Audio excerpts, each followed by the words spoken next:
When is it? May what? 14th. May 14th to 15th. So, yeah, I mean, they're going to get there. They're getting all these guys in here.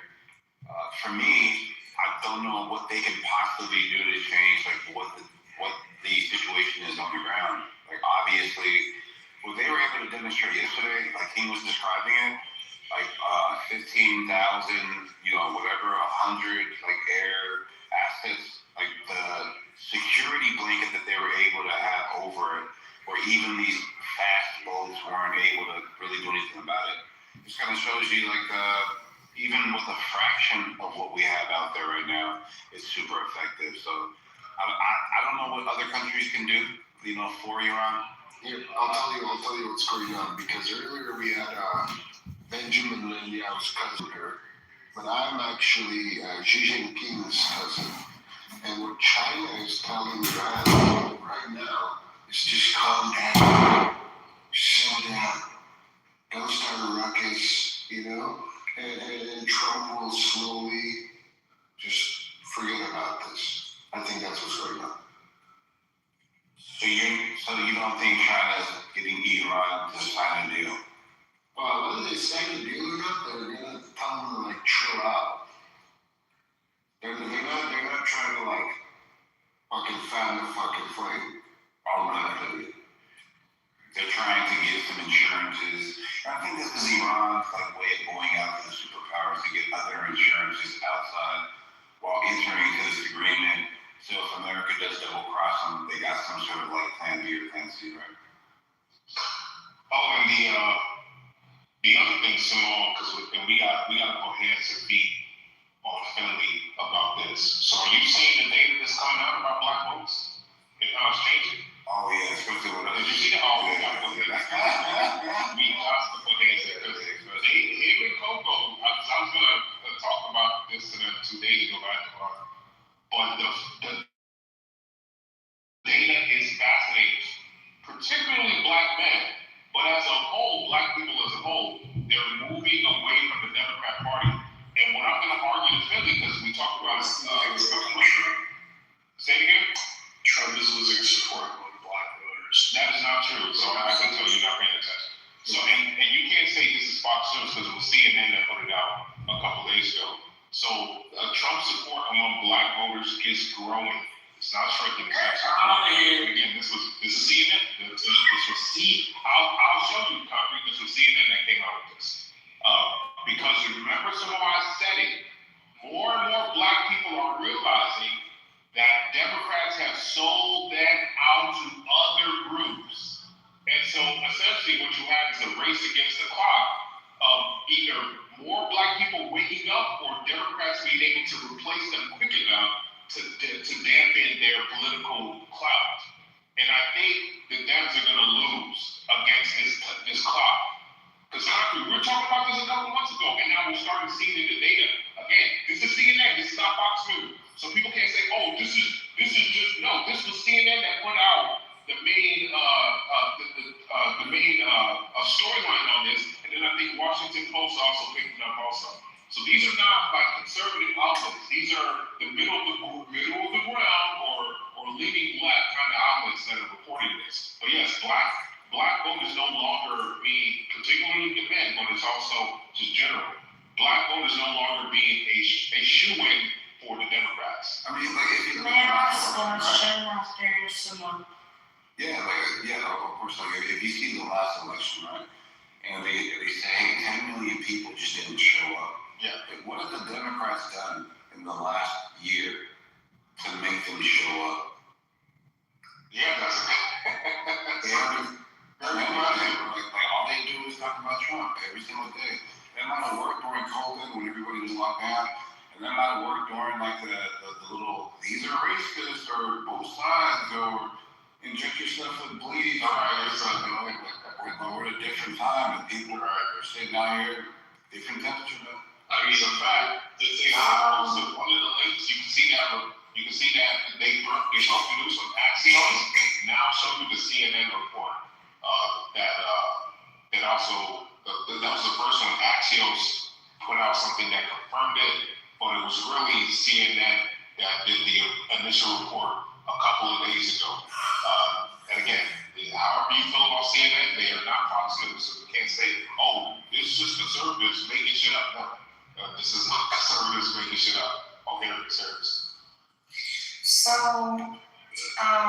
genuine question too.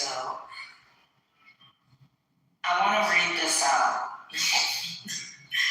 King, you support a pedophile for president. Fuck off. Now, That's fucking crazy. yeah, that's insane. Now, I keep hearing this repeatedly, and it's starting to creep me out. So I need someone, anyone, truthfully, anyone, to give me like their strongest evidence of Donald Trump being a pedophile. I got you. I'm arguing that he's not. I'm arguing that he's not. Wait.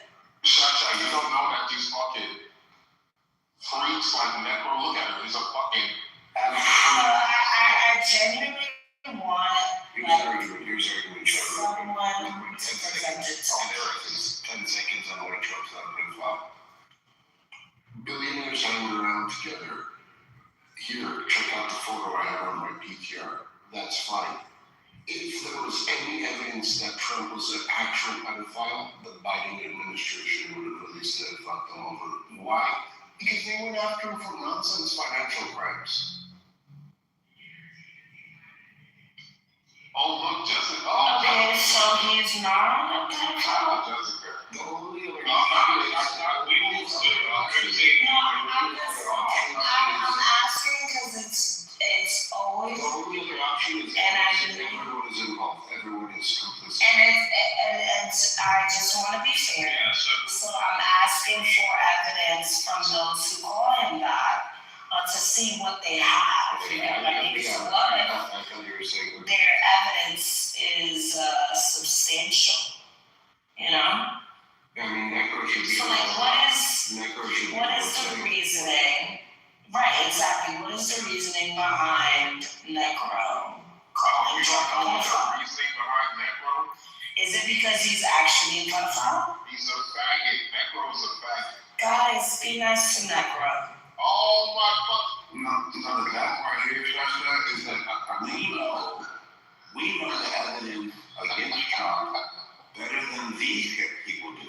And that's the bad part. So I be hearing Alessandro and all these guys, I'm like, damn, but there's way better shit out there than that. That's just. It's like, remember yesterday,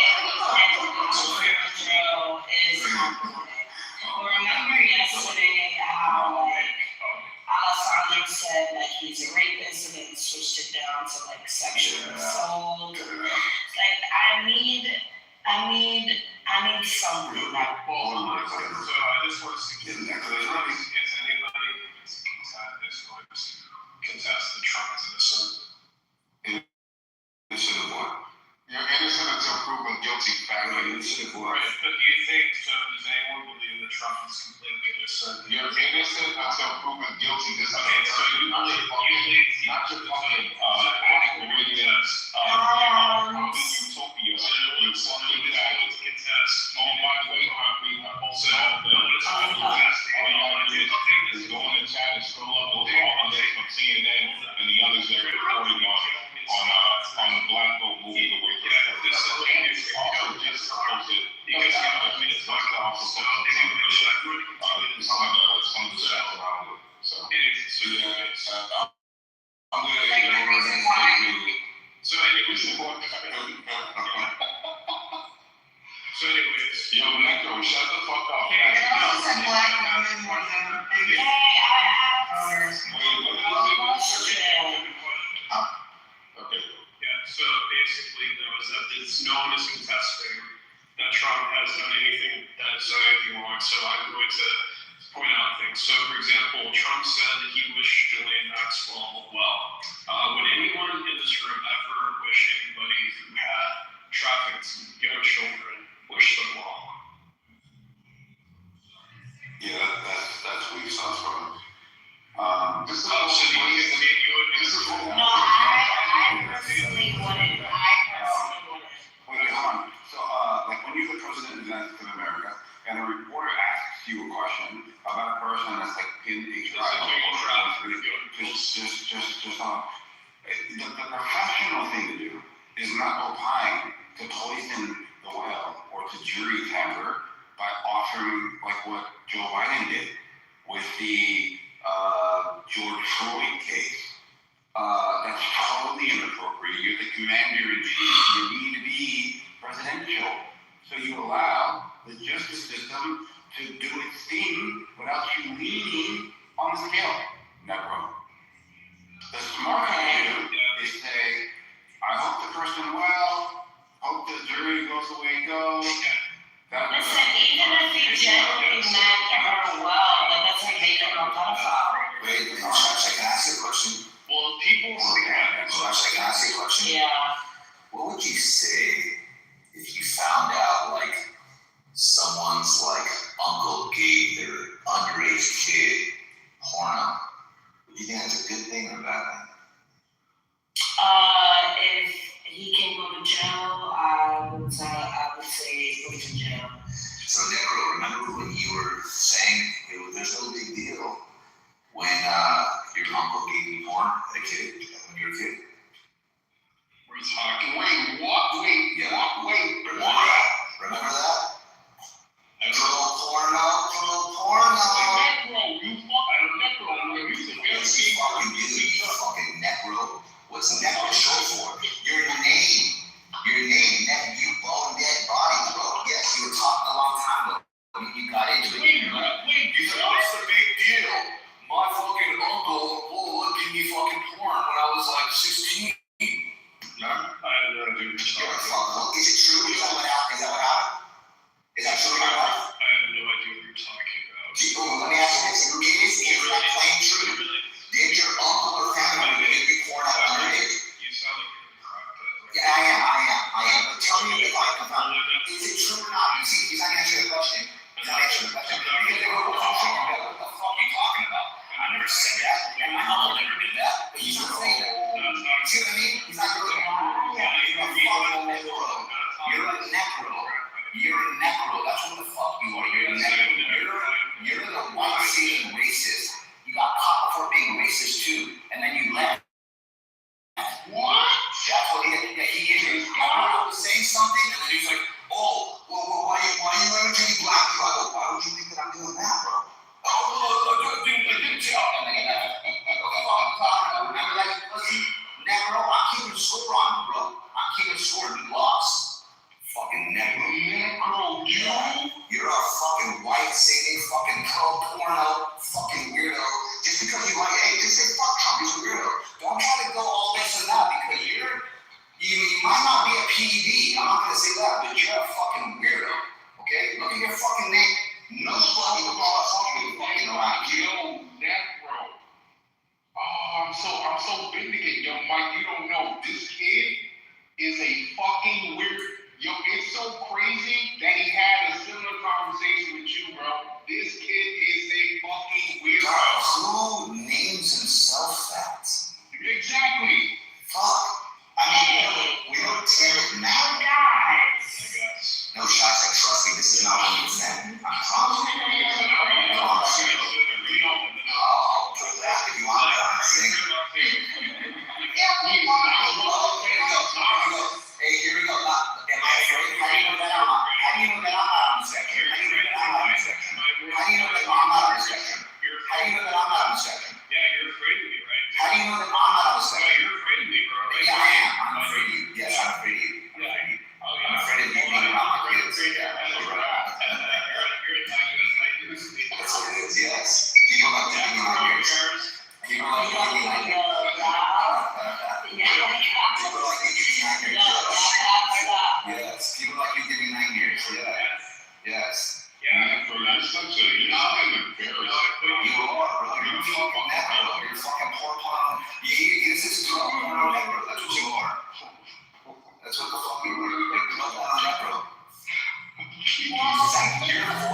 is I'm not gonna let that.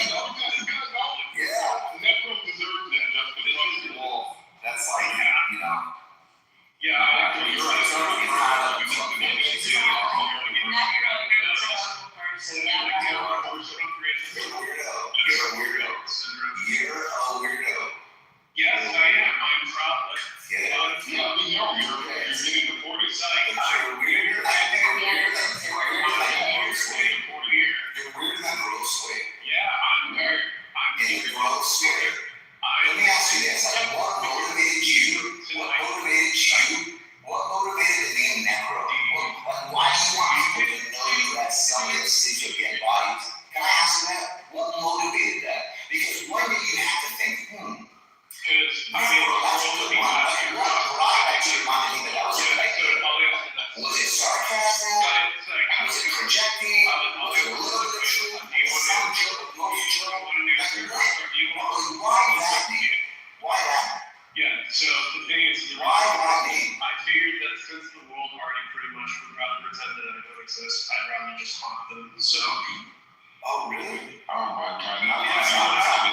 Stop. Look, hey, Necro, let me tell you something. Necro, look, no bullshit. You matter. Okay? So, press pause. I'm gonna take a time out. And if you're taking this as nobody acknowledges you, I'm not trying to go there. If you have that type of mindset, I'm Amen, sorry. right, thank So, you. I'm gonna stop. See you there, Crow. I'm not trying to say you don't matter. You're a human being and everything like that. So, I'm gonna pause. Necro, you're still getting deported, nigga. You know that I don't give a fuck. You done said crazy shit to me, and you know that. Mike's a good dude. I'm not asking you to deport me from this room. I'm deported you, bro. You're getting deported. Oh, yeah, all this shit over there. what is it that makes me deportable? I understand how you think the world, but the way you No, here's my question. What makes me deportable? Do you only fuck dead people? No, can you have me answer that question? That's the thing. What makes me deportable? Okay, you're a citizen. You're not deportable. No, I want you to answer the question. What makes me deportable? What makes me deportable? You're a necromancer, bro. You bring the dead back to life. Yeah, so you're getting deported. Look, your future, I'll tell you. Yeah, what's the ground? You're either gonna go into the ground for that or you're gonna deport it. I'm not arguing with you. I'm not arguing with you, bro. Do you know the King Constitution? I am not arguing with you. Okay, so you know the Look at your PTR, bro. Look at your PTR. You are a menace to society. You are a menace to society. You hate me so much. Look at your PTR. You're a menace to society. You hate me. You know an idiot that just tried to assassinate Trump. You know an idiot that just tried to assassinate Trump. You are a menace to society, and people like you are the devil. I'm not joking. You hate free speech. That's a fact. You feel like I should be deported. So that is a fact. Yes, that shows how much you know about the Constitution. The Constitution still matters. Do you think it matters? Yes, it does. It does matter. For my freedom. It does matter. You don't have freedom. Yeah, and yet You're a communist. You're a communist. Freedom of speech. You're a fucking communist. Yeah, how am I communist? I prefer socialist. Communism. This is really like.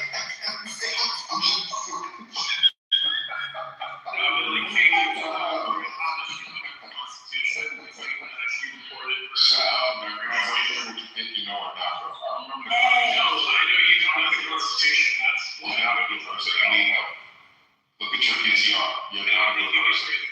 You're not respected. Look at your PTR. You're not a good person. I don't care what you have to say. You're the same type of idiot that goes around. Try making your case in words. All city people and creating these people that think it's okay to assassinate their political opponents. I mean, no. You're lucky I'm not dictated by you. You already before you go, in Kansas. You would be in the camp, bro. No. Yes, he would be in the fucking camp. I don't play with people like him. Look at his PTR. Look at his PTR. What do you think that means? See, y'all be playing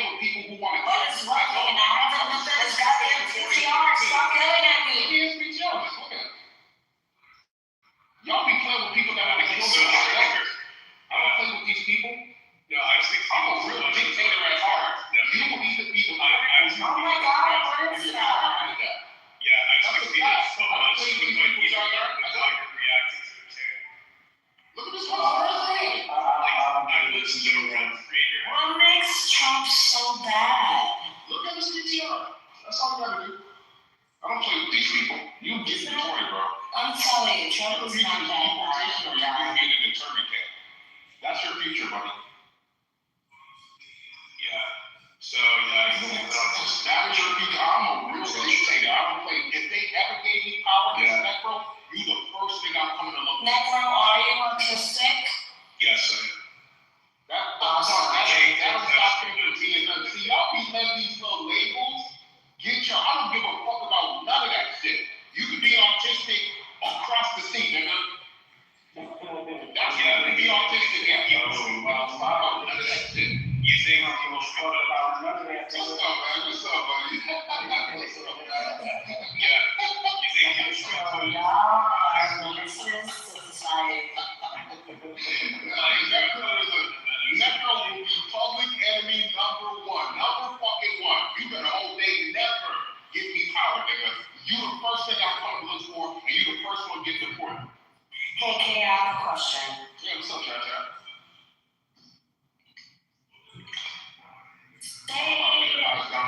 Yeah, you first, nigga. You don't know the Constitution, too. That's what you're talking about. Talk about here lies now. Yeah, you first, nigga. Here lies Necro. Here lies Necro. Look at quality fuck dead bodies while he's dead. Go ahead, Cha-Cha. Yeah, you'll never be president. Damn, that is so really bad.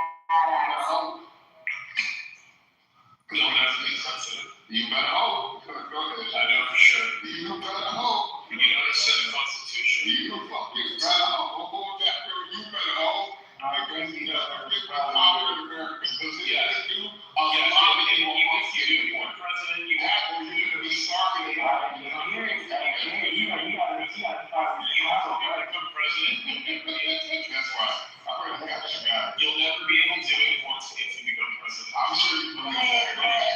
I don't think I really got an answer to my question. Or me, you're not gonna be able to. Oh, why is that?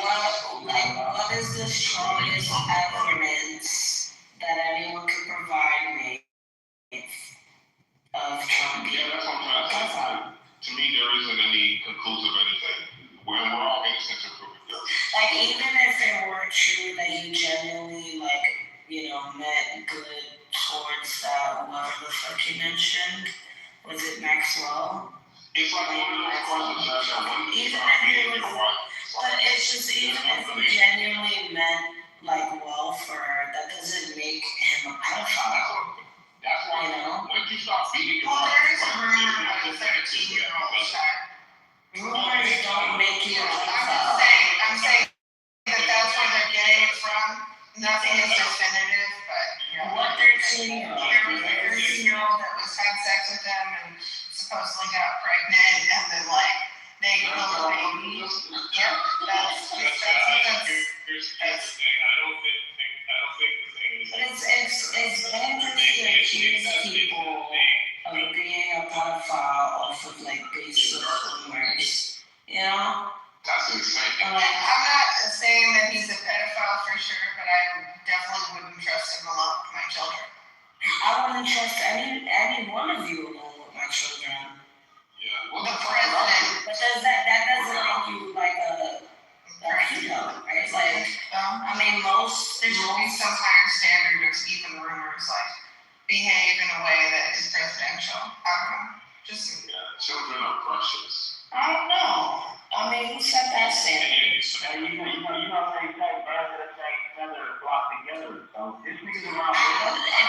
honest, I don't care how a motherfucker acts, as long as he's getting the job done. I think that's what we should make our focal point, right? He could talk like a belligerent buffoon, but if the job is getting done and America is improving, which ideally is what we all want, right? We live here. Then I think that's what you should focus on, right? I'm saying if America is improving, if the president is getting the job done, ideally that would be what we would focus on, right? Rather than him not being politically correct. To me, those are little minute things. That's not politically correct though. It was a civil conviction for sexual assault or something like that. He is behaving badly, period. case for bullshit. It doesn't matter. It does matter, yeah. It doesn't matter to me. Let me make it clear. It doesn't matter to me. He's not presidential, period. Well, okay, that's fine. I can see. But someone accusing you of something doesn't make you less presidential. I'm He trying to is taken understand. away from the, like, forefathers, in my opinion. He has taken away something sacred from that office. Good. I think we shouldn't live like the old people did. Yeah, but it weakens us across the globe. No, it doesn't. Okay. It's because we don't look like fucking George Washington. Well, and fuck you too. Washington was an asshole. Because the problem is that you guys have fell into this dimension of you just want to feel comfortable. And if they look the part, even though the outcomes that they promised you are not going to come true, you don't care. You just want to be comfortable with how they appear in front of you. Hey, they look clean, but they're dirty as hell. You got a guy getting some head in the Oval Office. You got another guy killing a whole bunch of American citizens. You got another guy that's like laundering money. And I bet you don't even know what presidents I'm talking about, Jessica. JFK, Carter, who are you talking about? Bush. Crazy. Oh wait, no, Clinton, that's my favorite. Oh, see, look, you got the first one getting head in the Oval Office. What about the whole killing on your favorite? Jessica? I hate Clinton, fuck him. You You guys act like I like politicians, and I don't. Oh, I asked you. I didn't know anything. I asked you genuinely. I don't know what you got. But at least these guys like didn't tear apart our fucking country by separating us, dividing us, and then globally trashing every fucking bridge that we're built. To be honest with you, Plus the inflation, not to mention the gas price. like as far as me, like a non-politician, fucking a political person, that guy didn't fucking separate me. That guy was the one that made me feel better in opposition to the people in power. That's why I liked him. I'm glad you feel that way. I don't. Yeah, it's not like I'm trying to tell you, like from my view, it wasn't like he made me angry against the other side. It was like, I didn't like what the other side was doing, and this guy just came out and unpresidentially said, fuck you, motherfuckers. And I was like, yes. Now, that's you can say something about me personally. I'm not presidential. I don't care about hearing presidential speeches or talks. I don't give a fuck about that. To me, the way that guy speaks or spoke, whatever, like he spoke to me. He spoke to my brain or understands. Look at these guys. There's a reason why this is the type of person who was voted in with the popular vote overwhelmingly, right? Was because the last people that were there shit the bed. And Jessica's like, no, this is the guy. This guy right here. She points at gas prices. If you want to know what the height of the gas prices were, I'm going to Yeah, I live in California, Samoa. Thank you. Was the last administration's gas prices higher than this one? Slightly, yes. Slightly? Look at you trying to Yeah. And I heard it every fucking day from you, Brett. No. Every fucking No, in order to be consistent, you should have been saying it yourself. I did. What the fuck are you saying? Listening to your red people say it because I did. It was disgusting, and I had the stickers on my pump and everything else in my video. Smashed up in there like, yeah, fuck you fucking Democrat. This is your fault. Yeah, I heard it all. No, Thanks. you should have been saying that.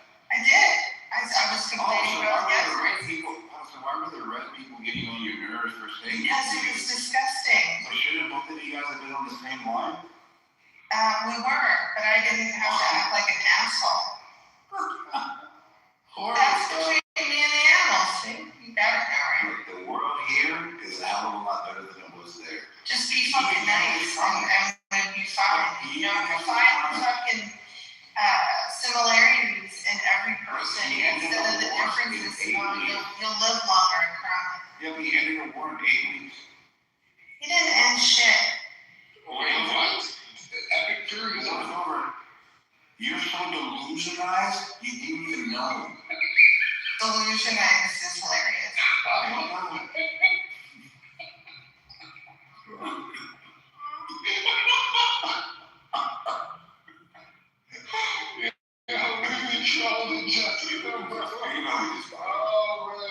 We had the war is technically over. Just so you know, it's over. Yeah, and I just looked up Trump's pause project freedom. Claude says it's not over. Who's There's significant movement towards de-escalation as of today. Here's where things stand. Alright, listen to this. Fuck your prop, don't talk about today. Did the official statement of ending epic fury happen today? What?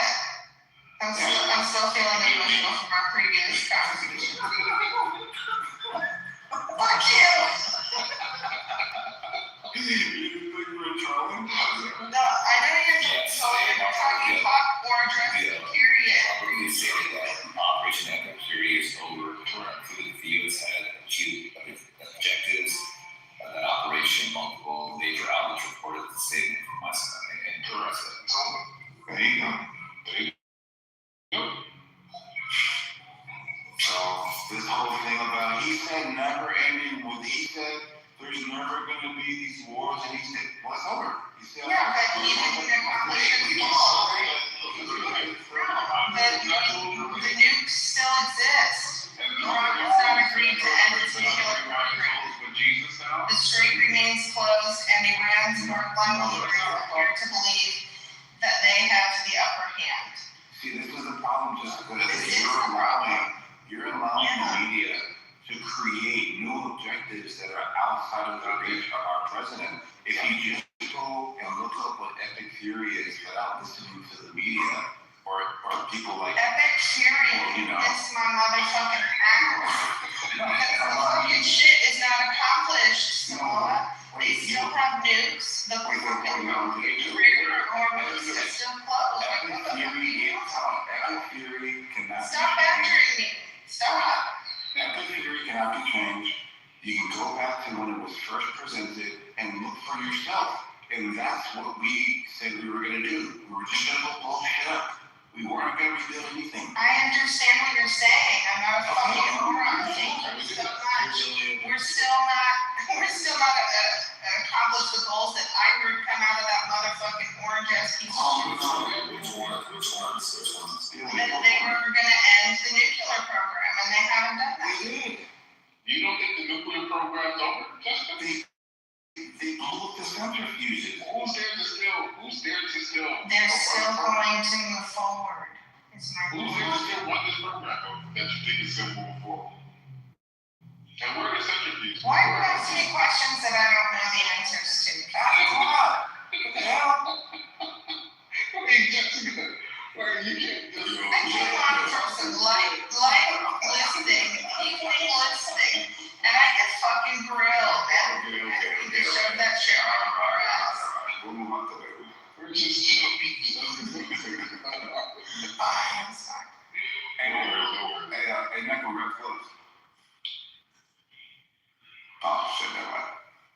That shit crazy. What are you suggesting? I mean, I'm not trying to, get dark or anything, but like the thing is that you're suggesting that I'm telling them to go shit at school or something. Is that what you're suggesting? Bro. What just happened? Who said that? I think I only grabbed my gloves, or you say, I could excuse the one that's already saying that. Bro, Gloves? boxing gloves, getting the Necro. ring out. Yeah, like why would your mind go there? Bro, who do you say go to It's school? an accusation. I don't understand the connection. Out of all the things I in just the world, asked because it is something I have been asked before. Like people said, are you going to go shit at school? Hey, Yo, Samoa.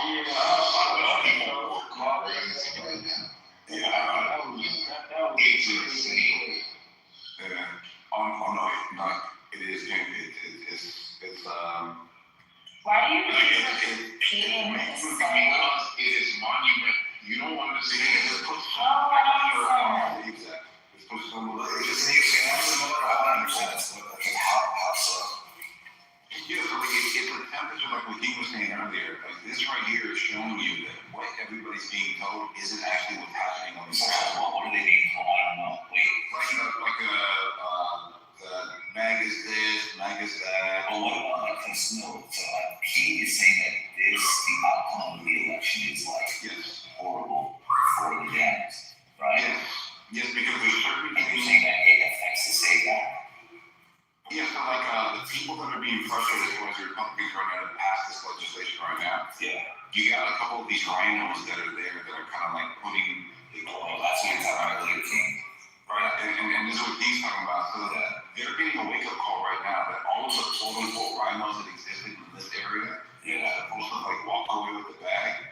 They are walking away with the bag, but it's a duffel bag to go home. Yes. And that's unfortunate. That's unfortunate. That's what I'm saying. I think we should say that. Because Now they got to look at this through a different lens. Like, well, maybe the people aren't the way we thought. So there's some concessions. and momentum's only going to build one. Because the thing is, when you look at states like Smoke, did you see if they pass the Save America Act, states like New Mexico and others become they get into play for Republicans. Yeah. And so it's like this is so important that folks like John Thune and the others that are like anti-Trump, they have to know after tonight, everyone's watching. Like everyone's watching. You will lose your seat. So it's like get on board or get fucked or get left. It's one of those things. It's like we can't have folks like John Thune and others who are wishy-washy. We can't have that. So I think tonight is like a clear shocker around the world, and everybody's going to get along. That's what I believe. That's what I believe from seeing the data and how like it's blowing up and going viral. Everyone's talking about it. Everybody. So I mean, and it's only going to get an extra boost like now that they're announcing, and you can see a lot right now they're announcing the epic fury ending. They're talking about the humanitarian thing. They're forming a coalition with the GCC countries as far as the United Nations resolution that they're going to provide tomorrow for people to create this coalition of why the Strait of Hormuz needs to stay open as the international pathway, right?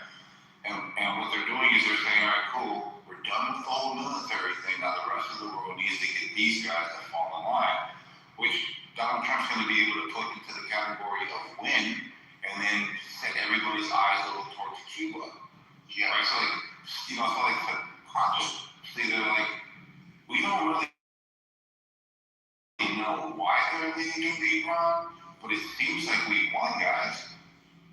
And nobody holds them against that, right? Nobody's gonna leverage them or put them over the barrel when we get close. I mean, as far as I see with like passing this act, it seems to me like that they're going to need 60 votes to pass out when they're not. Like, well, okay, but the thing is that well, hold on, let me finish. So the thing is that they decide to set the filibuster as being pressured through essentially, you know.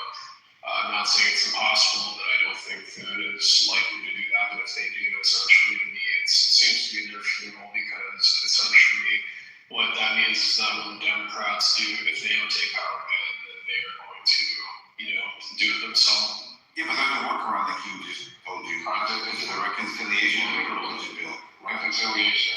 All that city just said was from nothing. And it's interesting in small But you do realize I follow Christian Hines, his account. He was one of the main accounts in 2024 on election night.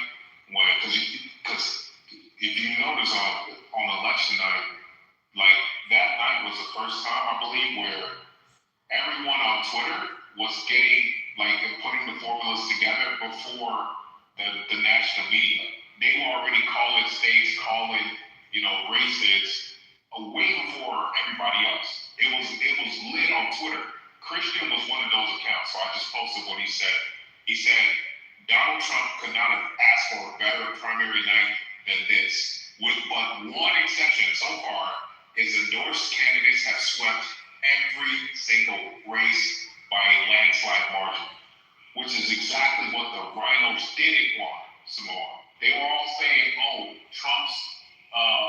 enforcement, so it's whatever, doesn't have any more weight, right? That was like the narrative that MAGA is done, there's no, but we're seeing the complete opposites, and like I said, I do think it's gonna make everybody get in line, and we're gonna see a different house map than anyone is expecting. All of this blue wave, that shit is over with.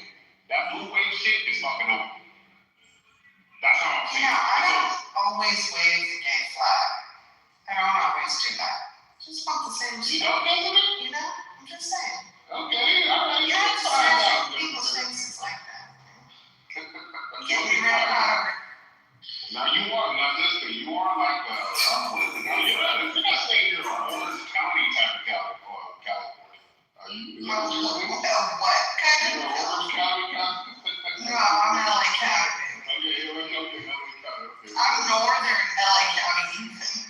Fair enough. Hey, shout out to Mount Mary Farm. You and I live close to each other. I know you're in the valley, right? I'm in San Antonio. Oh, Jessica and me, meet you. I'm in the South Bay. I may actually meet you, because you do real estate, I may actually meet you with trying to buy a house. yeah, I think I sent you my information before. Oh, you did? Wait, Nick, are you in California too? No, I'm not in California, but I'm probably going to be for a job, so.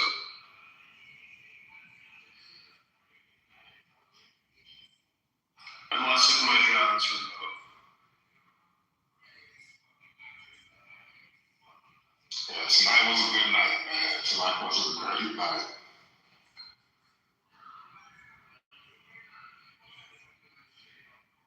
Yeah, I mean, as far as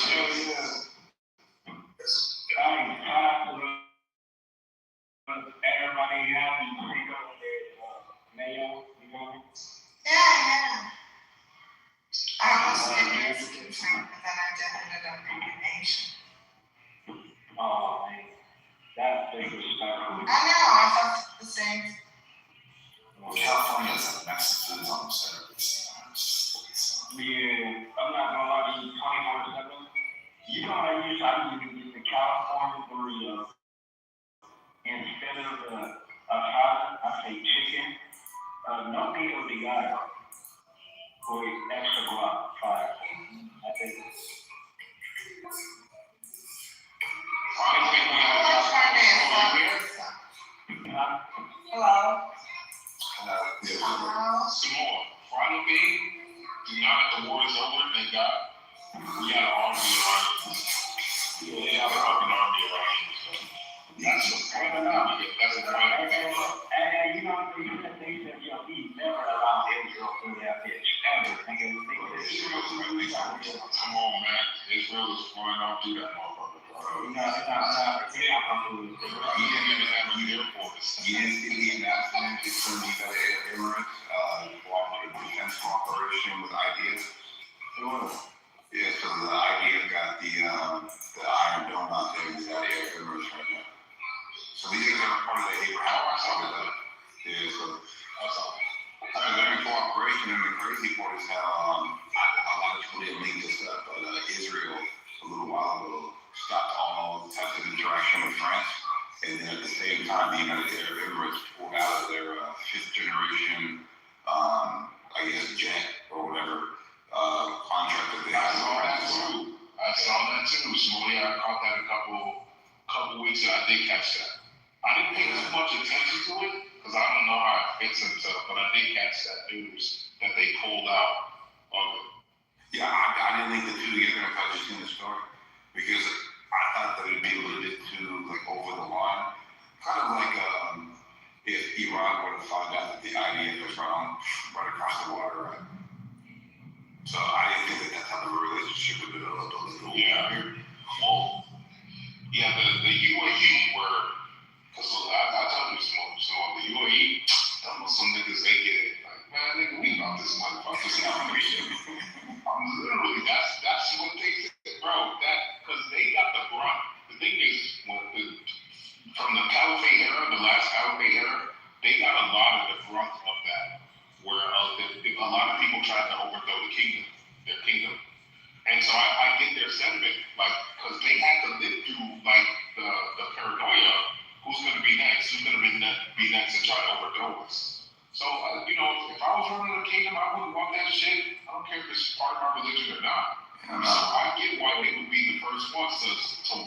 to Israel, because obviously Israel is, and again, I'm not endorsing Israel. I got problems with vengeance and all that. So I'm not saying that like I fuck with Israel. The point is, I can understand why the UAE was one of the first to hop on board with the Abraham Accords and be cordial with Israel. Because the enemy of my enemy is my friend. Not in all cases, but hey, this makes sense. So, Can I say, Are you saying that for philosophically?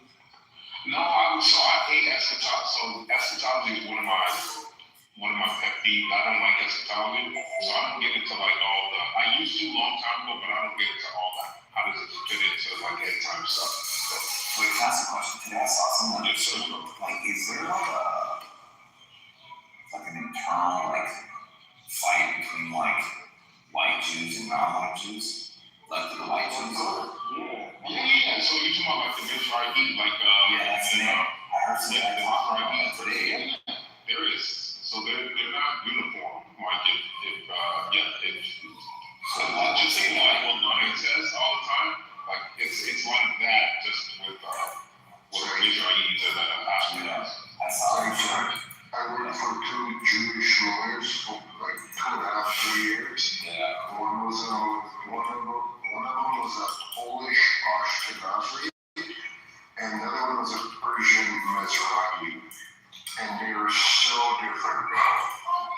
They're very different. I know it's anecdotal, but I was much more chill with the Persian dude. Yeah, with the Mizrahi. The Mizrahi are usually like culturally similar to us. That's what I think. Wait, what did you say? He's Culturally similar to us. Yeah, like he would play backgammon, we would play backgammon together. Like they smoke food out of the guns like we're retarded. Yeah, they eat like fucking barbecue. They have Persian rice, like, but it's a cultural thing, right? Like imagine, have you ever met a Polish person? Yeah. I used to yeah. I guess I'm like, some people like that. I was in the Matrix. We have a huge Polish community here. Huge. Yeah, Polish are racist as fuck, bro. They are racist as fuck. You guys know that Hallmarks hate everybody, so that's why they would hate the Mizrahi, because the Mizrahi are black. African, they're West Asian, they're Persian, shit. One more Josh, you guys have talked enough fucking for today. You guys have said enough shit. I just want to say that concrete's a homosexual, but now we have to define the word homosexual to figure out that fucking concrete likes anal play. So go ahead, guys. Let's figure out the definition, since that's what we do nowadays to show our intelligence. Asking, what is the definition of homosexual? You guys bring in your charge of energy into the conversation, and it kind of like moves the conversation from what we were talking about. That was the entire hard cue. Don't care. Like, it was only for 30 minutes, but it worked. And you guys shut the fuck up. And we had like a conversation for like an hour and 15 minutes. It wasn't really a conversation, it was just people making submissions. And that was nice. That was a lot better than hearing you guys It go. wasn't a back and forth conversation, and it wasn't nice. Actually, it killed the fucking room, if we're really gonna be honest. The room is better now that we're conversing, now that we're outside of the queue. I'm just saying. Back into our truth. Well, fuck you, and this is just not abuse. This is not abuse. Go ahead, not abuse me, bitch. Go ahead.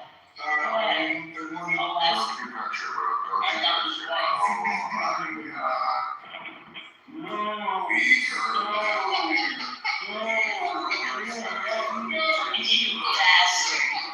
You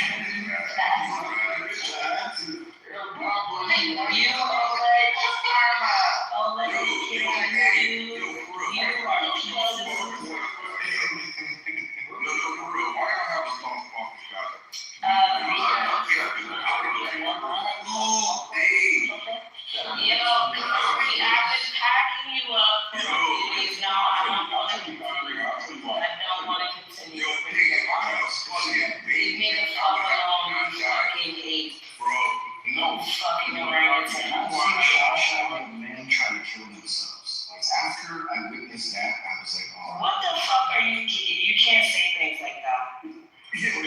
joking.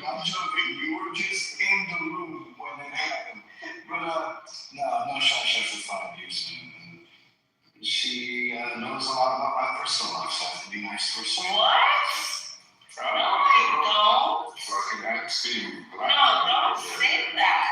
The reason why I have a soft spot for Concrete is because she's a potential one of my baby mamas. So you gotta have a. Absolutely not. Yeah, only if you hate Vanity. Do you hate Vanity? Okay. No, Yo, Concrete. Imagine living with you. Like, just imagine living with a nigga like Concrete. Oh my God. This is nothing but dirty clothes everywhere. Fucking jerk off socks in random places. Yeah, I know we gonna fight and we gonna. No, like literally, if I try to imagine living with Concrete, it's almost like my mom, like my brain gets hot, like it's gonna explode. Like him, like it's too much to even imagine. God. I'm sorry, Concrete, you're insufferable. I could imagine And you're fucking not. No, I'm not. Actually, I'm very funny. I'm very funny. I have you laughing all day. Yeah. I already have Samoa's really difficult to get on. She's like constantly begging the question and not trying to, bait a debate. Yeah. Right? There's Samoa different. You can't not run. And that's Samoa, you chill with him right after. It's the same reception. That's true. Well, you said why did I what? Why you wicked? Why do I what? I hate small things, bro. She gets on my fucking nerves. Shut your Armenian ass. She got some just trying to play like she don't know something. Shut don't play. You're ugly. Yeah. I'll be ugly. I'll be fucking ugly. You ugly as shit. My Bitcoin is cute. And I haven't gotten none of it, so it's Oh ugly. shit. It's ugly too. We like Bitcoin wallets, dog. I gave up on that a long time ago. Oh man. Y'all look funny, man. I like children's event backs, man. Children's event backs is very funny. It is great, It's nice. It's certain people. Like Kevin. I ain't gonna lie, I'm gonna hear this shot.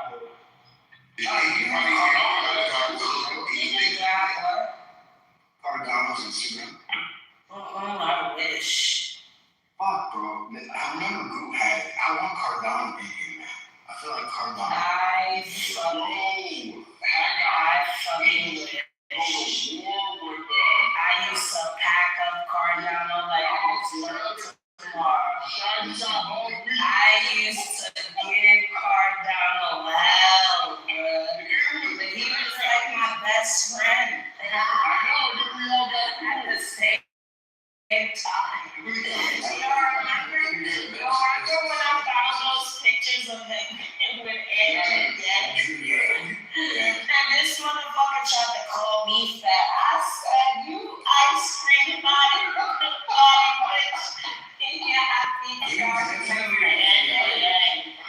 He was definitely an FBI. Yeah, because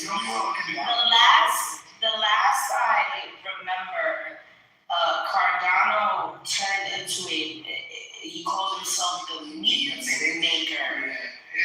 The meat maker as an MEET. He's not a butcher. He was basically like Cupid. Like he was like Cupid. He would try to get together.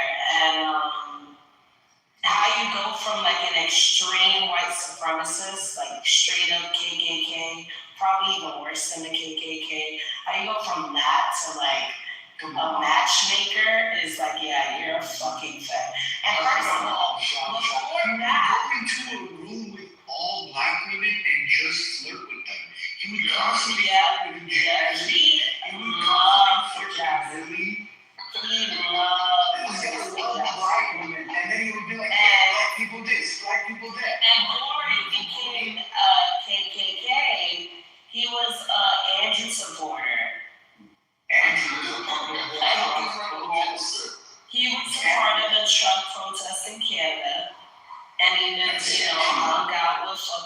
Adrian, yeah, he was definitely an FBI agent. Like, there was no question about it. Augustus' life, which was the most insane thing I've ever experienced. Augustus was a psychopath, Augustus but engaged with Sonic. oh my, please no. Actually, you know Sonic what? and Augustus.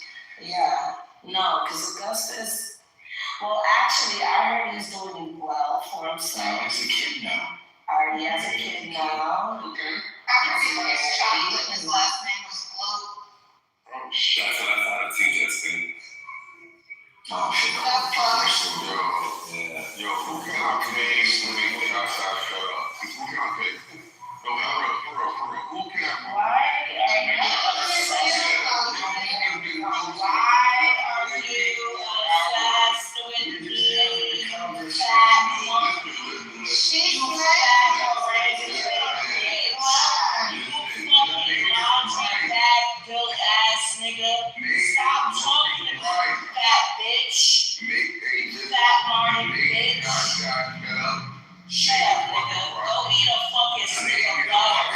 That's what you need to do. Go eat a stick of butter, you fat bitch. Stop talking to me. Stop talking about me. You need to get on coke.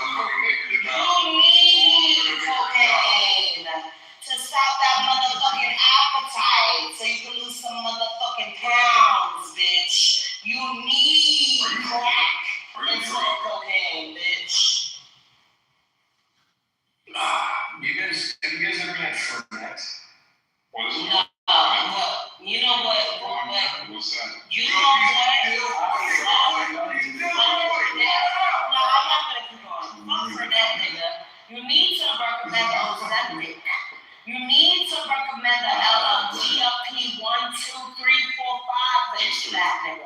I'm tired of this guy. You don't need those on Keep my dick out of your fucking mouth, you fat bitch. Wait, what? Why should I do that? She don't like this. No, because I'm tired of this fucking dick sucking ass shit. I can always talk, nigga. What are you gonna do? What you gonna do?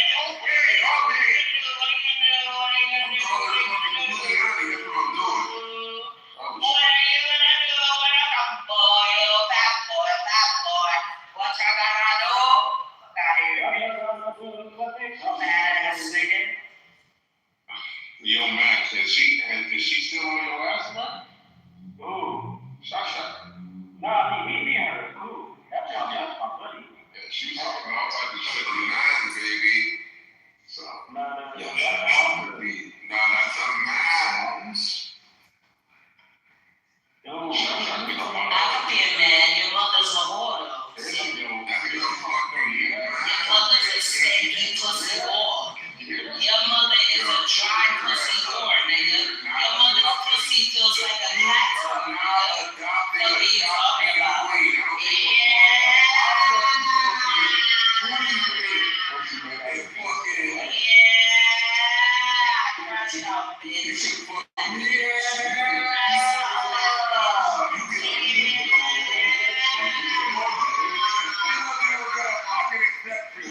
Start naming Pam, fat ass nigga. Tired of this fat ass nigga. Tired of this laundry bag shit, hot shaped ass nigga. You sitting in the love seat, nigga. Somebody Medicaid, I'm housing, I pay my own bills. I thought you were in the hospital. fat ass nigga. No, but whatever. Big back ass nigga. Big back ass nigga. Brisket back, brisket back, brisket back, brisket back. On his back, it's loaded up with some sugar and food. Everything that you need is fatty. Back.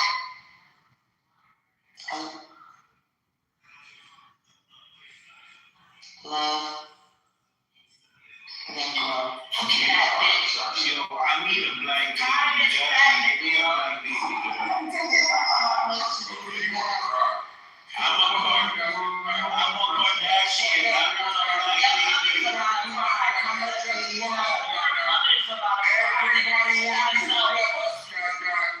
Everybody wants me to go. You're asking the right question, Jazzy.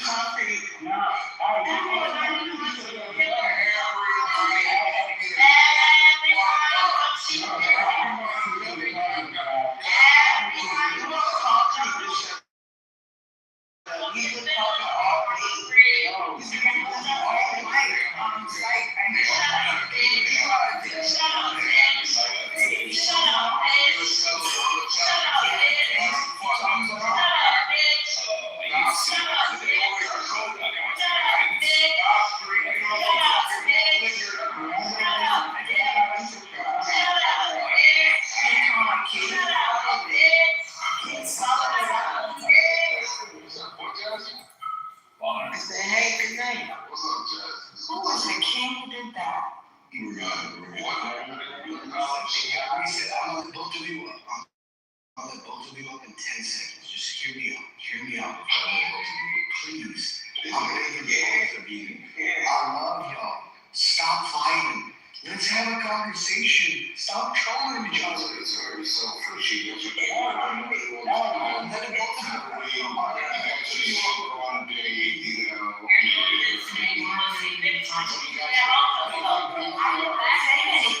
didn't say anything to you. What's your problem?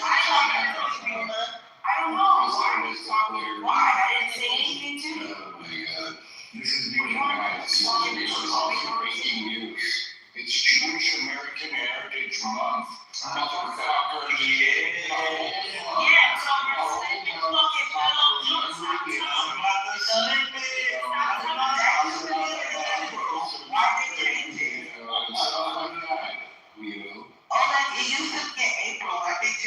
Oh, we still got April. We're gonna get July. We're gonna get December. We're gonna add some holidays. Great games. We got BB's cousin here. We got earlier with his Israeli flag. He's gonna represent us in Congress. Great man. His wife, top performance. He runs his fucking political career. We are sending the best to Capitol Hill, ladies and gentlemen. Oleg's Jewish voice is hilarious. Shut your mouth, man. Shut your mouth. When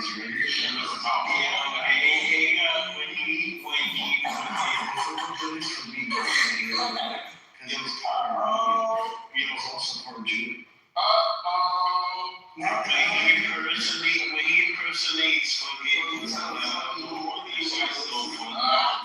is not justifying Armenian genocide and not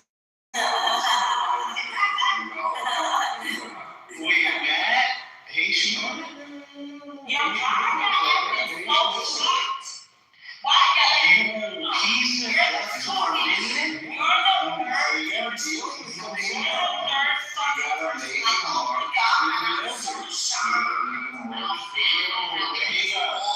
Am I hearing correctly?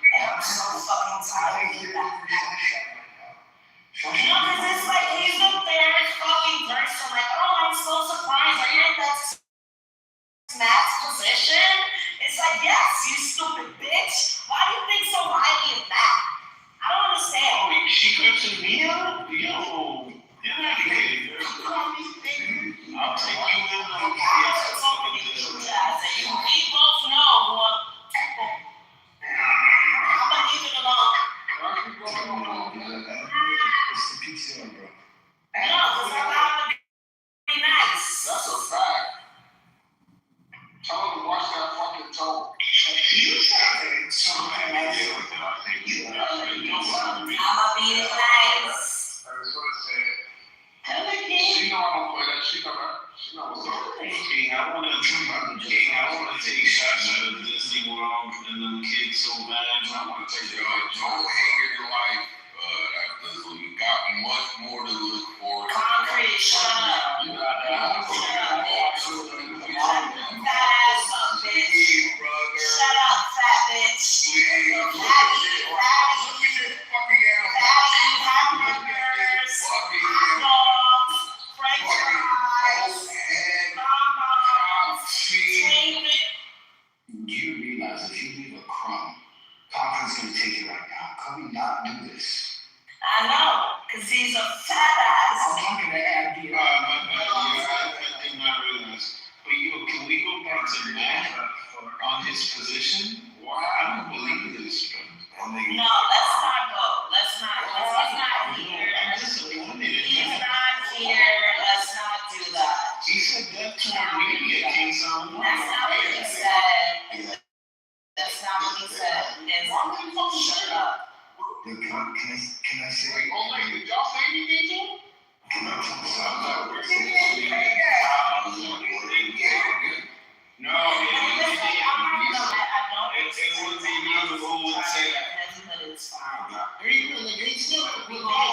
Don't be surprised that billions of people want less than 10 million Armenians to die. We're such a thorn in Faisal's fucking dick that people come outside and say, I support that. It's a fucking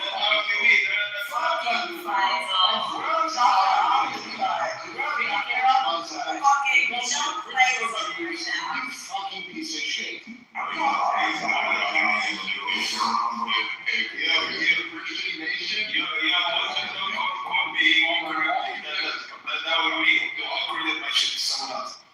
Facebook trying to do me and all that whole and we was in a whole room and I was beating up all these towelheads, right? And this dude came out of nowhere, bro. Swinging at me, He said, about an Iranian rule and that's a rule of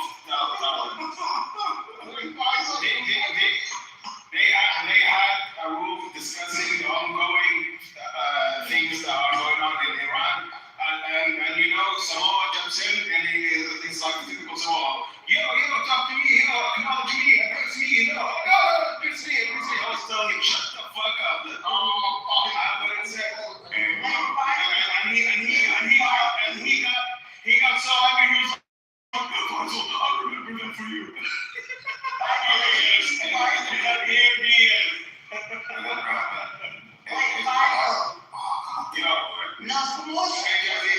We're literally talking about what just happened. Me? Yeah. No. Iranian rule, yeah. Yes. So him and his people. They were speaking in English. Facebook and then he was running through this moderator named Asian, and old girl was like, Facebook, just be quiet, Facebook, let me listen to and Facebook was all supposed to do, no, you always do this, you're annoying it. Yeah, bro, I never heard that.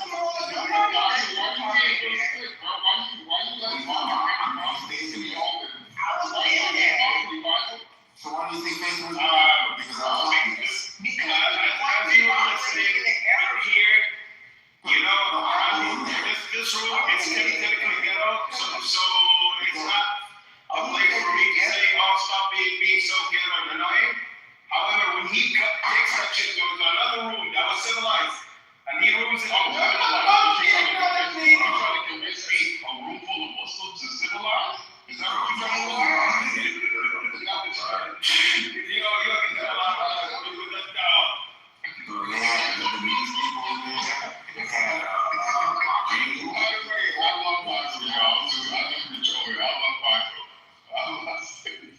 I'm like, damn, a room full of Middle Eastern people. And James, it was and they were jumping me. And then Facebook, like, all music. So when I see Facebook, I see you like, I addressed you by your name. I was like, Simone, the fuck up. Hey, as soon as he see the number, he turned on me, bro.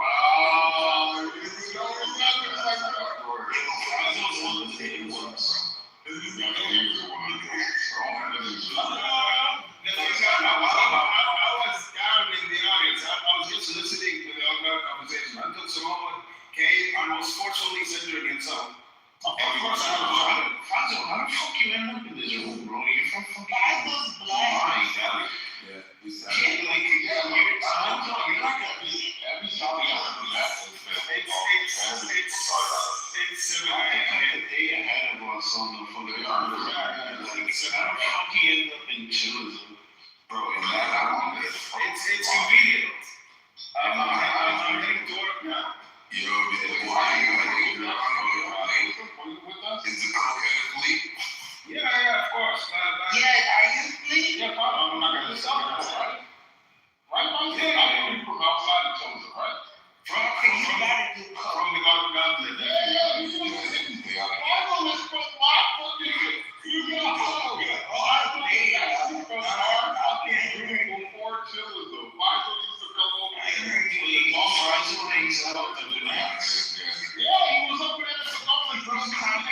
I'm not in it. When you call my name right here, then Listen, advisor me at the bachelor party? you said I can't smoke my big money. You remember that? Advisor will be surrounded by 20 Jamaicans and all Yeah, but like, Fuck the Jamaicans that are We had a good fucking group. We did. We had. what pain do I have? we all got paid. Yeah, my leader. And I can't do that. Like when from us, most of the English-speaking rooms were black. Even the British ones were also like British black. Is your heart hurt? And then that's No, all of our hearts are not hurt. Stop doing that. Your legs hurt. Your ankles hurt. Cold feet. Your back hurts. You know, I feel like food and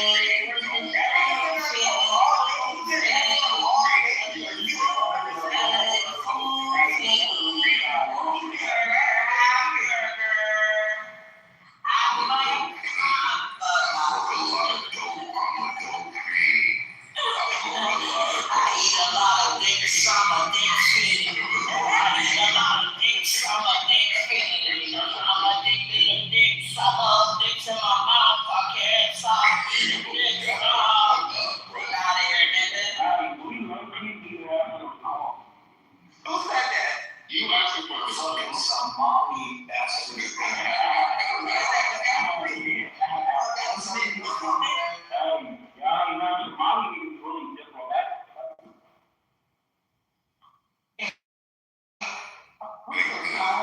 Nigeria, bro. He has been the most diplomatic nigga I've ever met.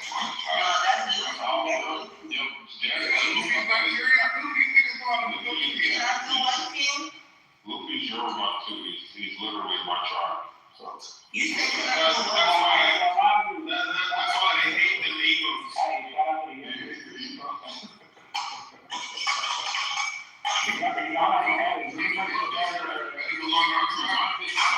She's a different tribe, this is but the Igbos and the Yoruba, we share common ancestors that traces back about 900 years. So Oh my God, please don't talk to me. White people shit, man.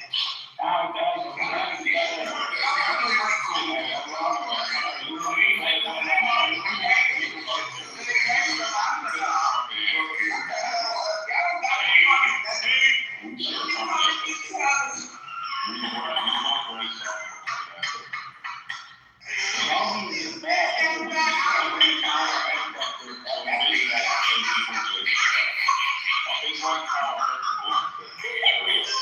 Bobby, that is like, I don't even remember it, but I was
Yo, the fucker hilarious, man. And to not The fucking food.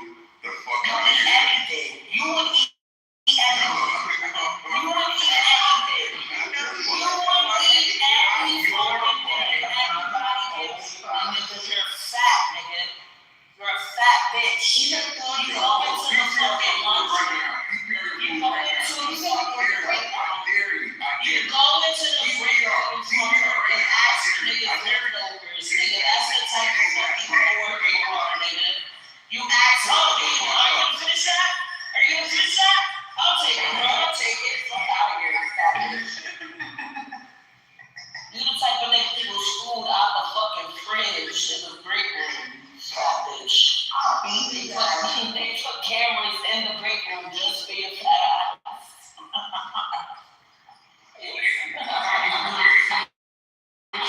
Crazy.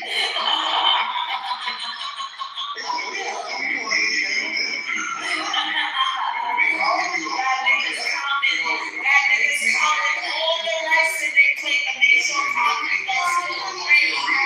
Fat ass bitch. Leave it the fuck alone, nigga. You got brain burn, those motherfucking blood, nigga, from eating the clothes. Fuck out of here, nigga. You wanna do a reading test? You wanna do a fucking IR test, nigga? Let's do a fucking reading test. Let's do a test. Fuck out of here, bro. I'm gonna pass that shit. Your eyelids are so fat, you can't read either, nigga. You can't read either with your fat ass eyes, nigga. Your fat ass eyeballs. You got fat surrounding your motherfucking pupils, nigga. What are you talking about, nigga? Your fat brain heart, nigga. Fuck out of here, nigga. Shut the fuck up before I give you a fucking reading assignment. I'ma give you a diet assignment, nigga. I'ma give you a workout assignment, nigga. I'ma give you a motherfucking diet plan is what I'ma give you, nigga. That's your plan, nigga. Fuck out of here, nigga. I'ma give you a treadmill. I'ma give you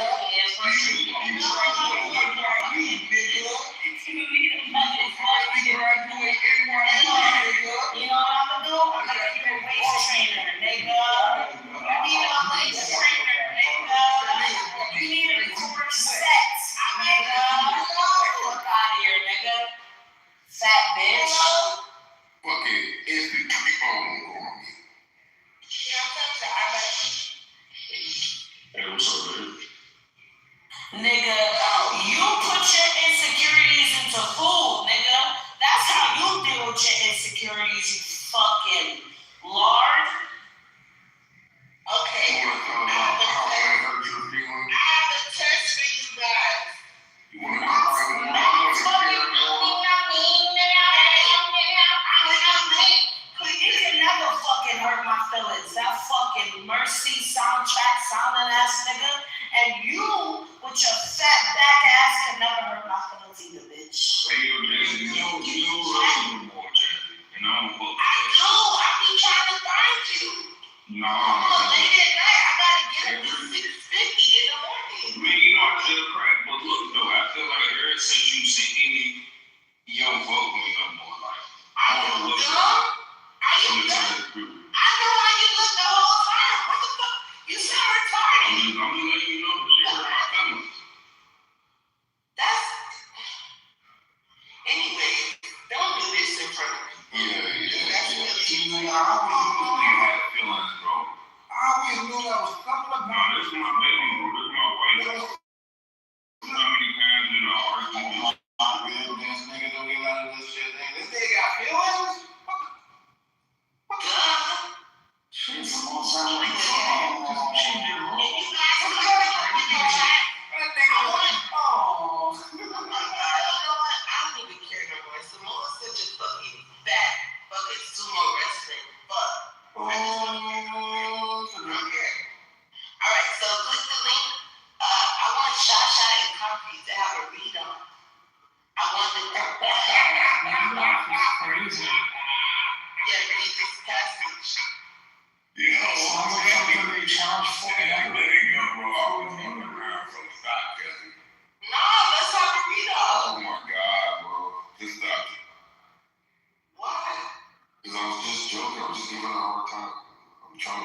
No, they should actually, that's how we real.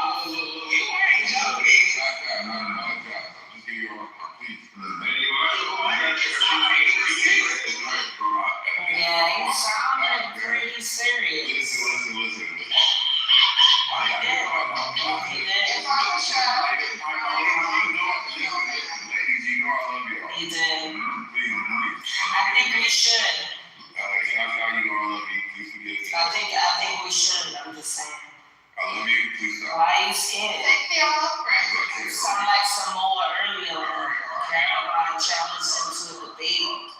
And you got scared and ran away. You wouldn't. I'ma still get on your fat ass. I really do love you. And Concrete, don't come off talking earlier. I didn't hear Shasha say a word. I was like, where's your friends at? You saying? What are you talking about? She just got in. Yeah. Concrete, don't let Shasha backdoor you.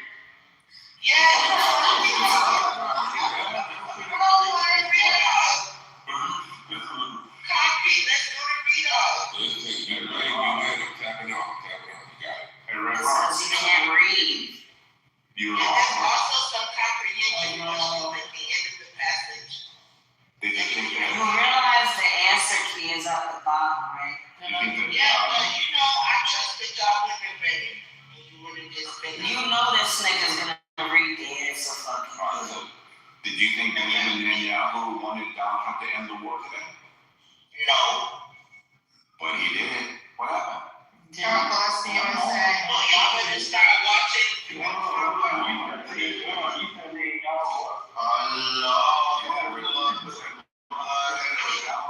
Was doing everything.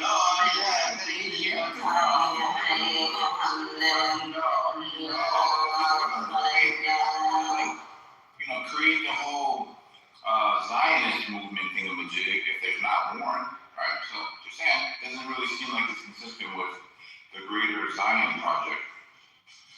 Well, so no, I forgot Pfizer was with Pfizer was part of my fucking group before we got him. I totally forgot that nigga was with us, bro. He really was from my group, like he comes from our shit. I totally forgot. We don't care.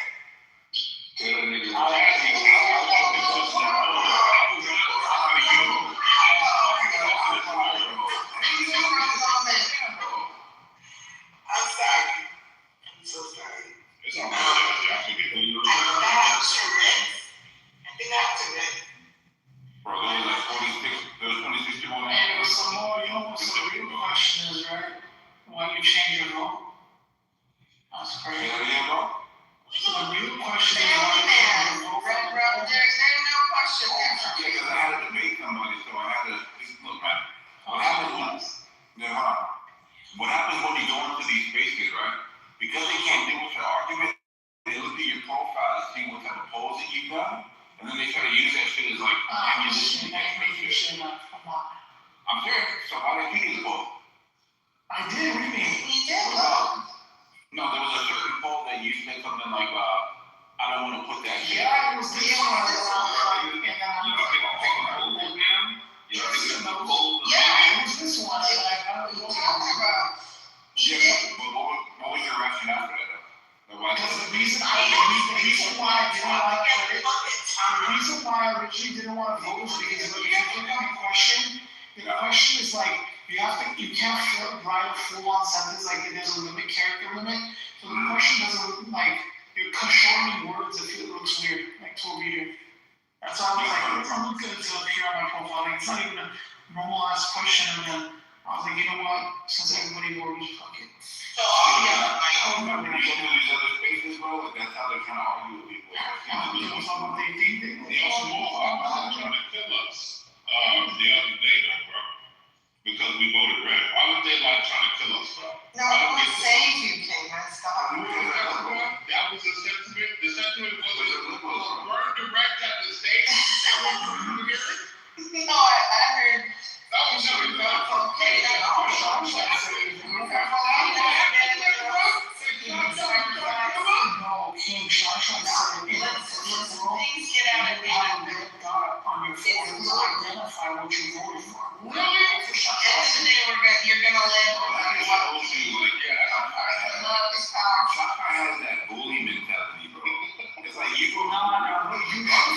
I feel shame for voting red and then blue one. I think that's Every hypothetical and every variation that she had, bro, was the ability to target you for the decisions that you made. Everyone, it's like, bro, you vote this way, we're gonna know who you are. Like this shit right here is like, that bully, strong arm type of mafia shit.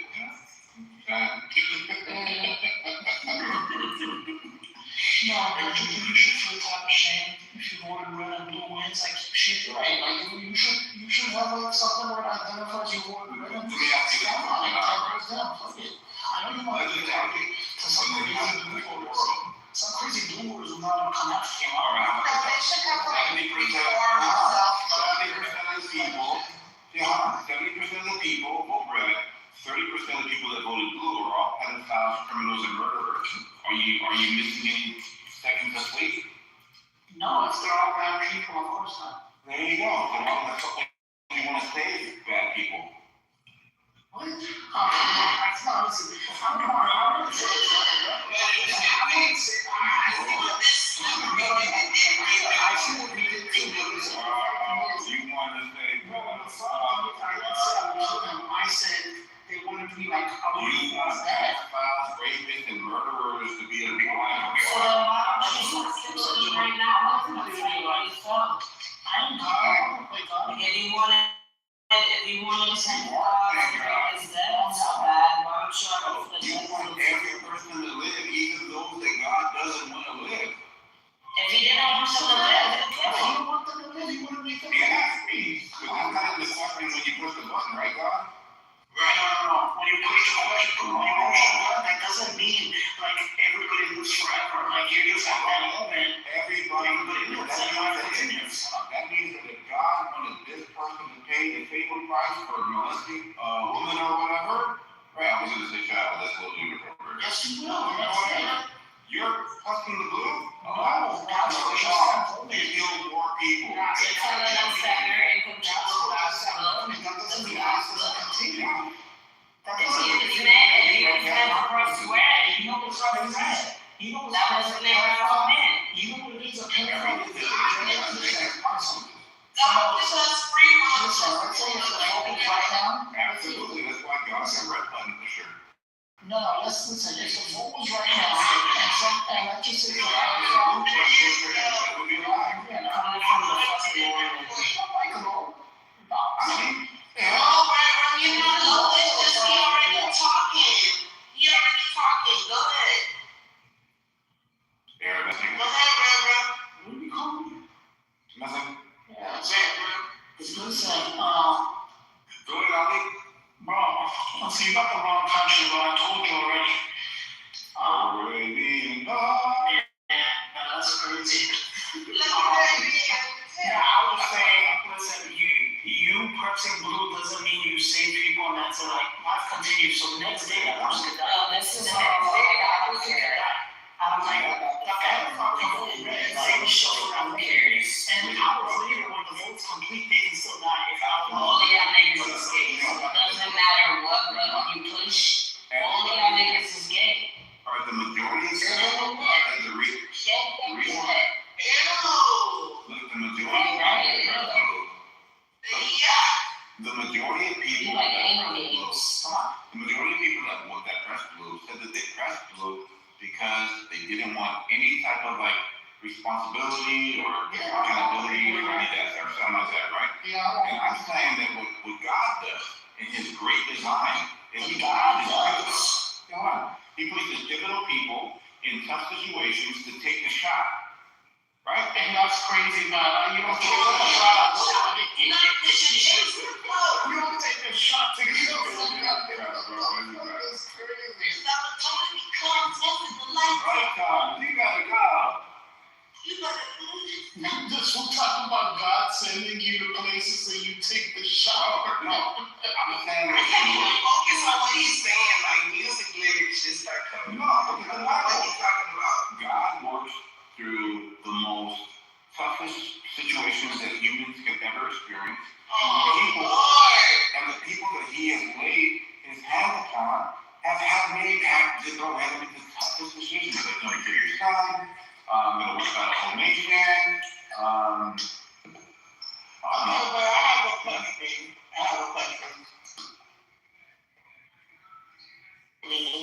In the Bible, when God tests these people or tells them to kill people, how many times do they actually go through with it? A lot. Tell me a time.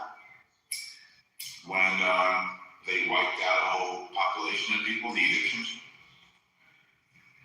Took it away. But weren't they trying to wipe them out? Didn't they have them enslaved? Yeah, that's the point. Yeah, okay, that's different. That wasn't a random group of fucking people. No, like there's nothing random about God. Like everything's justified. Right, but okay, so there's nothing when God turned people into a pillar of salt and told them don't look back, right? Did he need human intervention? When these are Even when he helped Moses kill the Egyptians, didn't he part the Red Sea? yes. So my thing is, like, it's a lot of divine intervention when God wants you to do something, right? He don't need you to pick up a machete or a AK-47 to do it. Like, it'll be done miraculously, like with, Hallelujah. like it's that whole thing is man-made. God told me to do this type of thing. So that's what I'm telling you, in the Bible, when God shows up and tells you to do something, it's miraculously done. The Ark of the Covenant, the parting of the Red Sea. Like there's so many more things I can explain. But when he wants to obliterate somebody, he'll turn them all into pillars of salt. He don't need you. Yeah, like the dreams. No, let me stop. That's good. Yeah, so I think what you were doing was actually making my point. Like when you bring up Moses, you bring up Isaiah, you bring up all these prophets, that it was the situation that they were in for them to be able to stand above all others that would fail with this amount of pressure, right? And Did they know about themselves? No, the point that I'm making is that they were willing to take the responsibility of what was asked upon them. They didn't hunker Yeah, down. but my point is that God helped them. They didn't have to pick up a weapon. God said we cut them in half. The babies and everybody. No, that's not what happened. No, that's exactly what happened. No, that's exactly what happened. So God said, you go in, you kill all the Amalekites, you kill the men, the women, the children. Amalekites? Yeah, the That's Amalekites. not what we was just talking about, was it? No, but you just said that when I'm telling you an example where God said, go pick up the sword and go do something. Yeah, I don't even believe that. I don't believe God Oh told my me. gosh, you believe in the Bible? Not that part. I mean, if you want me to be honest. Bro, Jazzy said, I'm only going to be honest. And the ones that I want to be wrong. And you're I'm right. not trying to be right. I'm going to be wrong right now. Every Because time I the don't believe Bible, that. I don't believe it. Disqualified. I'm disqualified. Yeah, what's your reason of not believing it? That part. say God wouldn't do such a thing. Just like if I ask someone, do you believe in Revelation? What's your reason for not believing that part? I don't believe it. Yeah, why do you believe one part and not the other part of the Bible? I believe all the other parts except that one. Yeah, because the other ones that you don't like. No, except that part, except that one part. No, It's not that I don't care. he tells them to kill the Canaanites, he tells them to kill the Amalekites, he tells them to kill, there's several people. What are you talking about? It's not You just sound crazy. I heard what's his name get up there and say the reason he was doing what he was doing in Palestine was because they were Amalekites. Once again, another foolish man saying some bullshit. I don't hear that. I don't hear that. I don't care about no Amalekites. No, let's talk about, well, you just said that one part. There's more than one part. Okay, well, go ahead. Bring up another part. They were Okay, shit. the Canaanites. Okay, hold on. He said, kill the people you bought the land from. Bought the land. And you think they were wrong one God and why we think so long on God. Abraham bought the land from Canaan, purchased it. Hey, you know, let me go on mute, man. I'm so bad. Let me give you a good one. Let me get it. Numbers 31, God ordered vengeance against the Midianites, resulting in the killing of males and women who had known a man.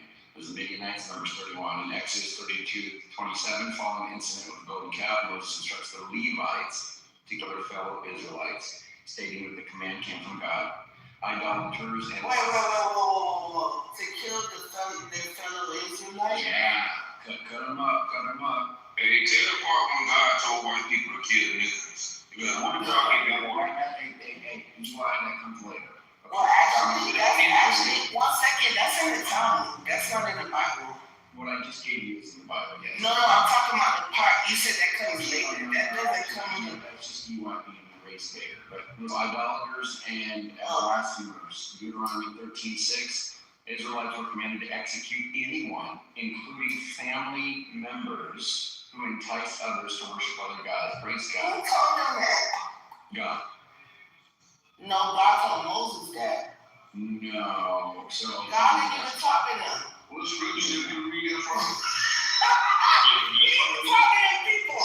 Listen, my friends, if you're going to start saying things like it's not God, it's actually the one giving the command, then I'm just telling you he did it. Moses was the only one talking about it. He had to go up on the mountain. Okay. What are you talking about? No, my point is that He wouldn't talk to them. God said, I'm talking to people. They weird. He would not talk to them. if a He was only talking to Moses, his good and faithful second. prophet or one who foretells by dream appears to you, or appears among you and announces to you a sign or wonder, and if the sign or wonder spoken of takes place, and the prophet says, let us follow other gods you have not known, and let us worship them. You must not listen to I don't know what you're talking about. You must not listen to I don't know what you're talking about, bro. You must not listen to the word. Come on. Yeah, but that has nothing to do with what we saying. You know, it is have something, because then, listen, you must not listen to the words of that prophet or dreamer. The Lord your God. Oh, you don't even know who wrote this stuff. Okay, now. It's a dude that be in your mind. We don't know if the Bible It's a dude. No, I do. Because there's a dude in his room named Lilith that said it's pseudo-figurative. That means we don't have the author. Stop over talking me. Are you good, bro? You know, you just come up with this part. Yeah. Was I not reading you over talking? Yeah, what's your name? What's your And name? King Solomon, you don't even understand what I'm doing. I'm gonna need you to move out the way, bro. You don't understand this nigga hangs with people that believe in shit and promotes them to go around room to room spreading this bullshit. So let's get into it, nigga. Miller said that these books are pseudo-figurative. He told me, oh, we don't know who wrote this shit. We don't know who did that. Isn't Miller your boy? He's also Philip has no consistency when it comes to how we assess historical documents and primary sources. There's none of these things that have consistency across the board when it comes to that. So I don't take any of them seriously. And We need to find his straight. I don't take Andrew seriously. Time period. I don't take Andrew seriously. I don't take Andrew seriously. Why not? Jazzy, I just read to you the scripture. Shut up. You didn't agree. Okay, King, that's on you. I'm trying to make me like this. I'm not supposed to be like that. No, but King, the question is that the reason can we just like just read? Does he have a reason or That's what you just read. That God don't mean us to love people. Oh, yeah. So I got it right. I just don't see your issue, guys. I mean, look. My issue is I don't believe these niggas. That's that. Yeah, that's fine. I look. To me, Andrew, it's like people I think the first worldness of our modern culture kind of blocks people away from like the realness of the world. So they just live in this fantasy world where, hey, nobody has to kill anybody. Nobody has to. It's just one of those things that the first world does to people's brains. Yes. You know, that's what I've come to see. Like, especially with women, they just don't get like how the real world works. Especially when one of the commandments is thou shalt not kill. I really don't get it. I don't get it. And then a nigga will come, King someone to come and say, God told me to kill my kids, right? He told me to drown my kids in the tub. God told them to drown their kids in the tub? No, of course not that situation. Right, you don't know. We don't know. Yes, we do. Right, did you hear Andrew say, I don't know, maybe. No, Did you hear him say that? But you heard him though, right, King? That's what I'm trying to tell you. Yes, he said maybe. So what I'm trying to tell you is sycophants like this is the reason why I'm not going that far to be saying, oh yeah, God will tell you. Because they'll just say that about any group of people. And then it'll be you next. Okay, that's all I'm saying. That's it. I don't want to get too deep into it. Can God today kill your family? Well, I think in principle he can. But that being said, He stopped Abraham from killing his son. you know what, y'all? Right, so it's like, bro, let's stop the cap. It was a test. He would never make you do a senseless killing just cause, oh, don't kill your son. It was senseless. That's why he didn't let him do it. It was a test. Killing David's baby who had nothing to do with the son of David. Do you think that was senseless? You on here, are you like secretly like a cannibal or something? I just said that. Possibly. Said possible. My thing is, Andrew, I do think that Jazzy has a good point in the sense that I think the time of scripture was a very special time because that was during what now becomes or what we see as the written revelation, where God is actively working in creation to give us what we now have today as the Holy Word. But after that time, though, I fail to see how anyone can make a good argument for God acting out of what we know to be the norm in scripture in terms of no longer getting direct messages.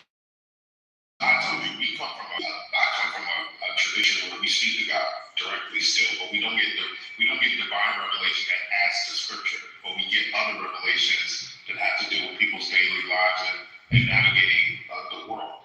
So within that context, Andrew, whenever we get messages from God, it is never outside of scripture and it's never a message that is contrary to scripture.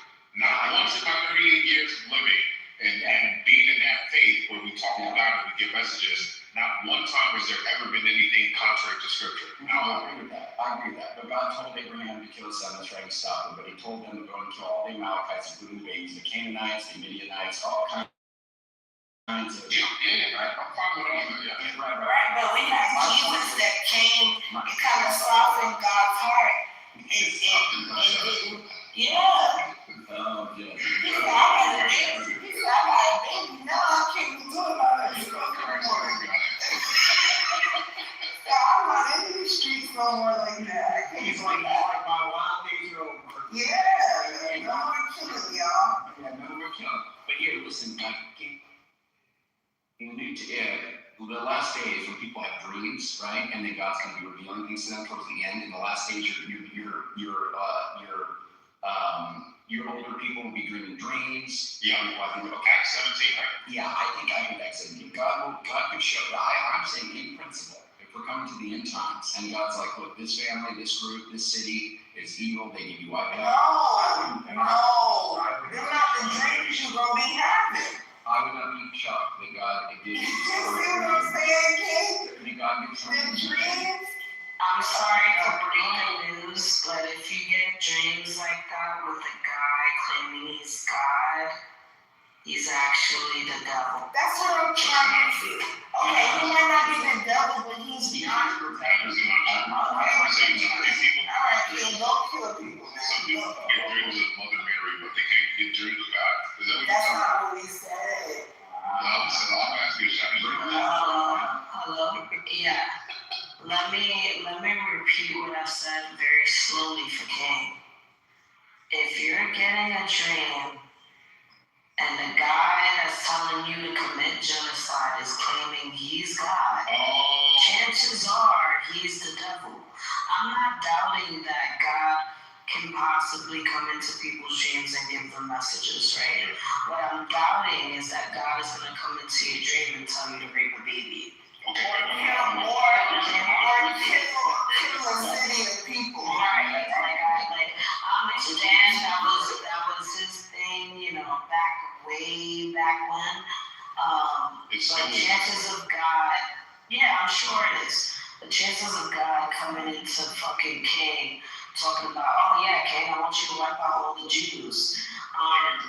Chances are you probably had a YouTube video on when you fell asleep, and that's what you're hearing. I agree. I actually. Well, Shai, according to that was my pushback to it. Andrew.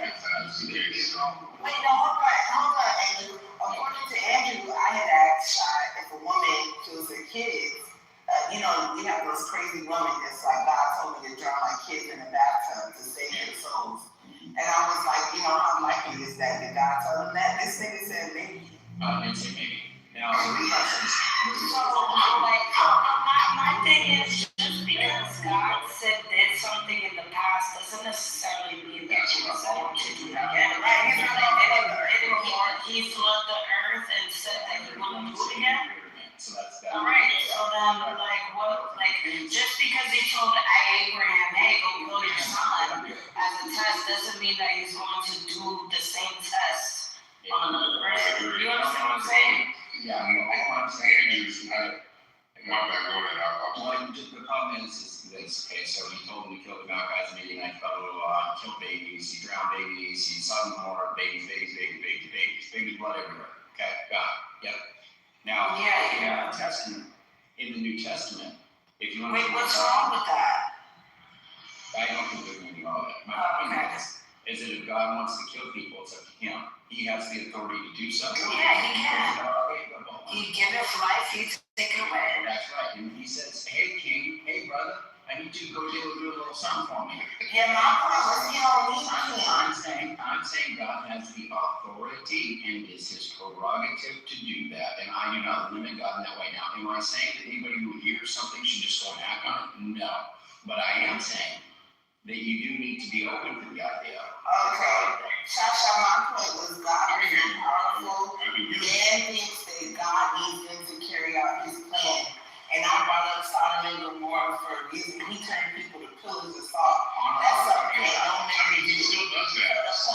He split the sea in half. That's what that too. The point I was trying to make was there's going to be divine intervention. He was on the study about it. When you are dealing with God, there's going to be divine intervention and miracles, like turning loaves of bread and fish into enough to feed a multitude. Right? Like these are things that will appear when God is ordaining an event to happen. But when you niggas just get up and say, I got to go kill Iranians tomorrow, because God said so, that it's like, okay, you say it's like argument shut. People say they don't believe in miracles, right? But then they're asking for a miracle in order to believe in God. It's like, yeah, unless God can cure all cancer on earth right now, when I ask Him to, then I don't believe in Him. It's like it's a not a contradiction. It's illogical. Right, but that's not what I'm saying. I'm talking about when He's telling you to go and kill someone, or go like I said, or go kill the Egyptians or whatever. Part of this and swallow them up in the sea. Moses didn't really have to do shit. Yeah. Right? Please. I'm so confused. The thing is, I know you're confused because they're making me all over the place. I said God doesn't need you niggas to carry out His master plan. He can do it on His own. That's all I said. Yeah. So now I'm trying to defend a million other points when that was the original. Look, Jazzy, I agree with you. As a matter of fact, I would agree. I actually lean more towards how you're framing this than Andrew is. Not that Andrew's wrong, but I like the way you're framing it because I agree with you that God works more now in terms of general judgment instead of directly leading people. But like you're pointing out, I think He more works within creation, within the environment. For instance, all these STDs, HIV, I think these are modern ways of what He did back with Sodom and Gomorrah to sort of pass judgment. So I agree with you that God still right? Like, yes, I agree that He still works in those kind of like large scale ways. However,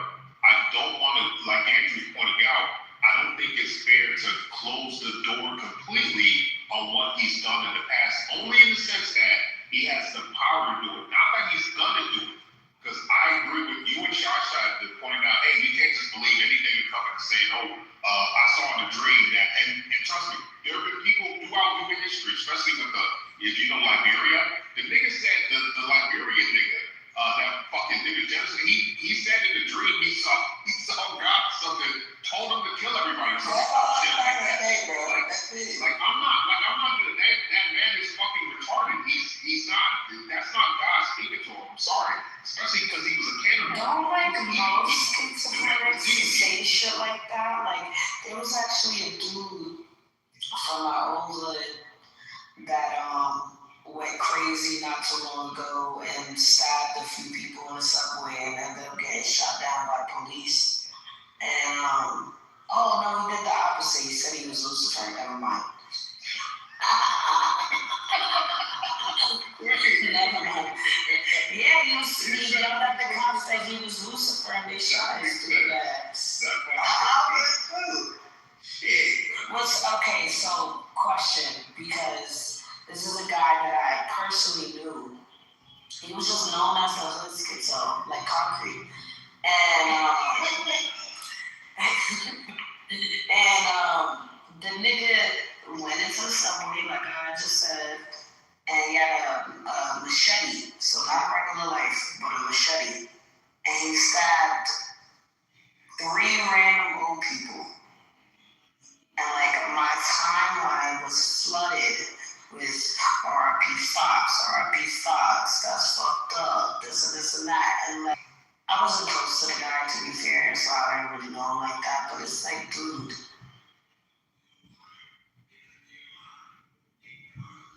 What the fuck? Like, you're wrong. Like, how?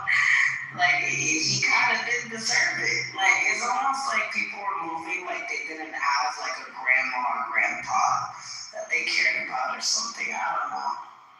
I feel like that shit falls, like, my relationship or whatever I felt about someone, like, falls out the window once you do, like, an egregious act like that. Am I fucked up?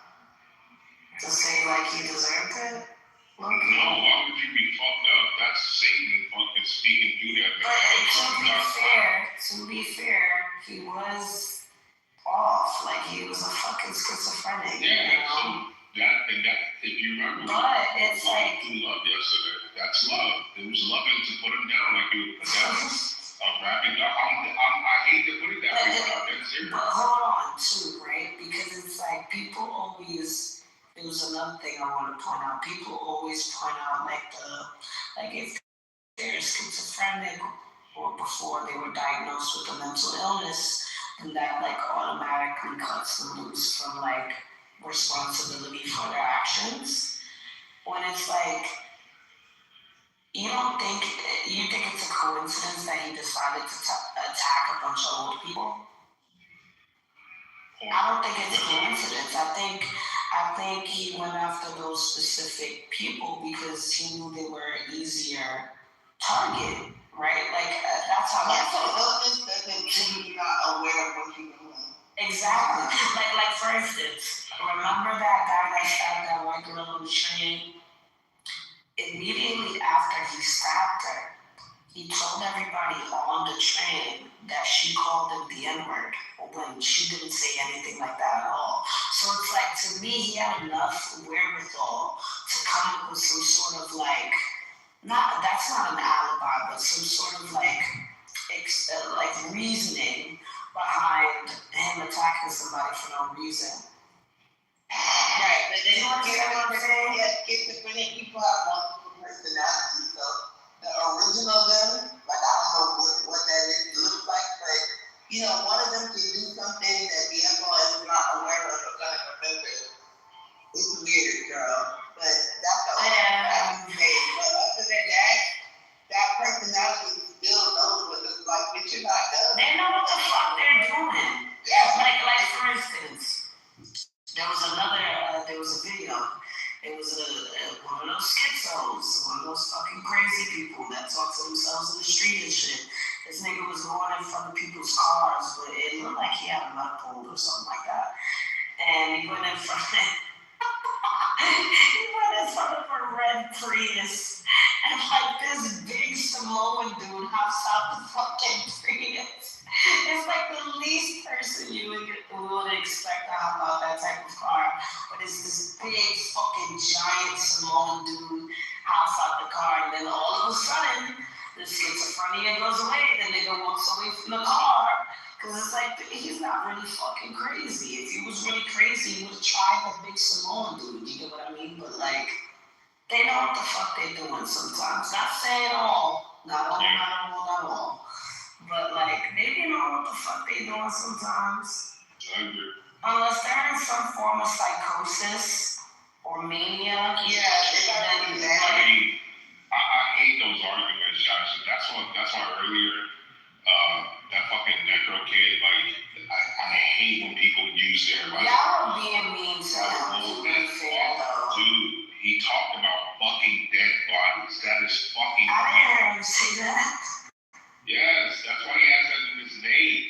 In past conversations, Josh, that's why he's being so. You don't think he's trying to be a fucking edge lord? He is, but he weird as fuck. He is. So my thing, Josh, people like him and others, I don't have any, like, because these are the people who go around doing this fucked up shit to other people. And then we all ask, how come nobody saw? Nigga, he was telling you who he was. These people are telling you they're demons. They're literally telling you this shit. So for me, I don't play with none of that. No, I don't play with these people. You know, and then he has that R.I.P. shit in his. These are the people who want to kill your president, want to see political assassinations. That's who they are. Like, what do you think that was in his speech, Josh? That's what he was saying. These people want your president dead. My tea daddy. Not my tea daddy. That's why I don't play with them, man. I don't play with these people. Like, they're fucked up in the head. And if, like I said, man, America, never give me political power. Y'all gonna see a fucking real inverse hit in this motherfucker. Hopefully we never get power. We don't need fucking, what's that guy that be eating people over there in Africa? Jeffrey Dahmer. Nah, he's in Africa. He's an African cannibal. He was like a fucking mayor or something. You talking about Liberia? Liberia's dude was a cannibal too. Liberia's the one. Is it? He was Liberian, yeah. I don't know. There is a number of cannibals. I hate to say that there was a number of cannibals. I hate to say that, but yeah, there was a number of cannibals. It was a famous fucking. What was his name? Hannibal. No one from I'm trying to find him. Like Washington. Nah, he was on Vice. That's what I'm remembering him from. He had an episode on Vice. Hold on. That's who you remind me of. That's what I'm trying to say. I'm not a cannibal. I'm a price follower. Not a cannibal. So okay, hear me out. Please hear me out. Oh yeah, he is the Liberian guy. Yeah, and it is. That's right. But hear me out. So you mean to tell me that soccer team that got stranded in the Andes is wrong? Wait, got stranded in the Andes? Like what? You don't remember that? No. The soccer team or hockey team, whatever the fuck they were. They were stranded out in the Andes. And they started eating the motherfucking dead bodies. Listen, their plane crashed. All right, they were Chilean apparently. And their plane crashed. Some of them survived. A lot of them were fucked up. And a lot of them were dead. Right? And basically, they were fucking obviously in the cold. There was no fucking nothing to eat. So they started, cutting up some of the bodies that were dead and they started eating them. You didn't know about that? No, what did they say it tastes like? Well, they didn't, I don't know if they disclaimed, but somebody else,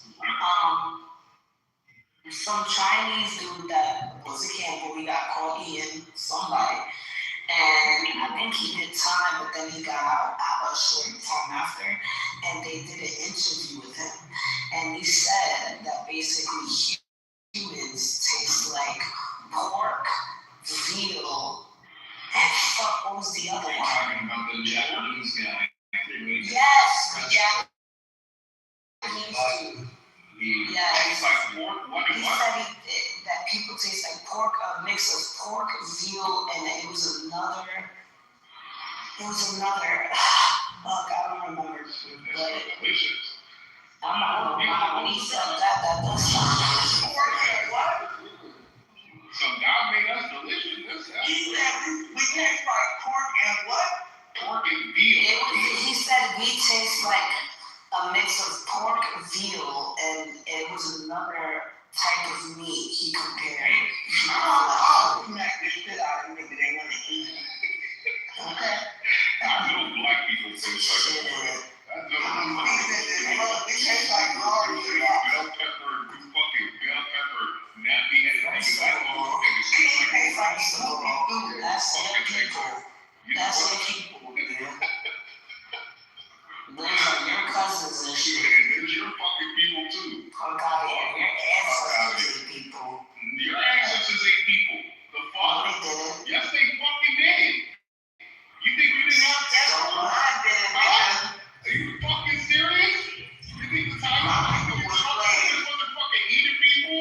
Taking their fucking cues from the fucking idiots in the Amazon? Are you dumb? What are you doing? Why you doing what about it?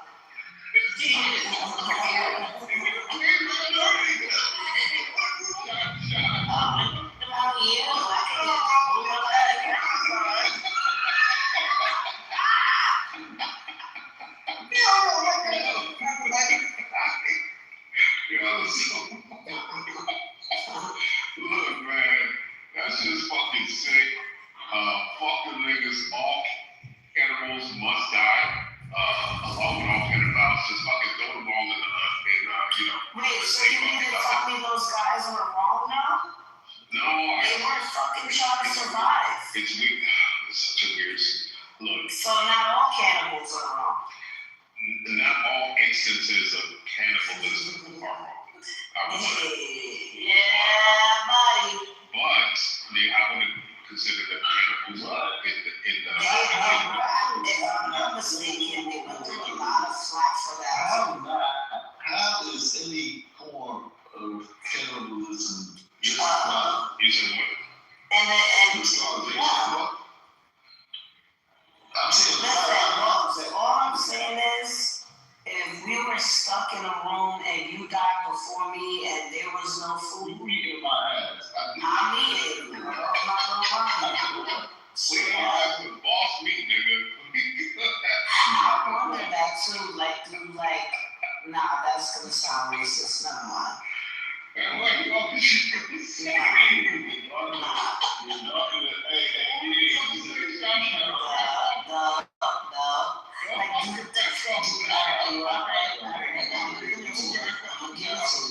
I was wondering, do different races of people taste different? that's why I said, that's what I said. I was just but not just like darker skin. What if like the Japs taste different than the Indians?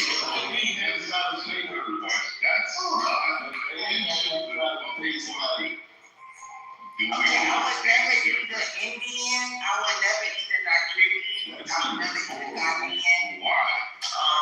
I don't want to go around me. Literally Nigerians, we have the best No, genetics. here we go with the look. We have the best genetics. You are not all cows are the same, right? There's different brands of cows and you'll get different types of meats, like those fucking Wagyu cows. I'm wondering who's the Wagyu of humans, you know? That's what I said. You know how much grass you can't even get grass. The Wagyu. We're the motherfucking, we're the Albies chicken and steaks. The Americans are the Albies meats. Not the Whole Foods, nigga. The type of shit we eat compared to the rest of the world, nigga, we are the Aldi's of human. I want a Kenyan. Give me the people who eat the cleanest. I guarantee they taste the best. Japanese. Yeah, give me a Jap. That's probably why you see that Japanese nigga described it that way, because they eat. But you know, Chacha, they eat a lot of pork. They're a society. That's what I'm saying. The reason why I brought that up is because just like if you feed a Wagyu, they have that special Wagyu cow where they only feed it olive pressed leaves, so the meat tastes. It's a special Wagyu where they only eat olive pressed leaves, and so the meat comes out very fucking even more tender than regular Wagyu. So I'm wondering, does our diet, like, determine the quality of human? We need to put this to the test. You said what? Huh? Yeah, Listen, all I know is that Brazilian food doesn't have any spice, and I'm really disappointed. And food not too much. If we're eating Brazilians, and I don't know if they taste good. Actually, that's the thing. It speaks for yourself. I guarantee if somebody took my leg and fucking grilled it, it'll taste amazing.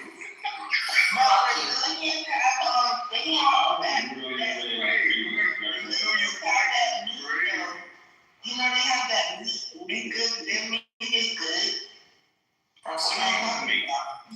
It's alright. There's just not a lot of like spices, and that we're not Indian. Where you from? You want curry? Go fucking India. Alright, go to India, nigga. They'll give you customized curry. Alright, go Indian for people. You know what kind of spices are you looking for? There's nothing spicy. Yes, why do you need spicy food? What do you mean? Why do I need spicy? I'm Creole. What the fuck? Why do I need spicy food? Indians taste like trash. You already fucking know it. And fucking South Koreans, you know they do nothing. Wait, why are you talking like you taste something before? You're like, you're next to the fucking Indian restaurant. Fucking talking about diet. That's the Fucking trash ass diet.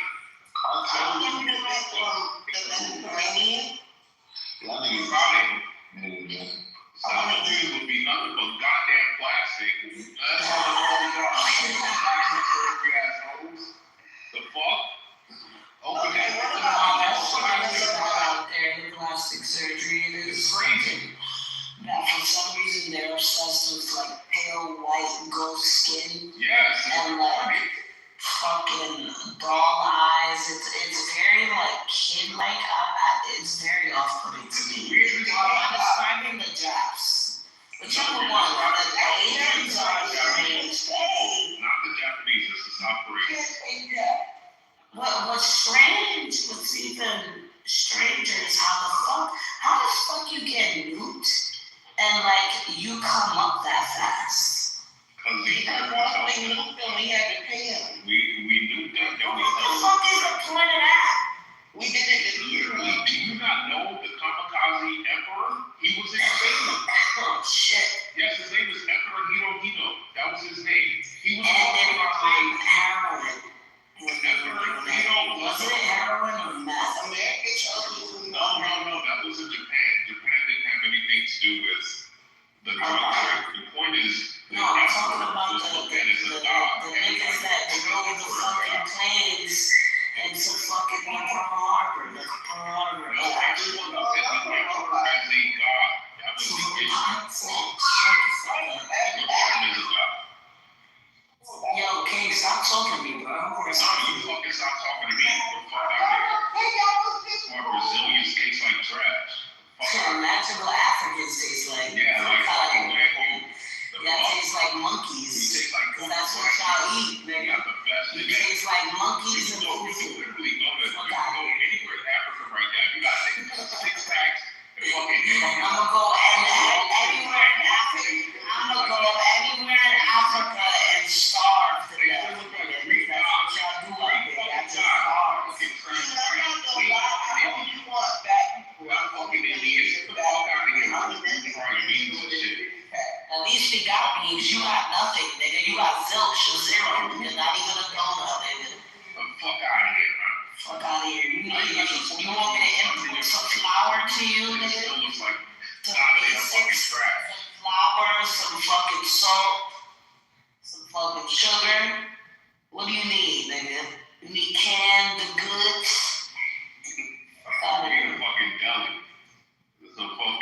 cheese. Y'all don't even got stores out there.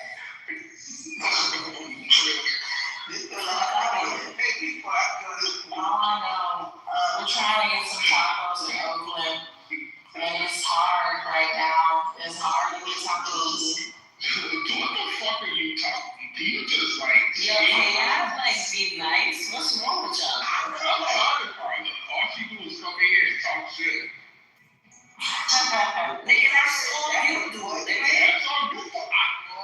That's all I do, nigga. I come in here, I be chilling, I be fucking. You tried to steal everyone. The last. I fucking voted blue.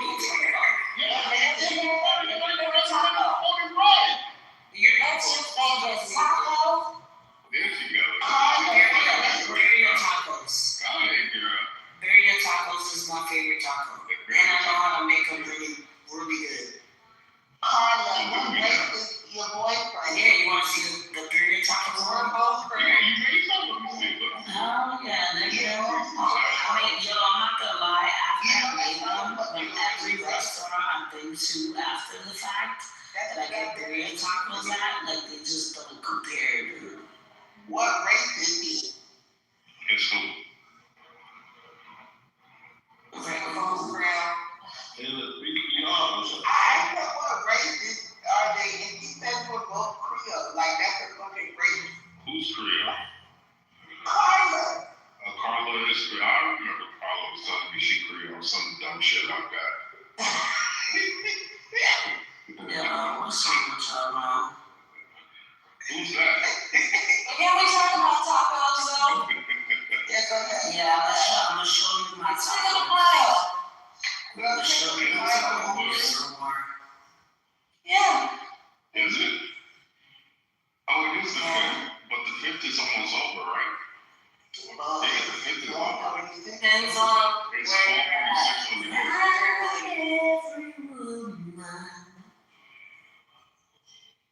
Go ahead. It's in my feet. That's right. Everything that you want now. Oh, big things almost massive in Kentucky.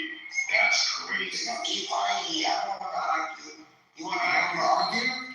That's Ifani's a faggot. I'm tired of that fucking albino looking bitch ass nigga. Yeah, you gotta chill sometimes, bro.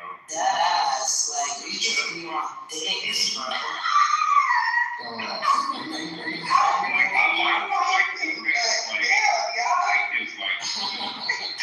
Yeah, PTR, that's the taco, the birria tacos, I mean.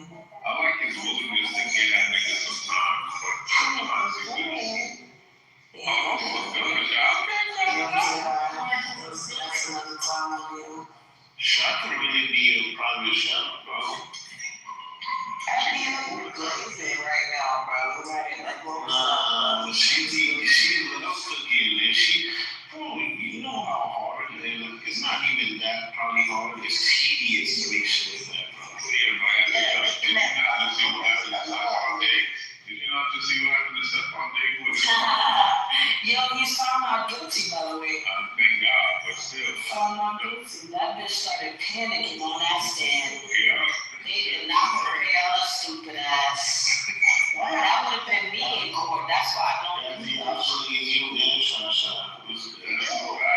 No, what happened with So basically, his private chef accused him of beating the shit out of her, essentially, and not paying her. And the nigga took her to court, I guess. And was it a civil suit or no? It wasn't. It was a criminal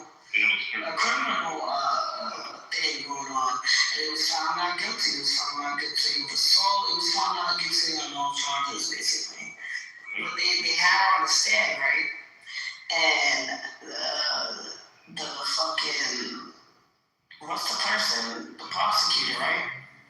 The nigga asked him questions. So they was like, hey, you know, you sure? Basically, they was fucking catching her on a lie. And they gave him some papers. And they were like, yeah, this nigga paid you right here and here and here. And that bitch like was panicking basically, like she was caught up. That bitch started talking about the nigga bringing bitches to the crib.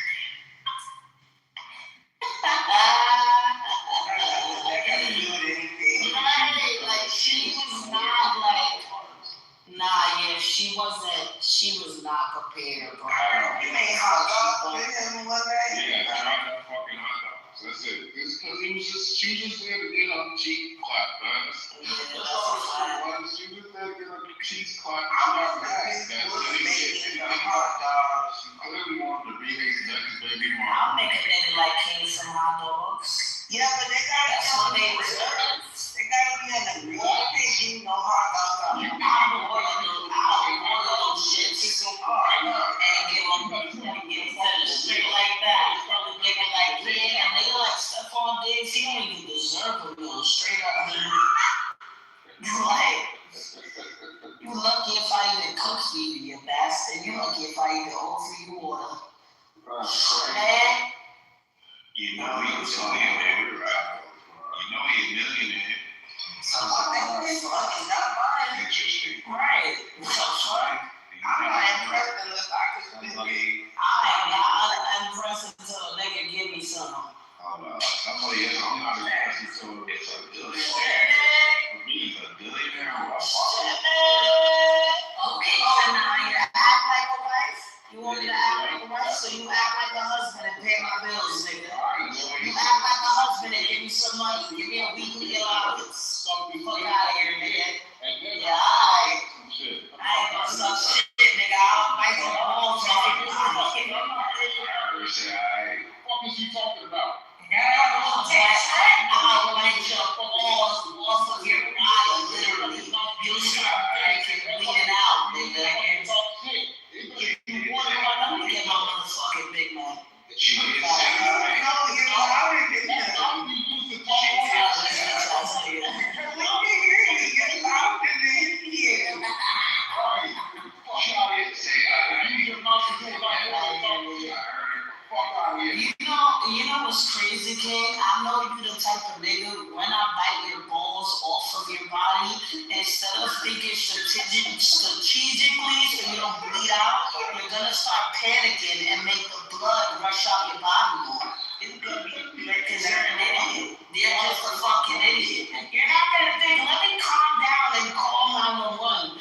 You're gonna just start screaming and fucking panicking, and then you're just gonna bleed out on the fucking bed. Yeah, alright, nigga. You think you're gonna defend yourself? You think you're gonna defend yourself when you see me chewing on your balls? I'll be there. I think his balls big as hell. You sure about that, Jackson? I want to see a video. Do you want to see a video? Fuck out of here, nigga.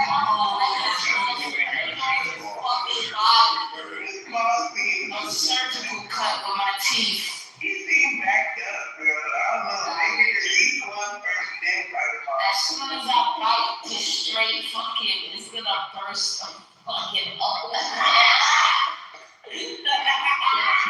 What's he calling rapper? What the fuck? I feel like he was before. What the fuck? Nah, no, we got Carla. Oh no, Carla's still in here. Alright. There's a ballers nigga running around the little city right now. I'm not gonna lie, dude. There's a couple of them running around. Literally right now, bro. Niggas looking around with some exactly. That's the law. Like that when I watched the ball. Hell no. I mean, unless it's a law to fight someone's ball, there's no way. There's no way. The ChatGPT it right now. I got to. That's probably You went to jail, didn't she? Hell yeah. But wait. It depends on context. She went to jail once. No, I'm talking about like biting someone's balls off their body. You don't automatically go to jail. No, because what if it's a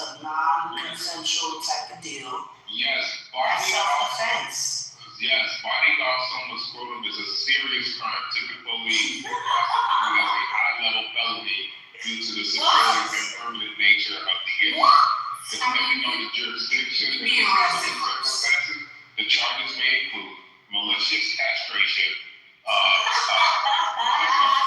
civil jurisdictions such as North Carolina, Jurisdictions, you said? mayhem. This is a legal term for intentionally and permanently disfiguring or disabling a part of somebody's body. Aggravated assault, felony assault, That's a lot of charges, bro. harm, and a grievous bodily harm in some legal systems. And then sexual assault. And then sexual assault is the other one. What? Okay, no, wait, ask it, what if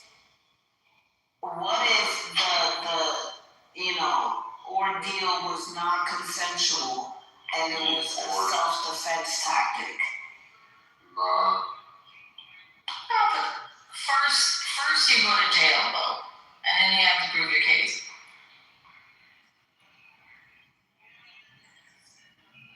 What if the ordeal was non-consensual with a defense tactic? If the act occurred during a non-consensual ordeal as a defense tactic, it may be legally justified Let's go! under the doctrine of self-defense, Let's go! provided the force used was proportionate and necessary to neutralizing an imminent threat of serious harm or death. So you gotta prove it. You still gotta prove it. I love America. America! For such a Fuck severe yeah! offense to be considered a legal defense rather than a crime, the following criteria must be typically met. Imminent threat. You must have reasonable believe you are in immediate danger of serious bodily injury or forceful felony. Proportionality. The force used must match the level of threat. Courts often permit greater force, including force likely to cause great bodily harm, without legal facts. And then Baby boy, I don't care whether I get in trouble or not. I will bite your balls off your body if you ever think. I don't give a fuck. You're going to jail. I don't care, nigga. You're going to jail. You're going to fucking jail. Women's prison is better than men's prison anyway. Yeah, I'm not right. Orange is the black, nigga. Get ready. Oh yeah, I'm be getting my pussy ate. My fat neck. Let's go. Let's go, buddy. It sounds like a good time to me. Yeah. Yeah. The fact that nigga shit. I don't give a shit. Well, listen, they're good type of fish. Good type of fish. I do not care. I'm not trying to dick. I don't need dick. I'll become a guard in that prison and take care of you. Don't you worry. That's a fact. That's the first thing I'm gonna become. I'm gonna take Guard care of in you. the prison. Yeah, you're going to jail. I'm gonna be working at the jail. Yeah, you're going to jail.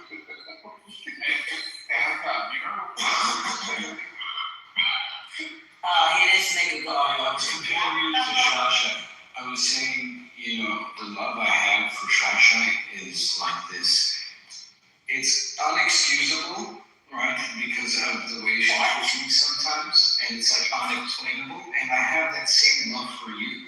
And I was bringing that up in the room, like you bait the baits all the fucking time, and I'm like, it's just who you are, and like you're chill the next 10 seconds, like it's cool.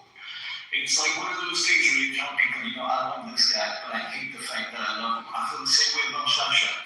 Well, I hear that. I was complimenting you. No, but I'm better than Shasha. He's doing it. Shasha cries and threatens you and talks about biting off balls. Like, what the fuck? Like, she can't just take it down and be like, I love you. Right? She's like, I have a question though. Do men really think they're better at getting pussy than women? Women don't know how to do shit, Carla. I'm sure men are better than sucking dick than me. Women don't even know how to vote. If we had to, we would be. But since we don't have to, we would. But to be honest, like, I doubt it. let me explain why I think that could possibly be true. I know I'm fucking up. I'm tired. That's how you know I'm tired. Yeah. Cause like we all follow ourselves at one point or another, so we kind of know where our sensitive spots are usually, and like if you have the same thing, then you're aware of like those, you know, sensitive areas, and I would assume it's the same for a man, right? Like, this is gay, never mind. Yeah. So you've experimented before, huh? This is. No, I never have. So yeah. I would say if I told you I only kissed a girl, and that one wasn't count. I did. I was really drunk. It was in my early 20s, and apparently she looked exactly like me. She was like a doppelganger. I don't remember it because I was drunk. But yeah, it was the next day. And I don't count it as a lesbian experience. If anything, I was confused and thought I was kissing myself. And she looked like me, you understand? I understand, but so it doesn't count. Max that experience. You know that's the meme, right? Have you ever seen the meme? Men get drunk and high five each other, and women get drunk and start kissing each other. I only did that once though. No, but that's the meme. The meme is that women get drunk and turn into lesbians. Men get drunk and start high fiving each other. I'm not with that. I've had like I told you when I was working in the hospital, I was working alongside a few dykes that happened to be from my area, and we would go out, we would fucking. I've had plenty of opportunities, you know what I mean? My homegirls, like me, who were, you know, doing the dudes with the dykes, they did their thing. I was more like of a third wheeler, to be honest. Fucking a dyke. Probably the straightest woman you'll come across. Fucking a dyke isn't a lesbian experience, though. I found What? out that If you have sex with a dyke, it's not a lesbian experience. Okay. A dyke wants to be a nigga, acts like a nigga, pulls out the So if you have sex with a fucking tranny, it's not really a fucking gay experience either, even though he was born a dude, right? Oh, no, that's not how it works. Oh no. the thing about the level of narcissism with Shasha, right? She was so affected by the situation, bro, that she had to create this memory in her mind that she was kissing herself. That's how much of a narcissist she truly is. I don't care. PTR, Shasha. This on the picture. This is one of the variations of the same meme. No, They get drunk and fucking fight. When women get drunk, they start turning into lesbians. They all start kissing each other and fondling with each other. well, that's because you guys are violent. Hey, girl. Hey, you guys are lesbians. You guys are naturally violent. Hey, you guys are naturally fucking lesbians. You know, you guys are the problem with the world. If men cease to exist, we'll be just fine. Shasha, if we weren't in the world, Save all the semen, extract all the semen out of the guys, and then what are you gonna do, huh? and then, you know, turkey base. Turkey base. Selective abortions. Hell yeah. Oh my gosh. Hell yeah, beast. They'll be gone in a generation. Nah, yeah, we'll be done so. That's such a genius plan. And it's like, I never got those, like, what are they, misandrists that are like that far in it and are like, yeah, kill all the guys. It's like, who's gonna fuck me? Like, no. Not all of them, you know? Oh, that's great. Do you think they genuinely believe? Yes. Like, Very few. that shit is,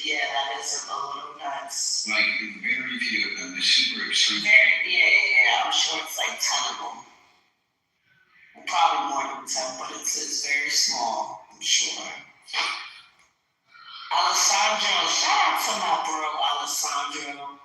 I'm not gonna lie, we've been whooping your ass. Oh, he left. Oh, Alessandro, shout out to you. What a real cat.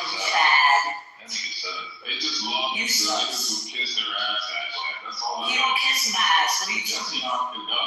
You kiss my ass and I hit you. So you literally hold this nigga behind your shirt and try to fight niggas just to protect them. Yeah, I didn't say that for y'all to start talking shit. Shut the fuck up. That's what you did though. No, fuck, I didn't. Shut You up. said you don't know bigger than a woman behind one of the niggas. Shout out to Alessandro. Don't listen to these fucking weirdos. Fucking losers. Little niggas who kiss All their of these ass. fucking You even losers. got a deeper voice than Alessandro. Right. She I crazy. got a deeper voice than you, nigga.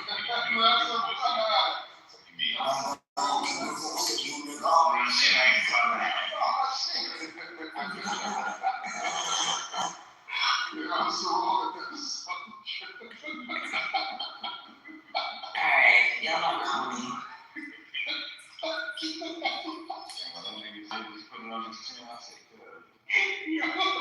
I'm not mad at me. Look at that. When you are calling, My guy, Dr. you Adam. don't understand about colleges. You're sitting at the feet of the professors. I wish I could do it, but I can't.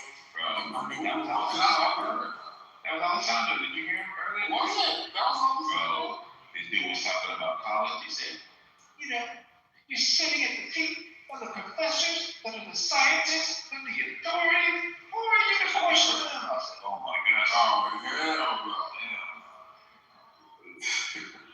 Why am I the harsh feeling of this world? Why am I young niggas sleep without worrying about me? Like, It's not, buddy.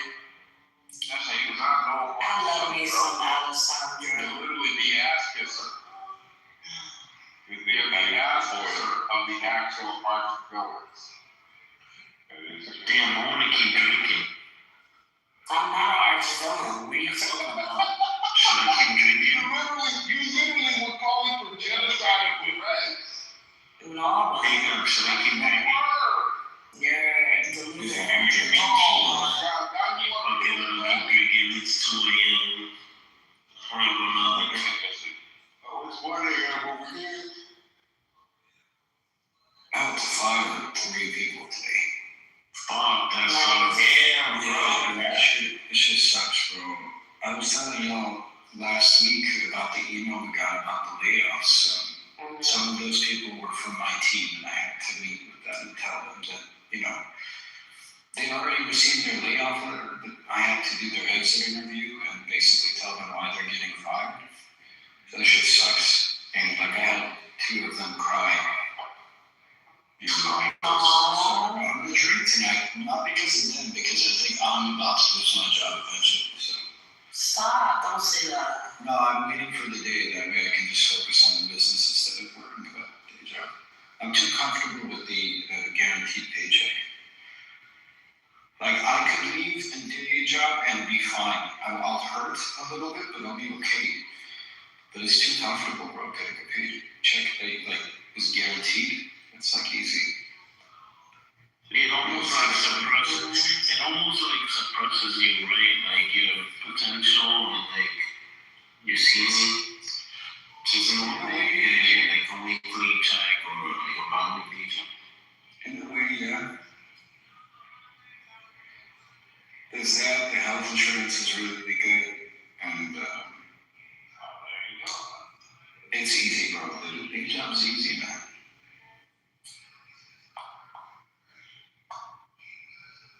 Like corporate healthcare at a certain level is literally just managing a bunch of personalities. And it's pretty easy. It's like learning to replace with AI or some shit, or no, the big beautiful bill and the new requirements for medical eligibility and the complete, so in Southern California, there's been a drop about 26% Medi-Cal enrollment, and that's not emergency Medi-Cal, it's regular Medi-Cal. So like citizens, like 24% have disenrolled. And that's caused like major losses in per member per month yield for these companies, right?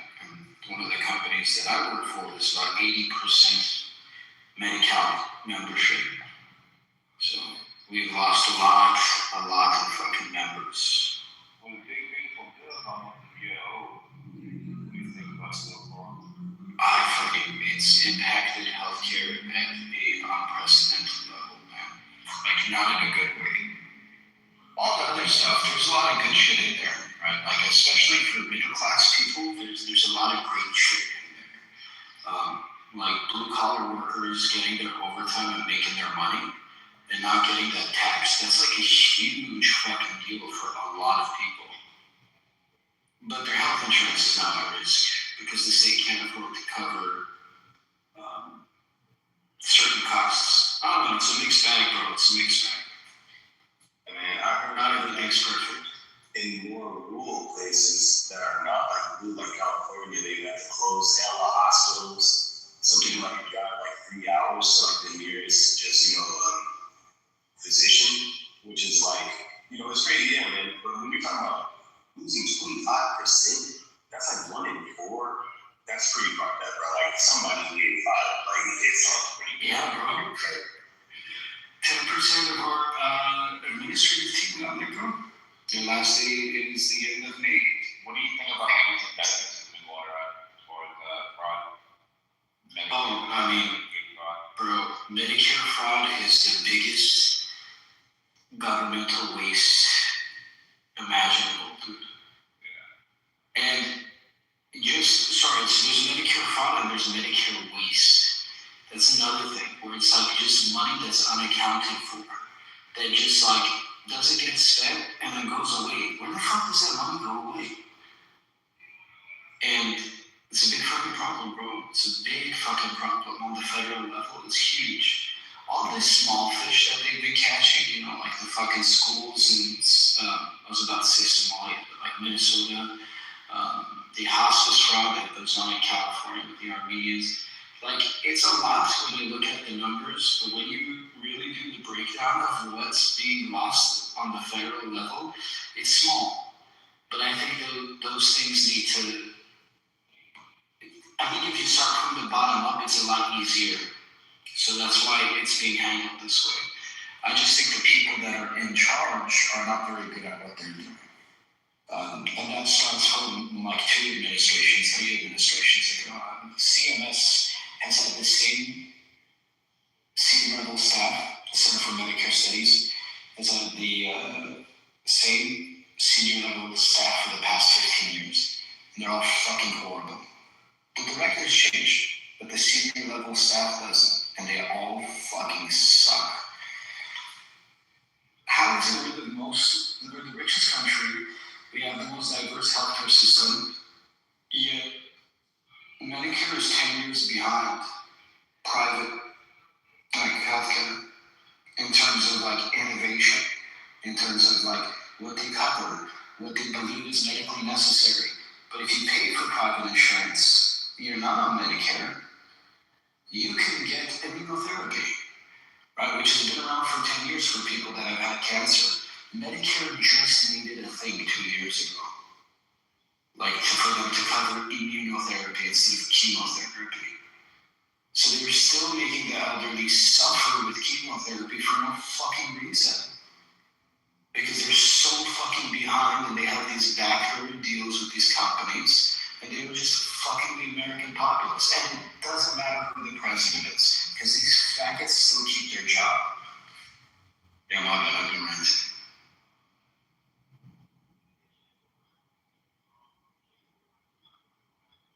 I hate the healthcare system. Yeah, what's the point of having healthcare if we're gonna die anyway, I'm gonna shit out blood in your 40s, or do you want to live till 80 and be okay? I think shitting out blood at 40 is hot, so joke's on you. Don't tell me how to fucking live. That's how a lot of men from where I'm from in the world live. They never Men would be on the brink of death before they go to a fucking doctor. I don't understand. I would never on the fucking thing. It is so fucking gross.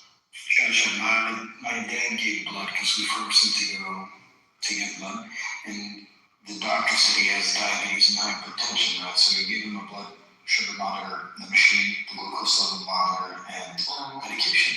Yeah. My dad tells people, yeah, they said I have diabetes, and that's how he's handling his diabetes. That's it. He laughs and goes, yeah, I have diabetes. That's it. Oh, fucking good. They told me he shouldn't be drinking and like watching what he eats. This man still drinks with everything. No, and doesn't watch what he eats. That's how it goes. It's so stupid. It's so dumb. Is he treating the diabetes?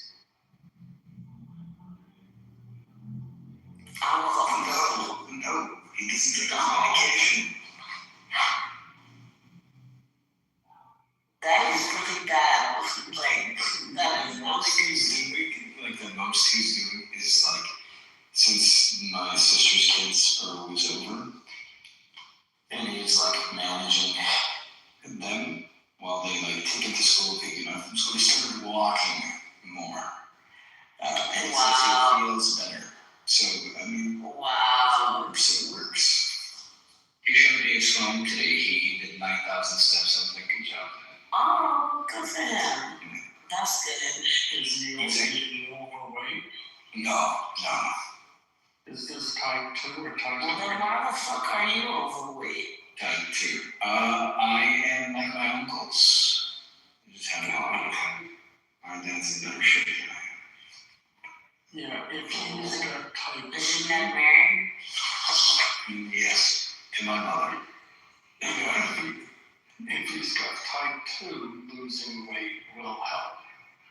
It's type 1, no. But, yeah. How do you feel about GLPs? You understand the implications of him not treating it. Yes, of course. I was. I'm sure he does too. He just doesn't give a fuck because he's an older Armenian man. He's in his 70s. He doesn't really care. Yeah, my dad's the same way. He's Puerto Rican. He doesn't give a shit.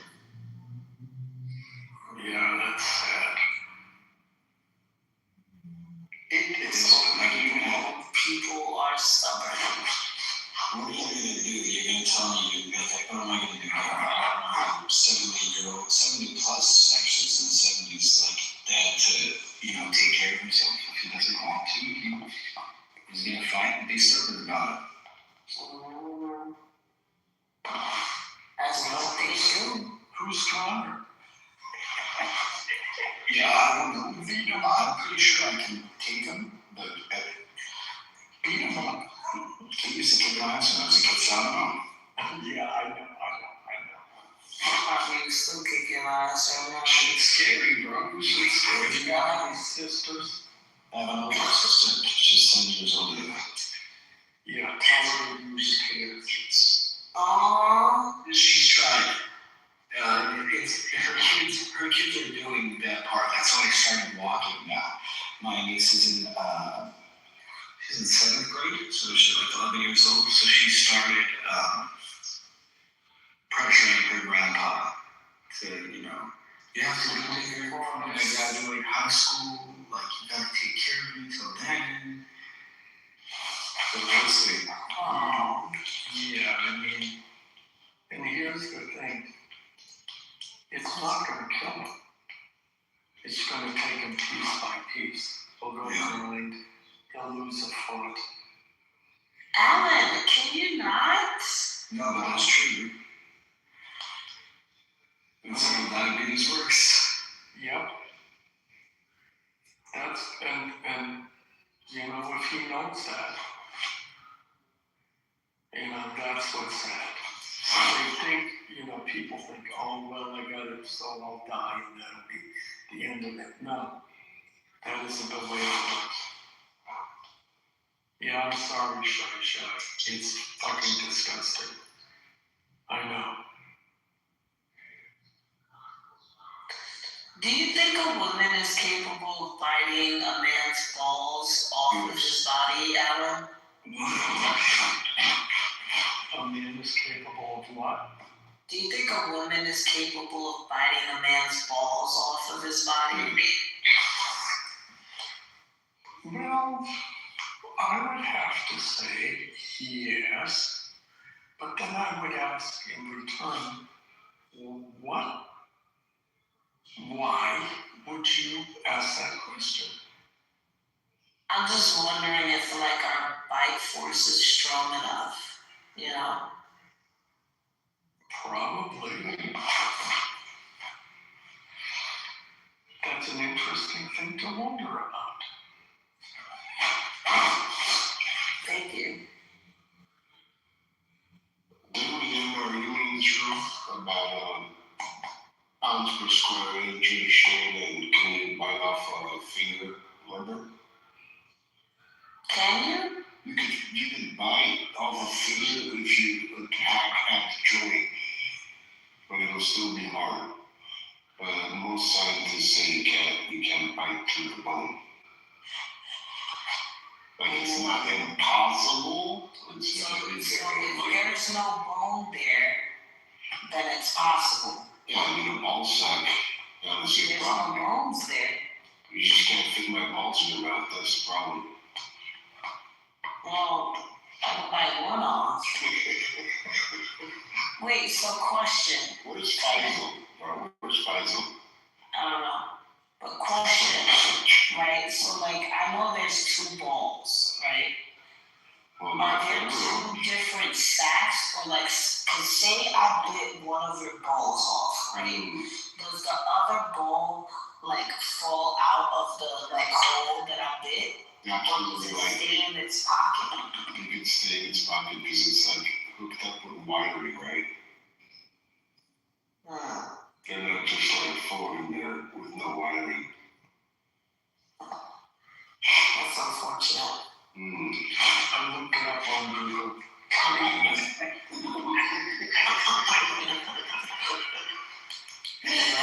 You know, Google's there for any question you might have, and yes, it's possible, and it's actually occurring. Nice. But why are you having such mean thoughts, Shy? Oh, cause King, I believe deserves that, Alan. There's some men in this world that deserve their balls bit off their body, you know? Well, but would you like it? Let's say a man said there was someone who deserved to have their titties bit off. There are. I can name a few women that deserve it. Shit, Casey Anthony. You mean to tell me that bitch doesn't deserve her titty bit off her body? Hell yeah. She deserves both bit off, you know? Ghislaine Maxwell, that bitch deserves her fucking asshole bit off her body. You know? Well, I was sitting on the fence, no pun intended, but you've convinced me. Well, Alan, so have you heard of the red and blue button question? Oh, you have, because you voted. Yes. So I made a tweak to it, and I'm wondering which button you'll press, okay? So blue button is the same thing, everyone lives, no one goes to sleep. The red button, all Jews on earth die, but alongside of everyone you love and care about. Oh, yes, I heard this argument. And I heard people discussing it back and forth.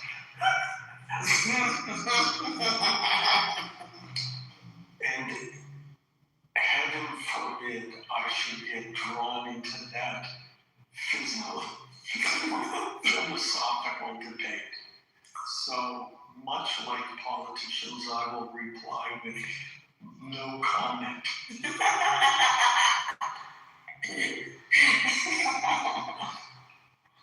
Alright,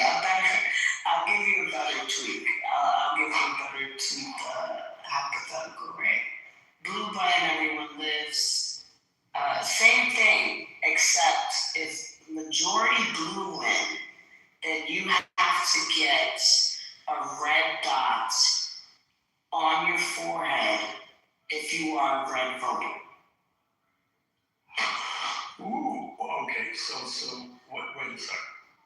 So if blue wins, everyone loses, but all the red voters have to get some sort, it doesn't even have to be a red dot, it just has to, some sort of identification to show that they are a red voter.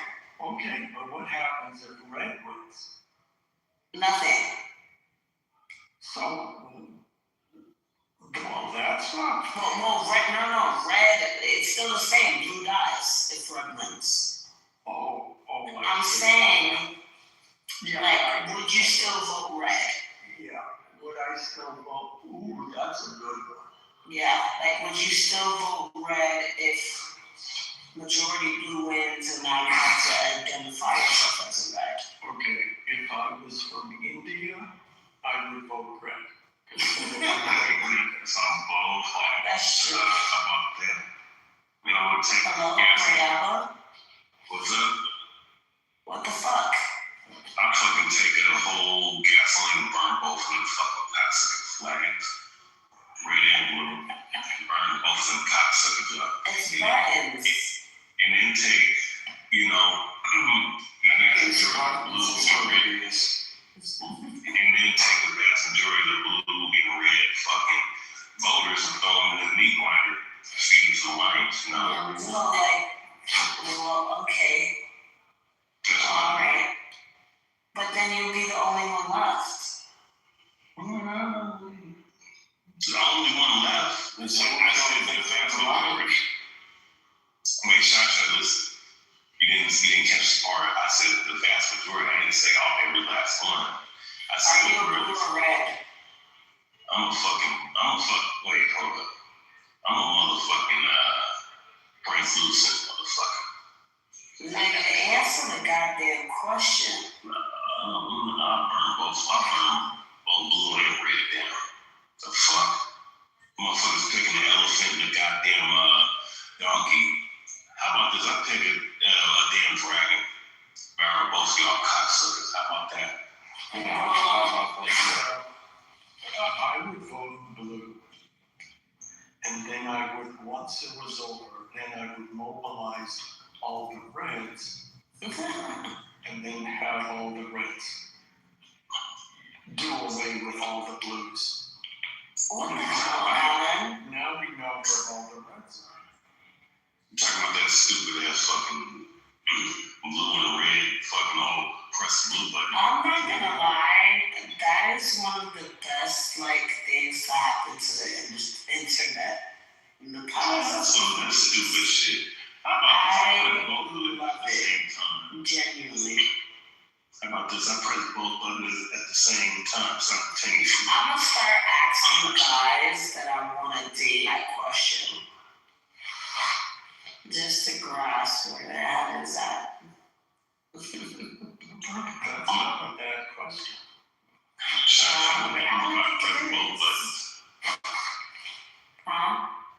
What happens if I press both buttons? You're gay. It makes you gay, you know? Oh, it makes me gay that I press both buttons at the same time. Yeah, that's what happens. You ask me what happens. You become translucent. I press both at the same time and everybody goes. That was actually one movie that terrified me as a kid, the Invisible Man. With the one with this guy, fucking the Green Goblin. What's his fucking name? William What's his Dafoe. name? No, it's the same actor. William Dafoe. Yes. The one with William Dafoe. Shot, quick question to me. Now, William Dafoe and Jason Franco did do a good job, especially William Dafoe, right? But if you go read the comics, you watch cartoons, right? They don't look shit like how they look in the movies. They actually called the Invisible Man? They actually have a similar hair texture that I have. Like ass waves. You know what I'm saying? Callie, you know what I'm talking about. The soul is. And that's it. What Invisible Man are you talking we're still talking about from 2016? No, it's fucking, like, I think it's from the 90s. Really? Yes, you don't remember? It was like Steam and, fucking hell, man. It's pissing me off.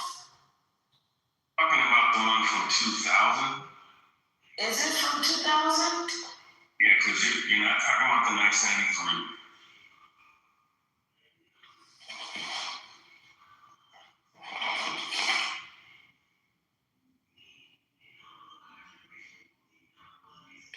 With Kevin, is it with Kevin Bacon? Is that who I'm mistaken?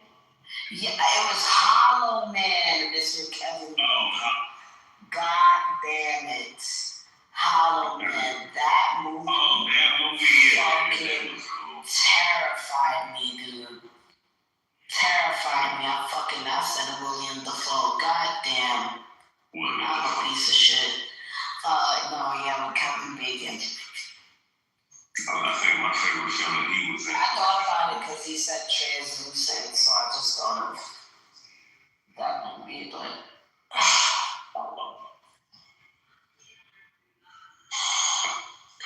yeah, Hollows,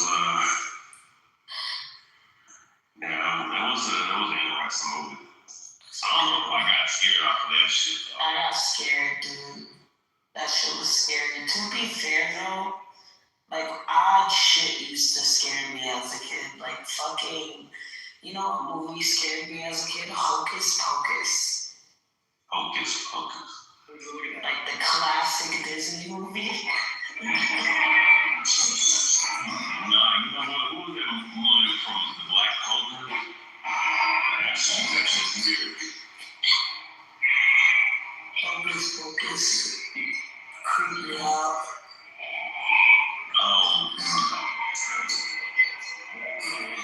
What was I gonna say? I'm just gonna say this right now.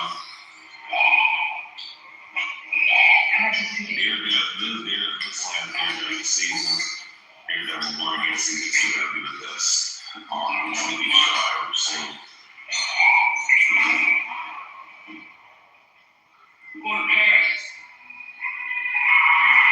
I'm watching that. Kingpin to die in state. Jazzy. Fuck no, I want to kill our king.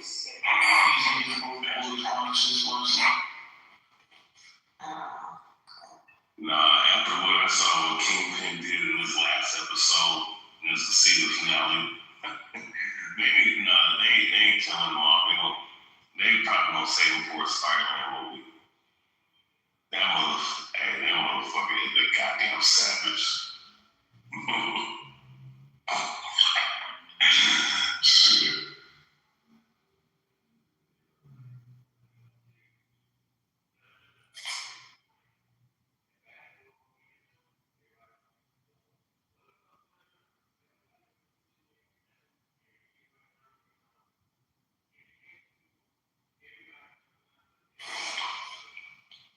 You killed the fucking room, Rihanna. The room been there. I think I discovered something, and I need to share with you. Okay. Shit. So when I was on Facebook for Preachers for Like 7 News, I was like combating in the chat section, like, in the comment section. Mm-hmm. And I was even combating my posts, videos, and all that extra shit. But then I came on here and I was like, oh shit, there's a bunch of news. That's like me now. I want to interact. But that's the simplest way to put it. I'm not adding all the extra shit, but we wanted to interact. Like, debate, share thoughts, all that shit. I'm on something called You Mingle because I seen a bunch of Jewish bad military bitches going on there debating like we doing it. But they're not doing it for fun. They're doing it like an agenda because I can see it. So I said, let me try it, right? Let me try what they're doing. Yo, I just finished debating like over 24 niggas opinion on what they're debating. And I think that's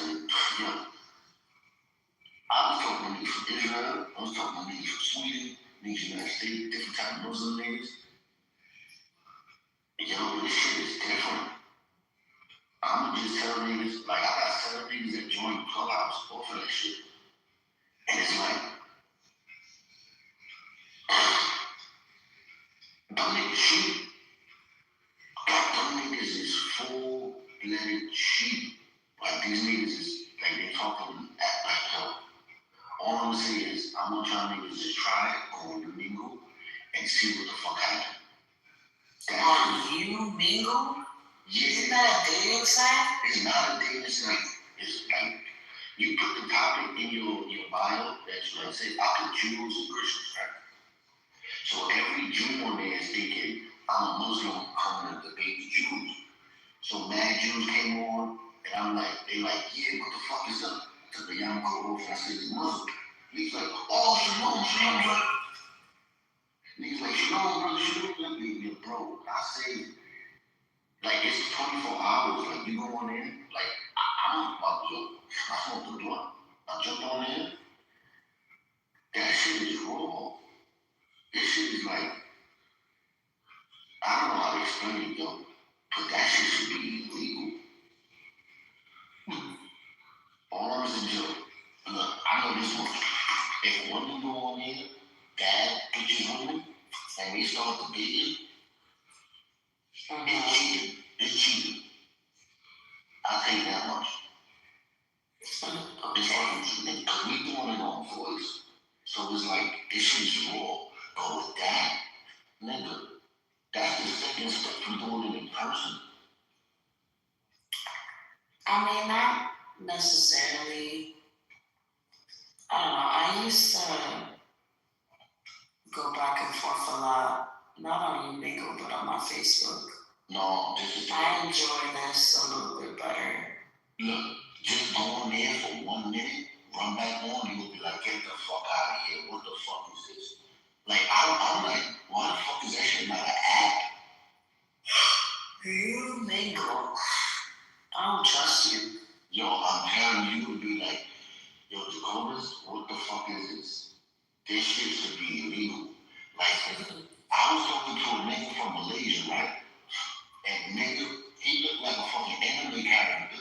And the nigga like, I hate come on here because they always look at me like I'm a girl. I'm looking at him like, you do look.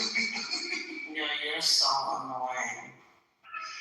But mind you, the nigga Christian, and you know, I'm telling you, go on there for 1 minute, you gonna run back on here, and you gonna tell them, it's like, yo, what the fuck is this? The Congress took me to fuck, like, what the fuck is this place?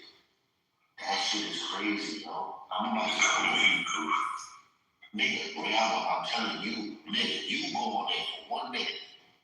I don't know if you smoke, or you don't drink, you don't know if you drink. Go on there. The first 2 niggas you talk to is on. Like you war ready. Like you just on, bro. You gonna come back on here and talk about, yo, bro, I need war. I need war. And nigga, I'm telling you, this should be illegal. Whatever the fuck this is. Like, nigga, I was just arguing with a bad Israeli bitch. And I was like, yo, I said, Yo, Hillary Clinton was a baddie. in the past, Yeah. I'm gonna say She this. was a baddie. You know, it's knowing what I know about that dirtbag, I could care less because eating little children. now, Shaka, you see how niggas brought up the shit you, remember how you caught niggas in the bullshit about the false shit about the Jews, 122 niggas and all this? It's one thing to talk to a nigga on here about that, but when you look a nigga in his face and you tell him that, it's not gonna be debate time. Cause the niggas gonna call you out the name and now like, yo, bro, that is what you should say. You go on here. It's going. Is it like Monkey, where you're like on video chat with? I seen a nigga in my hood use Monkey, and it's sort of like that, but it's not like that. Like you can skip. Say like a nigga pop up, you don't know what the fuck you looking at, skip. But this is, I don't know, bro. This is not big. This shit is for niggas in the middle of the world that can't come to the United States. Niggas in France that can't leave. So you talking to niggas straight in it. Like, yo, I spoke to a nigga that was a part of Jews.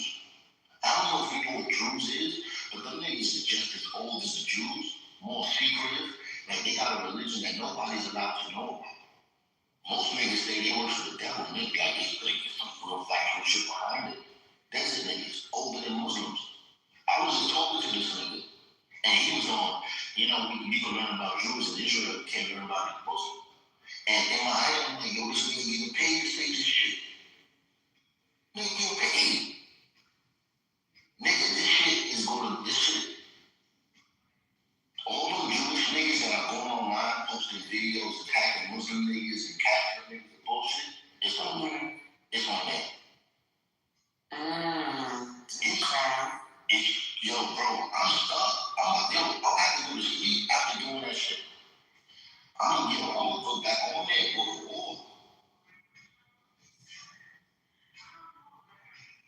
Yo, I'm glad you enjoyed yourself. Nigga, I'm just saying we don't belong here. They thought going to TikTok was the way. No, sending niggas out from here like a military to go to war on there and come back and what the fuck they found, nigga, that is fucking shit. Hey, your face, nigga. Yo, Shasha, you looking nice. Man, well, that's a real photo. Ass nigga. Look, you see me talking about you want another hooch. I'm a man, motherfucker. Yeah, if you was following Jesus, if you was following Jesus, if you were married now, you would try to fuck her, right? No, she home. Stop. You would try to fuck Mary Magdalene if you was following Jesus. Can you stop? Stop. Control yourself, bro. Don't do that. No, stop. We believe this now.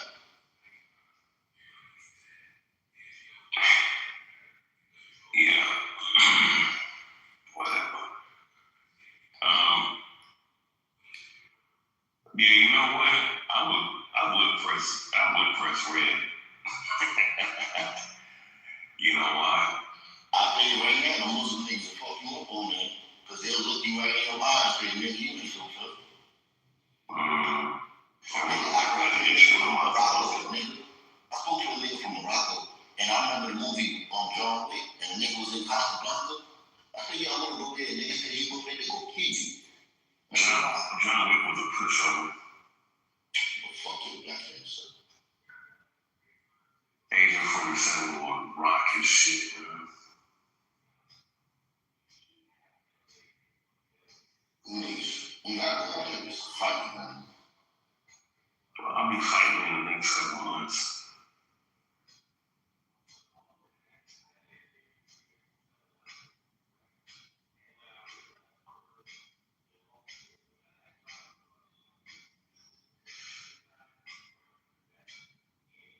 Oh, I did speak to a Jewish nigga on there, and he did teach me something. And I'm gonna share with y'all and give it to y'all, because I told him I'm gonna steal it. Because I was telling the nigga, do you believe in the resurrection? And he said, look. I said, don't talk to me like that. He said, look.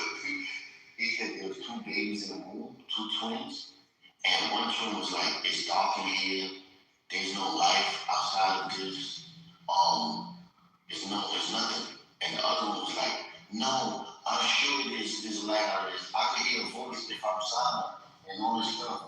And he's basically saying one baby sees there's life after the womb, and the other one don't believe it based upon no evidence. And the other one believes it based upon no evidence.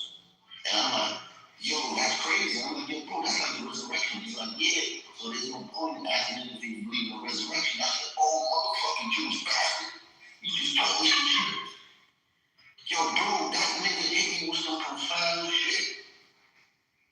Nigga told the resurrection through birth. And I said, you Jews motherfucker. God wanted me to learn that. That's deep. I'm gonna throw that shit at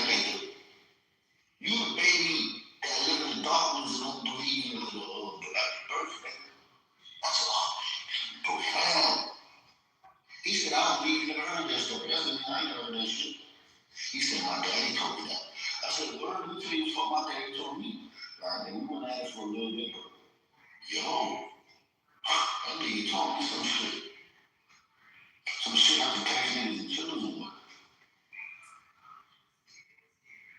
So I'm a baby that believes in alone. There's a voice, if you silent, there's light outside the tunnel, the cooch. Yeah. And then somebody is gonna take care of me, so that's God.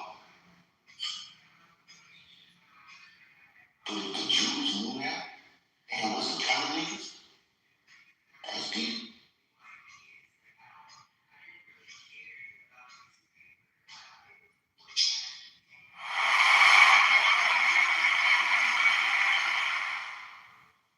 So Sam, you never heard of you nigga?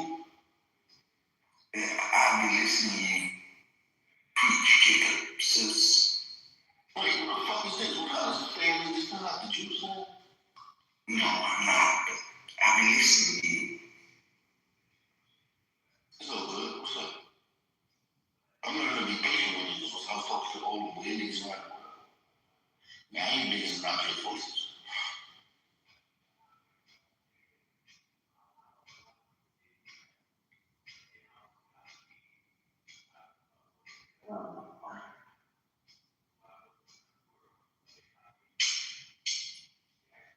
Yo, you see how we put that nigga in the truth?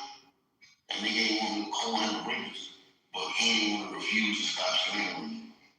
That nigga gave up his own game right there. Can't do Is that your tactic? It's my new tactic. This is pretty good though. Yeah, niggas don't know how to combat it. No, really. Dude, that nigga said, I don't like when you call me a rapist. It's, yeah. Like, it's just a word. I'm like, why you in the word box? You niggas call me shit all the time. Yeah. Like, the niggas feel they can say, oh, the Cobras is a pervert, the Cobras is a pervert. Alright, you a rapist. Chill. That is, that is not really. Man, I think you two got a love connection. Your mother got a love connection with this dick, nigga. I'm out of here. She gets it. Your mother is smooching on my cat right now, Sam. Your mother. No, I'm fucking with you now. I'm sure your mama's a nice, wholesome lady. And then I was front. I ain't gonna say I lost the debate, but I skipped the video after the nigga was saying some bullshit. Cause the nigga was from Egypt, and I thought he was a nigga, like he looked at black, like a nigga from Brooklyn. So once the nigga started talking, I'm like, yo, this shit is weird.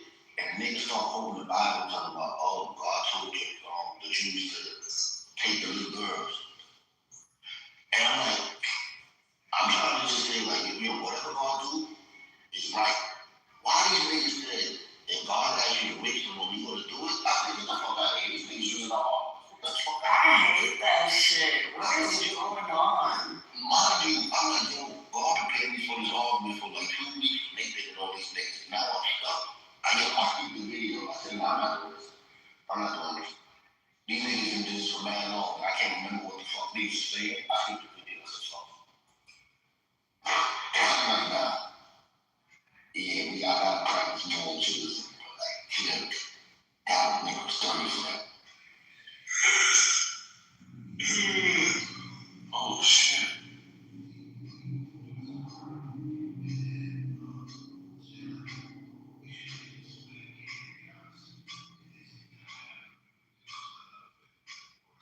Yo, that fucking clock, dude.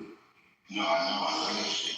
That fucking, I don't know how you could do that. That would drive me literally insane.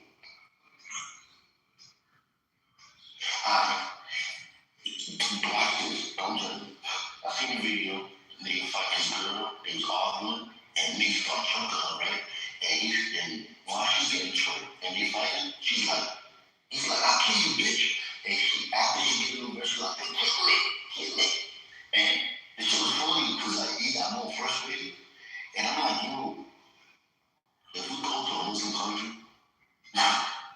I love how antagonistic women are, even on the brink of death. It's amazing. That's exactly my point. So if a Christian don't believe in vibes and he go over there preaching, that nigga should be talking so much shit with his mouth, even at the brink of death. Because even a woman could do it. And get her ass beat by a nigga. So why can't a nigga, when niggas trying to kill him, all that shit, that nigga... You don't think God is, like, say I'm about to be killed for my belief in Jesus, right? You don't think, and I deny it, and I say, hey, like, I'm not a Christian, and they don't kill me, and I eventually die, right? You don't think, and say I live a righteous life after that, right? You know, obviously not sinless, but like I try my best to be a good person, yada, yada, yada, and I die, right? You don't think God is considerate of the fact that I was in like fear for my life in the moment that I deny him? Like, do you think when he says you'll end up in hell if you deny him, right?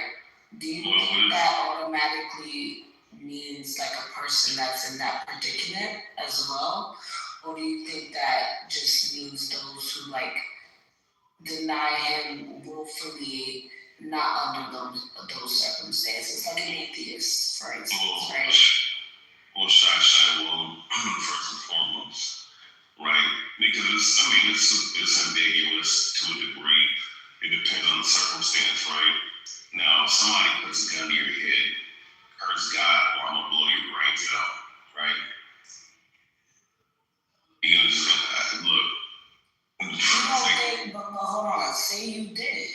You don't think you think God's gonna punish you for that?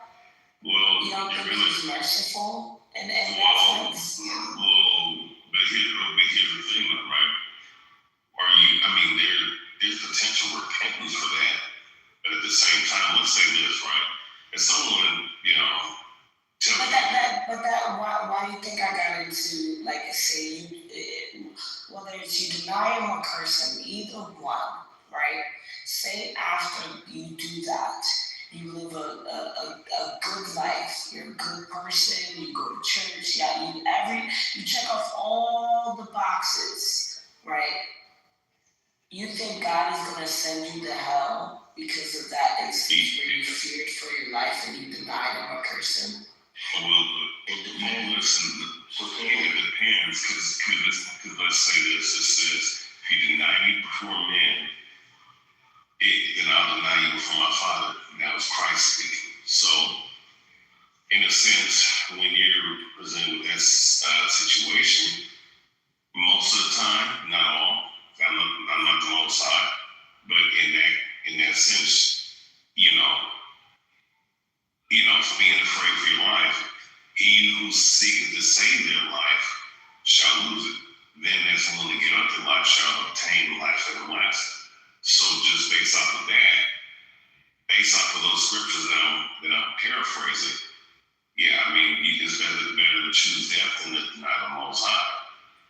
But at the same time, if you were in your ignorance, right, and you didn't know any better, there's possibility for repentance, because the only sin that you can't repent from is blasphemy of the Spirit, which,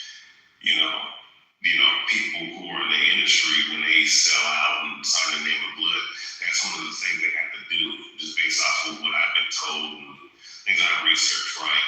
There's people like that that's out there, and also too, there's fucking, people who are presented with that, no way out type of situation where you have to either blaspheme the Spirit. Now, I'm not talking about the Most High and His Son, because there is a potentiality for forgiveness of that. All right, potentially. But when you blaspheme the Holy Spirit, that's an entirely different thing. But as far as denying the Most High and the Son, there is a possibility. My thing is so my point is, you can say one thing, right? But God knows your fucking heart at the end of the day, right? That's what we believe. Yeah. So even if you deny him with your words to save your life, that doesn't mean that changes, like, your belief in him and like how you feel about him, whatever, You're right. in your heart, you understand? So And I'm sure he recognizes that. it could play out two different ways. One, the last one, your intuition knows. The first one is this. He touched on it. Blasphemy can only be committed. Blasphemy is the Holy Spirit can only be committed by someone that could distinguish the Holy Spirit from something else. That's somebody who is aware of Christ, they're a follower, and they're saying that's not the Holy Spirit, that is the devil, but they able to recognize that is the Holy Spirit. That's different. That is very deliberate. Now, let's look at a real life event. When the Christians were getting persecuted by the Romans, them niggas getting skinned alive and tortured. But there were some believers who ran and they hid. And when the persecution was over, they started walking back in the church. And the believers who was maimed and cut up, they were like, nigga, you weird, you don't belong in here. It was established that they should be able to be welcomed back in the church. Because, fear, niggas didn't want to get their arms cut off, they were scared. They was denying Christ. That still low-key exists today too, right? Like I'm sure there's some Christians in like Muslim majority countries who like probably do wear a burqa, do the whole shebang, and portray themselves as Muslim to save themselves from, execution. You think they should live like cows? My thing is, they go outside, they wear a burqa.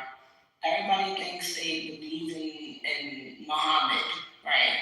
Yeah. But in the house, they profess their belief in Jesus. They live like as if they're Christian. You think that those people are going to hell because they hid the fact that they were Christians outside to avoid persecution? Like, you don't think God is merciful to those people? It's not only that they're hiding it, they're not allowed to say certain things in regards to the Bible. They're not allowed to call God Yahweh, they gotta call him Allah. Now that you call him Allah, you can't say Allah has his son. So they gotta preach around that part of the gospel. Then they gotta preach around another part. So eventually their gospel aligns with the Islamic teaching of Jesus. They're not allowed to preach the real gospel. So it's like, it's not that they come them, it's not that they deny, they don't know. And it's waiting for a Christian to go over there, tell these niggas the truth, get killed for saying it, inspire these niggas to say, fuck it, I'm not doing this. Then they get killed, and then they got this nigga. It's calling for you to lose your life for boot. We can't do that sitting in New York, fucking go to the grocery store, getting everything you need so easily. No shit. So obviously I'm speaking from like a place of it's true, right? Like I'm obviously speaking from a place of privilege, right? Like I'm sure those circumstances it would be completely different, like right, whatever. But and this is why, like, to be honest, the more and more we have these types of conversations, I'm going to continue to say it, the more and more I fall in love with Catholicism, because Catholicism recognizes the instance that I'm where, like, someone is petrified, scared for their life, and might deny Christ in that moment, but in their heart, they're not denying Christ. You know what I mean? And I think God is merciful still to those people. I'll tell you this. If me and you were sent... And Catholicism agrees with me, by the way. It does, because that story I told you was a Catholic story about those Christians getting cut up and shit. But say like if me and you was to go to the Middle East right now, there would be no way. You see how me and you be coming at each other talking shit? It would be no possible way for me and you to ever be able to do that over there. Because we'll be too busy being Christian-like. I'll be forced to defend you spiritually every fucking second of the day. There'll be no second for a joke. Because the fact that we believe in Jesus, we would have been at war. So I'm saying, like, we so privileged that we are, like, nigga, our privilege is based on the freedom to do whatever the fuck we want. Once we go over there, because of what we truly believe. That's right. The niggas come, like, if a Muslim nigga come on here, he's not gonna be honest about what, if he was in power, what he would do to us. We would have to force that out of him. Like, it's not a game anymore, just a game. Niggas is being prepared to go talk to these niggas out there. Well, good luck. You too. I ain't doing that shit. No. Hey, is You there ever did that shit in my life? I remember it was these group of white people. And they were around my area. They had these like anti-Trump shit up. I started asking them questions. I did, and they got jumped that day. I will never do that again. Alright. That was in like 2016 though, to be fair. It was like pretty rough at that time. It was like 2017, 2016, right after Trump won the first time. If they would have whooped your ass and you would have lost your life. I would have been tight. I would have lost my life. I would have paid for Jesus. I would have been a martyr. It wouldn't be. It wouldn't be no shit. I wasn't asking about Jesus though. Yeah, but imagine that niggas seeing you like, me, you ain't got for me. Hell no. Like, you fucking retarded political bitch. What the fuck were you doing?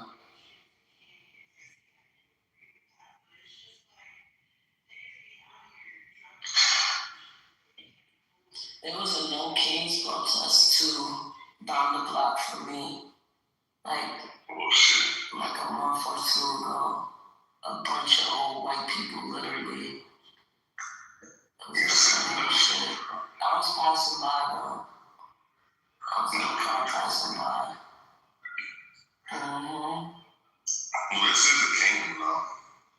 Ironically enough, but we're ran by a republic, a democratic republic. So, from that perspective, you know, this is not, and of course, you have different judicial branches, you know, senates and house, you know, so, you know, you're not ran by a king, but this technically is a kingdom because it's ran in a similar sense, but the government structure is not a king. It's not king oriented. Yeah, Shasha, when you seen all those white people demonstrating their car, did you roll up your window?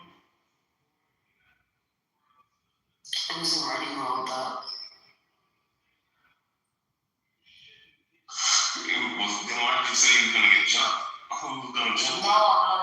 I'm talking about the No Kings protest a couple months ago, probably a month ago. That's when they had it. When I almost got jumped was in 2016. I'm probably over exaggerating a little bit. They got a little feisty. And I ain't like that. And I didn't like the sense of like not having control over the situation because it was literally only just me. I was like, nah, never again, nigga. Why would I roll up my window, Sam? You sound like he was, you know, I'm just saying, like you consent. No, not at all. It's a bunch of old white people. Why would I be concerned? They just doing what they do, doing what they paid to do. It's not their fault they're retarded.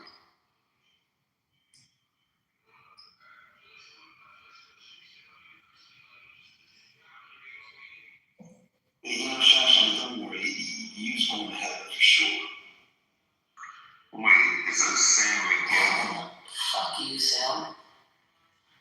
Wait, is it San Miguel? No, I know no Miguel. Okay. No, that's somebody I need to.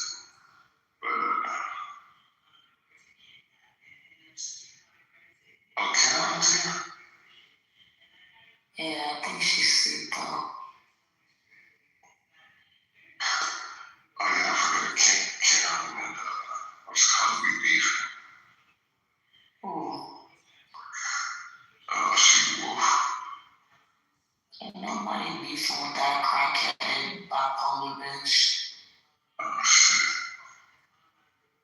She got packed up and left there.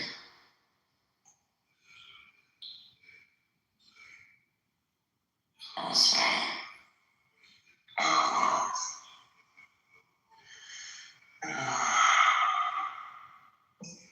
You need to get your Hebrew Israelite sister to stop trying to gather the masses, because it's not going to work. What you mean? That bitch be pulling niggas into privates and shit, trying to convince them not to fuck with me or Guava. It's the funniest thing, because they then tell us. I mean, well, she never did that with me, you know. Between y'all's beef, I don't get it. Nah, that's one thing about that crackhead bitch. That is one strategic crackhead. I'll give her that. She is one strategic crackhead.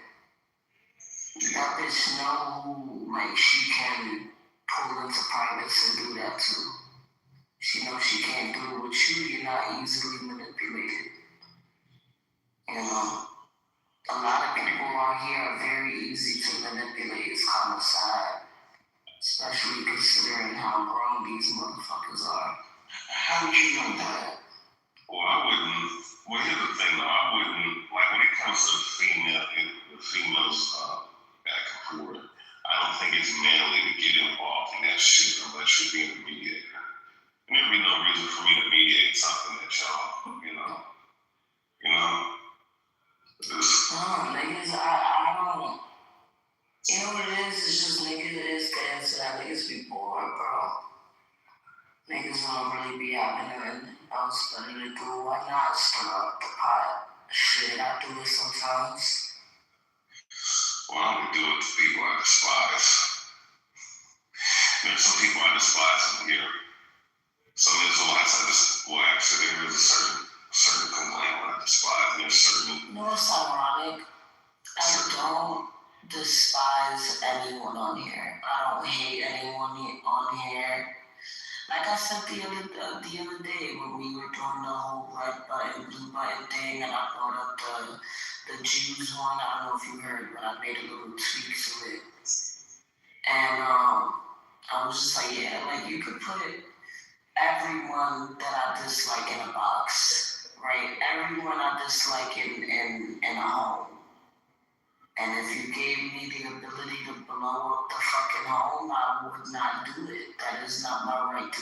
Do you get what I mean? Like I don't hate niggas on here that much. There's nothing. Like unless you try to like kill me or my kids or harm us, you know, it's never that deep for me. But for some people it is, for whatever reason. I don't know. For some people it is. You know, some people take this app and the things that I said, the people on here, and what they do, more seriously. I mean, look, this shit don't, really ain't all that serious, I agree. And people have said some egregious shit to me, but it's not, it really is never that deep, bro. Yo, Sasha, you need the dragon?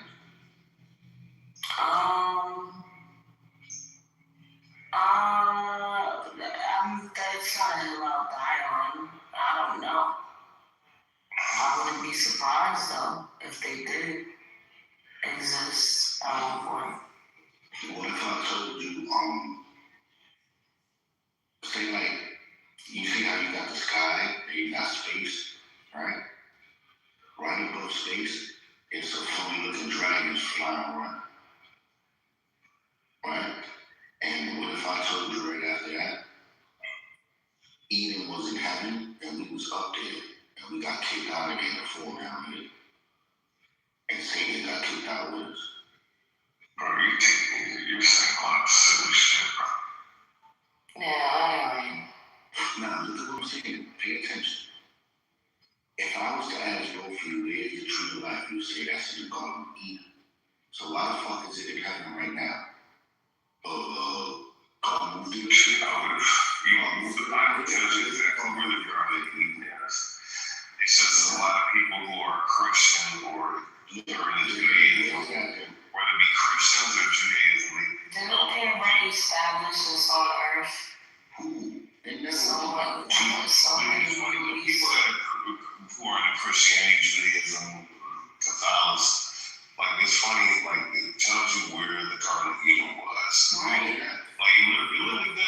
look at it. It's in the first book.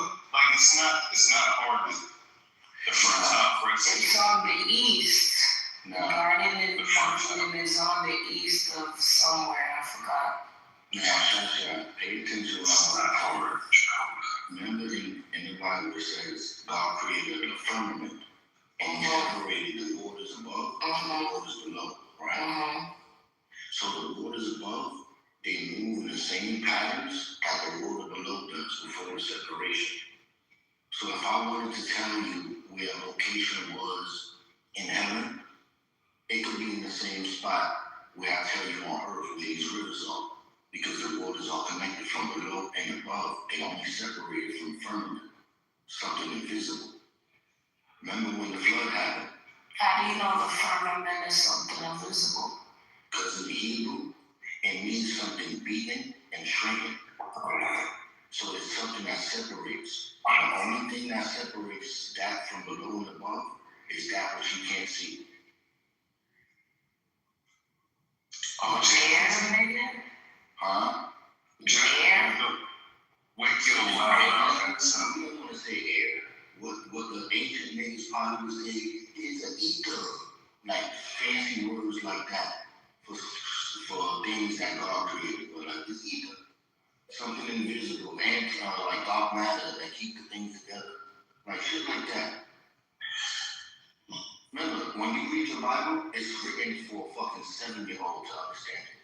God is not putting fucking chemical formulas, sulfur plus this equals that. No, he wants you to fucking understand it. So you have no excuse to deny it. So Most people don't understand the Bible. So look, Sasha, I'm gonna talk to you real simple, my nigga, and what you can know, nigga, not trying to scam you. If the tree of life was in the garden, and the tree of life is in heaven, where is the garden? Is the tree of life in heaven? Yeah, it's coming down in the book of Revelation to earth. It's right next to God's throne where a river flows through it, Shasha. A river. This is another hill I don't want to die on. It's not about dying on it. It's about... No, I'm saying for me, this isn't a debate. Like, you could be right. It could be in heaven. Like, I'm not... Yeah, but look, the reason I told you that part is so you can understand this part. You know how niggas be like, yo, Satan came from heaven in the book of Isaiah, but he's talking from Sophia. What niggas don't realize is in the next book called the book of Ezekiel, there's another story similar. It says, oh, you nigga, when you was in Eden, blah, blah, blah, then you got kicked out from heaven down to earth. So it's basically telling you Satan wasn't down, the Eden wasn't heaven. Because he wouldn't have gotten kicked out. He would have got kicked out before he went out of Eden. Wasn't Satan an angel that went rogue? Something like that. And this is what I was telling you about the dragons. Satan was adorned with stones that are on God's temple. The same sort like the same stones that are on Aaron's breastplate. So he was a cherubim, if you want to call him that was adorned magnificently. But he gave up that adornment to take the form of a serpent. Because he wanted something. That's why that old serpent, the wicked devil, the dragon. See, now watch this dirty shit. This is what I'm gonna fuck your head up. You have seraphims, cherubims, and the regular dirty angels. Seraphims have 6 wings. The cherubims have 4. This is the 6 wings niggas got 2 to cover their face, 2 to cover their feet, and 2 to fly. I remember that. Now pay attention to this. Now pay attention to this. Remember when Moses was told by God to make the serpents in the wilderness? He told him to make a seraph. That's basically a singular word for seraphim. But what did the nigga make, Shasha? He made a serpent-like thing on a stick. Why would you make a singular type of celestial being as a serpent on a stick? Because when he told him make a seraph, he was saying make the single seraph, make that one, the evil one, make him. and he made that. So basically, yeah. So remember, he's called an anointed cherub. So that means it's a little above the cherub. So one may even call him a seraph, the closest native to God's throne, God's temple himself. So so this shit just is weird. It's like God told me to make a seraph, a singular angel thing, and this nigga make a snake on the stick. He's not stupid. You know what I mean? Like, so basically what I'm telling you, that shit was in heaven, and we got kicked out with Satan to earth. Yeah. Now when you look up, it's sky, it's space, and whatever's above that, that's where we was at. Mm-hmm. Remember when the niggas said we gonna build a tower to heaven? The niggas was never gonna make it nothing.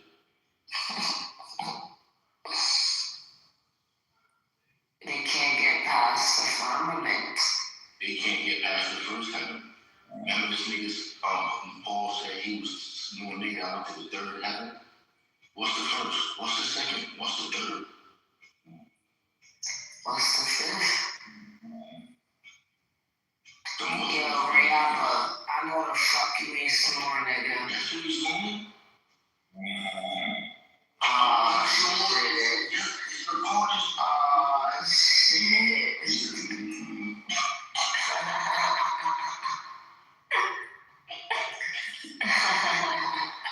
Yeah, I'm not gonna mute him. He does this shit every single fucking time.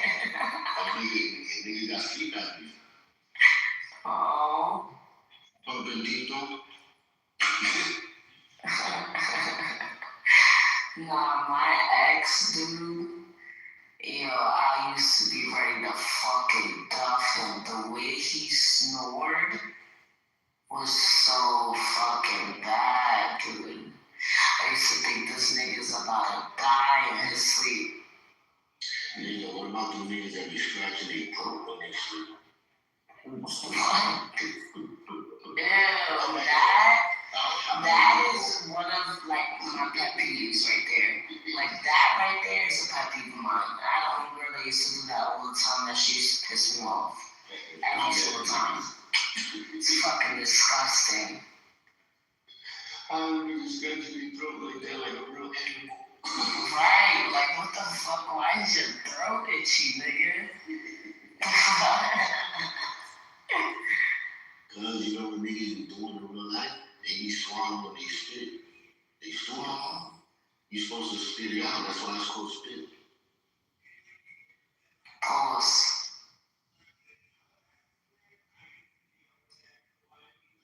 Pause. How you stop snoring so fast? And then you're choking right now. This nigga's not breathing, bro. Rihanna, wake up. Niggas feel like Simba. Wake up. Nah, I'm crying.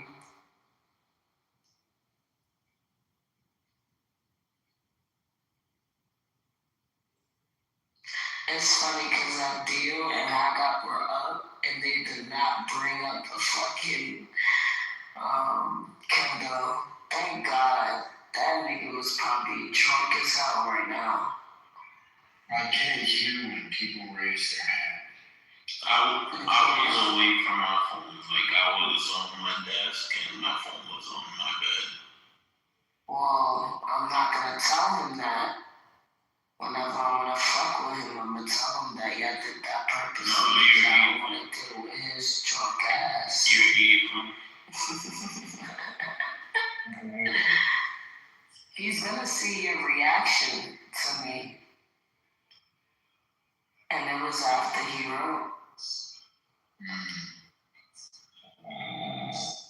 The story goes, he's alive.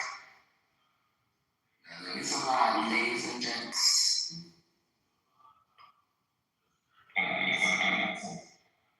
Yo, Jacobus, if you could pick one Christian denomination that you would align with the most. Anabaptist. Baptist? Anabaptist. Anabaptist. Anabaptist. What's the difference between that and a Baptist? Alright, so the Anabaptists gave birth to like the Mennonites and the Amish. They believe in turning the other cheek. Mm-hmm. But that's the only reason that they believe shit I don't believe, but the fact that they believe in turning the other cheek, yeah. Mm-hmm. Turning the other cheek as in no violence whatsoever for any reason? Yeah. Jehovah's true Jew, true Christian. Yo, you will get killed for saying that in Israel and Muslim country. Don't say no shit. I mean, we Jehovah's, Depends on the Muslim country. Jehovah's, we do live in Afghanistan. It would be honest. Shout out to Mom Donnie. Fuck Mom Donnie. You know, that nigga is a clown. He gave a really good breakdown of his support for the recognition of the continued genocide of the Armenians. And now the entirety of the Turkish population of New York is after him. So We're gonna get this guy impeached. So he spoke against Eric Adams as Mans, and now they about to go. Eric Adams was taking direct bribes from the government of Azerbaijan and do so. Fuck Eric Adams. Yo, I didn't like that black guy. That's one of the reasons I didn't like him, is because he was black. The majority of it was because of his open support. I didn't say that though. I'm convinced whoever the next New York City mayor is for the next 100 years It's gonna be me. Imagine me as New York City mayor. Hell yeah. Fucking you'd be the hottest.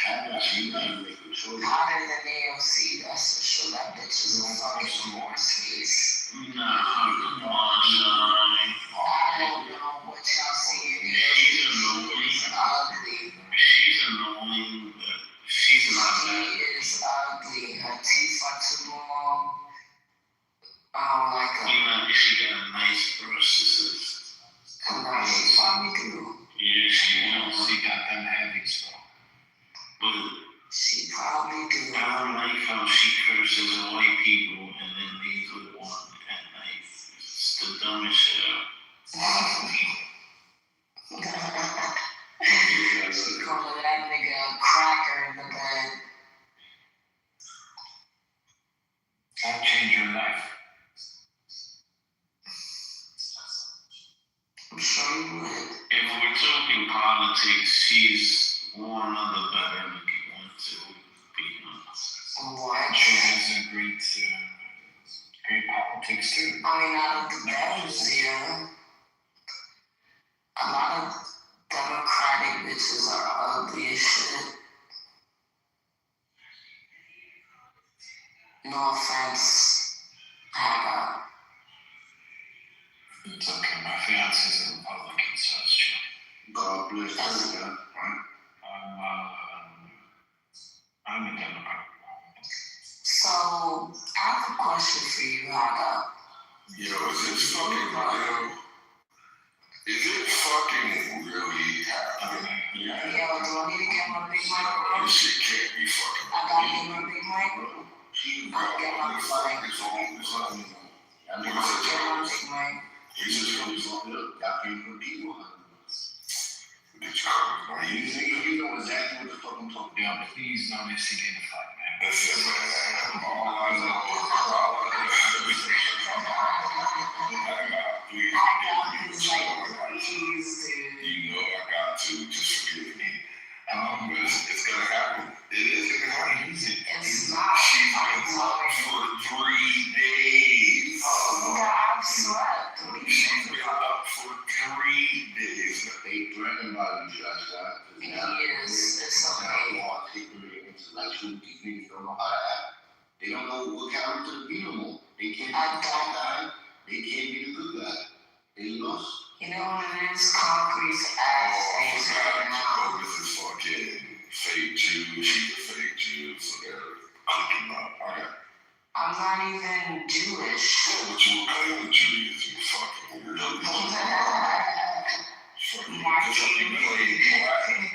Mark came in, and I was like, we gotta stick together as Jews. That was beautiful. Y'all hate Jews too much, man. Your hatred for Jews made me love them. Yeah, stop talking about The more anti-Semitism that exists, the more I'm always like the underdog. I can't believe it. And they're the underdogs. In my opinion, all that Jew hate should be redirected to the Muslims. I can't wait till the niggas fucking invade fucking Puerto Rico and take the fucking exactly. And then, you're already in Brazil too. You're already in America. Fuck yeah. Technically, Puerto Rico is America, but you know what I mean. Black. The Puerto Rico's free black. What you talking about? We paid Abraham Lincoln free meat. And that's unfortunate because now we gotta deal with Negroes like concrete. Should've kept y'all niggas in cages for real. You trying to look at me?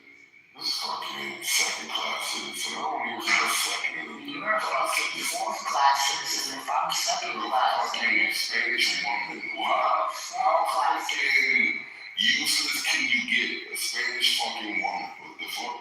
That's better than a black man. Are you out of your goddamn mind? It's better than a black man. Y'all niggas is violent. Y'all niggas are society. Y'all niggas are the pest of society. George Floyd. Baby, Fuck out of here, nigga. sandwich maker, baby maker. George Floyd face Fucking ass. pineapple maker. Fucking oil maker. Meat eater. Fuck out of here, nigga. What cuisine do you have? Fried chicken and baked mac and cheese. And you wonder why you got hypertension and fuck out of here. You got like 10 pounds of soap on that fucking fry. You got fucking dirty clothes on top of your head. Walk to the fucking well. You fucking shit. I gotta wash and dry it in my crib, nigga. You gotta go get water from There the is nothing for dirty clothes in the water. They got laundry every day. At least we got cows in fucking Puerto Rico. Yo, you know it's the perfect word I'm thinking for Omar for right now? Your mother. That's the perfect word. Your mom. Your fucking mom. So it was you right there, the fuck? Nigga said that that's what it was. Your black ass right there too. I was in that middle of the bus. Everybody hates you. Like, Man, I don't think I ever said anything about Armenia, did he? Cause I saw, I don't know, bro. I wasn't here. so somebody report, like, I'm not saying who reported, but somebody said he said something. I'm not asking you to say anything. Really? yo, why are you such a gossipy little bitch? I was voting for Grant Rumtest. Why are you such a gossipy little fag? Genuine question. Why are you such a hot cokehead? I wish I did coke. I'll have more energy for your ass right now. Look, stop. I don't want to say it. You hide that. Yes. So the 7 churches were in Turkey. That means God's people are in Turkey. They were in different parts of modern day Turkey. So they still hiding over there, right? No, people practice Christianity freely. And but we don't have, but we don't have our, the Hagia Sophia is a mosque now, which is like the head of the Greek Orthodox Church, which is in Constantinople. So what would you choose? God's people in Turkey or the Israel? You rather say Turkey? I don't think God's people are in either of those God-forsaken countries. Yeah, but Jesus sent them niggas over there. I think those people don't have any Jesus in their life. You don't think there's some 50 Christians over there fully, like Abraham was saying for the niggas in Sodom and Gomorrah? Oh no, there's Christians there. They are sure. You know, God has chosen people from the seven churches. I don't know if they're God's chosen people because they're like culturally Christian, like my thing. You know what I'm talking about? Like when Jesus spoke to the seven churches in Turkey, dumb Christians. You want Paul? No, John. Remember the book of Revelation when you speak to seven churches and Pergamon, like seven fucking churches? Yeah, sure. Let's talk about end times prophecies. Why are you guys obsessed with the book of Revelations? I'm just saying those seven churches were in Turkey. Okay. And you agree to that? Yes. So God's chosen people are in Turkey, persecuted. So you're telling me that God's chosen people are Armenia. I've been telling Mayan this. I'm not saying Armenia. All I'm saying is this, that God's chosen people are either in Turkey or in Israel. You have to choose one. You choose Turkey. I guess so, because they're probably Armenian. You just got that. I'll let you slide that. Pause. See what I'm saying? No, that's for you. That's kind of scary. I've stopped believing in all of that stuff. I would too. And what the fuck happened to people happen?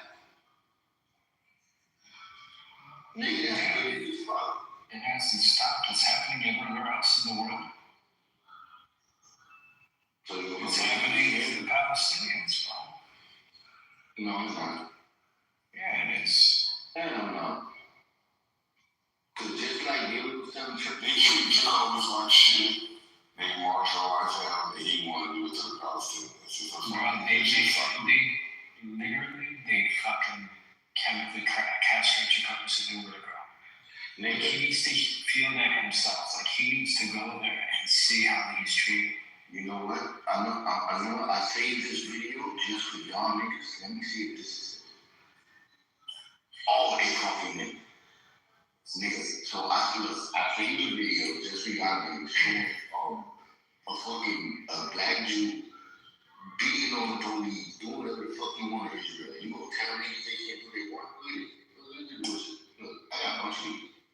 I'm like, nigga, the black Jews over there, the Yankee fitters. Fucking mean, these are fucking niggas. What's up, nigga? It's a nigga. And Yankee fitted over there, talking that stupid language.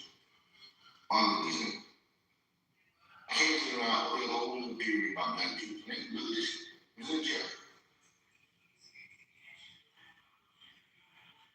Look at this nigga Jew in the Yankee fit, nigga out against Jewish police. Nigga, stop lying to me telling me these niggas persecuted. These niggas look like nigga right now. Can I ask you a question? The Americans in the room? It's a stupid question though. But I've always wondered if like the smallest nigga in the room. Go ahead. You know, in the US when you guys talk about black and brown people, are Chinese people included in that? Like, are Chinese people kind of yellow? No, they get called white people. See, I don't think they're yellow, but they're like saying yellow is too specific to the point where like that must be racist, right? Is it? And we white people just was told. Honestly, I don't think people in America really care to be not racist to Asians. I feel like we are pretty racist to Asian people. No. Indians get to lump up with, like I said, the BIPOC community. Like, I've noticed that, like, Indian gets to play the brown card, right? Ooh. But you see what I mean? So, like, depends where, bro. Everywhere. Like, think about the comedians, right? Like, Akash, what's that guy's name? Akash Singh, Mini Pinda. Is it Mini Pinda? The Indian Asian. I try not to keep up with the Indians. It's the smell. Sure, but like fair enough. All of them, right, get to play the brown card when it's time for political talk, right, and allegiance, right? They all get to act like there's deep proximity with the blacks. despite the fact that if you were to go to any of the like actual shows, very few black people, there's more white people than black people at an Indian comedian show. But anyway, like when it comes to like the BIPOC shit, I've noticed Indians get to be brown. But where did Asians go? They white, nigga. Not Asian, where did Chinese and Japanese and Koreans, where did the elements go? They white. That's why white men like to fuck them. Because you have baby with them, your baby still come out white. So you know, do you think it's the case that like they think they're white, but white people don't think they're white? No, white people know them niggas white. Chinese niggas know they white. Because they know when they fuck, they like white babies.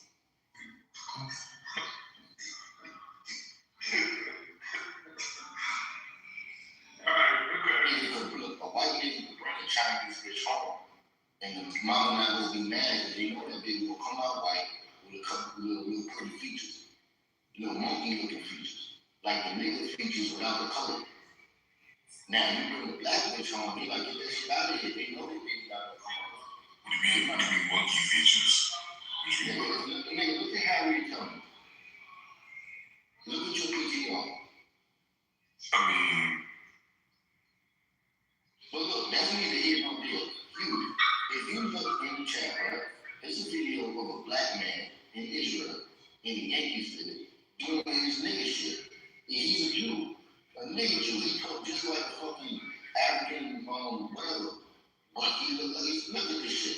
So when niggas tell me blacks are being treated poorly over there, nigga, look at this nigga Jew, nigga out in front of the police, and nigga, he ain't scared. This is a nigga. Jew. Ethiopian is one called African.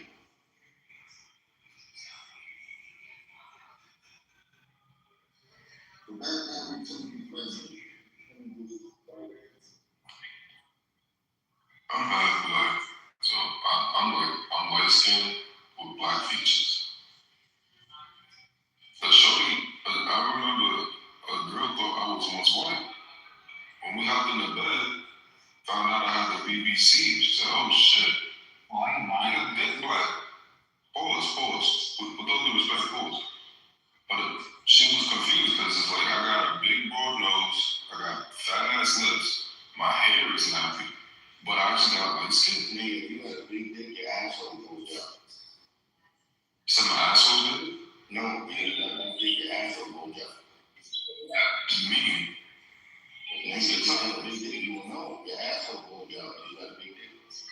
Oh, like your pulses or something? No, Like your big face? stop. It looks like it's what's that word? With a P? With a P. Prolapse veins? Prolapse, that's what I'm saying. The prolapse. It look prolapse because you fucking prostate is enlarged from big dick. So you don't got a big asshole because you don't got a big I hate China. So I got a big dick because I got a small asshole. because you got Yo, bro, you getting too comfortable, bro, doing all that dick. Come on, bro. You just got here, bro. This is science, my nigga. Come on, So bro. you think this is science, Come homie. on, bro. You just got in the color, bro. This is not right, bro. It's not. I didn't know this. The more you know, I didn't know. If you have a huge lung, you need a little ass. Wait, you homosexual. Huh? That's not what he's saying. What is he saying? He's saying that if you really actually did have a big dick, if you did for real, you know that it comes with a prolapsed ass. So in other words, your ass is like leaking out of itself. You've got a big asshole. Oh no. No, that's not happening to me. So you got a little dick. No. You don't look like everybody else. If your asshole's normal, so you look like everybody else. I mean, I got a huge dick, but my shit's solid. Like, I don't got a medium asshole. You got me in there's nothing leaking in that. I don't want nothing leaking out of it. No. Hey, bro, you gotta be on the fence. You're not one of those. No, don't say that. I don't want to lick your asshole. I don't got that. I've never heard the word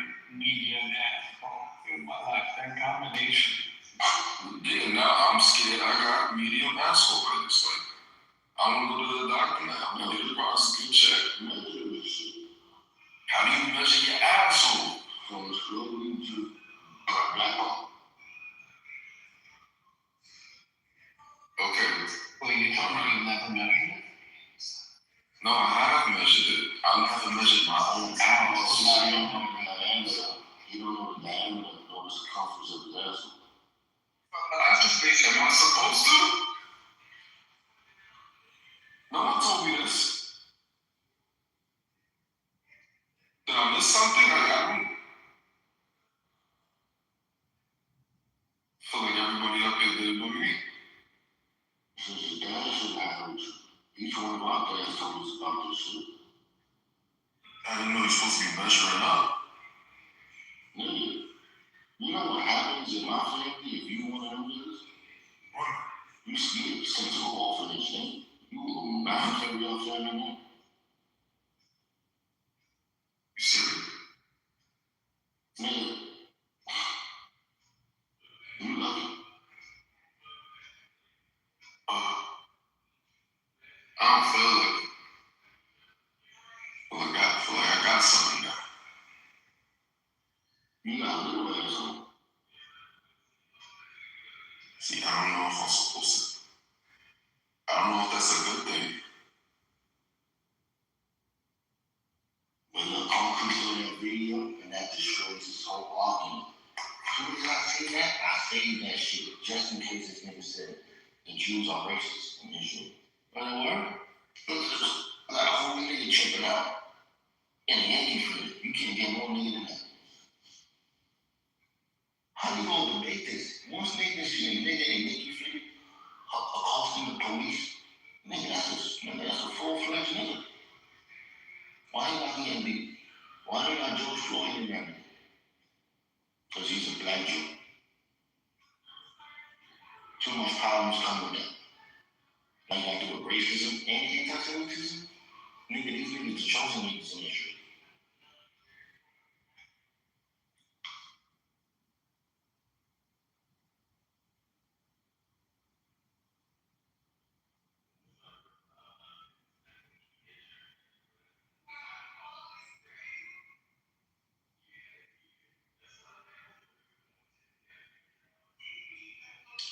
Now, I'll tell you this.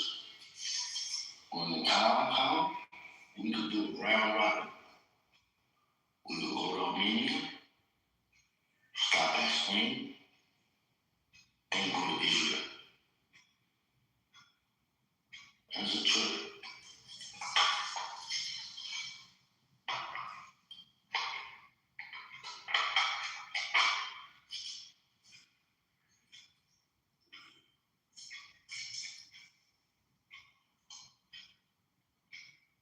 I'm still there.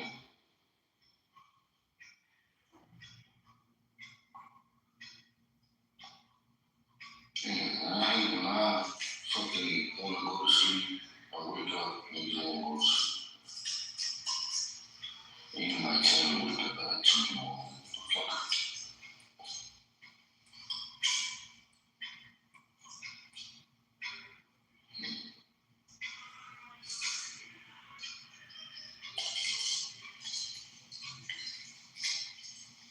Yeah, so what you think about my argument about eating being in country?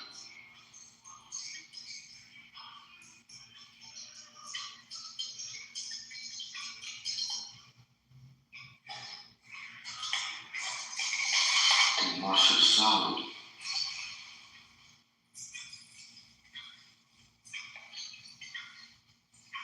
What I'm looking at? Yeah, I can do that. Not how that hungry. You find your free time all day? Yep.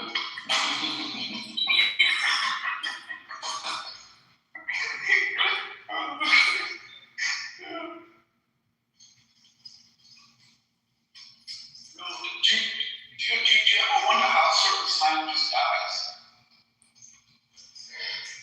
Yeah, like, it's kind of linguistic shit. Like, do you remember back in I don't know when this would have been. I'm guessing it would have been like the 90s, right? Like the late 90s, early 2000s, right? Where people used to say perpetrating. Yeah. And now that just died, and everyone doesn't happen. But like, you ever wonder, like, what the fuck happened to perpetrating?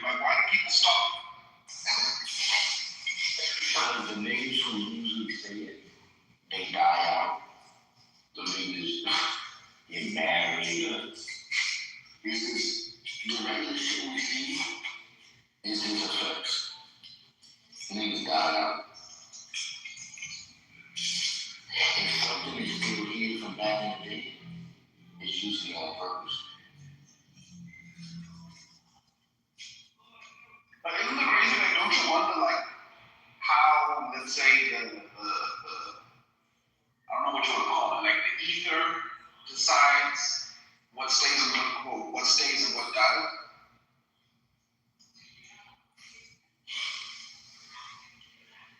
I'm not gonna lie to you. I'm starting to take that whole celestial order a little serious. Like, there are principalities that govern shit, and these principles have a conscience. Like, yo, bro, I should have never been conscious of heaven. Because now I can see how principalities govern certain nations, govern certain thoughts. And whether it still exists today is based on those entities. I don't want to sound like a Gnostic when niggas talking about eons and aeons and all that stupid shit.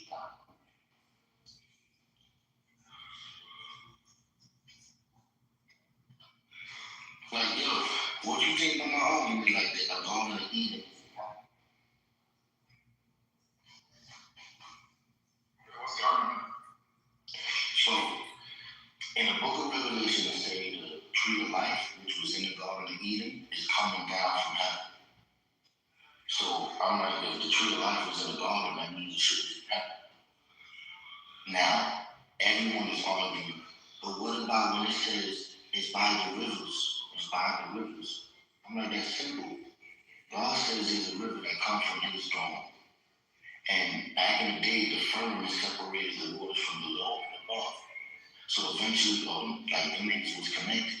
So if you say a location here on earth is basically the same location here on heaven, or they don't have it. So to me, it's as simple as where is the true life? If he's in heaven, that's where the garden is at. But people want to say it's on earth for their own reason.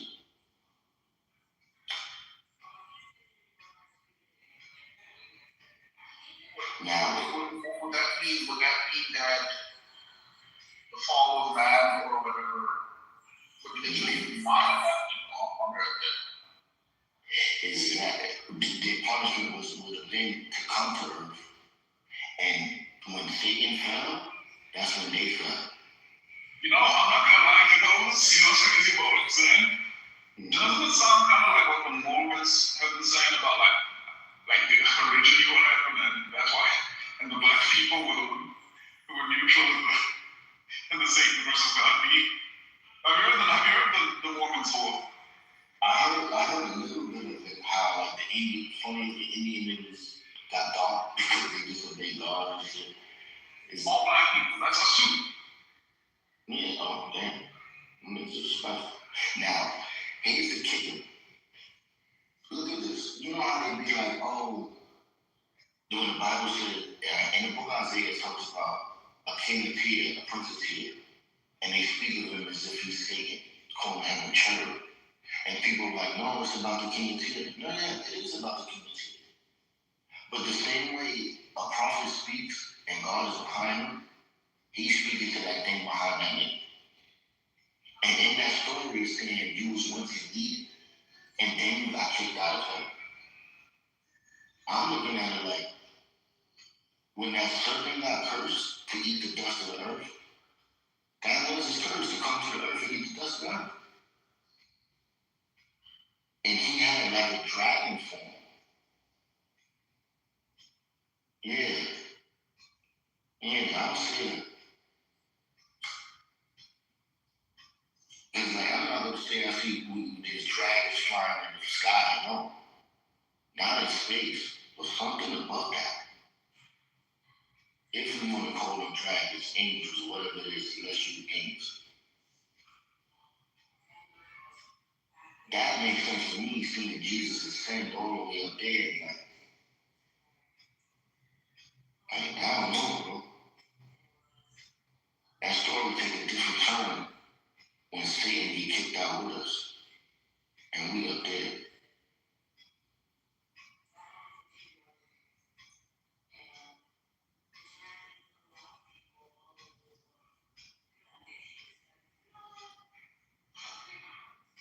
And I mean,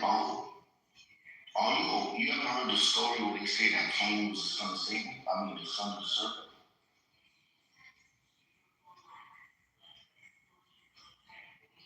They made that claim, and it's based on a certain verse in the Bible that says, and Cain was in the likeness of his father's image. It doesn't say in his father's image, and that's weird. It never gives that description to anyone.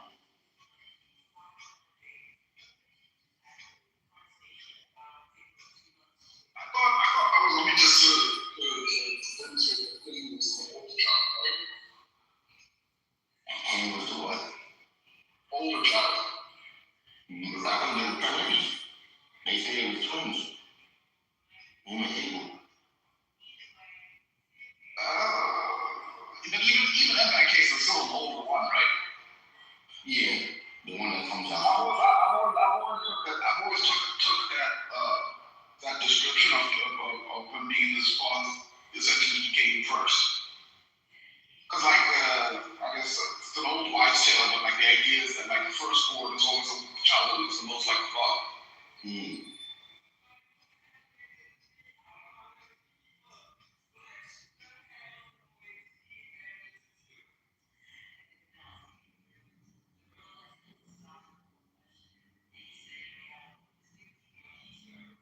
How do you feel about faith and hope? About who? Look, here's the argument.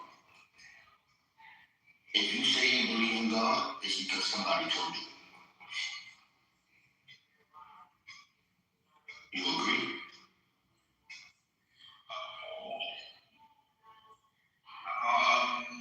No. Look, if me and you say we believe in Jesus, like, Is that second class Jew? Yeah. Are you not get to your fucking tent camp? Get to your tent camp, nigga. Get to your tent camp now. come on, you know You know you're not supposed to be in university. You know you can't come to university, right, Ms. Robbie? Safari, you know you can't go to university. Nigga, Shut the fuck up, then. what are you talking about? Go back to your camp. What are you doing? They do not let you niggas get education. They do not fucking living there saying neighborhoods. You are, I didn't even know. I was like, bro, that's sad, bro.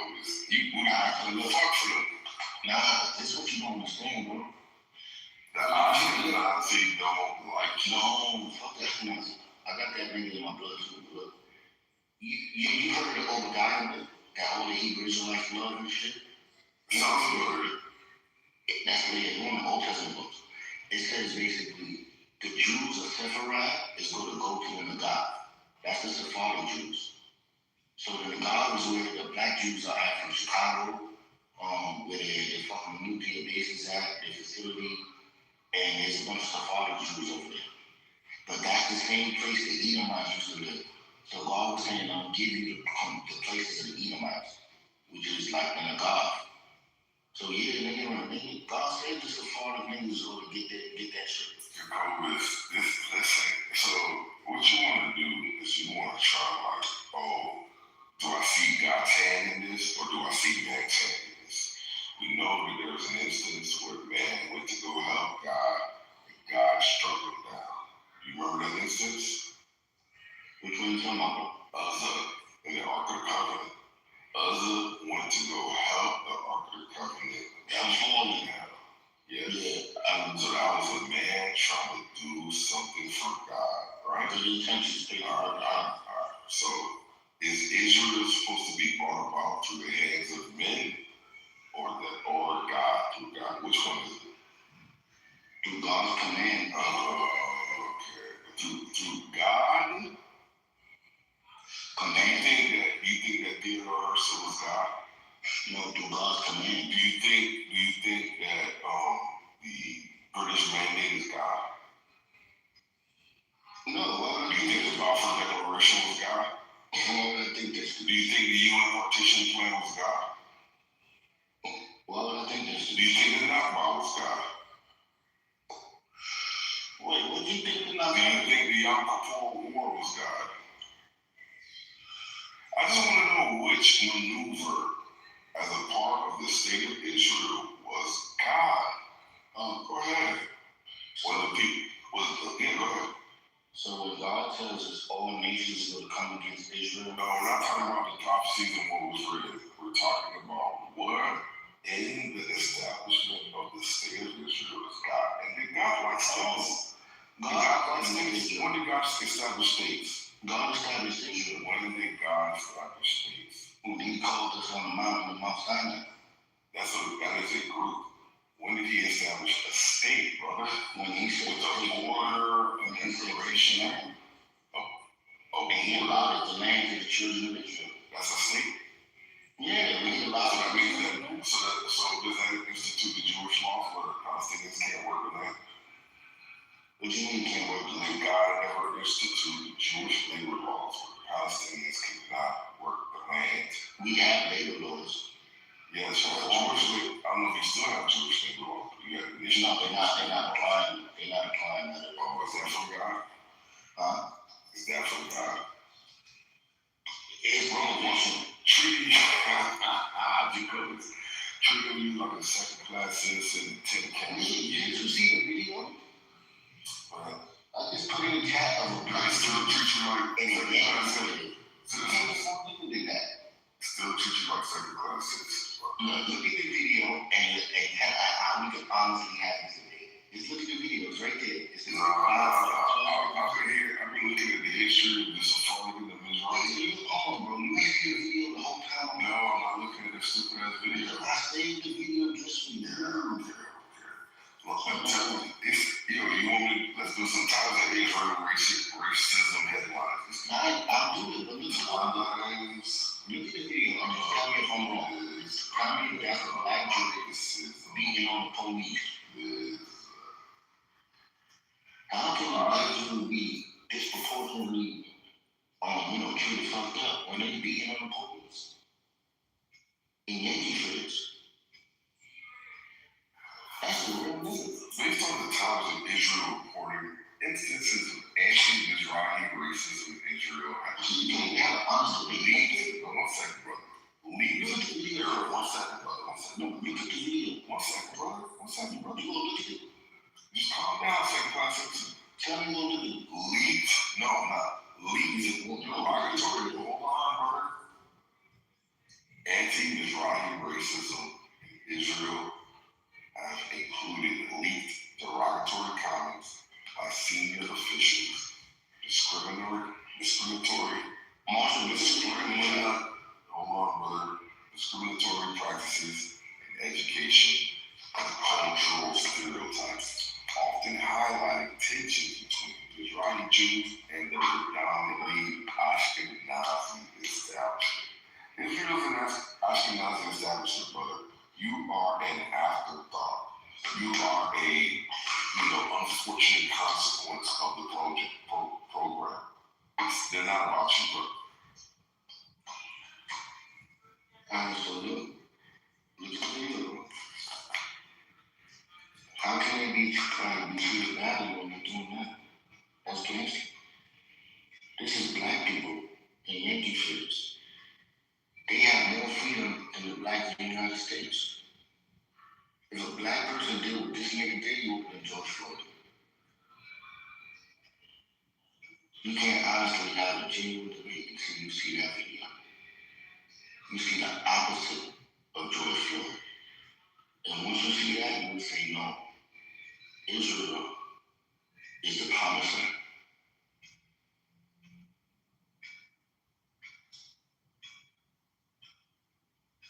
Clock is ticking, concrete.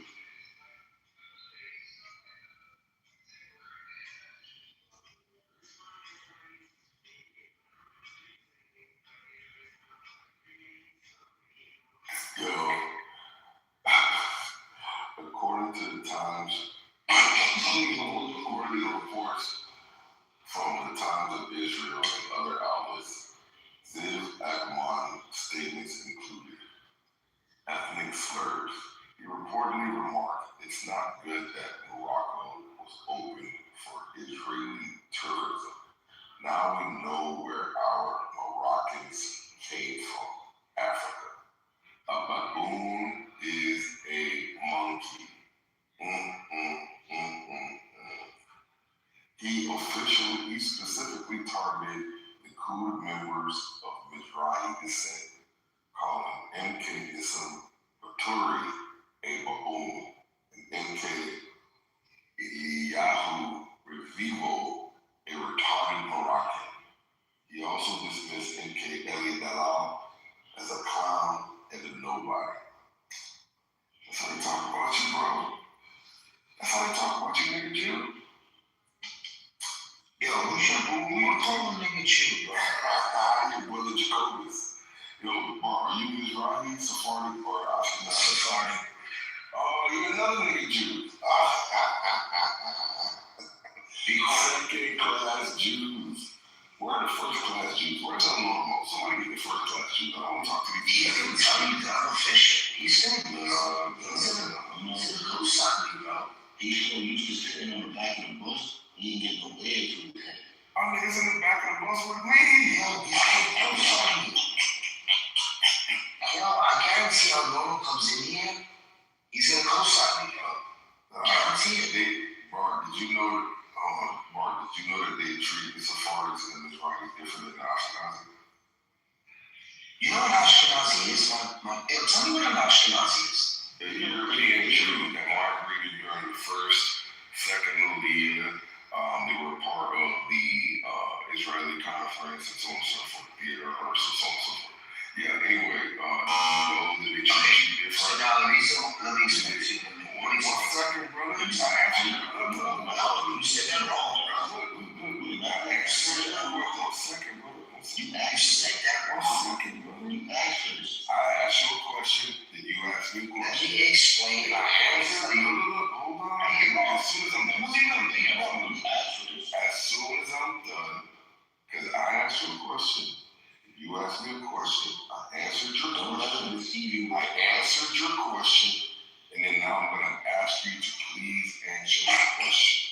Did you know that they treat the Mizrahis, Sephardic, and Ethiopian Jews different than the Ashkenazi Jews? Yes or no? Yes or no? It's a simple answer. No. You did not know that. Okay, great. Well, I can inform you, sir, that they do and have treated the Mizrahi as kind of different than the Ashkenazi. In fact, Mark, it goes back to the 1950s when they were getting kicked out other Arab countries. Why? Because of the fighting that had been occurring between Israel and the Arab nations. Also, they were used as political pawns, right? And when they migrated, If I'm obvious, let me get it. brother. You said you don't have to shoot. Let me land my plane until you got it. Since the 1950s, when they got there, they were put in tent cities for years. And the tent cities I'm trying to cook work. They were put in tent cities for years, and they were on the outskirts of the Ashkenazi territories, where they had less infrastructure, less access to quality education, so on and so forth. That persisted until today. So please, go ahead. Okay, so the only thing I wanted to tell you is that what you're saying might be true. Or might not be true. You know what I'm saying? I'm going 50-50 on it. I'm not just going to tell you what you're saying isn't making sense. It could be true, it cannot be true. But the part you're wrong about is the Ashkenazi part. Now, Ashkenazi is a word in the Bible that Rabbi chose to. Tell me what I said wrong. Yeah, tell me what you said wrong. No, you're giving me some history. Before you go into history. I have to do it. Just tell me where I'm wrong. Just tell me where I'm wrong. You got history. You said that. Mark, I don't want to lose the plot. Just tell me where I'm wrong. Then give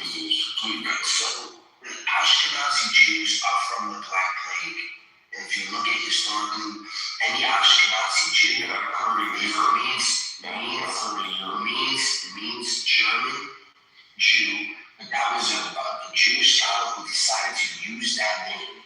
It's not necessarily the name from the Bible. That means German Jew. I'm giving you the crux right now. During the Black Plague, okay, many people died. The Christians at the time accused the Jews for the Black Plague. The Jews were washing their hands and washing their pots and their pans the way they do, and they didn't get as sick. The crazy Christians at the time literally lynched them and killed them. They were dropped down to such a small community, about 20,000 of them, that when they were the Ashkenazi, that's the only bloodline of these people in Europe. Has nothing to do with going back to Israel, has nothing to do with their expansion of getting kicked out of anywhere else. This is the reason why they're called Ashkenazi, because that gene pool was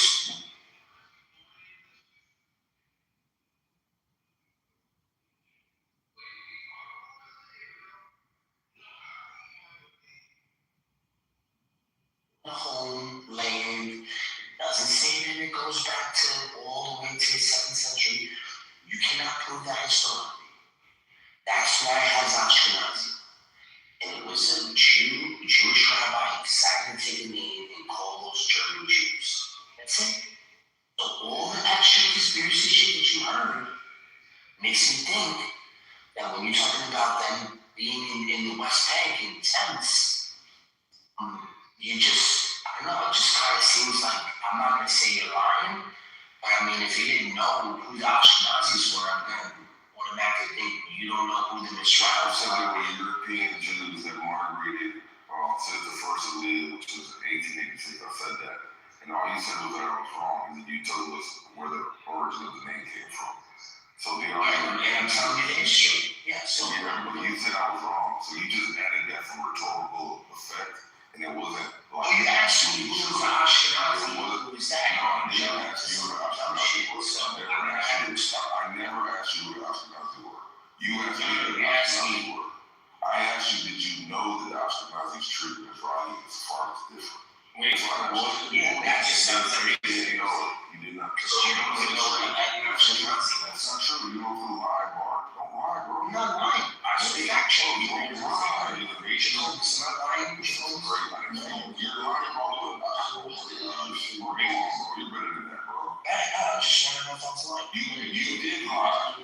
About me being wrong. Oh, no. I said I'm 50-50 on it. I didn't say you were wrong. Now you're backtracking, Mark. Just come on, bro. You're better. No, I just said you were 50-50. I'm being truthful. Listen, I'm used to you being sharp on your shit. I'm just being sloppy and fucking lying.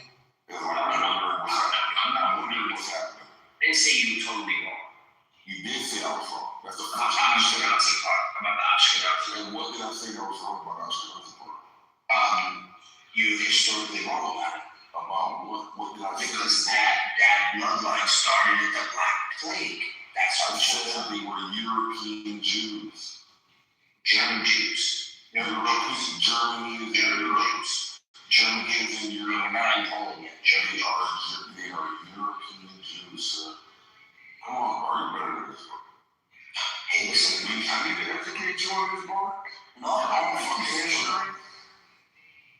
I don't want you to say wrong things, but if you want to say Don't lie. Stop lying. Stop lying. all you did was You're doing the devil's work. You're doing the devil's work. oh, say, I gave you the heads up. You're doing the devil's work. You You're lose. doing the rhetorical shit. That's all I'm saying. I forgive you. That's it.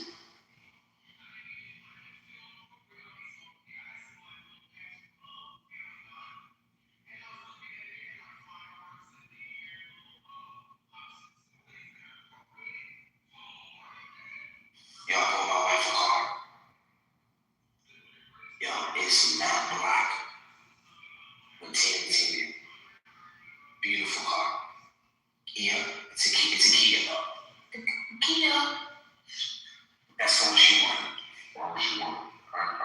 You know what? I hate kids. I don't know why. I just hate them. Yo, They have no prestige. They might be great great cars, but I ain't fucking many. Yeah. I'm telling you, I was a hater too. In the beginning, I'm not gonna lie, bro. I was like, yo, man, I can't stand this car.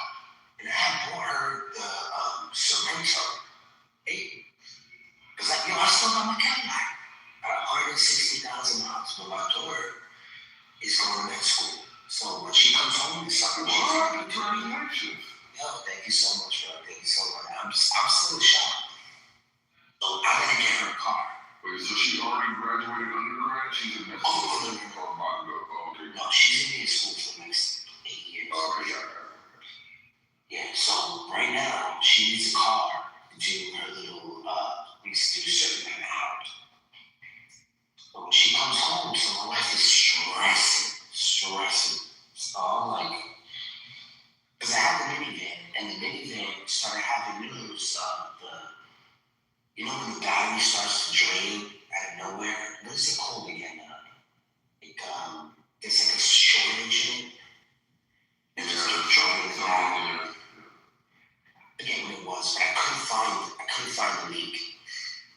But we traded the car in and we got the Sorrento. But when we got the Sorrento, we got that, you know, like, it's beautiful color, right? And then she wanted the Sportage, the smaller one. I was like, alright, you know, whatever. She was looking at it. She wanted the top model for me.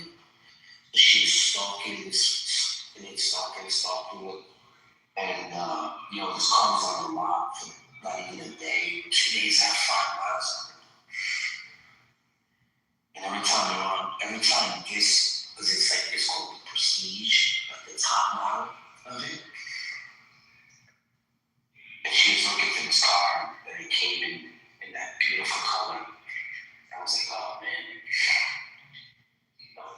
It was better to get new with the percentage rates than it was to get used. Yo, Mark, do you know Shashu in the chat? No, that is not. He's I think he's like the art of the Bible. He's starting out. He said the Cadillac is the worst nightmare. Is that true? Not. I mean, in 2000, maybe he didn't have the version I had. Because the 2.0 is a dream. I'm telling you, I've never had issues with that car. Never had issues. I put 160,000. All I did was change the oil, change the brakes. The car is still rides a dream. The only thing that was issues, the shocks in the back. And I had to change them twice. That was it. And that, thank God I had no engine trouble. But yo, Concrete, I got some good info for you. You know how you guys be coming at me with the Catholic Church that kind of says things like, you know, about the Muslims. We say we worship the same God. I've never read that argument, but okay, so there is something in the Catechism. It's 841, and it says that we both worship the God of Abraham, and it's kind of trying to do like this peace thing, you know, since the 60s, since like the Second Vatican Church, right? Since the Second Vatican. So, you know, there's a lot of Catholics on the site, and they be coming at us hard. We're saying we believe in the same God. But we're not saying that. We're saying that we both worship the most merciful Abraham. You understand? Just like we would say to the Jews, bro. They're going to say, we're misguided. We're going to say, they're misguided. We're saying the same thing to the Muslims. We're trying to make some peace here. We've been trying to do this since the 60s. But if you look at my PTR, you know, it has Eastern Orthodox bishop after Eastern Orthodox bishop literally saying the same thing that we were saying in the Catechism. And I really love this message because it's the only way to unify, you know, and try to move forward, right? For the kids. This is for the future, bro. Forget all this shit. They're little bullshit. They're not gangsters, bro. We know that. We know none of these Muslims is skinny. They're humble, they're skinny, they're malnourished. You know what I'm saying? They only get fat when they come here. They're not naturally fat. None of them dudes is eating. They're not eating. When they get here, the women are not malnourished, for God's sake. But we're just trying to look into the future and make a better place. Because I like the tall, skinny motherfuckers that come here for construction. I want them to keep coming over here. We need them motherfuckers. I'll make them into tapers and painters.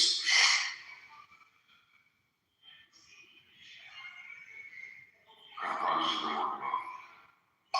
Wish I could tell you over here because I got too many haters listening to my conversations all the time. Not details. Don't give details. Like, That's the whole thing. Like, there's so much detail that I would give it away. So put it this way. I moved up. I moved up a level. I moved up from bridges. Yeah. So it's a good look. It's a good look. I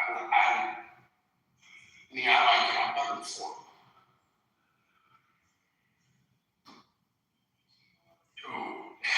The guy, so I had this Jamaican guy, right? At my job. I'm not gonna say his name. He's from the islands. His name Marlon? No.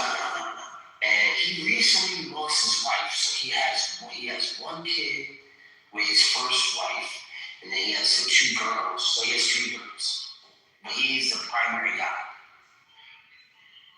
But he gets to the job, and his mom, when I tell you that there's copper everywhere on the shop, there's copper everywhere. People don't mind maybe taking little scraps here and there, whatever. He started ODing a little bit. The labor foreman told me they caught him 3 times leaking stuff. what the hell? 3 times. The labor foreman tells him, listen, if I catch you, he tells him, if I catch you again, I'm telling you, bro. He gets caught again, right? Tells me. Well, first thing he does, he tells me, and I'm like, yo, 3 times, really? I'm like, so, and I'm like, well, I'm getting over it. He's like, he looks at me in my face and labor for him. He goes, no fire, man. Can't fire. He goes, no fire. I'm like, all right. Now, on a manager level, why would they say not to fire him?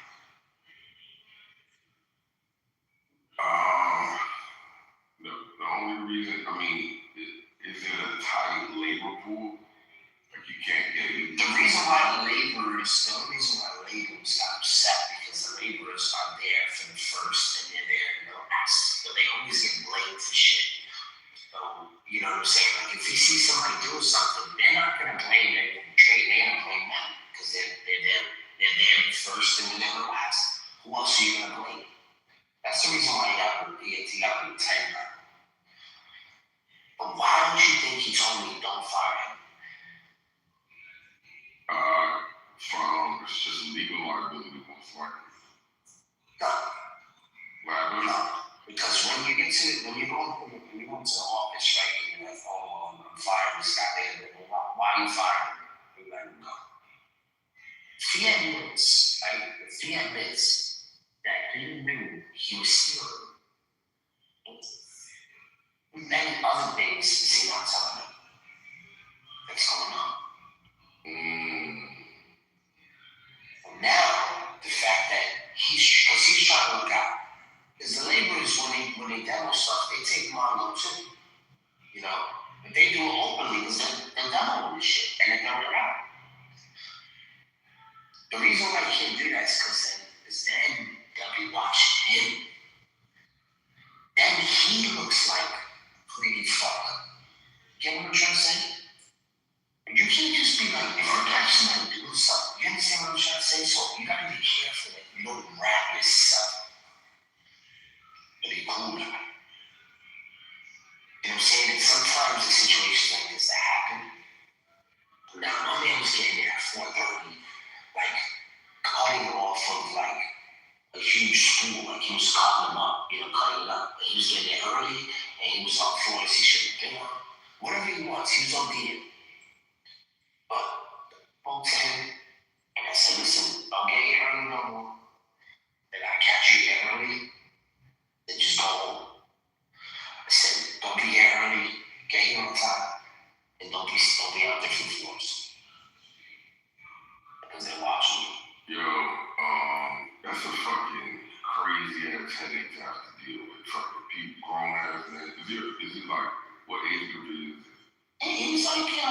my age. She's like 38, 34, like 40. No, I'm saying, like, yeah, that's crazy, bro. yeah, I'm older than you, man. I'll stop the people out here, dumbass. You crazy? You ain't doing it. I got underwear older than you, bro. I do have a pair of wallabies that are older than you, I'm not gonna lie. You old and too hungry. You know, Me, young. Oh, what's that? second class Jew. I don't know, 36. Yo, Mikael got Andrew's crew fucked with the Trinity, bro. It is so funny, bro. Who's that guy? You don't know Mikael? He wild too sometimes. His name is Cynic. No Cynic? Cynic, Mikael, his now name is Aluni. Oh, I've seen him. Yeah. Well, what they do is, right? Is he? Where is he? No, that's a different Mikael. That's not the same person. Somebody else. So they come in the room and I told them, right? I said, yo, don't be coming in here asking questions about the Trinity. Because I said when that contradiction is no longer a contradiction, like, and you keep having that conversation, like, how can a man be a man and also be God? Because he has two natures. But once they keep asking that question, I keep telling them, I'm like, yo, this shit is gonna hit you like a ton of bricks, bro. And I said, it's never gonna leave your mind. Yo, this whole time, you've been telling yourself, this can't make sense. This can't make sense. It can't make sense. How could God be man? How could God be limited? How could God incarnate as a man? And it fucks with their head. You know what I'm saying? But then they come in every day, they want to argue. But me and the Christians that I be hanging out with, I got a little crew, they warn them. Like, yo, there's only one way out of it. And eventually, what's going to happen is you're going to see, and you're not going to be able to erase it from your body. You're going to become a Christian. And that's, like, you're halfway there as a Muslim already. You believe in Wait, you don't believe the devil took the Father? No. So now, right? So now, Mikael, he took the plunge, he can't go back. He's literally a Muslim, arguing with other Muslims that the Trinity makes sense. Oh, wow. And I had some dude yesterday come into the chat, and in the middle of the conversation, they explained the nature. I told him, I said, yo, do me a favor, bro, just leave. And don't keep arguing this. If you want to stay Muslim, don't argue the Trinity. Because we're going to beat it over your head so many times. Right? You're going to come in here and you're just going to say it. You're going to use your metaphysics. Because this is their problem. Coming in with their Islamic metaphysics, they don't realize that they have to actually read the Bible. You know? When we read them stuff about Rashi, like they just think the whole shit is corrupt. But then I'm saying to myself, like, yo, there's over 30,000 cross references in the Bible. 30,000, over 30,000. There's actually 60,000. And I'm telling you, there's no way you can just read all of them cross references or what? Sorry. I got 30,000 cross references just from old to new. And then we have cross references within each other. Oh, cross referencing what? Look at my PTR. Look at my PTR so you can see what it looks like. See this little rainbow?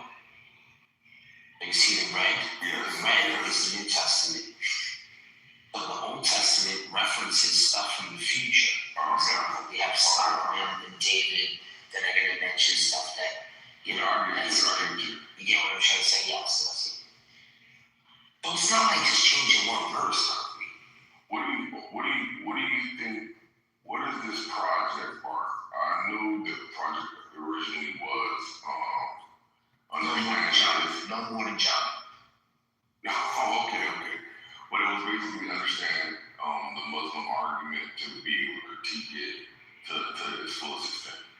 it seems like the project is evolving to bring them to the understanding that their belief system leads them to our belief system. I just think that like they're asking the wrong questions. They're asking questions to really break down what Jesus is. And once they get to this specific, like once they get to this like these details about who Jesus is, it's really, really difficult for them to turn back. That's what I'm saying. It's really difficult because then, just like how they remember their book, now, once they know our book, we'll know that it makes sense and it's not a contradiction. It's really, really difficult for them to be like, well, I'm just a Muslim. Like, I'm concrete, I've seen it. It's like they literally, like, it's like a ton of bricks that hits you, bro. You got it, I understand. And I'm trying to be a better person here. I'm like, yo, listen, and I'm telling these guys, continue to pray the way you pray. Don't just stop going to church. Continue to pray the way you pray. Continue to worship the way you worship. Don't start thinking that you're a Christian all of a sudden because you understand our shit. Way deeper than that. Way deeper than that. You're definitely the better Jew than Jacobus, who was a second class or third class Jew, and you're definitely a better Christian than Jacobus, who was also a confused Christian. So I'm glad you're here. You can beat Jacobus. Well, you're on a different mission. You don't have to fuck around too much. Me, I keep it serious. You know, I'm keeping it a buck. That's what sounds great. You can have a live debate and you can lose. Does that say anything? Like, I'm not doing that. Nah, I think his troll is worse than that bar. I don't think you've seen the full extent of Jacobus' troll. It's hard. Blasphemous. It's embarrassing. Yeah, it's crazy. What's up, man? How you doing, bro? You from Malaysia? She's a guy, yo. You from Malaysia? Bro, leave it alone, bro. No, I got somebody coming from Malaysia. Shut your TikTok ass up, man. It's not fucking.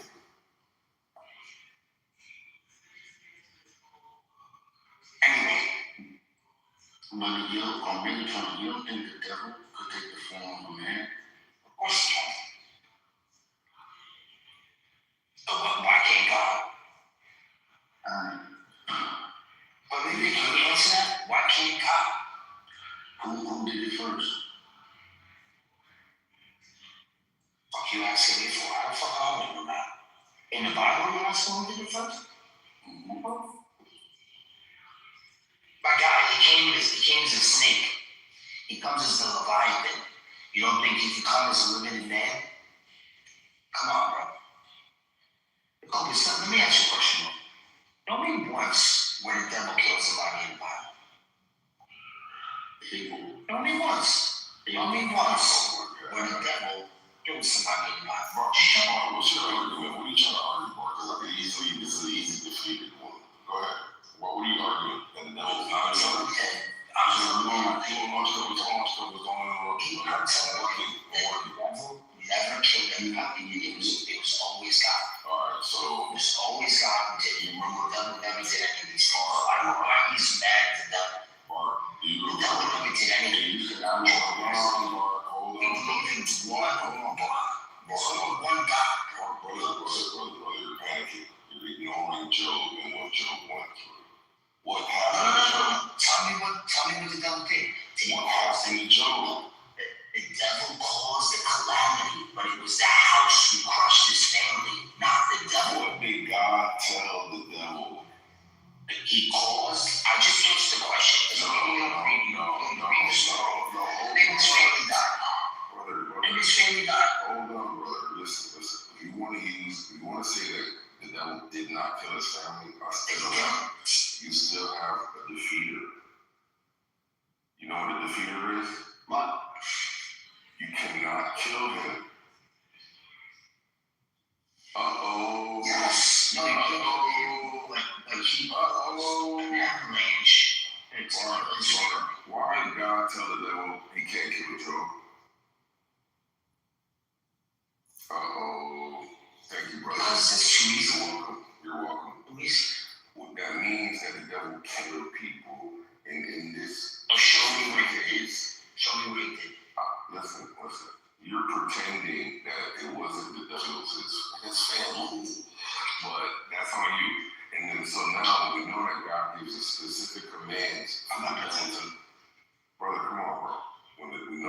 a specific command not to do something, that's because they can do it.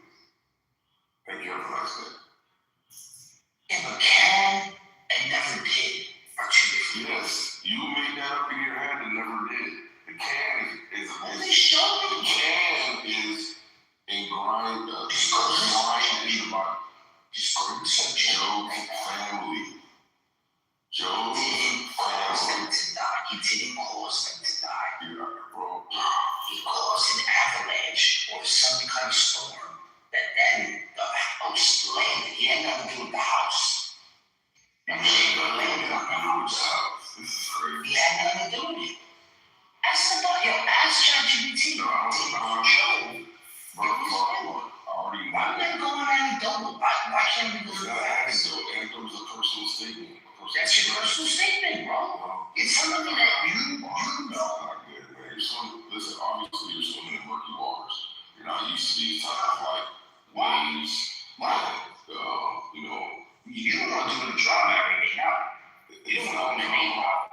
It's not drama. You don't want to name out talking to these females. Yeah. You know I don't do that shit. You know I'm not out here to talk to females. You guys are niggas on the tag. Neighbors, you guys talking to females all fucking day. I'm talking to females all day. Now you're using me to. I'm not. It's really not. Because I was just the one that wants to talk to these girls that send things to dark skin girls. You know they ain't into dark skin girls. You're doing too much. You're doing too much. You're doing too much. You're doing too much. You're doing too much, Mark. It's the truth. Please, brother, please. We're talking about the topic of the Bible, Joe. Then let's talk about the topic of the Bible. I asked you to research something, and you want to talk about drama in this room. Oh, what? No. We're going to switch the conversation. You know what? I'm from the Bible. You're doing too many tactics. The devil nobody, bro. Chicago, show me where the devil killed somebody, bro. If you don't believe in the devil, he never killed nobody. You should believe in the devil. You shouldn't believe in Yahweh, because Yahweh's the only one that he's the only one that killed people. The flood, Abel. I mean, the list goes on. Noah's family. As the devil was chilling, he comes up, he starts walking up to the devil in Job 1:6 and 1:7. He said, what have you been doing? Where have you been? The devil responds, I just been traveling back and forth. Back and forth from where, Jacobus? Back and forth from where? I didn't want to talk. Heaven and earth, I didn't want to keep quiet. Listen to heaven and earth. Thank you. That's what that makes them feel uncomfortable if you say shit like that to them. Oh, you can't be doing that. That was the fall already. That was the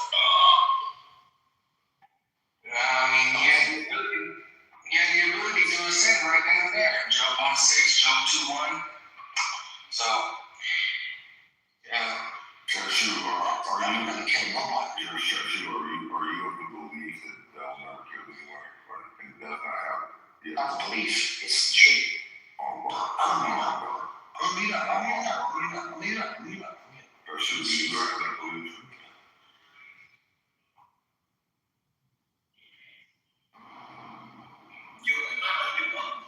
Yes, I do. What's up, man? How you doing? You good? You on the way to work? Yo, Cashew, can you hear me? Yeah. What did you ask me? Are you of the belief that the devil never killed anybody?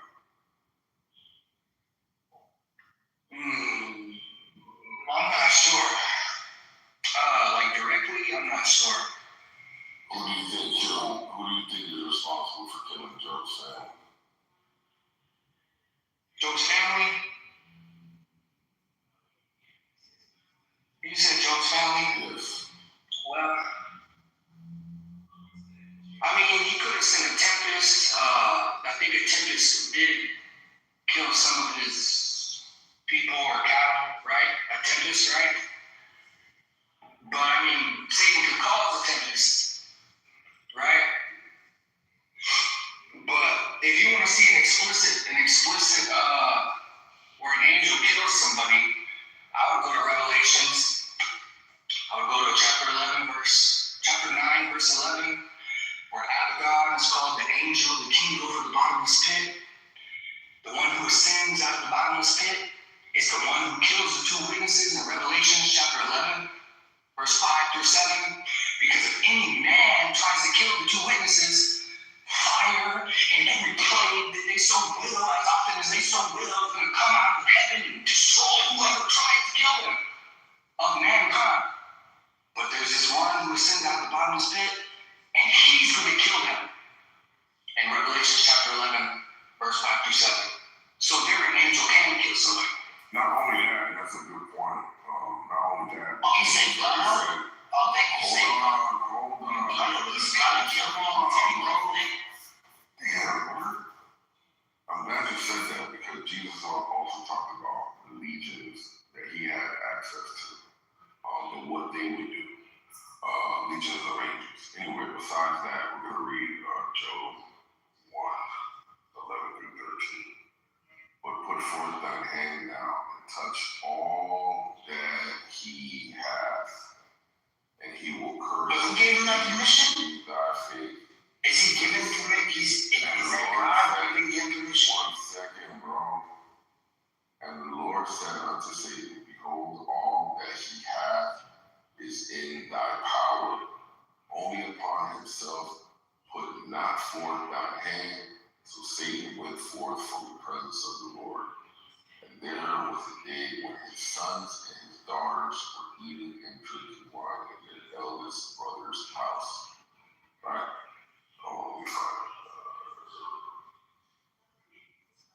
1819, keep going. 1819. Also, and behold, there came a great wind from the wilderness and smote the four corners of the house, and it fell upon the young men, and they are dead, and I only am escaped alone to tell you. So we can clearly see the changes, and we can clearly see how God established what could have affected. And we clearly see what was affected that was belonging to Job and how it was affected. What was affected and how it was affected. Or this mental gymnastics that you're engaging in, I don't understand it. What's your ultimate purpose? My ultimate purpose here, right? You're not changing my conversation. I'm gonna answer what you said first. Okay, so the direct is basically is a secondary cause. Satan is the one who's portrayed as bringing the calamities, but the ultimate and primary permission is God allows it to happen, but boundaries do not touch his life. Later in the story, right? So right here, God is permitting this evil, this calamity, that only he can cause calamity, that isn't the result of death, because that is the permission he's been given by God. Other than that, the devil himself is powerful. Well, again, you went over. Well, you went over verse 12. Then you went over verse 18 and 19. And it says what God had permitted, not the devil himself. Very much. So this is where I think niggas is getting confused. Concrete, correct me if I'm wrong, but all evil. Yeah, I'm talking second class Jews, sorry. So I'm gonna just make this statement. All evil is not sin.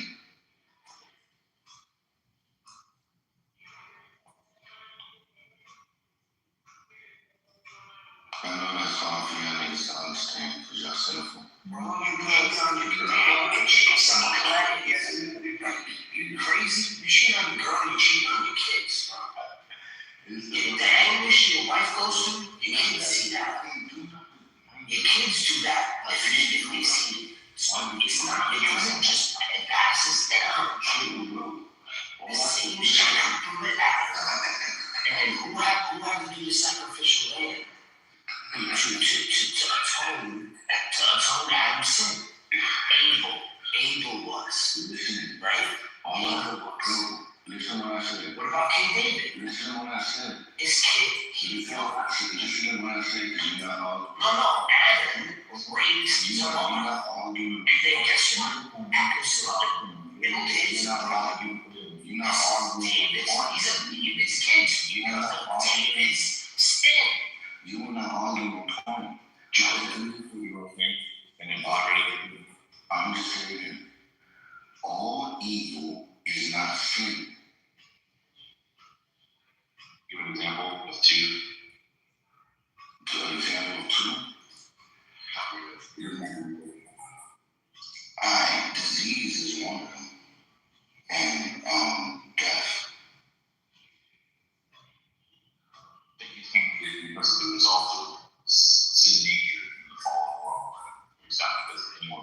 don't think people can. Remember when Jesus, Let's stay on top of the devil here. I mean, we're not who the devil killed. don't hold it to personal bullshit. We don't give a fuck about what y'all say.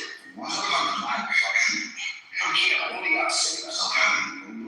Y'all know this, man. Y'all liars. All of you, Gino. I mean, look at Gino here, call you a liar? You a liar. Are you a liar? Are you a liar? Don't make me a Gino. Make it touch on you real for nothing. He's just elaborating the statement I asked him directly. Yeah, thank you. That's pretty cool. I love to that. So basically what I'm going to say is this: all evil is not sin. And disease is one of them. And I remember someone asking Jesus, hey, did this man sin with his parents? So basically all evil is not sin. True. But you know, talking about things should be counted as actual evil. No, you're mistaken. He's conflating what happened. So what happened is he's talking about the ailment of this person. I think they were repossessed or he had like a abnormality. And they're saying, okay, so the evil, the thing, I think I was just clarifying. That was an instance where Jesus said, this isn't because of the thing with parents, but it's so that God can be yeah, so he's calling the blindness evil that is not a sin. I'm saying disease is evil, right? Yeah, I don't know what does evil mean to you. Now the question is, How are you using the word evil? Something that's not good. Well, stay with the devil, bro. you got the whole evil. And you got calamity. These two niggas got their own agenda that they both trying to fucking run simultaneously. Bart wanna run his bullshit, Jacoby's wanna run his bullshit, and they're looking for entertainment. You say all evil is sin, and I'm saying no, it's not. I think the most important picture of evil is intention. So this is called rich baby birdie. So what they're trying to do is actually tangle in some mental stupidity so that he can continue to yo-yo, bring you, wind you up, move you around, play just all kind of wild, weird shit. Something that's probably been developing in his head, and now he wants to get the world to examine it and play with it, and it's just silliness. Yeah, Jacobus, he just goes off on stupid shit. Like, I mean, I actually have a conversation, but Jacobus has to jump in and he has to ruin my conversation. Listen, I'll try 1 or 2 more times, and then I'm just gonna opt out. Like, I'm not gonna win in here, bro. I'm not gonna yell and scream and dream in like a little bitch. I'm just gonna leave and start my own room and make new friends. Like, that's what I'm gonna. That's what I've always done, bro. I'll just make Jacoby. I don't need to hang out in here and these niggas to be my friends. Like, that's not me, nigga. That's you. Bro, that's you. That's not me. I'm 1%. Don't you understand? I'm gifted, bro. Yeah, Jacobus is exactly like you. Yeah, he doesn't understand. You gotta say it, because you know, bro, maybe that is you so much. Keep going, you're not sticking to the shit. You get it down everywhere you go. You try to go with the challenge.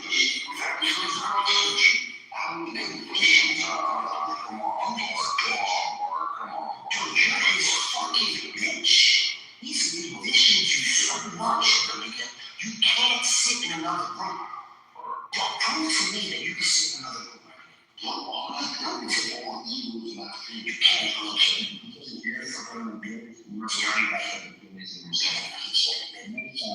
Explain what you were talking about with Sadie. Oh, yeah. That was really not before then.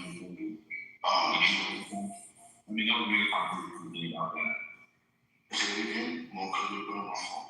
No, I was saying that was Megatron who was speaking. We paused him because I wanted you to elaborate on the whole evil thing, but he had to say, on this concrete, we think it was a useless direction. You can go ahead. this is Jacobus' shtick, where he learned it from other people who do like similar stuff. It's basically, it's like, you know what a Rubik's Cube is? Which is to solve it. So he's basically trying to hand you like a spiritual Rubik's Cube that doesn't make any sense. And you're gonna continue to like try to solve it. He's gonna keep like muddying it up, hand it back to you, and you try to solve it, and you hand it back to him. Saying, here, look, I solved it. And, you know, it's just. So my initial point was that the devil had never killed anybody. He never killed anybody in the body. The devil never killed anybody. But the calamity, and we brought up Job 1:12 and 18:19. And this says that God gave him the permission to do the calamity, but the direct from God. And it was God who told him to kill his family. It wasn't the choice of the devil. The devil was wandering around doing his thing, traveling back and forth from heaven and earth. I don't mean to keep interrupting you, but you said the devil never killed anybody. But never killed nobody. Can you show me in the Bible where you never killed somebody? Stop, Jacobus. I'm not talking to you no more. You had your opportunity. You wanted to change it into sin. This is my conversation. It's my matter. So, like I told you, I'm not going to fight with you, my Joe. I'm going to leave. Because I'm asking you to give me some respect for like the 20 minutes that I'm here, and then I'm going to leave. And then you got the whole day. Alright, so you say you scared me to answer your question? I'm not scared. I'm submitting to you. I'm scared. Can you leave me alone now? Thank you, bro. Please. The instance that we know that Satan did kill someone was taking the life of Job's children. Alright, I just told you, and I gave you the verses. Are you paying attention to me, my brother? Because I'm not going to repeat myself. Job 1:12. Job chapter 1, verse 12. The 18 and 19. It is God who told the devil to perform a calamity that would kill his family. This is an order from God. It is not the devil himself choosing to do this. Do you have another example? Because this one does not work. You're going to have to twist the words, and you're going to have to say, nowhere in the Bible does it say the devil directly killed anybody. It does, bro. No. You know what I mean? If y'all want to keep saying it does, and show no evidence, and give your eisegesis, then you guys are just, that's fine. I'll let you win. But we both know that it doesn't directly say that. We both know that. It doesn't say that. It says God gave him the okay. So that's God's command. Okay, give me the verse. Look what it says, brother. This is Jesus. You are of your father, the devil. See, I'm going to another fucking verse. I can't fuck with you. Y'all constantly doing this, man. Y'all just want to derail. Y'all hate this room. You hate me and knowledge. You hate these motherfuckers. You hate these motherfuckers. Because you're constantly in here changing the shit. Constantly fucking changing the conversation. You never want to stick on topic. You always doing some bigger shit. We can never have a fucking decent conversation. You hate these motherfuckers, man. You hate these motherfuckers. You do. Look at this is Jesus and the God. You can't Megatron. It's Jacobus, bro. So look, You hate these motherfuckers. this is the gospel. You can't stand these niggas. He's not only black, but he's Jewish. You know, so it's They like suppress you so much. understand how to do No, he hates it. He hates knowledge. And that's why he's doing this shit. He hates Christ. Yeah, he hates Christ. Why do you hate Christ, Jacobus? You see what's going on? What kind of animal? I'm trying to read the verse. So come feel the joy. And these Jews claim to have killed Christ. I honestly don't know. I really, Let me and and Christ recently ended. And I'm really asking myself a question. Who would have thought would kill Christ? I definitely don't. But yes, let's the only answer that could have been an animal. Only an animal would kill Christ. Only shit would follow that animal. Only shit would follow that animal to go. The animal should be slaughtered, but the shit, I don't know what else except to bury it. I think you should be buried. He's not gonna stop talking, yo. He's gonna talk and fucking and doing the legal shit that he does. And he's doing it. And then the mom won't be a freak out, right? They want me to freak out. What is the punishment? What's the punishment for insurrection? What's the punishment for insurrection? Stoned alive or crucifixion? So we should be stoned alive.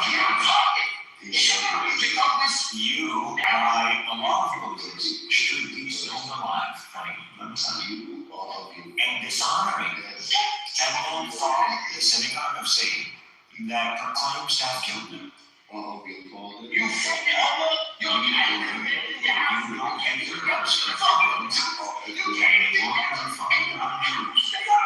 your life is a curse. You're supposed to get finished.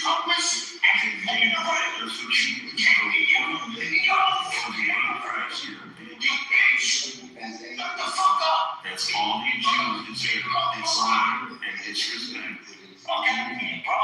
Anyone who has the spirit of Christ shall insult these people.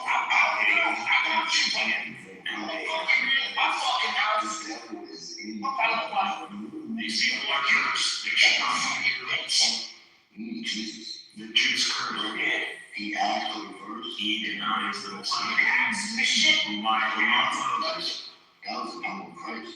So we are he asked to do what is the punishment for the Messiah? Keep repeating himself because he's severely autistic. He needs to do this shit. He needs to constantly repeat himself 20 times before 30 in the morning.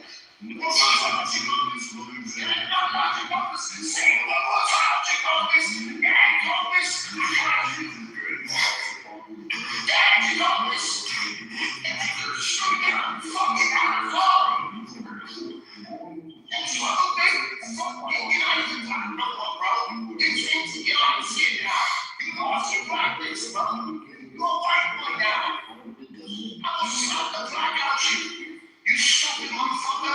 You can't even get out of your own house. You can't even get out. You can't even get out of your own house. You was a murderer from the bitch. You are on your phone. I fucking have this shit out of the phone. Exactly. I'm not gonna smoke the phone one day. I'm not you, nigga. I was a murderer from the beginning. John fucking bitch. So that's the answer to your question. Look at these dudes. Every time I come in here, they always say something else with me. They won't give me no point in here. They never start things like this. That's the fucking problem. I'm just being a better dude than he. They don't come in here and take all my fucking shot. They don't come in here. He is an insurrectionist. Oh shit. He has declared himself opposition to Christ. That's why I love coming in here. I love coming in here to this shit. Because they're so jealous of me. If Christ brought down their fucking mad. Who am I to not follow the example of Christ? He didn't even think for himself. Yo, you can't even think for yourself, Chipolis. You're like, yo, where could I go do my thing? Insult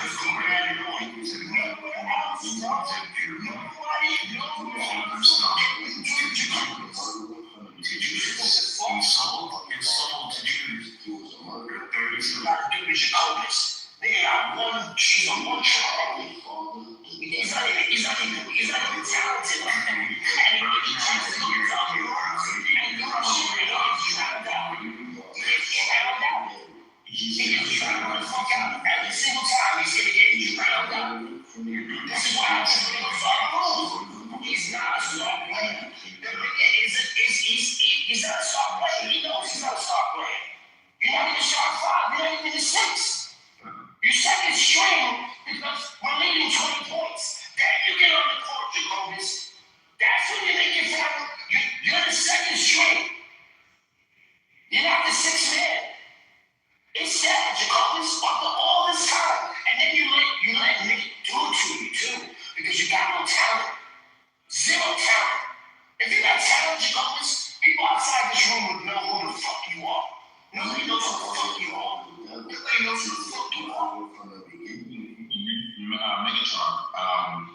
read the scriptures, verse 12 to 19.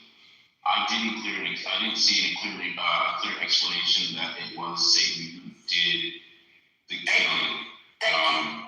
Thank you. I only looked at King James and NIV, but none of them convey that it was really him who did the killing. Thank you. As long as you're honest.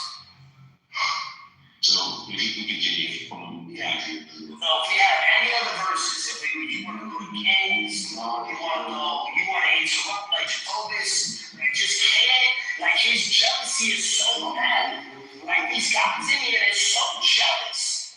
They can't allow anybody else to talk.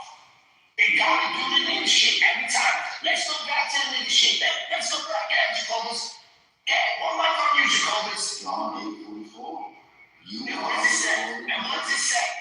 What does it say the devil killed anybody? You dumb stupid fuck. Did he kill somebody? Did he kill anybody? What does it say? He put the knife through his heart. What does it say? Where does it say? You're wasting time, Jacobus. You not accepting, my brother. You don't know scripture. You just browse and do. No, I understand what Jacobus is saying now. So is your claim saying that Satan is not a murderer? That's what he's saying. No, I need you to give me an explicit verse. I just told you. Not that he would. Not that he would. No. Alright, so who did he kill? Who did he murder? I'm just saying. So you're a murderer. Then you a murderer. No. Jacobus is a murderer. He's murdering that fucking Bible. He's murdering the Bible. He's murdering the Bible. Every time he talks about it.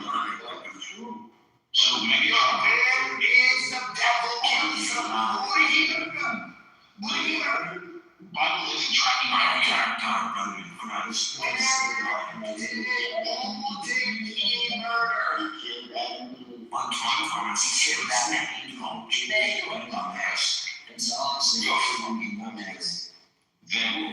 just a filibuster, bro. You just hit me up, and I guarantee you, he comes up the mic and he's gonna push up a mic. Shut the fuck up, Jacobus. Now you gotta let you filibuster, because there ain't shit going on right now. So he's just gonna let you talk, because there's nothing going on. But once he comes off the mic, and he's telling you to shut the fuck up, you're gonna be halfway photo in the ring. It's with your tail, losing your lights. You're all fluffy now, nigga. When I support you, once the ball is on the mic, you're gonna shut the fuck up. You call this? Yeah, I don't need them names. Hey? Megatron, what's your goal with making Satan? The devil never killed nobody. He should believe in the devil, because the devil never killed nobody. He killed everybody. It's God who killed them, not the devil. Don't you call this? You should believe in the devil, because the devil never killed nobody. This is this metaphysics. Jesus was alive. And devil never killed me. You're a liar. You're a liar.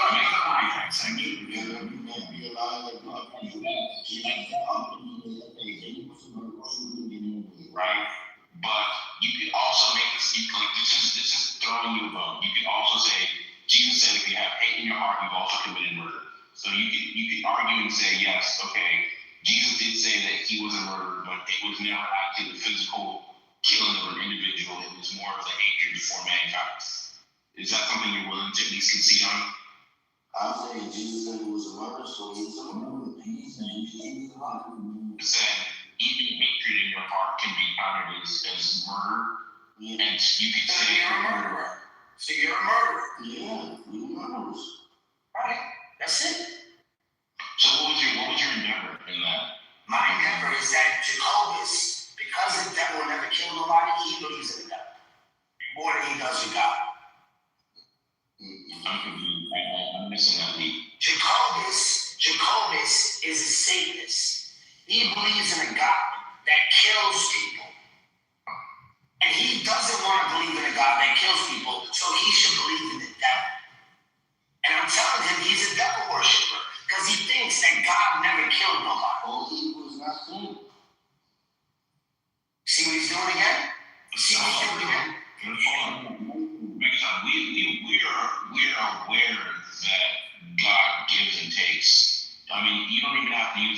the situation. You can look at the first children in He's going back to Job. We never talked about Job. You see what he's doing here? This is severely autistic, bro. This is some medicated bullshit. Like, this dude should be medicated. Let's count Job as a little bit of ambiguous, and you can't really win in that spot anyway, here or there. But there's a clear instance where God sends the spirit of death out into the firstborns of Egypt, and they're killed. So yes, God does give and take away life. That's not a thing that he's hiding.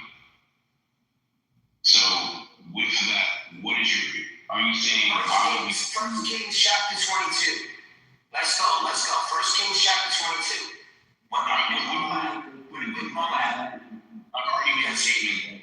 Yes, and I agree with you. And I'm solidifying your statement. I'm making your statement stronger. Because in 1 Kings chapter 22, if we go to verse, what is it? I forgot the verse. Is it 12? It's when Moab, when he says, I will send deceiving spirits in the mouths of your, to your prophets. Right. And he says, in front of his magnitude, running a council, who will send the deceiving spirit to Moab? Right? And then one says this, he'll say that, and then the spirit comes forward and says, I will deceive him. He goes, how? And he tells him. And then the Lord declares that he will send out a deceiving spirit in the mouths of his prophets. The Lord.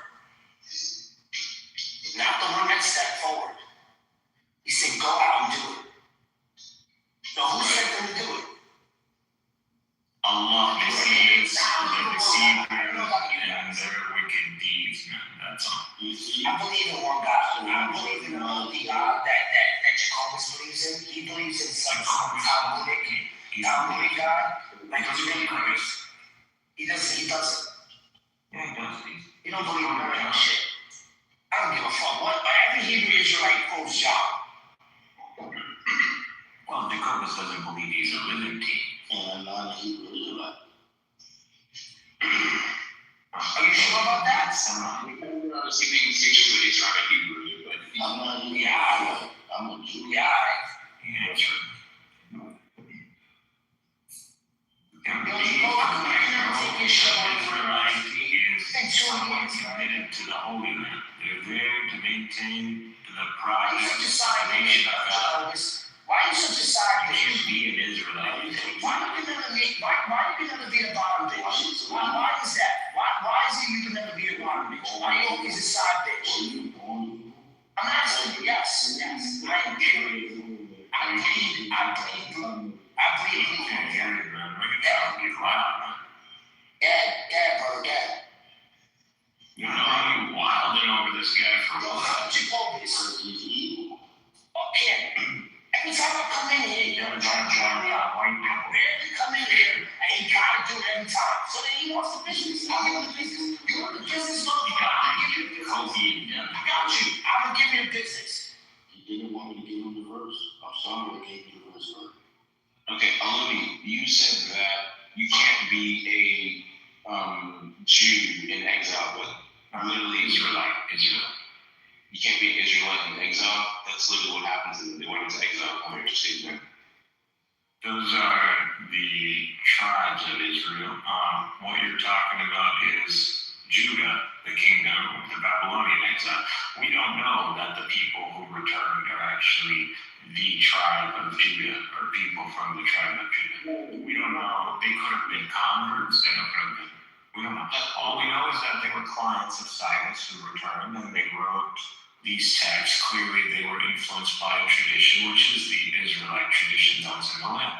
And the Israelite project has always been establishing the Holy Land in a nation of God-conscious people in the cross-sections of the continents, which is Levant. There's a lot of traffic and trade that goes through here, and these people would come through here and witness these people living in the grace of God under the covenant of Abraham. And they would see the blessings of the God of Abraham upon them as they maintain the temple and his worship, and they would be assigned to the nations. And so the nations may gather, and they may make them judges. So I agree that who might have returned might not be the true descendants. But when it comes to being thrown into exile, both the 10 tribes and Judah and Benjamin were also sent into exile as well at some point. Like you have the whole like Daniel and Meshach and Abednego, they were of the tribe of Judah. So I don't know if you're disputing that part, but I guess I'm confused about what you're really trying to talk about. Obviously, we can't really get to the bottom of it, but if we have people today claiming to be the descendants of the kingdom of Judah, and hence the Ismonians or the returnees, then we know we can check for that. Yo, let me ask you a question. If they're gonna We have put samples. let me ask you a quick question here to the wannabe Jew in the house of Jehovah's. When King Cyrus, the Messiah, went back and he built the temple, did he take notes from Ezekiel? Did he take the notes from Ezekiel? No, he didn't. No, he didn't. He didn't. He didn't build the temple that Ezekiel said. Why? Why, Jacobus? Why when they're doing sacrifices in Ezekiel, they're not following the law? Why, Jacobus? Why? No. I gotta tell this wannabe Judas shit. You tell me the Messiah ain't the Messiah. Do you believe in the Messiah, yes or no? No, you don't. You think that another temple has to be built. If God cared about a temple, he would have let it destroyed to begin with. Thank you. No, you can't. No, because you're scared to make it. No, get. Say bullshit that's gonna come out of your halakha. Get. So, in the book of Ezekiel, you see, Do not disrespect the law of Moses, in the book of Ezekiel, you see a man or the son of man holding a stick, measuring the third temple. In the book of Revelation, John is told to hold that stick and measure the third temple. This third temple is coming with the tree of life down from heaven. This is why Kitover says the garden wasn't heaven. You see what he just did? What is that? That's trash. Hold on, are you talking about New Jerusalem, Jacobus? Because That's trash. Jacobus, that's trash. You just pulled that shit out your fucking ass. A demon Ain't nobody saying that shit. A demon probed into your Who the fuck is saying that? Who the fuck? I'm gonna tell you what the Jews say. I'll tell you what the Jews say. I'll tell you what the real Jews say. I'll tell you what this Jew say about the Messiah. Let's pull it up right now. Yeah, you say what the real Jews said because I'm telling you what the Jews say. Jews. Let's go to Let's go to Rashi. Let's go to Rambam. Let's go to Maimonides. Let's go to what Rambam says. This is what he says.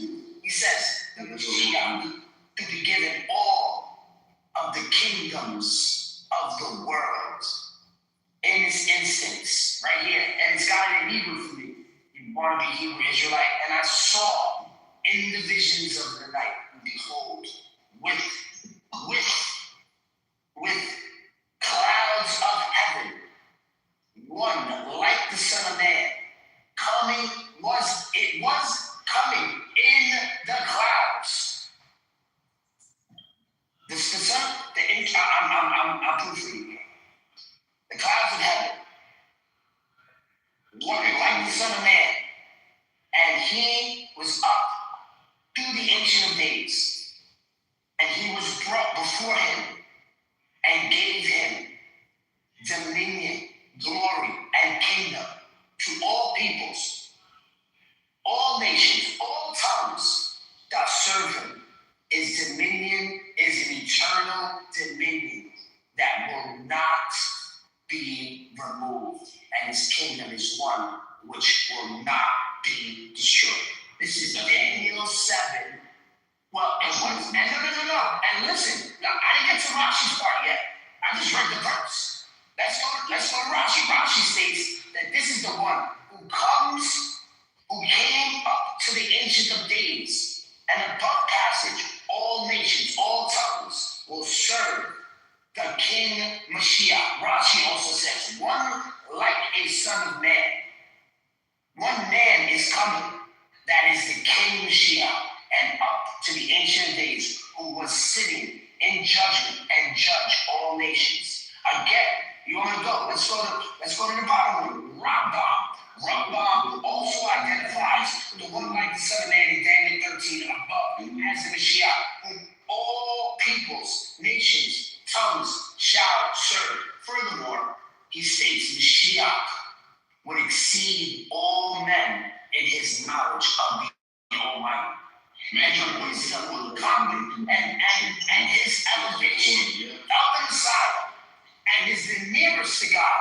For nearest in Abraham, who is the glorious, the feared name that speaks and as his friend, this is Isaiah 41:8, and wishes whom also would be made the covenant, nor Moses, that was nearest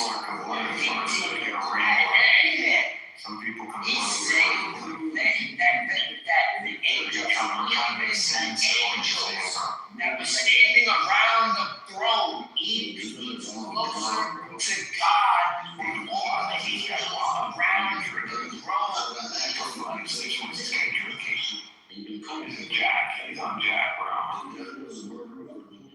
Just what you're trying to convey with the verses instead of just reading them back to back. He's trying to murder us.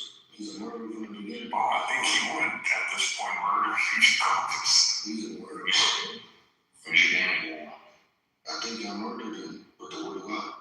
No. Get you the Jew. Oh, that's all. He's alive. He served this. And I gave her a book. And I gave her the book. I'm just letting you know right now, they didn't hear anything That's true exhaustion. We are addicted to debating religious murder. Absolutely.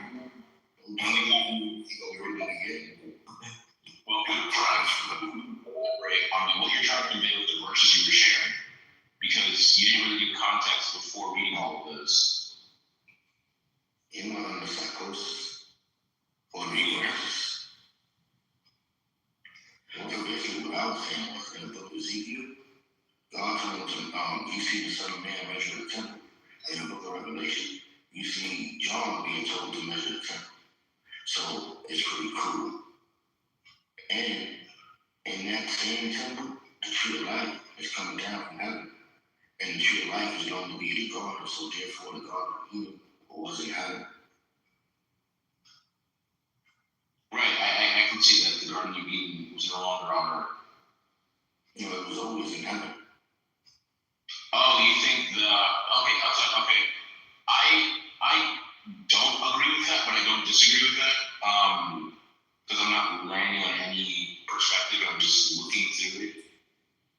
It does seem like the garden was never actually here. It seemed like it was in this overlap plane. Like if you were to look at a diagram of Earth and heaven, it seemed like the garden wasn't on like some flat surface. It seemed like it was on one. Talk to me, bro. Don't talk to this kid. He's gonna take you to all this nonsense. Just talk to me, bro. Just talk to me, bro. Just ignore him. Ignore him. Now, can we go to First Chronicles chapter 20? Yeah, I can hear you. Can we go to First Chronicles? You know, we were asking questions and you went silent for a while. Yeah, because I said a lot. So now, First Chronicles chapter 29. You read a lot. You got to elaborate on what you read earlier. I'm elaborating. Now let's go to First Chronicles. Brother, let's go to First Chronicles, chapter 29, verse 23 and to 25. Let's see what happens here. Go to First Chronicles, chapter 29, 23 to 29, 23 to 25.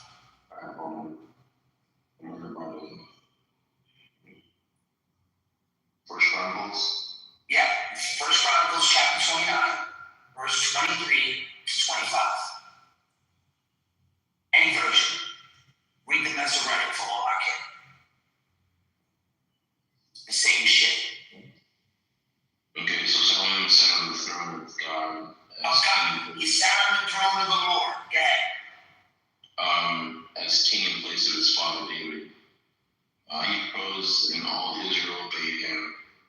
offered knowledge of him, all the officers and warriors, as well as all the King David's sons, pledged their submission to King Solomon. How far do you go? You said that he went to 25, right? No, okay. The Lord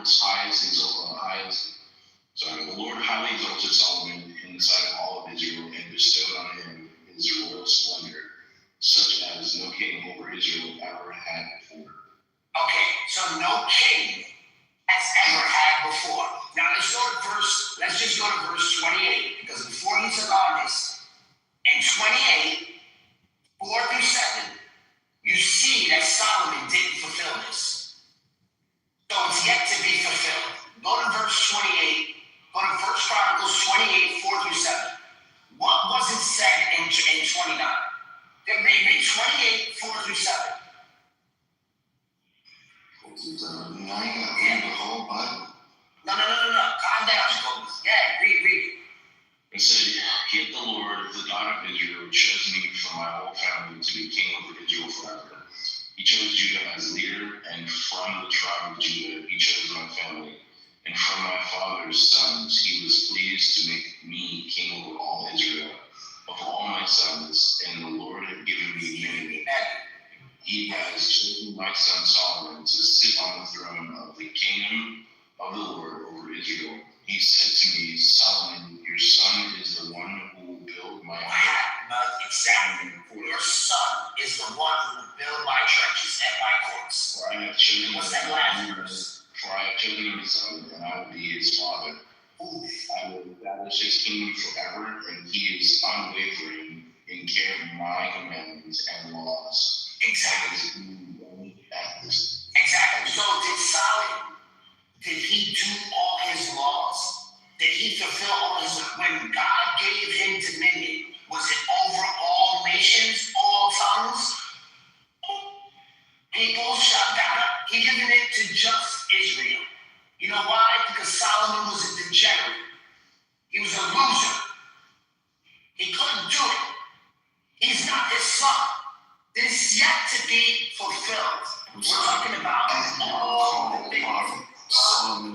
He's not a prophet. He's not a prophet. He's not a prophet. Oh my God, He's not a prophet. man has nothing. Wisest man to ever Look how they come off the mic. Look how they come. Yeah, man. What are you gonna say, Ahmed? For one who witnessed the peak of the human pattern. Yeah, Ahmed. Oh, Ahmed's going? All right, cool. It's too loud now for you. So obviously, it's obvious, right, that chapter 28, 4 through 7 was not fulfilled through Solomon. He wasn't given dominion over all nations, all tongues. He wasn't given that. He was given this time. What was he given? Oh, the sons. All right, listen to him. All the generals, and we give him all the splendor. Why? Because he couldn't fulfill all of his laws. They just don't want to show you.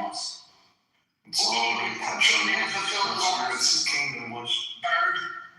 Christ has the everlasting. He is the king. King machine. How do you carve in that rock, bro? Everlasting king. People were literally carving palaces in that rock. Just narrating it. You know, 80% of that place is still excavated, if I'm saying it correctly. 80%. That's crazy. They pop in mummies out in Egypt every single day. No one is focusing on country. We're gotcha. Mm-hmm. You know how difficult that shit is? Have you been there? They're ginormous, man. But the thing is, the pyramids of rock in the desert, these guys literally carved it, bro. I'm like, we would never do that today. That's crazy. That's a whole operation. That's insane. If you play Minecraft, we can do it. So. Y'all telling me those guys chiseled that shit? Like, you gotta be kidding me. My question is why are they chiseling out Roman and Greek structures? Why are they doing that? You know how the West is. They want to steal. They want any, they're desperate to have a history or to feel chosen or to feel like, God worked through them. Desperate for it. Even the Romans and the Greeks, they're not the West. The Romans literally talked about themselves. They're like us. They look Mediterranean. They used to find blondes as exotic. And let me say something really real quick, because I know Louis remembers. Louis, and I know you don't like the Trinity, I know you don't like this, but let me tell you something. Any Jew that steps in this arena, right? If you're a oneness, if you're a modalist, if you're Pentecostal, if you're one of these backyard, double-wide churches that started in America, you cannot defend the Messiah against the Jew. Only the Trinitarians can. You know why? Because it's Psalms 2. Only the Trinitarians can defend Christ. Can defend Christ. What does it exactly do? Their shit falls apart. It falls apart. Trinitarian. So I'm really curious as well. Are you a Trinitarian, Bird? I mean, I believe that Jesus is the Son of God and that He is. Do you believe in the triune nature of the Godhead? Yes. Okay, so then you can defend Jesus Christ to these halakha boys that want to come in here and say Christ didn't die. But that's not. How? Okay, let's hear it from you. Let's see you defend that with the Trinity. Psalms 2. Let's go. Read Psalms 2.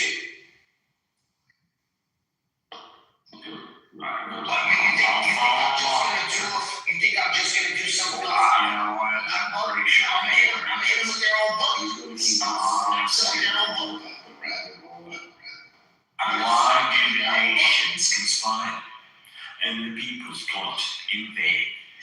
The kings of the earth rise up, and the rulers band together against the Lord and against his anointed, saying, let us break their chains and throw off their shackles. The one enthroned in heaven laughs. The Lord scoffs at them. He rebukes them in his anger and terrifies them in his wrath, saying, I have installed my king on Zion, my holy mountain. I will proclaim the Lord's decree. He said to them, you are my son. Today I become your father. Ask me, and I will make the nations your inheritance. The ends of the earth your possession. You will break them with a rod of iron. You will dash them to pieces like pottery. Therefore, you kings, be wise. Be warned, you rulers of the earth. Serve the Lord with fear, and celebrate his rule with trembling. Kiss his son, or he will be angry, and your way will lead to your destruction. For his wrath can flare up in a moment. Blessed are all who take refuge in him. Who fulfills this? Who fulfills this? Come on. Let me know. Who fulfills this, Louis? God himself, or God himself as his son? Well, God is the one proclaiming this. So, okay. His son will do this, right? Megatron, I believe in the Trinity, but I don't think that verse, or from a person who, we who already believe in the Trinity can see how this validates us, but a standalone doesn't really. This is the nation of believers. How would the oneness say this? God has taken the believer as his son. We're a nation of believers. It sounds like God just chose a champion. Indeed. He chose a man. Just a man? The man can be layered, so symbolically could represent the Son of God, which we can be the Son of God if we follow in line with Jesus Christ. You guys think? No, that's not it. It can also. You see what I'm saying, bro? Another layering is the man that believes You know what I mean? believes. It's not gonna be any man. This is It's not also just a man. Israel. Call this Israel. You could call this obviously Christ, because if you are Israel, you would follow Christ. Bird, you see how that falls apart? See how that falls apart when you're not a Trinitarian? It just falls apart. Because I'm asking you, is this God going to be seen or unseen? Will God be seen over all nations invisibly? That's not make no money. How can a man accomplish? God will have a viceroy on earth when his kingdom takes full dominion. Yeah. Who has the wine press? Hold on. I'm not against Jews, but is that why Jews have been trying to thrive the way that they have been? Because they think that they're entitled to everything? Indeed, Well, it's only God that can do it. fulfillment of the covenant will be them ruling as judges over the nameless nations. Like, actually, is that their endeavor? They're actually just trying to rule everything? Indeed. No, they just want to rule over Israel. Not only that, but they see the West and Christendom as cursed, and that the coming of the Messiah will be after the absolute destruction. They don't have a king to shoot. Look up Edom They're versus praying in Solomon's role.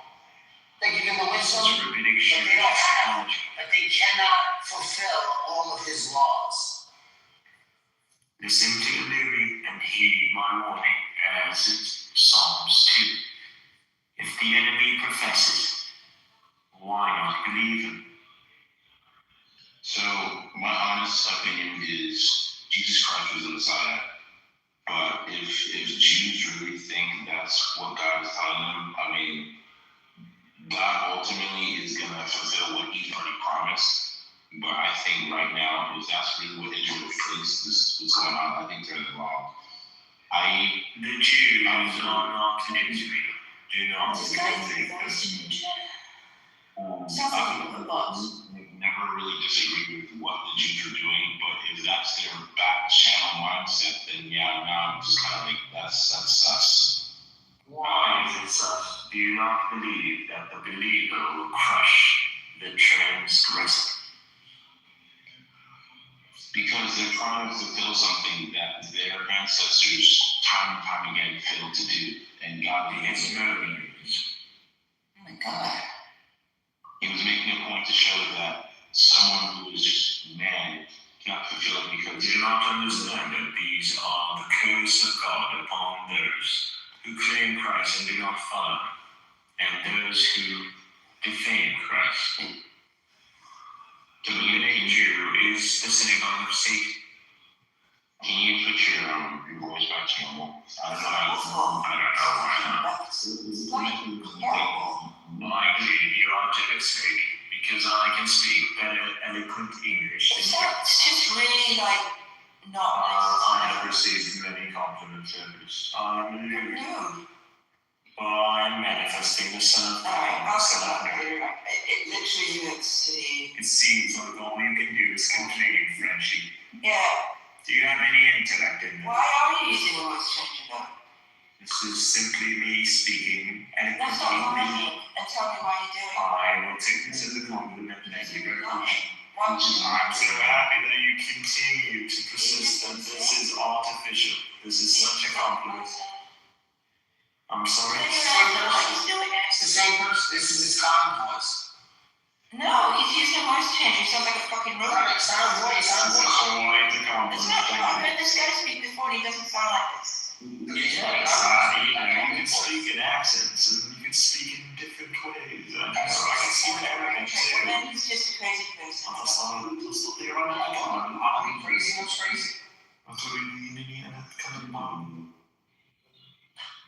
I am simply speaking English in the Fusha Arabic way. She called us out tonight this morning. Do you believe that you UK people So, always talking English when you simply must listen? Like, what's going on? The American sounds more like the historical Englishman than you do. They're lost without the Mashiach, is what I'm saying. And then they don't really have it figured out. They don't know if he's going to be the son of the king. Is he going to be the king? Is he going to be the suffering servant? They haven't figured that out yet, right? But the New Testament is saying that this is I never knew that they thought themselves, all of Israel, was to fulfill the Messiah stuff. I accepted the fact that they rejected Jesus and they were waiting on the Messiah still, and I was like, you guys missed the bus and you're still waiting on the bus. No, how did we miss the bus when many of Israel joined in Christ and remained in the land? Why do you continue to persist to believe that the Ashkenazi is Israel when the people in the land and the DNA proves that these people are truly the descendants of the historical southern Levantine? who cares? Israel. Doesn't matter. I'm not worried about being converted. Occupying that nation. Because the ones occupying Jerusalem and what is known as the Israeli Kingdom and Edomia and Nabatea and Phoenicia and the Philistine coast are literally today Is Umar, hold on a second, Bert. Is Umar, that land is occupied by the is Umar a prophet? Is Umar a prophet? Jerusalem is majority Who is Umar? Arabs in the city. You see, you don't want to answer the question. Is Allah is the second king? Is Umar a prophet? Is he the last prophet? Umar. When he I was can in see Jerusalem. why someone would confuse him with the No, prophet, how for he is indeed he? fulfilled many messianic signs. How did he? But he is never lion, and he never claimed to be the So what does it Messiah. say in the Quran? And I believe Allah feared that he might be He conflated doesn't with want to Allah, answer the question. and that's why he refused to worship in the church of the Holy Sepulchre. And he went and built a mosque on the Temple Mount. So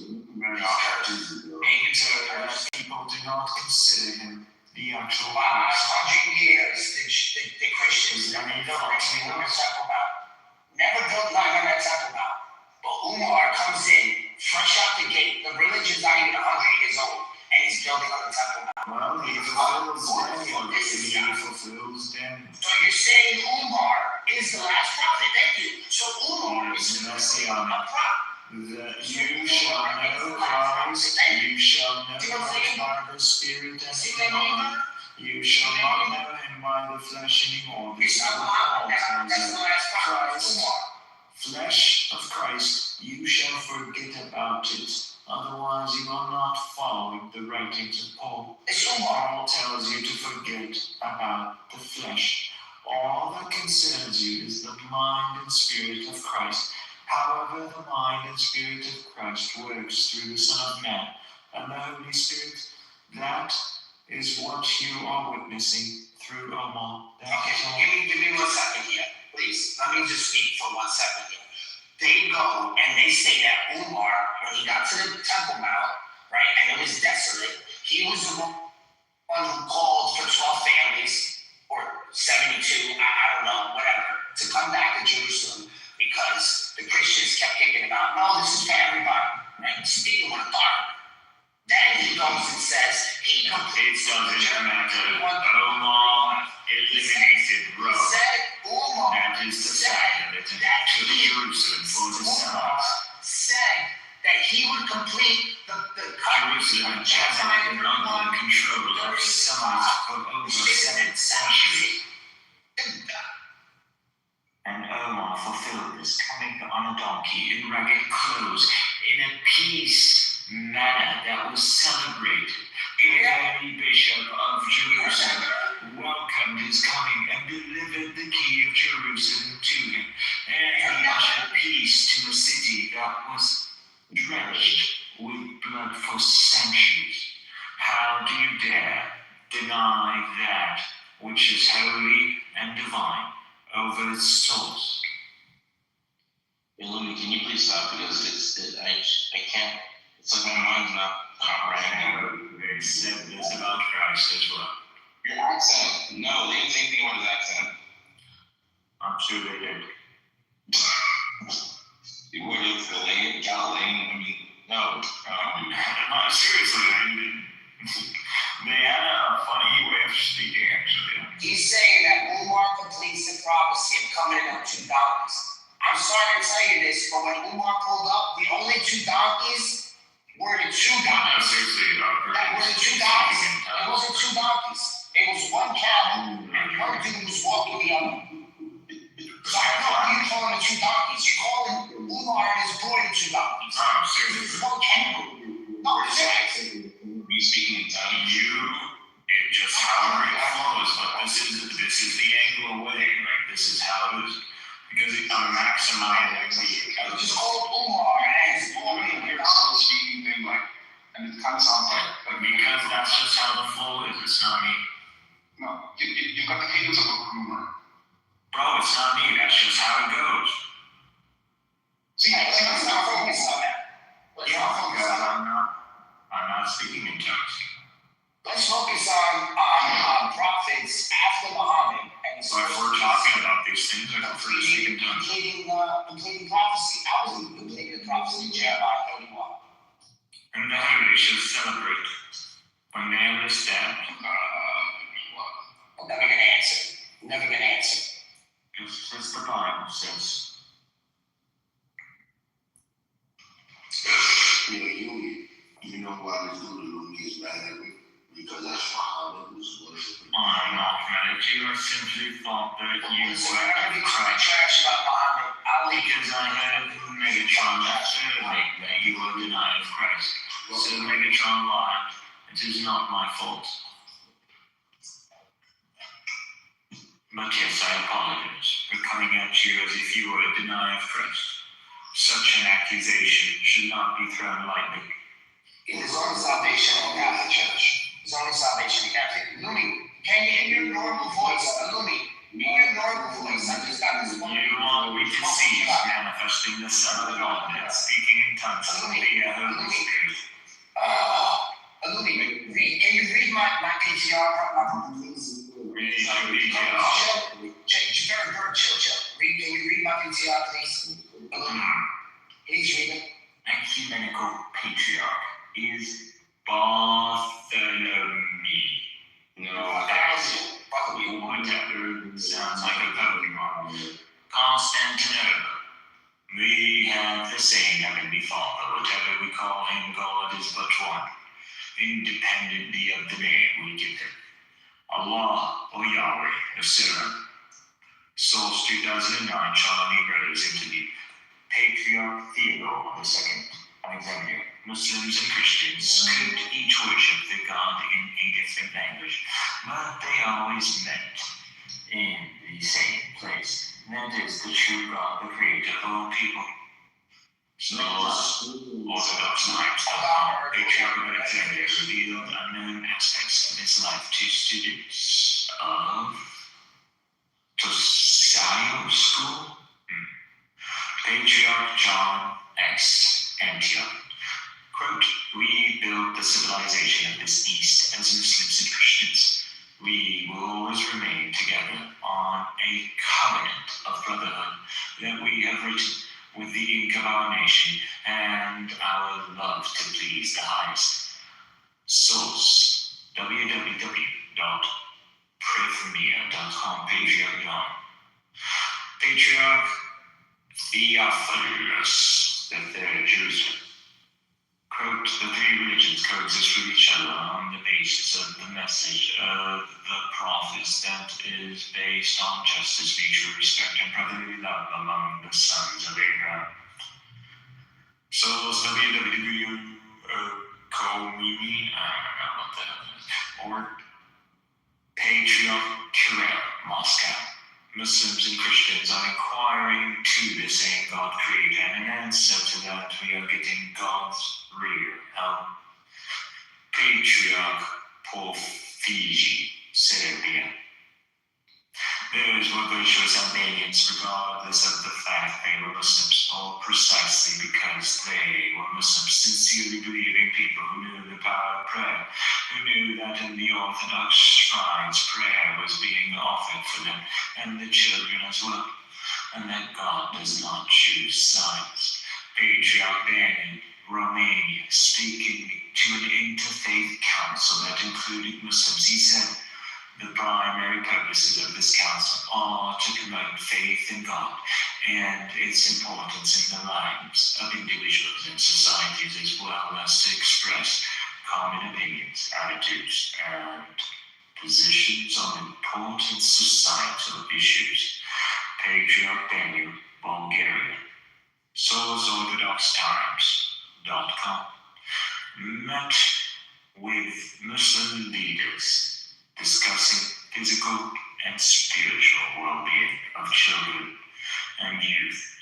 They addressed the importance of combating addictions and the role that traditional religious communities can play in prevention efforts. Well, it's not just the OrthodoxTimes.com. It's not just the Catholic, exactly. Georgian Ilya II, referring the Muslims as brothers, he said, let us pray for peace among all our brothers, regardless of their religion. This is very beautiful, Bob, and I'm going to It's not just the catechism, okay? It's a unified Christian doctrine, dude.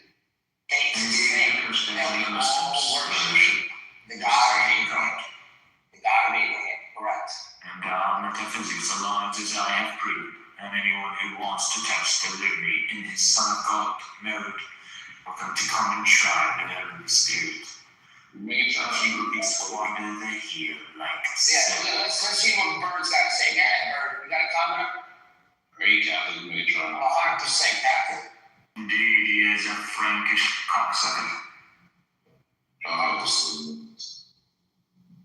Yeah,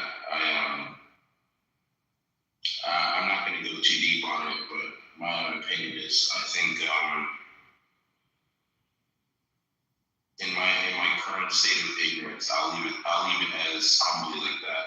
In my current state of ignorance, I view the Catholic Church as the player of a lot of problems that we have in the world right now. Submit to Rome. Submit to Rome. He wants that video too. Submit to Rome. Somehow to Jerusalem. Somehow to Jerusalem. Every nation, every tongue. You always read Psalms 2. You shall submit to Jerusalem. Leave it, Megatron, as that's my current state of ignorance until I'm more educated, but I'm just letting you know right now, of all the denominations, I stand opposed to the Catholic Church to the highest degree. There's only salvation in the Catholic Church, my man. And I hear you, but yeah, I believe in Wow, you can anathematize all those all of Christ after we just read what we just read. And we read what we just read. I'm really gonna make that comment. Don't allow your ego to take hold of. Especially not for no goddamn patriarchs. Yeah, it doesn't have patriarch. He's got a double wide trailer with a broke dick in the middle of fucking nowhere representing the church. Not even a tabernacle, not even an altar. Indeed, all Christians should enjoy under one shepherd. But they must also practice the ways of Christ. The ways of Christ. I didn't guys do the Eucharist, Bird? Happy. They don't do the Eucharist. We take communion. Communion? That's the same thing, yes. Oh, you think it's the same thing? Is it a true presence of Jesus Christ? Right then and there? If you don't have a tabernacle, there's no true presence, my man. Why don't we call for a crusade, my fellow Christians? Let's read them. No, let's read them John 6. Let's all give Let's read them John 6, 51 to 58. Let's read this one. Go to John 6, 51, 58. Let's see who Jesus is talking to right here, because he's talking to Bird. Yeah, start at 51.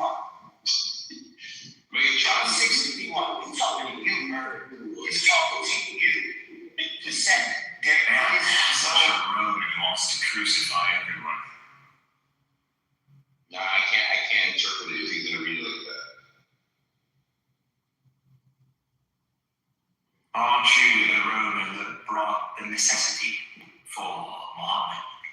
He executed the churches of the East and even of Constantinople itself. So who's gonna read? You claim to be the champions of Christ. Bird, can you read John 6:51-58 to me? Louis, just give him a second. Let him read this. No, I don't want to read it. You don't want to read it up because you know it's a dagger. You know this is you. This has to be on video. Hold This on. shit gotta be on video. This is a dagger, baby. Listen, if So I'm someone gonna shake you. Yeah, you don't want to read it because you know it's devastating to your beliefs. it's not devastating. You gotta read the Jefferson Bible, bro. Jefferson Bible made a Bible for you. He just took out his verses. That's what Like his Roman ancestors with a 5-inch blade. If you want to read it, I'm willing to listen. I'm driving. I'm going to work. And I gotta get hyped because I got these fucking electricians trying to fuck me. And I gotta get hyped before I go to work. So I gotta go there and I'm gonna have to throw a fucking chair today. Okay? Yeah, I might actually move to New York if all Yeah, physical people I'll like get you a Bob. fucking job. I'll get you a fucking job. You would. Bring it, information. Could you help me out? What was Yeah. John? What was the book of John? Is it throwing a chair in the Bible? I think that's a verse. Throw a chair at your neighbor. It's a verse. Yeah, I got the verse. Yeah, I got it. Yeah. And Jesus was identified. He was numbered with the transgressors. He also said this as I think they like the Jesus that told the disciples to get some swords. I think they prefer that one. But he had his sword was his tongue because he's the word of God.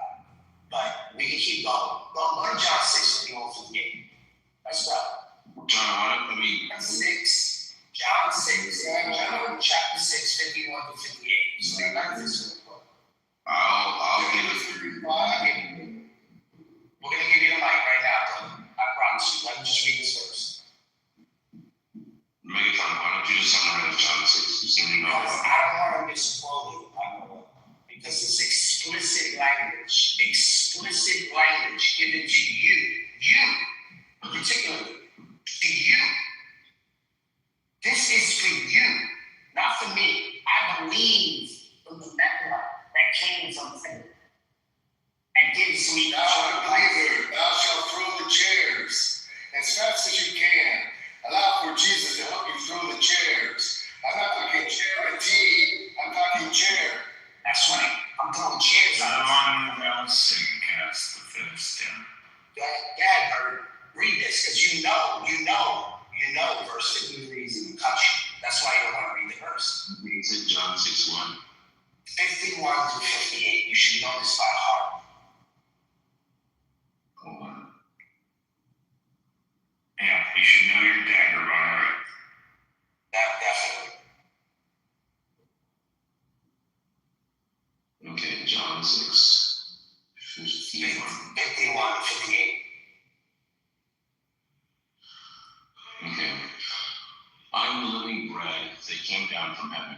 Whoever eats this bread will live forever. This bread is my flesh, and I will give for the life of the world. Then the Jews began to argue sharply amongst themselves, how can this man give us his flesh to eat? Jesus said to them, That's you, nigga. That's you, nigga. That's you. That's you. Keep breathing. And then Straight jackets. he goes into it again. He doubles down. Jesus doubles down now. I'm in my private cell. I'm in the private cell talking on Clubhouse. So Jesus, tell him again, Jesus. Tell him again. Keep reading. Tell him again, Jesus. You talk like you're at a wrestling match, not talking about Jesus. Can I keep going? Keep going. Jesus said to them, very truly I tell you, unless you eat the flesh of the Son of Man and drink his blood, you have no life in you. Whoever eats my flesh and drinks my blood has eternal life, and I will raise them up at the last day. For my flesh is real food, and my blood is real drink. Whoever eats my flesh and drinks my blood remains in me, and I in them. Just as the living Father sent me, and I live because the Father, who is one, so the one who feeds on me will live because of me. This is the bread that came down from heaven. Your ancestors ate manna and died, but whoever feeds on this bread will live forever.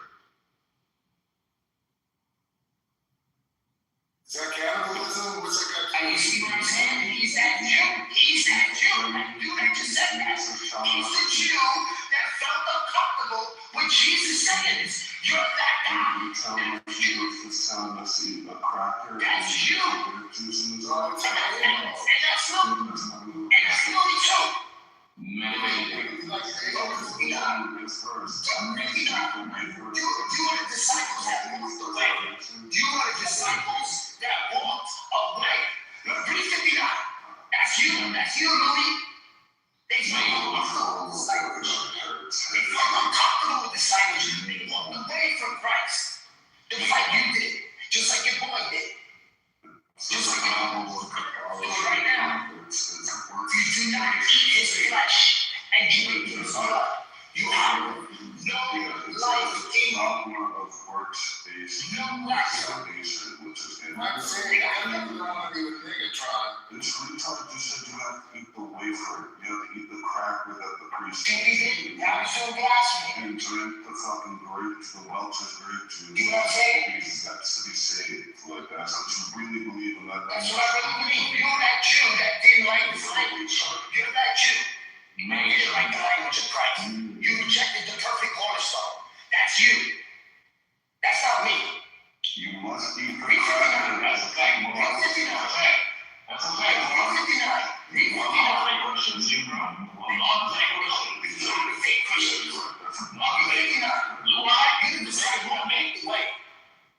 Megatron, we're not reading 59 because we can discuss 51 Oh, to 59 comes to you again, that's why. 59 comes to you again. Discuss what was read. You just can't be You're not Jew that walked away. He doubled down. Jesus doubled down on the language. He made it more explicit. He said, you have to eat my flesh and drink my blood. He said it again. Again, he said it. He didn't pussy up. He stood up and he said, truly, truly, I tell you, you have to eat the flesh and drink the blood of the Son of Man to have eternal life. So, okay. Correct. You know what? I wouldn't like it. It makes you What's so funny about that, Banks? What's so funny about that? What's so funny? Because there's so many different ways you can interpret that. And also, I think Megatron's attitude sounds very non-Christ-like. He just wants to make fun of people and catch them. Right now, you're telling me why you like chocolate ice cream. No one cares, bro. Okay? Don't spoil the show for us, bro. I like Eucharist. I like bagels and Eucharist. Okay, we get it. Everyone has that flavor. But this is the show. This is the show's flavor. Take your black ass down. Oh, boy. Yeah. You're not the controller. We got to throw them off. Every time it's negative. Fuck it, throw me out. Listen, sit your black ass down and just listen. Why is it so bossy? What's up, weekend? Yeah. Yeah. I'm working bro. I'm working out. You still got the bum flex? You still got the bum flex?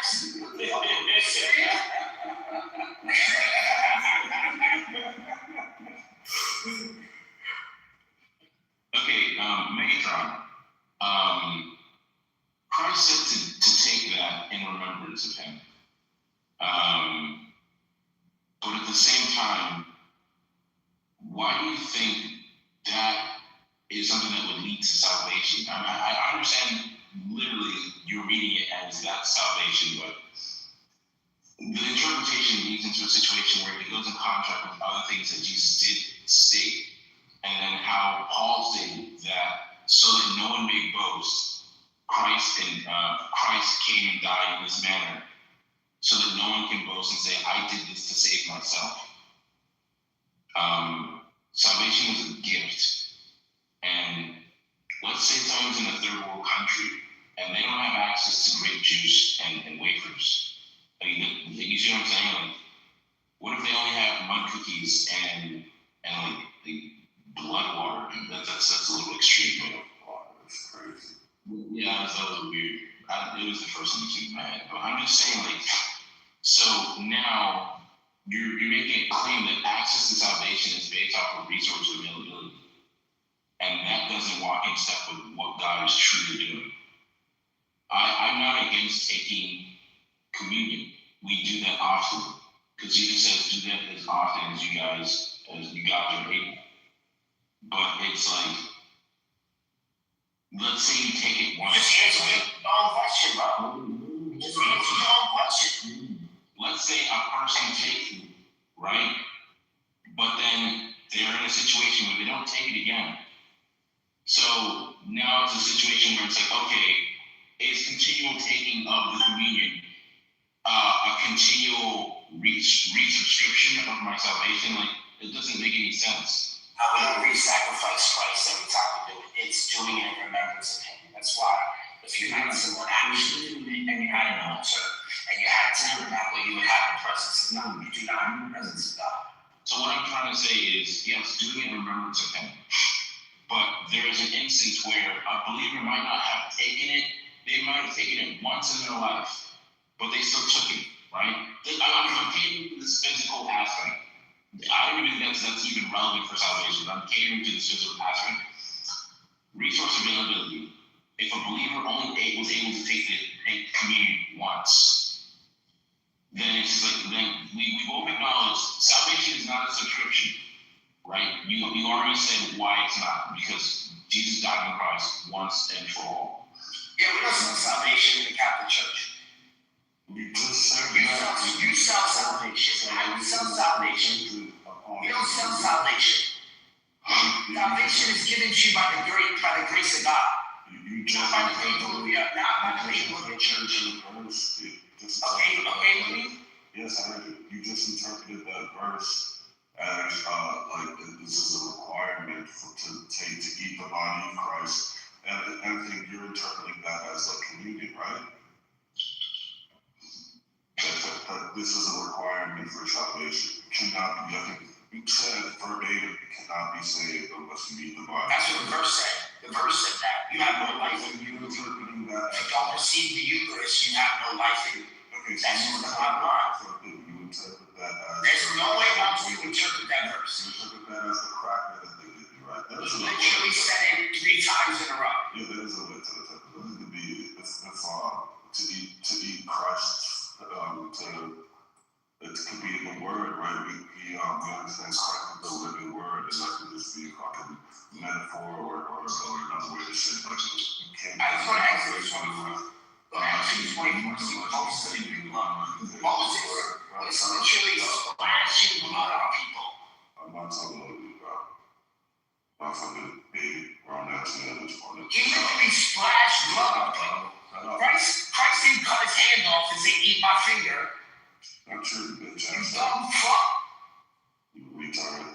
So, yeah, like, it's not like the same scripture that, says that, that the righteousness of man is like a filthy rag. And like, there's a doctrine that funds works-based salvation, and here you are, and here all Catholics are that stand and say, no, you have to wash your hands 3 times and do a toilet in a circle. No, it's the oldest tradition of Christianity.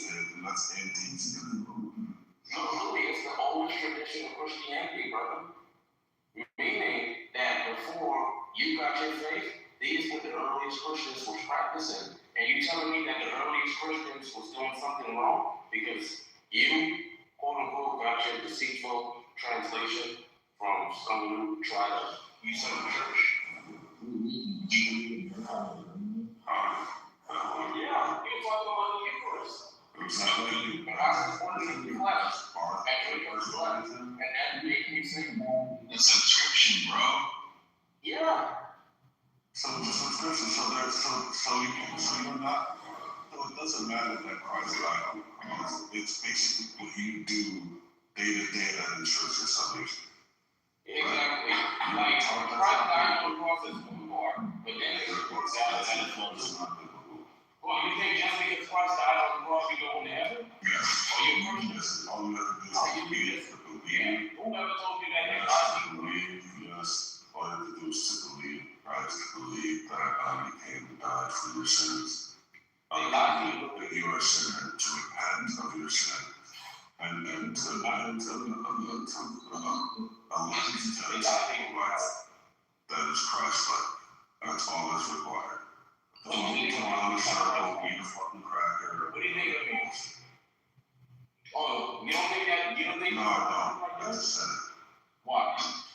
Why? Because the scripture says, yeah, because the scripture says, look, righteousness of a man is like a filthy rag unto God. It doesn't matter what we do. Wait, I want you to show me. It doesn't matter what we do in this quest for like the appearance of righteousness. God has given us the blueprint, the criteria for salvation. No, show me where in the Bible it says you don't want to. Anyone believes in me for their sake shall never die. Yeah, that's the path to true life. There it is right there in that verse. No, you just pull that up. I'm just listening to that reading. It's okay, bro. It's okay. I'm not following the traditions as well too. You're gonna do this the right way. For example, if you was to get into the blood, right, and you start wearing blue, you know we're wrong. They will beat your ass. I'm telling you, just because you were sworn in doesn't just mean you were blood. You gotta do all the other stuff as well too. Just because Jesus died, that doesn't just make you safe. I don't know about nigger street politics. I don't know why you're talking about the blood. You understand that. You understand that, exactly. That was a perfect analogy for you, bro. That's why I don't know. Nathan, are you Catholic? No. Then what are you defending it for? Because I understand. We take part in the Eucharist in my church, bro. But I take communion in my church. That's what I was telling Megatron. I was telling we take it every first of the month. So it's not against. Oh my God. You know Well, you're salting that my subscription doesn't get resubscribed every week. Like, what are you talking about? Like, what are you saying on your mind for? You can opt those numbers. What'd you say, Alberto? I said you gotta up those numbers.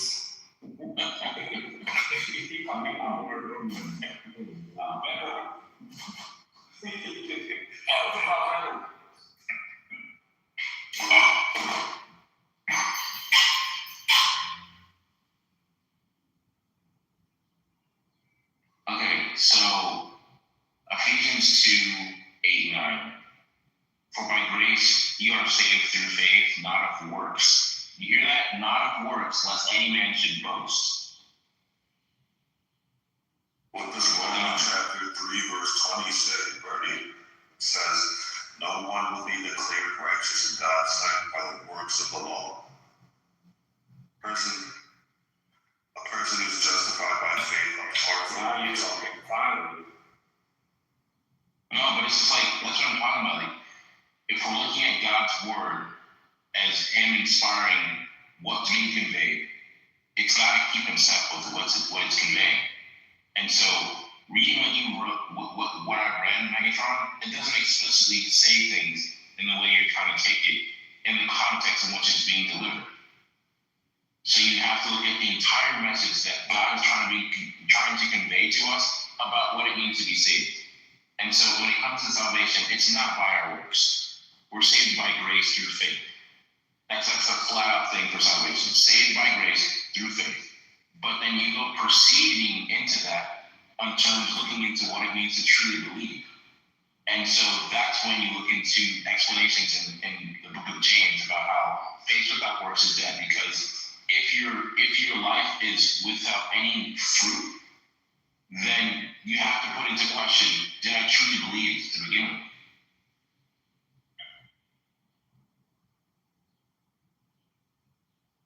Megatron, you still there? You just go to sleep. just omit chapter 6. grace, that's it, just omit it, like you guys do in the Jefferson Bible, just omit it. Just omit it.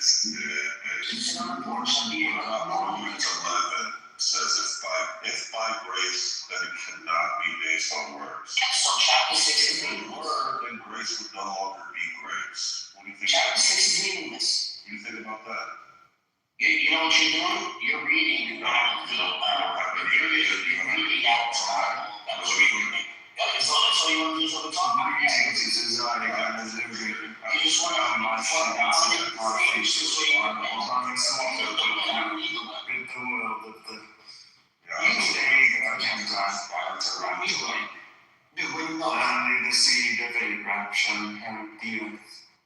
Hey, Lily, Dad, what am I talking about? Dad, Lily.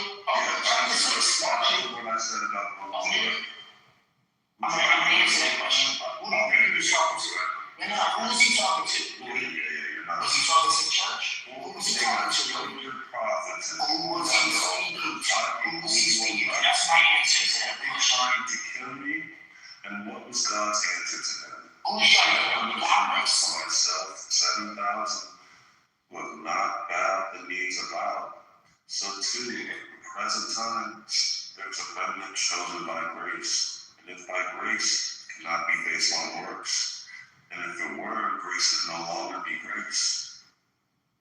Who was he talking to, Louis? Hold on, Megatron. I'm going to read to you. Who was he talking to, Louis? I'm going to read to you a couple of things, Megatron. Who was he? Yeah, bring up verses and then just be in right. Who was he speaking to, Louis? They start spiraling like this. So you don't answer the question. Don't answer the question. That's cool. Have you ever saw a living Why are you asking me questions if you're not answering my questions? Why are you doing this fucking bullshit? What's so fun is they start flailing around uncontrollably, spastically. You gonna answer my question or you I don't know when to talk. I like to a little bit to a salted snail. Let you talk. Megatron, across the board on this stage, you're the one who's crushing up the storm. And it's just like, do you assess for yourself, like, which fruit of the spirit are you dealing with right now? I don't got the fruit. I don't got the fruit. I just got the spirit. You know, I just got the spirit. Seems like a reasonable question to say who's he talking to. Why are you not answering? I'm just curious.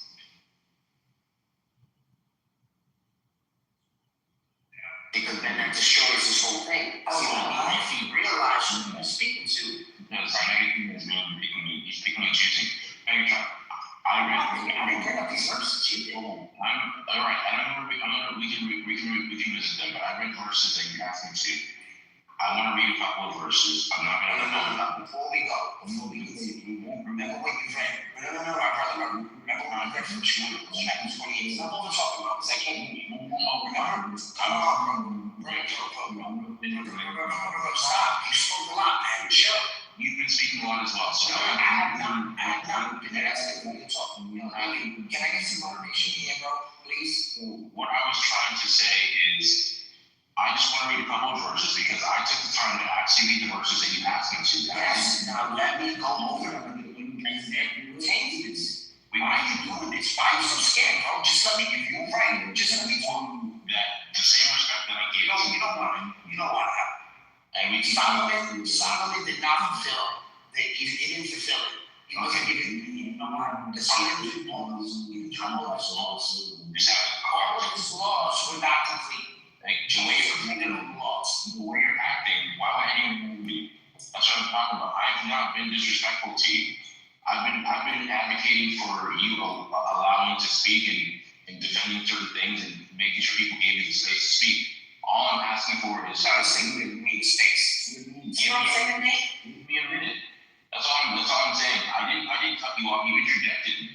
And I said I wanted to read a few verses. I'll give you 12 minutes. I'll read 3 verses max, and then you can take what you want. You gotta give me the context of who you're speaking to, though. Dad. Don't let this nigga feel like you got, you tired or something. See what I'm saying? Okay, so this is speaking to the Eucharist aspect. And so I'm going to read 3 different verses from Titus, from Romans, and from Galatians. Titus 3:5, not by works of righteousness, which we have done, but through his mercy he is saved. Romans 3:28. A man is justified by faith without the deeds of the law. Galatians 2:16. A man is not justified by the works of the law, but by the faith of Jesus Christ.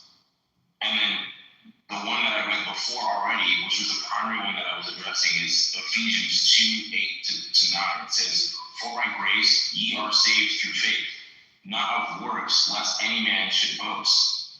And so the verse you had us read and the interpretation that he provided was to allude that taking communion or not taking communion can impact your faith on whether you are saved or not. And so that's what I was trying to impart, because me asking about those verses wasn't trying to derail, but it was elaboration on what we already read from what your request was.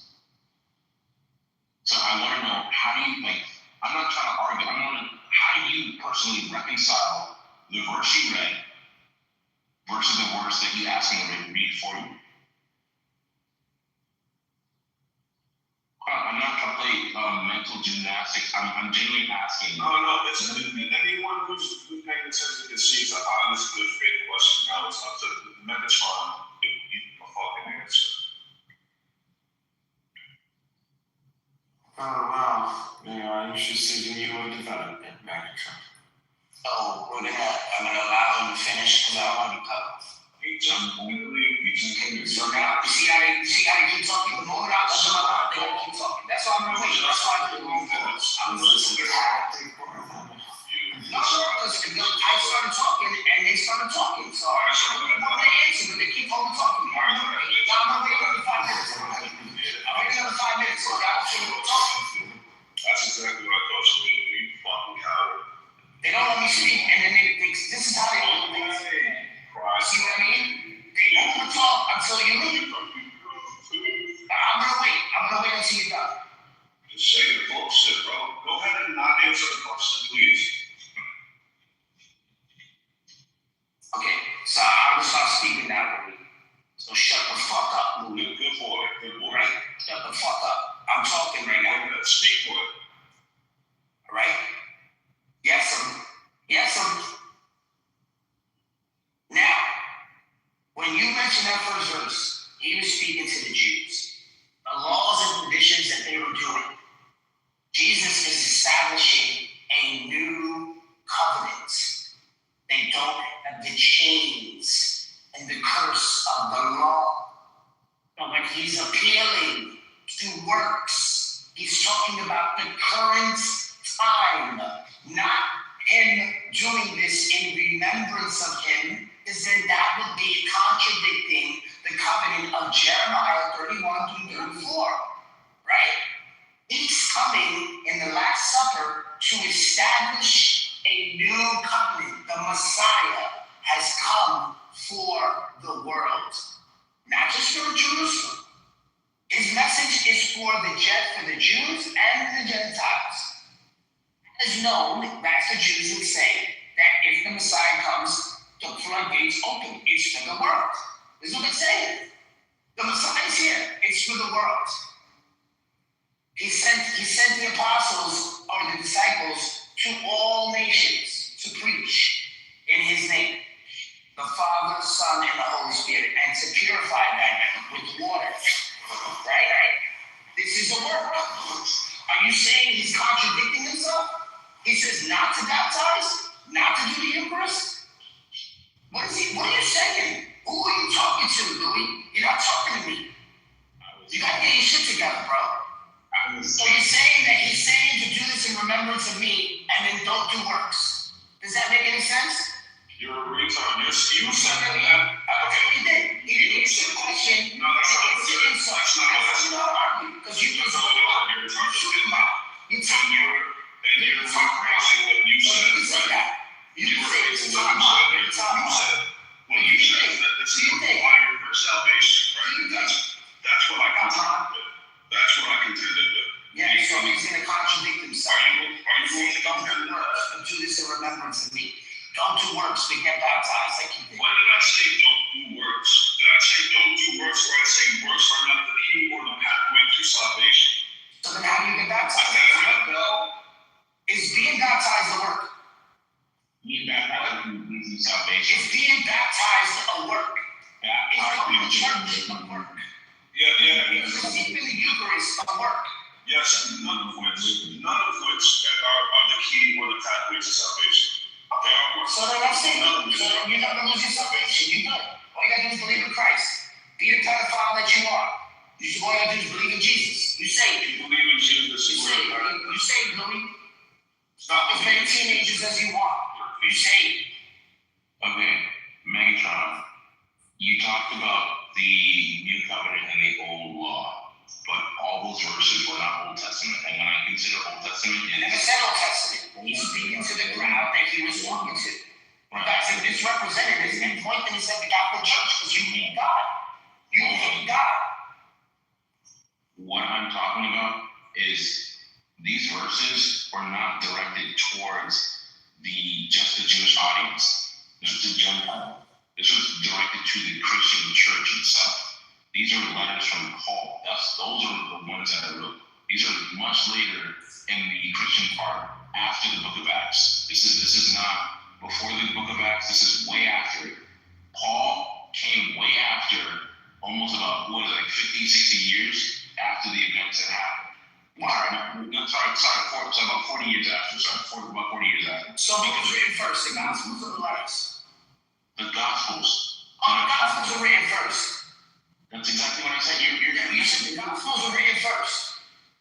You disagree with me? You just said the Gospels were written before. You're just gonna hyperfixate on one small thing that he said. It's not a small thing. He's giving me a timeline.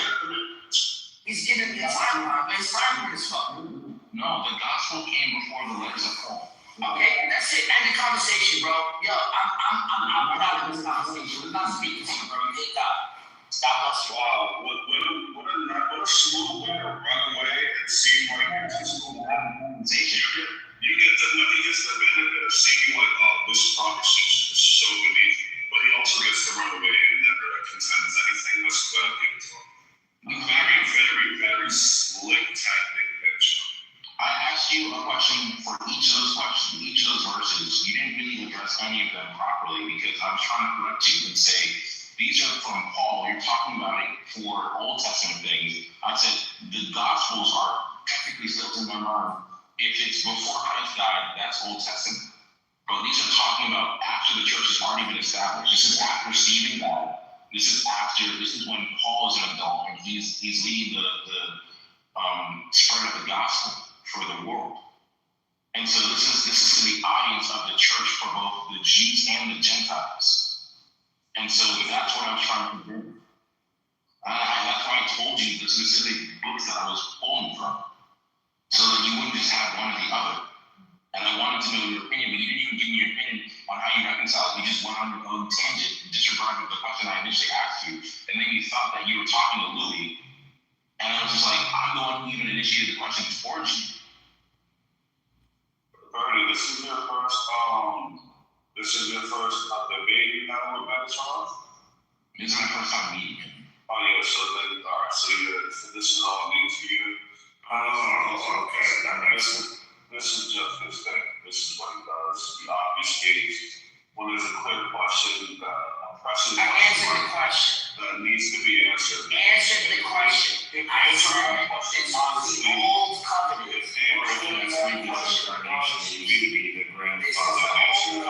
And you keep over talking. You need the mods. That's not mine. Should that question, there's a pressing question. Answer it. You don't want to Should that question is until this point, he'll do everything possible. He's supposed to obfuscate, to run away, to twirl around, to not answer that question at all. Answer the question. That's what you're witnessing right now, bro. So Berg, just to educate you really quick, Corinthians, when he's talking about, like, when you go to church and you read Romans, stop talking, I'm talking, bro, I can't hear you, you're mumbling when I speak, I can't hear you. So, in Corinthians, which Thessalonians, and you see how they keep doing that? Y'all just need to do this. Fuck him. He's the boss, that's why he's over talking. I guess I'm I'm trying to answer Birdie's question. So now, before John 6 was written, Paul is writing Corinthians. You had a good question. Paul is writing Corinthians before the Gospels were written. I'm sorry, Bird, but you didn't talk wrong. You didn't talk wrong, Bird. Bird, you didn't talk wrong. And you know the reason why when you go Bible alone, and you don't know the traditions of your forefathers, this is the problem. You're following a false gospel. Really am, but I didn't be trying to think, where does the gospel say bow down so it's all go fuck up those institutions? Yeah. Right now. Where does the gospel say pray to Mary? Where does it say that? Now you're gonna do blasphemy? Yeah, that is blasphemy. You doing blasphemy now? No problem. Praying to somebody other than God is blasphemy. Yes, that's I got you. I agree, yes. Yes, that's cool. For your prayer to start, Holy Mary, Mother of God, the Lord is with you, blessed are you, and then just pray to yourself. Look at my PTR, Lily. Look at my PTR, Lily. Look at his face. Look at his face, Lily. Look at his face. Look at his face, Lily. Look at my PTR. Look at his face. Yeah, so.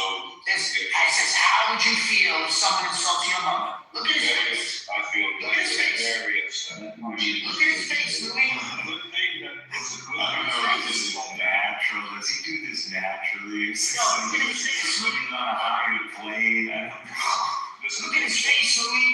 This is how Jesus will look at you when you say it. That is how it's looking at you. That's how he's gonna look at you. He's gonna look at you like you don't know you. He might know you. If I indeed insulted his mother, yes, that's not how he looked at me. But it says the thing I did insult his mother.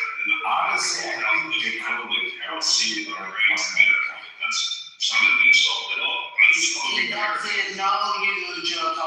He doesn't know. I'm not insulting Mary in any way. I'm saying those who pray to Mary are heretics.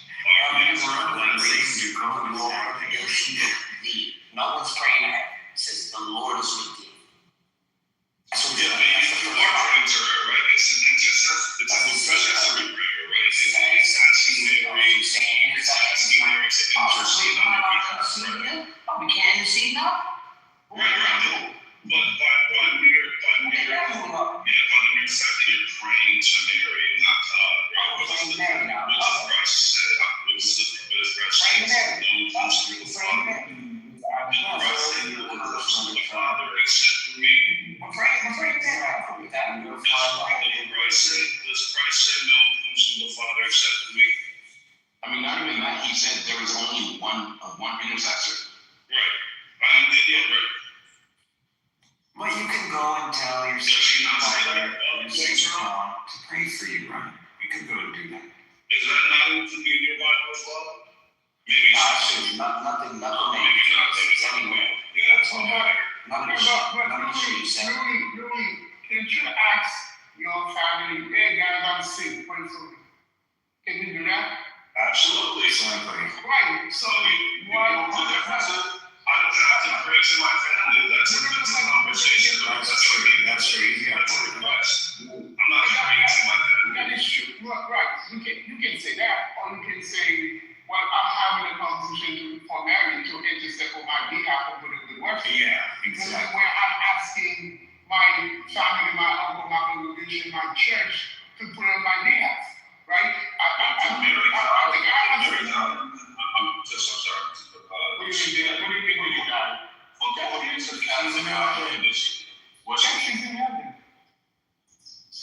What's she like transfigured into heaven, or did like this die actually?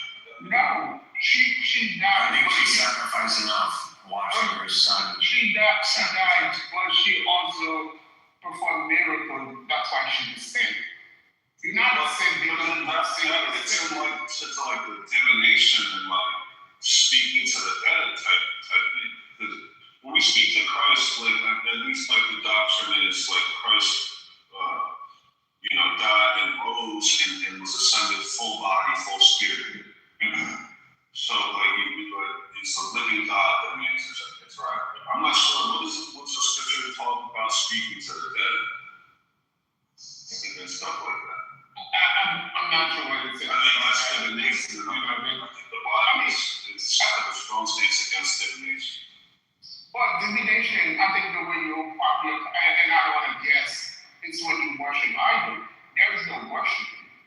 It's not just religion. Right, then there's no worshiping, there's also no, You need to Hail Mary. Hold on a second. Full of grace. Hold on, but divination is Blessed also, art thou amongst women, blessed Holy Mary, Mother of God. How is that not praise? These are exaltation before us. Like when I pray, like we pray the Holy Mother, when we pray, what is Holy Mary? no, but you think honoring is a sin? You think honoring is a sin? Honoring someone who's dead? No, I think praise. I think praise. When I hear when I pray the Hail Mary, it's praise. It's praise to the love of Christ and that, and begging her to intercede on our behalf, which I think are the ones that are expressly forbidden us. Listen, I don't know the scripture like you guys do. Okay, let me find it. But I think, no, I understand that. You don't have to find it. I'll be at the word. I don't know the scripture like you do, and maybe Mark can. But I think based on the doctrine that Catholic practices, I think we see the interception on our behalf not to be a sin, is more like a request. Because I think you can also do it. You can point to almost any sin you want. You can point to Peter, Mark, Louis, all of them. If the person was sin, you can ask them because they seek, oh my God, because they seek at the right hand of God, we can ask them to intercede on your behalf. If you are going through a hard time, if you're sick, if you're ill, on top of the prayer that you are submitting. I think I would agree with an objection when we go to the priest and ask the priest to pray for us. I think maybe in that objection, I can probably agree with when you go to the booth and you do confirmation and you do confession and you're asking. I think, yeah, okay, maybe that's a clear area that people are objecting to. But a sickly person, no. Hold on. Yeah, I found Bible verse. It's Deuteronomy 18 where God is supposed to pay. Yeah, Deuteronomy 18. Can you read it, Louis? It's the Old Testament. Well, I got so I'm my dog. Mercy he had, but 1 Timothy, for there is one God and one mediator between God and men, the man Christ Jesus. Another one, it says that he ever liveth to make intercession for them. That's Hebrews. Romans, it is Christ that died, who also maketh intercessions for us. John, we have an advocate with the Father, Jesus Christ, the righteous one. You have scriptures warning against seeking the dead, right? So you have Isaiah. Should not a person seek unto their God for the living to the dead? So that verse is saying that God's people should be seeking Him, not the dead.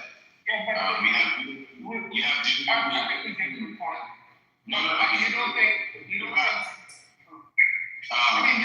It's the same point, right? With all the verse, you are trading together, making the same point. Honor is right to go to Mary because Luke says, all generations shall call me blessed. So she's blessed. That is the honor that goes to her. John 2 says, his mother saith unto the servants, whoever he says unto you, do it. So she's pointing people to obey Christ. And even as she's alive, right? So she is someone who is blessed and honored in Scripture. But her honor only comes from the fact that she is blessed and chosen for this role. So what we see here in Scripture in multiple instances, and there's more, but I'm not going to just keep beating a horse like that, is the fact that Scripture repeatedly says that it is Christ who intercepts between man and God. Now you wanted to bring up the instance about the believer also praying or interceding, right? So you have James, which says, pray for one another that ye may be healed. You have pray for one another that ye may be healed. Prayer. Okay, so just as Megatron, he said that we guys are Catholics are not praying to Mary, they're using her as an intercessor.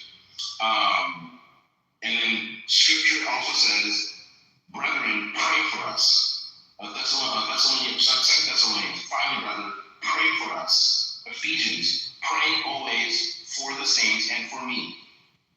Colossians, with all praying also for us. So it's very clear that when it comes to asking for prayer with brothers and sisters, that is prayer, right? Just as the Catholic Church doesn't claim that they're praying to Mary or asking Mary, they're not praying to Mary for prayer, but they're using her as an interceder to speak to God on their behalf. That is the difference. Scripture is very clear to say, when we need prayer, we reach out to a brother or a sister. But when it comes to someone who is already dead, they're not even hearing us, and that is the form of looking for an intercessor. And Scripture in multiple, not just one or two, but multiple verses, is very clear to say Jesus Christ is the only intercessor. In the Old Testament, it says in the Psalm, okay, so I mean,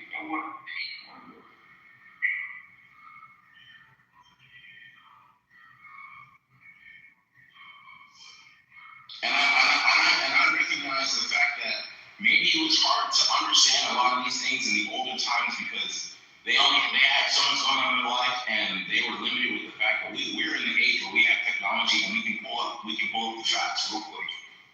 And that's what's there. I'm not pulling from my own opinion. I read to you. right, but I mean, those people that also make the interpretation, right? I mean, we are following the people that wrote this who are following their interpretation. I'm saying that you're praying to Mary. If you're using Mary as an intercessor, then you're wrong. But if you're praying to Mary, then now you're praying to the dead. Now that's also wrong. It's also wrong and that's forbidden by the law. There's no instance that you're walking in step with Scripture, communicating to Mary. By what law? By what law? By New Testament law. By what law? By the New Covenant and by the Old Covenant. Okay, so where does the New Covenant say you can't pray to where Christ says, I am the way, the truth, and the life, known to the Father said. That's an quotation. How do you interpret? What the hell, boy, are you on crack this morning? Because you was cooking. I didn't know you had it in you, brother. No, keep cooking. I just want to listen to this blasphemy. That's all I want to do. I'm asking you a question. When God said, I'm the way, the truth. Then you answer questions. You don't answer motherfucking questions. I can ask God. You don't be answering no questions. You talk God. You don't gotta answer no motherfucking questions. You don't gotta answer no questions.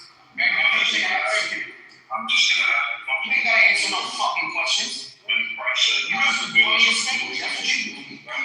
Stop bullying. Just bully. They can do beats. You're the bully that you are, bro. No, keep reading. Don't hate kids, stupid ass This person. is from a Congress policy, when they get caught up, they try to attack the women.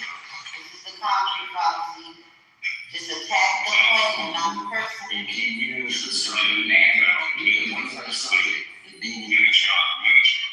When Christ said, I'm the Sometimes I answer these stupid questions.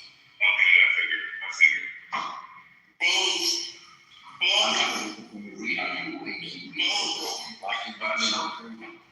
That is pretty based, and you fucking lot either. Based. Niggas gonna try to pussy beat them out of there because they can't answer the question. Megatron, you had some wisdom, but then you just allowed yourself to just be swept up by your frustration. No, listen, I feel bad for y'all. That's all I can do. Y'all ignorant, and that's it. According to the catechism, because you guys are ignorant and you want to cut me off, and you're asking me to speak, and then when I'm speaking, you cut me off. That shows insecurity. No, the insanity. You want to see something again. So this is my point of me talking. I'm just trying to answer this question you cut me off. Because you talk on shit, bro. Don't be asking me dumb questions. You can talk on. If I drown myself, you would have that. I'm not going to drop myself.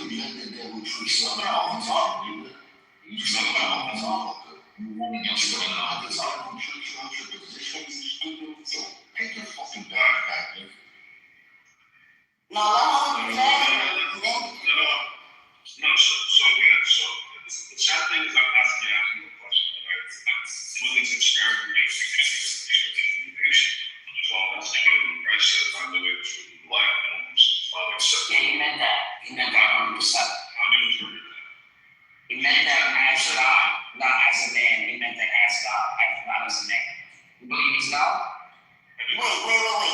So that's it. Wait, hold up.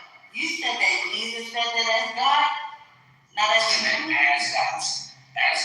But he was a human. He was in his flesh. 100% man, 100% God. Oh my God.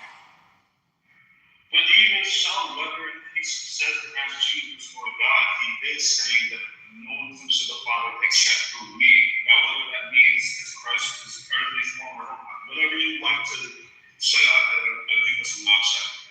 So, like, when he says no one comes to the Father except through me, does that mean is that a caveat for Mary?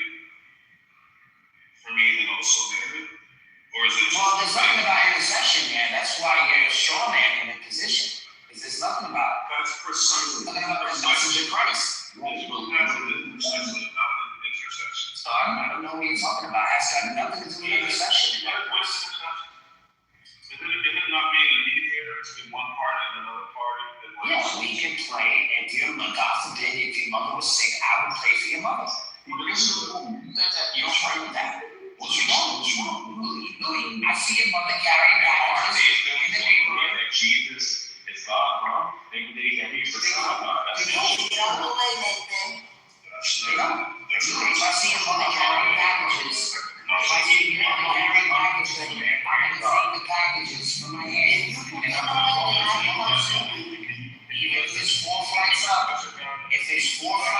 I'm walking the packages to your front door. That's what we do for each other's mothers. Why can't you do that for Jesus' mother? Yes, Christ does. So you're saying I'm worshiping your mom because I see it on the packages and I carry them to your doorstep. 4 flights up, I'm going to walk up. Yeah, but your I'm not worshiping your mother. Your mother. Am I worshiping your mother, Louis? Your mother. Am I worshiping your mother more than I worship my own? Your mother didn't bring in Jesus Christ to the world. See what I'm saying? See what I mean? And they got I to You see that part? It takes 3 of them to equal the one of you, bro. I can't. It's do you defend me? Yeah, they can't. They can't maintain. I'm just waiting. Just look at his face, Louis. Look at my face. I'm going to see TikTok what you do, man. You trying to double dip or what's going on? I'm the one who's double dipping, bro. I'm already doing it. I already just posted something. You follow me on my new channel. Follow me on my channel, man. I think this one did. Oh, yeah. I'm going to get back to doing mine something. But let's just run this back a little bit. I questioned the Catholic practice of, prayer to Mary. Barth said, it's just intercession. I say, well, why would you pray to the dead for intercession, right? I asked if people need to, by Catholic doctrine, does Mary died a natural death, or was she transfigured into heaven as like Christ or Elijah? Well, now you're going into my doctrine. If you don't believe in my doctrine, why are you asking? According to your doctrine, because I want. Yeah, so then you're gonna have to take my view according to my doctrine. Yeah, she assembled. Because if you're gonna take an internal critique, you gotta be consistent. You can't go external. You gotta accept all the precepts if you don't. That's not true. No, it's not. Yes, it is. Internal critique. See what I'm saying? This is why I'm not gonna train these dudes. I'm using it as a reference. And if you want to internal critique, He has to be, how to stay up. yeah, and we gotta do this for 20 minutes. You know what I mean? If I ask him about his position on Now we're talking about arguing now. This is better. Now we're not talking about the subject. Now we're educating Louis. Now we're educating Louis. Nathan, if we're talking, if I'm asking him, you see how he's doing that? He keeps doing the matter. Just go into the Mary thing, bro. I can fuck, but let him fuck. But anyways, you gotta let you just gotta tell him shut up. Just give him mods again, bro. Just give him his fucking mods back. So he's not shut up. I don't need mods. Shut up. You just shut up. Thank you. So Nathan, I'm asking him whether he believes Mary's dead or not. He confirms, I guess, that you believe Mary died and that's what human death. Okay, so then we go to the book of Deuteronomy and it says, you should not look back for kids, practicing like divination, sorcery, speaking to the dead, necromancy. These things are forbidden. So like, even if you want to say, oh, it's intercession, well then you're asking, you're speaking for the dead, you're praying to the dead, to intercede on your behalf. This is expressly forbidden. Right? And then he wants to say, oh no, like, she can intercede, what about the saints? What about, oh, we can pray for the saints, pray for this saint, that saint. I was like, well, then I think Bernie brought it up for me, but I was going to get there, I just had to take care of my dog. But I think Bernie talked about how God, talks about Jesus being the only intercessor, and no one comes to the Father except in Christ alone. So whether you like to from like, there's no angle that this is okay or like anything's permissible or scripturally permissible to pray to Mary as an intercessor. Right? And that's even based on she can make the things all out. I think Mary's alive and Mary transfigured according to Catholic doctrine. Therefore, I would even have that as like hit him with that Deuteronomy. But he conceded that. He believed Mary died after death. So it would be praying to the dead. Not really. So you would agree that Abraham, Isaac, and Jacob they died, right? Mm-hmm. And you would agree that God is You God. said Isaac and Jacob died? And Abraham. Yes. And you would agree that God is the God of the living, not the dead, right? I don't know. I Well, you don't know? No, I'm not sure. So Jesus says he is not the God of the dead, but of the living. Right? Where's the scripture? This is Matthew 22:32. And also in Mark 12:27. Also in Luke 20:38. Matthew 22:32. Mm-hmm. And Mark 12:27 and Luke 20:38. He is not the God of the dead, but of the living. So you agree that Abraham, Isaac, and Jacob died, and this is the God of Abraham, Isaac, and Jacob, so they are living according to God.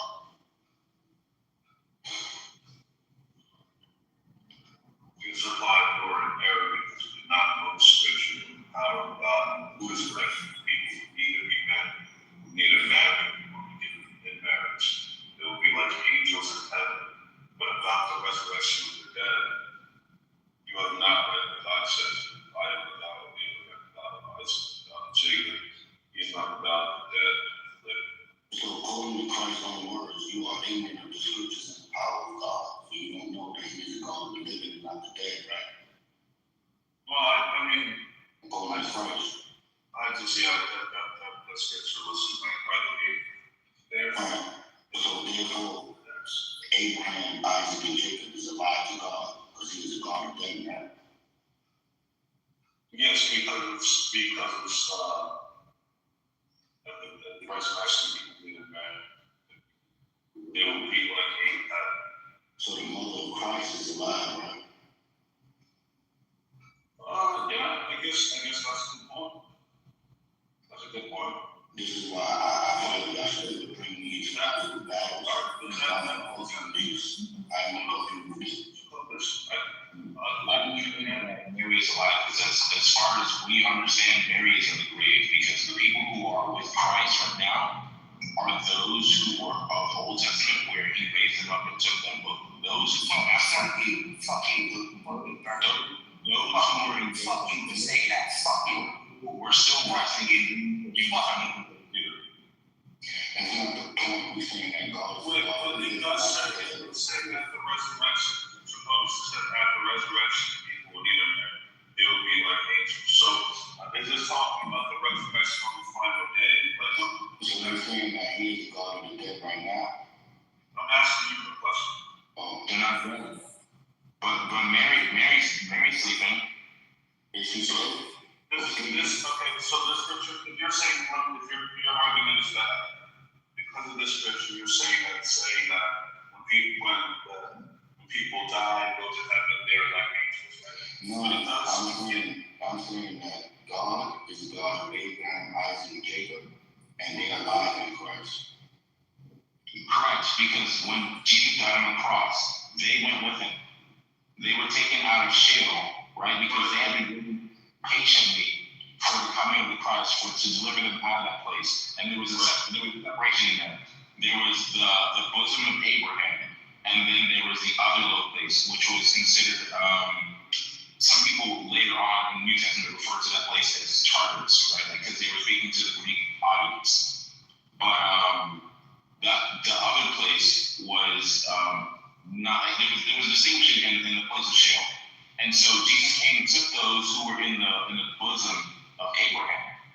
And so they are in paradise now, right? Because what's happening is we're what we think about as the heaven that we're going to is not the heaven that these people are at right now, right? Because look at my view. Look at my view. Look at my view. Definitely can be plus right now, because I would have considered that, and that is the correct concept to provide for the scripture. So wait, you saying that he's not the God of the living? you didn't like anything.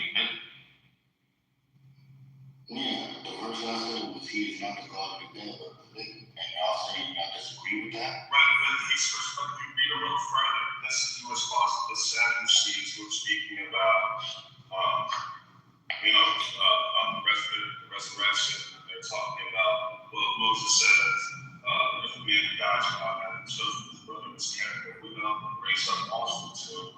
Now there were 7 brothers amongst us. First one married and died. They're pretty much saying, they're asking him, well, He's talking about marriage. they're talking about, they're asking about the Marriage. resurrection and how that works with Marriage. marriage and things like that. And he said, so pretty much they had this whole scenario. So I'm just read it. So it says, now there were 7 brothers among us. The first one was married and died. The same day the Sadducees said there was no resurrection, came to them with a question. Teacher, they said, Moses told us that if a man dies without having children, his brother was married and widowed and raised up offspring. Now there were 7 brothers amongst us. The first one married and died. The second, and then since he had no children, he left his wife to his brother. The same thing happened to the second and third brother, right down on to the 7th. Finally, the woman died. Now then, at the resurrection, whose wife will she be of the 7th, since all of them were married to him? Jesus replied, you are in error because you don't know the scripture or the power of God. At the resurrection, he will neither marry nor be given in marriage. They will be like angels in heaven. Right? So this is him speaking about the resurrection and talking.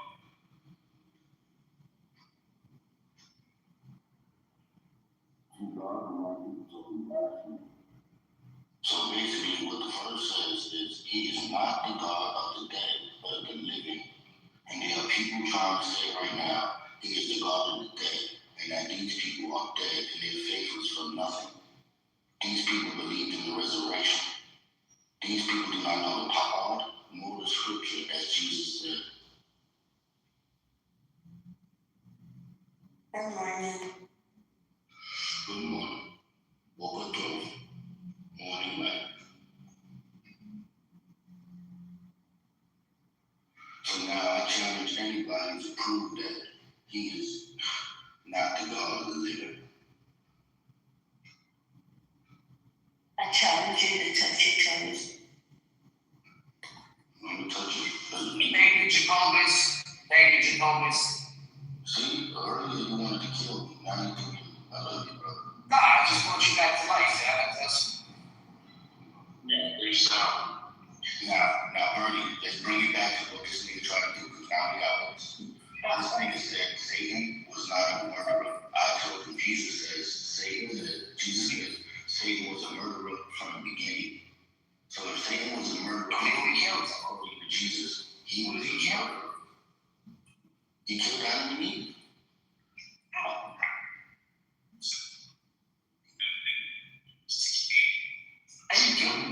himself, bro. The They know how to beat up the fruit. The verse says that Satan was a murderer from the beginning, but we're thinking the beginning is with Adam and Eve. It's before that. That is the beginning. In heaven. No, yeah. God will heaven.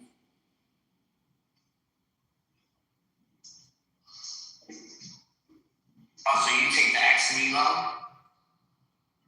Because I thought you was Jewish. I thought you take by the sheets. Matter of fact, In the beginning, God began to create. I thought you was Jewish. Like that's not what happened. Oh, now you're thinking, you use X and E low now? You X and E low? Oh, okay, that's cool. Go into your Protestant. so I tell you like this. When you look at the situation of Adam, Eve, and the serpent, God played all three of them. So it wasn't considered suicide. The devil played a role, and his role was being a murderer from the beginning.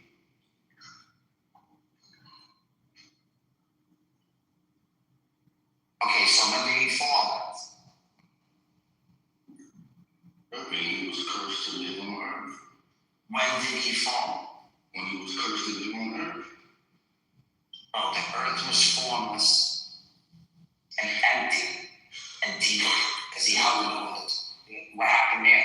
So What happened there, Jacobus? maybe there's waters in heaven, no? I'm asking you, what happened there? Was something going on there? Was the chaos being what? And he took place. So when it says he took the man after he formed them and placed them in the garden, he took them from earth and placed them in heaven.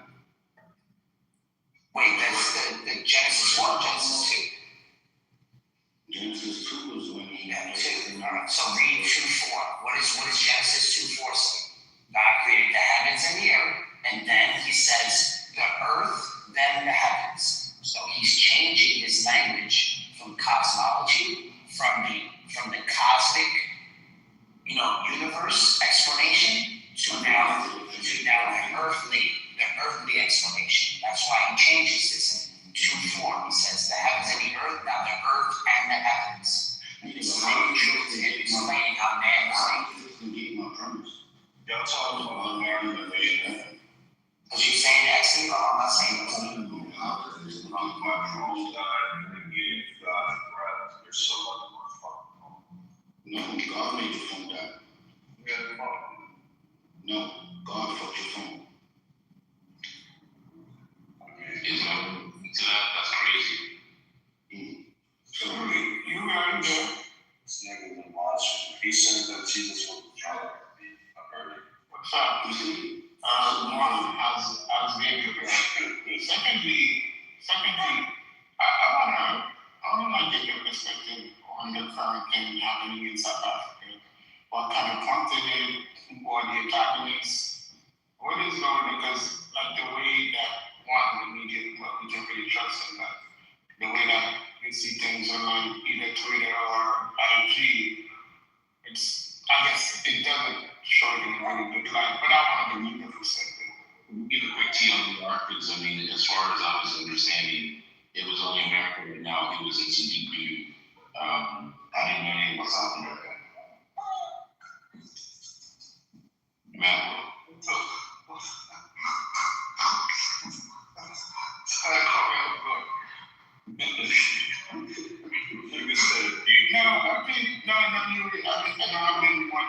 I've been wanting like a hometown perspective on this one. No, listen, bro, I'm ignoring certain things. I'm promoting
into South Africa were already educated and able to sort out some South Africans for labor. And then when we add to that the sanctions that happened in 96 in Zimbabwe, you had a massive migration from Zimbabwe of like super educated people into South Africa that sort of like integrated into broader society, right? Now that wasn't a big problem up until South Africa's problems got worse, like with the corruption. The government's problems got worse with like the corruption and a whole bunch of that other shit, right? So it's always been happening in waves. This recent wave is in part prompted by, and this is me being conspiratorial. I can't prove this to you if you were to ask me. Let me just tell them. Okay, all right. So this reason. And for the first 3 years, we got Nate with the baby. Now we got Huey with the baby. Now, oh my God, bro, this is that daycare all over. So for the first, so do you know the MK Party? You know the MK Party just recently sort of like formed. Yeah, the MK Party is Nkoto Zizwe. If you don't know the history, the MK Party is named after essentially the militant. How do you like not mercenaries? How do you explain like a group within a revolution that's responsible for sort of taking out like political opposition? There's a name for that.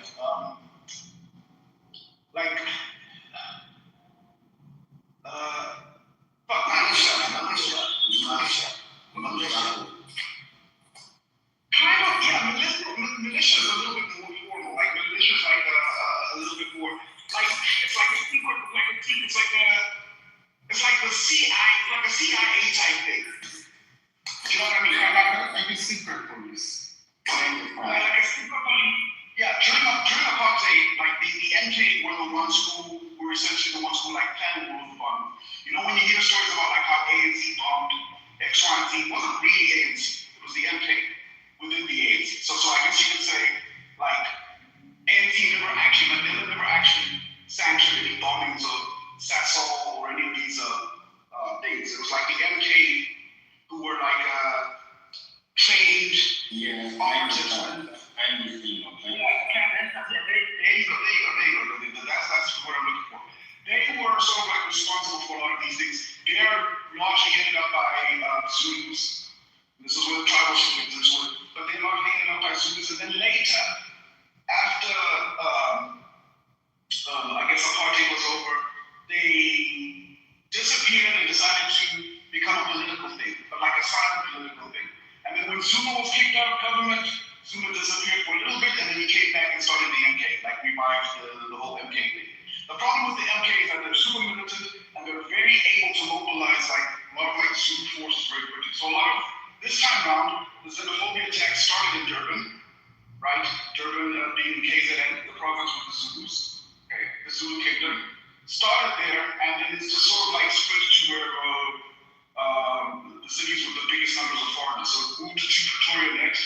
Pretoria has a lot of Zimbabwean immigrants, and now it's moved to Joburg, that has like, I guess maybe the second largest population of immigrants. I think it's actually the largest population of immigrants, so like it's easier to just sort of like stoke tensions down here. And all of this is somewhat triggered by the fact that like there's a giant corruption commission that's supposed to be happening, but now the xenophobia stuff, it's like it takes a lot of focus off of what the findings of that commission was supposed to be called, the Machanga Commission. I don't know if you saw that. You saw the news about that. Is that my PTR when you get a chance to take a screenshot of my PTR when you get a chance?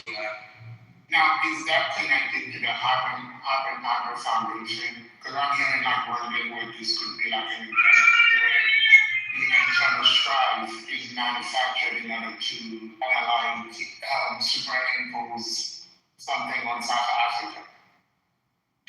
No, so see, the problem is in part, right? Like when people are right when they say the internal is just manufactured, but they're also wrong in the sense that like it's artificial. It's not artificial. Like there is tension.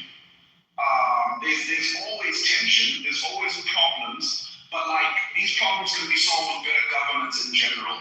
And so the distraction really is from government is supposed to be doing certain things. Like guarantees basic things at the service delivery level, right?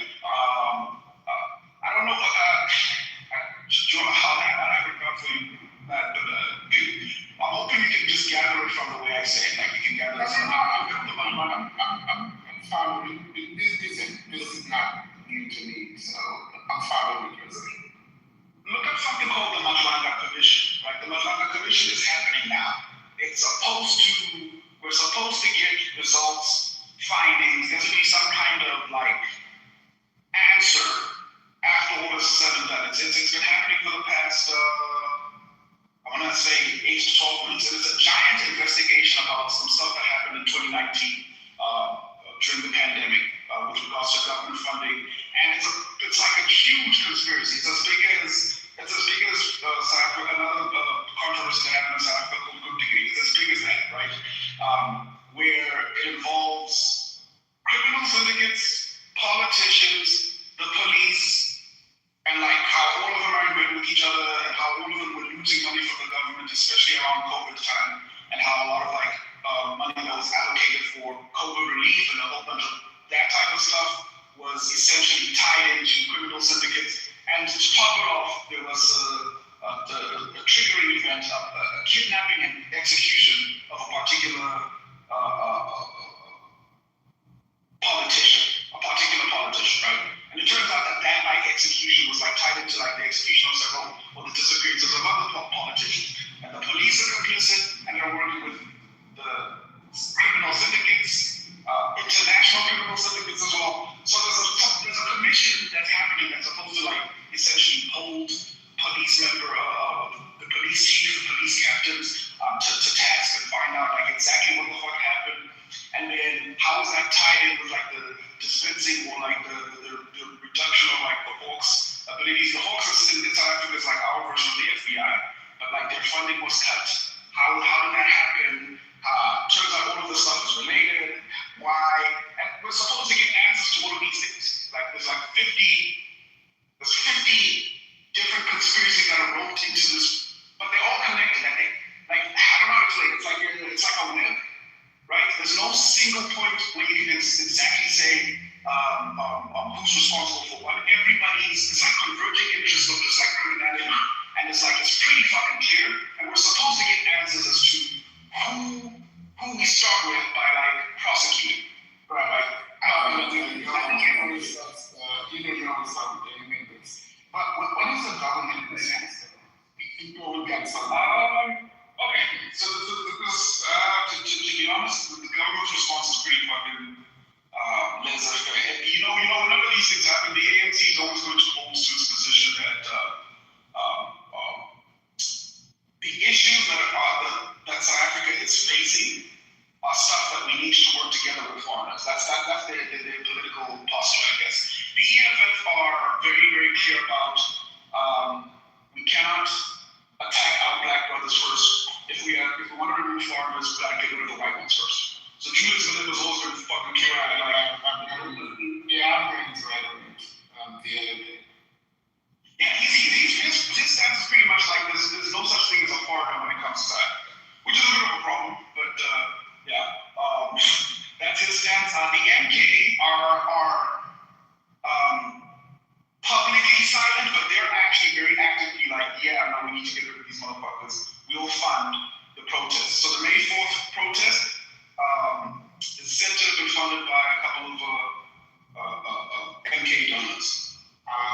Now, Jacob Zuma, what is his attitude toward this situation? Is it like staying away? Is he fanning the flame? Is he trying to calm people down? What is his attitude? No, he's shut the fuck up. He's shut the fuck up about this. Quite frankly, Jacob Zuma, I don't think actually has a problem with foreigners, but he's a politician. He does whatever's fucking put around Trump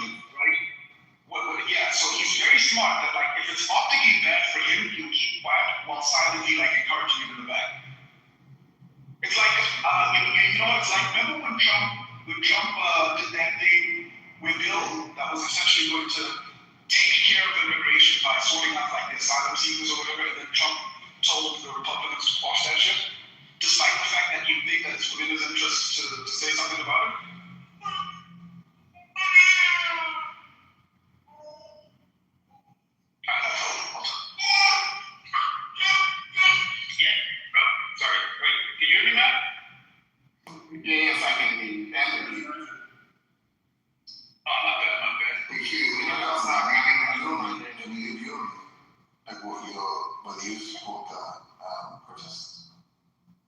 Or No, I didn't want to come. It's early. I was getting there too. No, look, my honest view is the protests are stupid. The protests are an excuse to essentially escalate tensions into riots. The reality is but at the same time, I would prefer that because the protests on May 4th, were actually more peaceful than people expected. We were all expecting violence. Right? Yeah, but they look great. Listen, the way it is portrayed with that guy running a bunch of people on the shit and the stairs, it did look a little bit like, oh no, this is not. The acting looked really, really bad. And I think this is a concern. Then I think they use something too easy of him being shot at the shop. Now I know for a fact whoever committed that crime probably is not associated with the greater movement, and people are just taking advantage of the situation. But then again, what you need to ask the question, what is the immigration policy in South Africa vis-a-vis, let's say, illegal immigrant? How is it to illegally immigrate to South Africa? How are they integrated? We are very shitty at distribution policies. We keep criminals here. Criminals essentially are able to escape prisons and get back into it's very easy for illegal immigrants to operate there. Police, we don't have the type of police that check and really care for arresting immigrants. Well, let's say it's already overwhelmed. Putting aside the fact it's corrupt, but it's already overwhelmed. So a police officer, an illegal immigrant, he can get out of the immigrant can get out of the price. That's not even a big price. We're talking maybe 200 rand, which is nothing. It's in dollars that would be what? Maybe $11, right? That's all it takes if you're an illegal immigrant. That's all you really need on you. Criminals, I don't know if those criminals, the immigrant criminals don't respect the law at all. In fact, there was a controversy the year before last of a couple of Zimbabwean prisoners flexing on their Zimbabwean peoples that we get 3 square meals a day, prison here is nice. They were posting this on TikTok, which is obviously a big fucking problem. The Department of Corrections wasn't having that. It was just yeah. And you get arrested here, you go to a prison, it's probably better than the life you came from, but supposing you wanted to escape, prisoners escape. The serious ones escape prison all the fucking time, right? And get back into the fucking system. So, there's laws, but it's very difficult when you have a government that's just not capable of enforcing any of the laws. That's really incompetent across the board, in general. Based on what I'm gathering from you with more clarification, this looks like there's something coming up. Some people might go to prison, and we need to drum up a distraction in order to kind of push that to the side, or to, delay the decision. That's what I personally think it is. The reality is it's very difficult to pinpoint exactly why now. But for me, whenever I look at the timing of this, every xenophobic flare-up typically happens around election season, campaign season, for when, almost without fail. So it's on a 3 to 4 year cycle, right, for municipal elections. When politicians want to start getting policies on the books and stuff, I think they're super fucking effective. What the MK party are proposing is not really. What the MK party is proposing in terms of immigration reform is stuff that's been talked about for 15 years, and they're saying they're going to get it done, but we know that they're not. Not realistically. ANC is going to block all of that. DA is going to have to work with the ANC to block some of the more extreme immigration stuff. I think what they're proposing is something like deportation and allocating a ridiculous amount of money to deporting a lot of the Zimbabwean and Nigerian immigrants, because those are the ones who are the problematic ones for this season. The Zimbabwean and the Nigerians. And the Malawians, to be fair.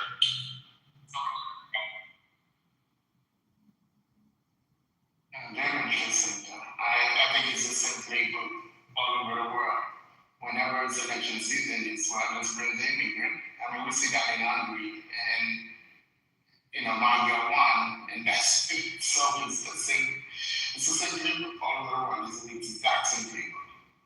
It's sad. It's tricky because some immigrants are today, I'm gonna keep it above, which some immigrants are today. That's the community you're trying to put me on the spot just now. I'm gonna keep it 1,000% real. I think the protests are better than riots, right? To the extent that you are right, Matt, it does look horrific. This won't surprise you. It's way better than it's been for a long time. Yo, Matt. Sorry, real quick, I was just gonna say, Matt, I was thinking the same exact thing. Well, that's that. And humans be human, yeah. Like all the same dynamics exist across. I mean, you know, obviously we're very agreed, but like it's just control, narrative, humans, power.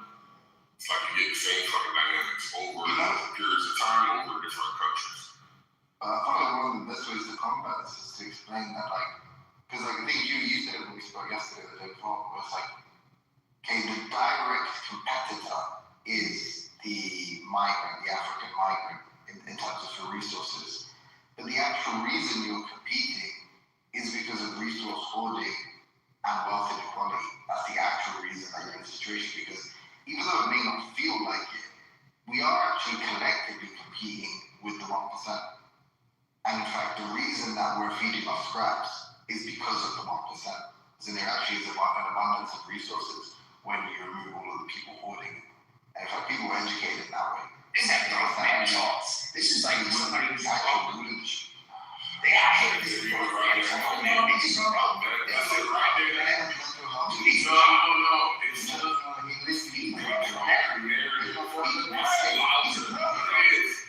even if you had that narrative that you have, somebody else, right? A bad actor could just throw that into the mix and undo the policy of your work. So that's the problem. Loud voices, unfortunately, have that thing. They don't believe it, but they have it because it keeps them wealthy. So yeah, I don't dispute it. Like, of course, what you're fighting against is basically the most amplified messaging. But I'm just saying, like, to the Huey, because Huey was giving his own opinion. I was saying, like, I don't even think that solves the problem.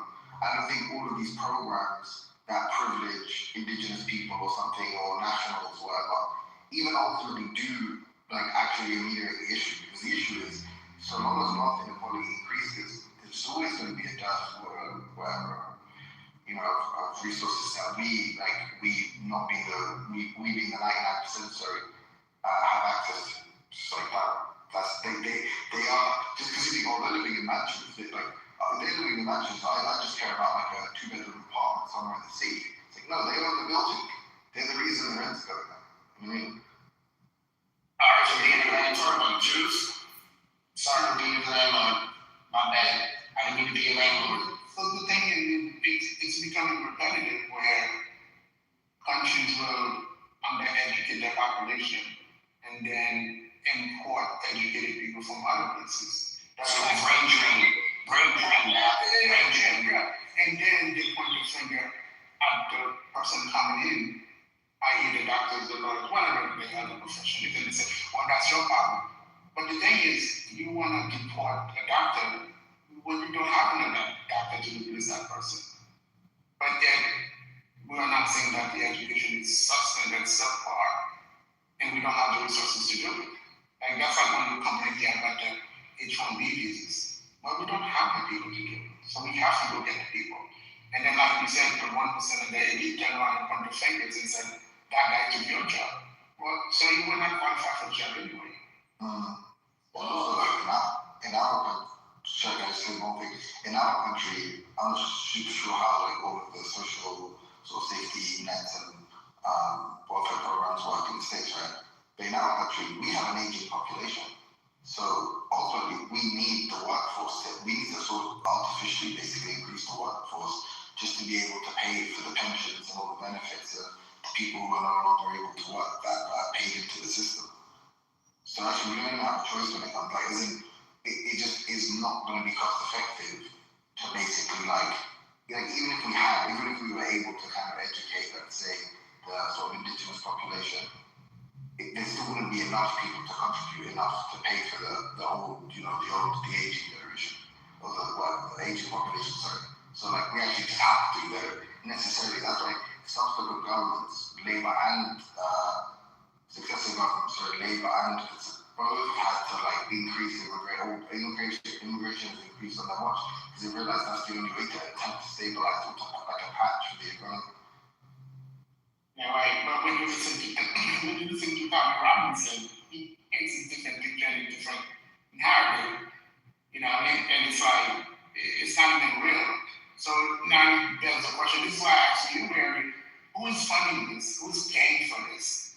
I'm positive people are not taking their day off work to go do this and go chase people and say this and say they're on national TV. A lot of the people who are doing this are unemployed. And this is one of the stuff like the youth in South Africa is largely unemployed. I think we have some of the worst unemployment rates amongst youth in all of Africa. And so a lot of the people who are doing these protests aren't at work. They can't.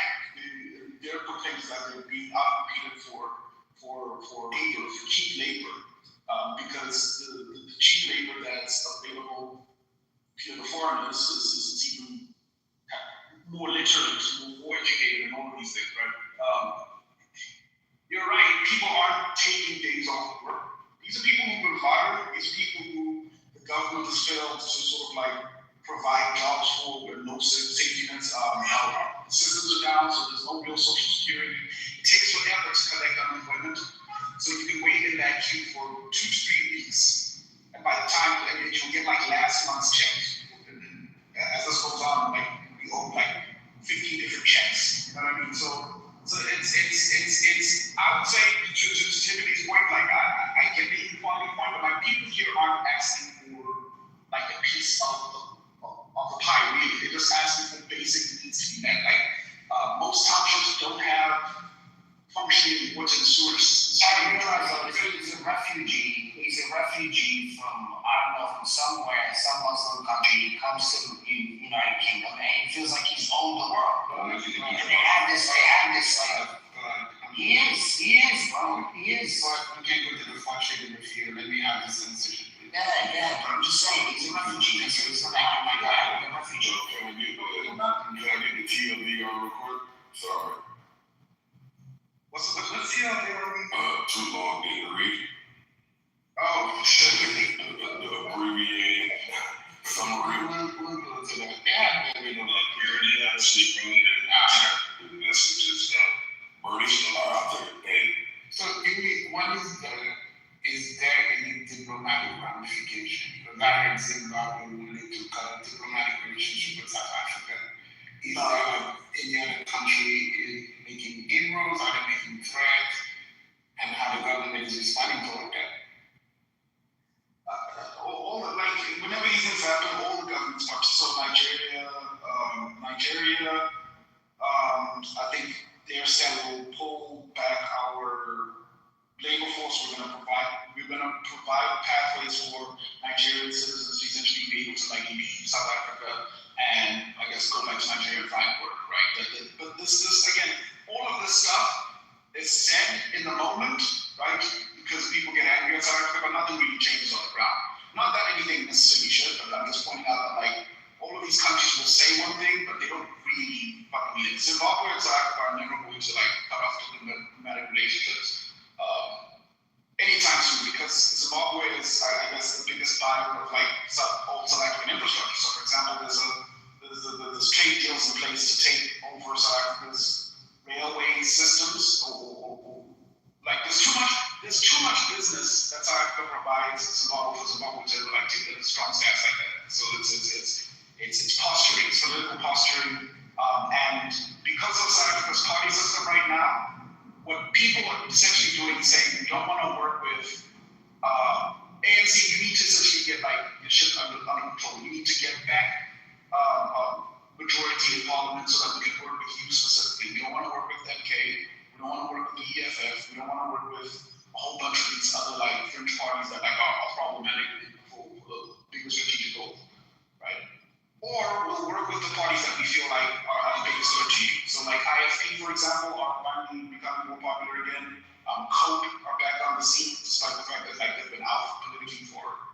decades now. Different coalitions are forming. If you have time, look up the DA's Helen Zimmerman's, right? She's gaining a lot of fucking momentum, and it's crazy because all she's doing is pointing out how bad Joburg's infrastructure is, right? Like she's doing a campaign where she takes like a canoe and swims in a pothole with the canoe because that's how big the pothole has gotten, right? And these are the little things that like people are asking to get fixed, and when they don't get fixed, and like complaining to the government doesn't work, they essentially have to put pressure on the government by striking on foreigners, and then it becomes like an international humanitarian issue. Now all of a sudden, ANC has to step up and try and solve multiple problems at once. Now, what ultimately, what are the white people doing, saying, reacting? What is their attitude toward this? All white people shut the fuck up, man. I'm telling you, with blacks are fighting, we won't hear whites saying anything. They need in secret to talk about their next, but they're not going to say anything publicly, right? It's the best possible scenario. Right, so they don't come out and condone it, they don't come out and support, they just stay in their little corner and just, I see. Helen's a characteristic that way. She'll say things like, she's a thoroughbred politician, right? Like she's proper, right? You like her as she ran for American office. So she's very bullish. So she'll say things like, to South Africans, like, the foreigners are not our enemy, right? They are our brethren, and it's all the ANC's fault. She'll never miss an opportunity to directly hit the ANC. I just looked it up. I had a sneaking suspicion about Huey, that you guys haven't had a sovereign debt crisis or issue. And the Council on Foreign Relations does a sovereign debt tracker. I'll put a link in the chat. And South Africa is on their radar for having, let me take a look and see. So Russia is like all the way red. Kenya is red. South Africa is like a peach color. So you're like a 50% chance of defaulting in the next 5 years of your sovereign debt. And obviously, that's like, you need investability as a country. We in America need investability. You need to be able to have people say, here, we'll give you money without like increasing your currency. So you can either print the money or you can have like foreign investors. Printing the money obviously devalues the basis of your currency. So people investing in it doesn't debase your currency, but it does, help to stimulate your economy. And so if you have existing debt that's already being threatened or threatening to default, that just means that, your investability goes down. And that means your problems might get worse. I mean, have y'all talked about sovereign debt over there? I know we talk about it a lot over here, but y'all talk about it over there. I'm gonna be honest with you, bro. I'm not trying to know. Has it reached the public discourse yet, or no? Because that's a no, right? It's no. So yeah, I'm trying to say no, but I carefully. I got you. Because like this, I'm gonna say this like, there's certain conversations that like the higher level they get, the less people they think people are discussing it. In the news cycle, nobody's talking about that for sure. Yes. I'm actually surprised that it's not worse than the peach color you described. Like you look up, you can check it out when you get a chance.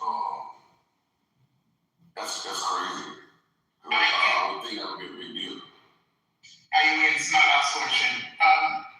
Is this strife big enough for any separatist movement to take a strong root? This strife wasn't, but the strife between people of the population, is it big enough for any separatist movement? Because we've heard of this French separatist movement. They are fucking normal. I mean, niggas in Brooklyn want to put guns in New York City. But, so it's like, do you think like this could get big to the point where people are seriously saying, we just, maybe, this tribe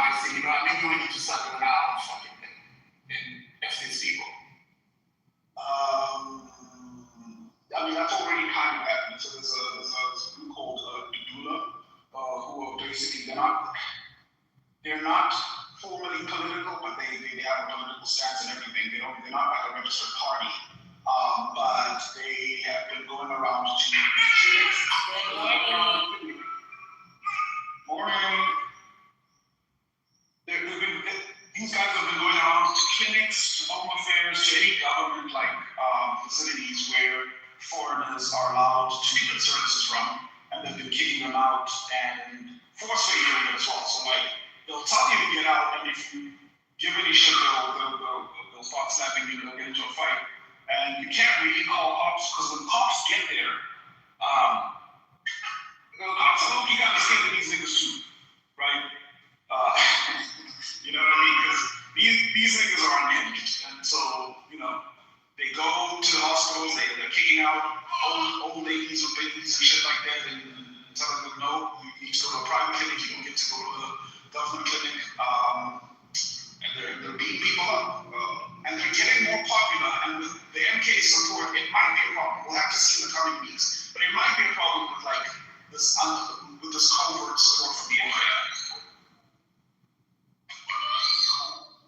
Last question. How do you think you're gonna do the World Cup?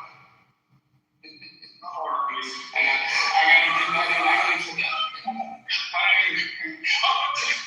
But did you see the upset that fucking a couple of weeks ago? I don't know. Are you into cricket, man? Motherfucking beat Australia. How crazy is that? Wait, you gotta appreciate the fucking watch. I fucking hate cricket. That was crazy. No? I hate cricket so much. I almost hate you. I almost hate you for The fact is, when you watch cricket, you lost at least 10 black points.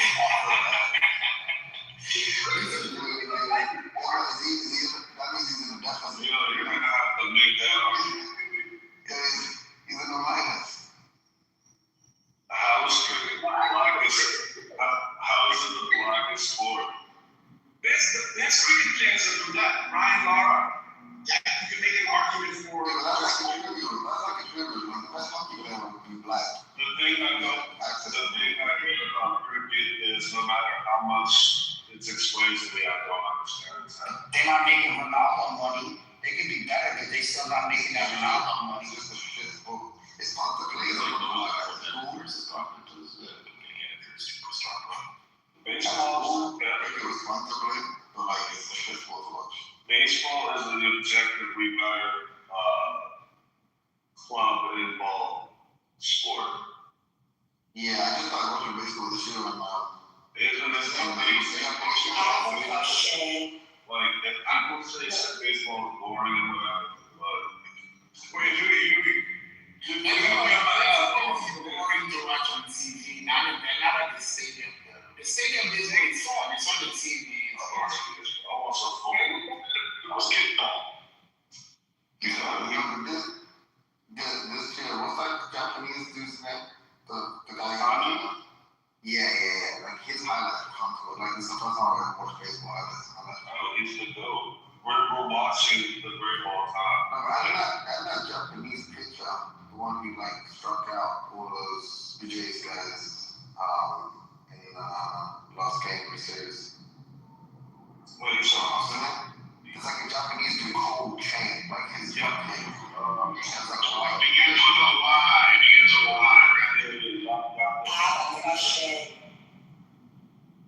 Yeah, he's a cold pitcher. So, treasure. I have a question for the mod. What's going on?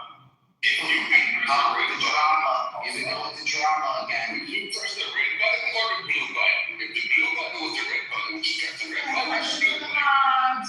The blue button was the right question. I got a question to the mods. What's up, Josh?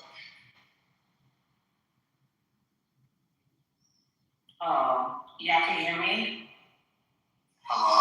Yeah, I was just waiting for the homosexual. ¿Qué lo que, mi amor, si quiere?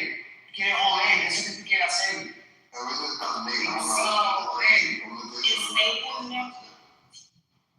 He's calling him in the chat. Really here. So he's listening. Just a point of clarification. question. Are mods allowed to block people in this room? Yes. I thought the rule was no blocking anyone if you're a mod.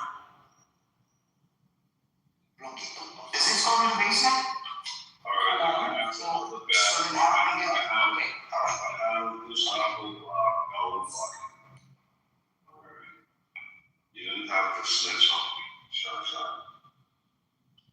No, I'm switching on Beamer because Beamer has been blocked and You're not blocked. has been blocked. You're not, how would you be in here Now now? I'm blocked. Now I'm unblocked. Wait, how, I wasn't even in the room. I was just blocked out the room. Yeah, I just came in the room. You're So not. who blocked me out there? That's happened. That's Last right. time it was you. Now it's so no. No, it probably was me. When I came in the room, I unblocked you. I unblocked you and your cohorts. Alright, Why would I do it? Right. Why would I do it? Why would I not do it when I didn't block you? I thought she meant the key though. I'm just making sure that the moderators are following the rules. Well, you're in here, so. He was a sweetheart, man. Come on. Hey Nate, yesterday, did you see how that fuck that guy password? Did you see how he violated me in the chat? Yeah. He was like, dude, I hate my fans. My fans are fucking weird. Like, No.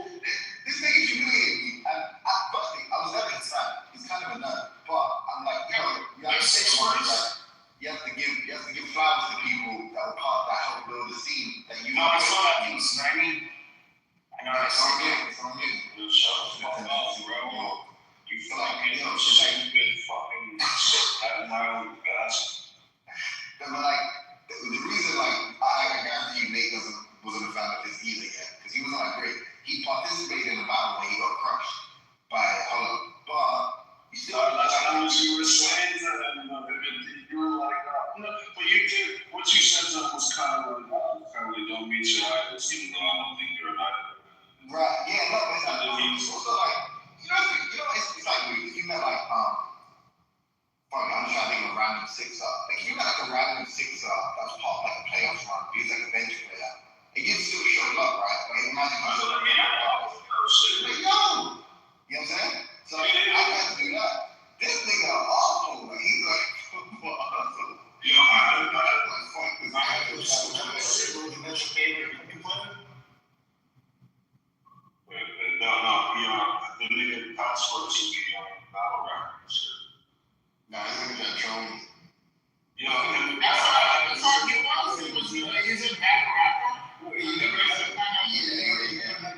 met Tassos before? No, I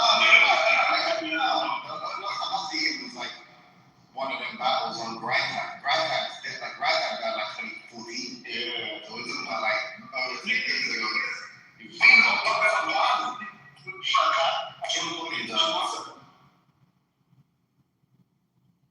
You should watch Keith Lee. Him and the ever seen him before? What? You might get your mic as well.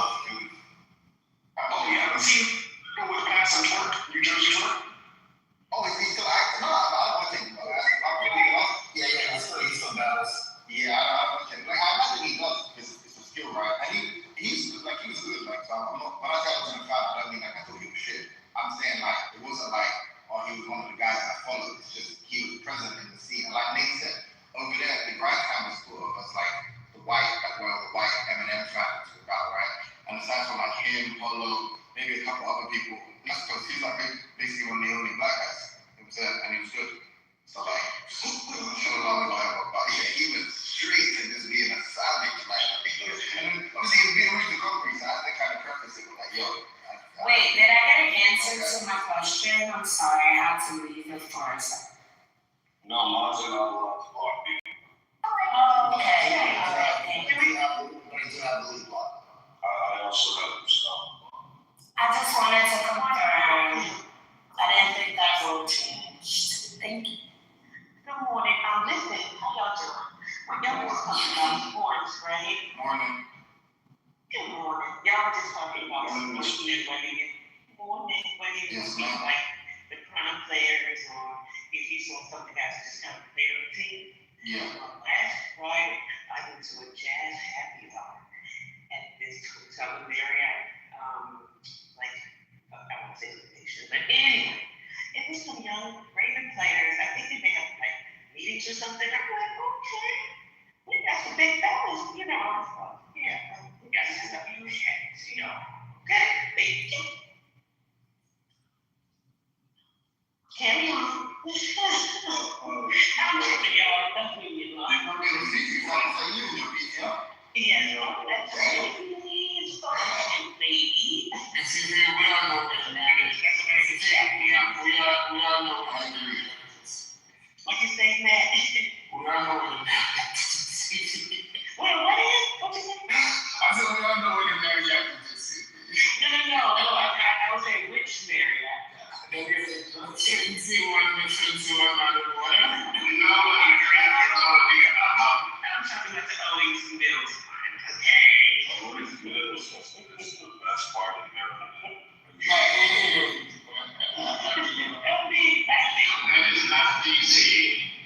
No, it's not. It's Baltimore County. It's beautiful. My uncle lives there.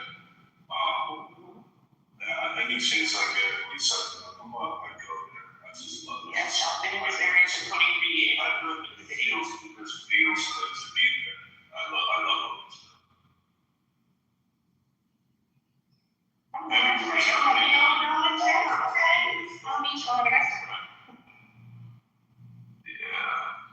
No, I'm serious. Let me know. I don't need to rehash the house day yesterday, but I dug it, yeah. Yeah, I'm there.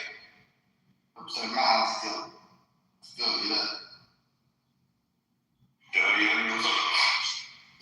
you'll be mad at the child yesterday, my dude. I'm sure about it all. I'll be honest.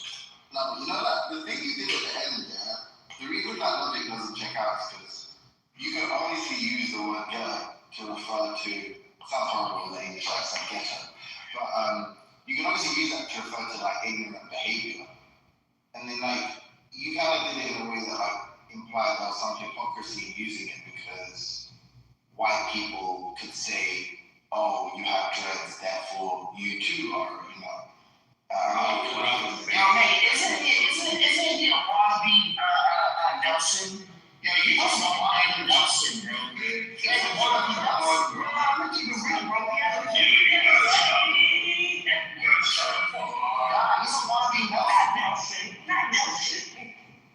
No, not you. Y'all know him. He's from Boston. Oh, yeah. Actually, Nelson, the guy who was the businessman. He just they always follow the same suit as Andrew. No matter what track they're in, they're always dick riding, like doing the grandstanding. He's like what do they call that? What do they call that in the middle of the circus? What is that? Who's the guy that is in the middle of the circus? What's his name?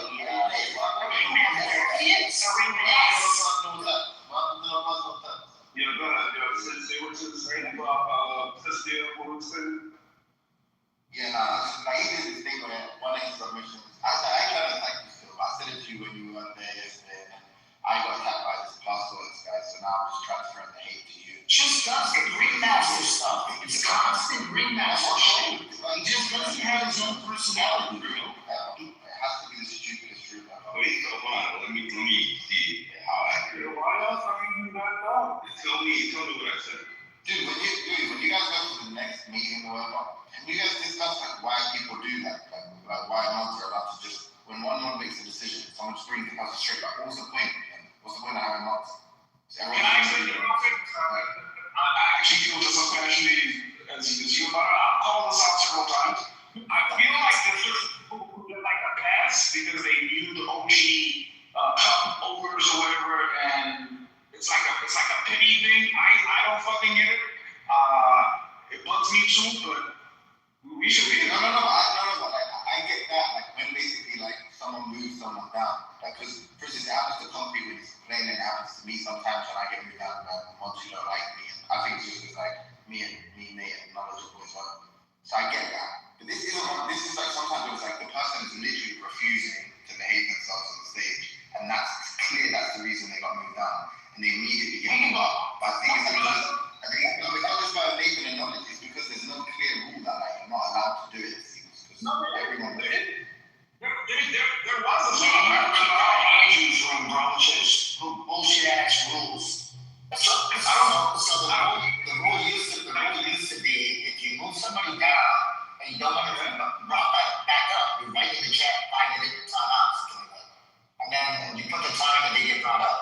If it's not written in the chat, then the thing is, like, yo, respectfully, yeah. So I don't need to make this like a feedback Friday, and I'm trying to be more but isn't the whole thing that like everybody who gets selected to be a mod, like, and one of their goals, one of their jobs is to make sure the room's like interesting and the conversation flows.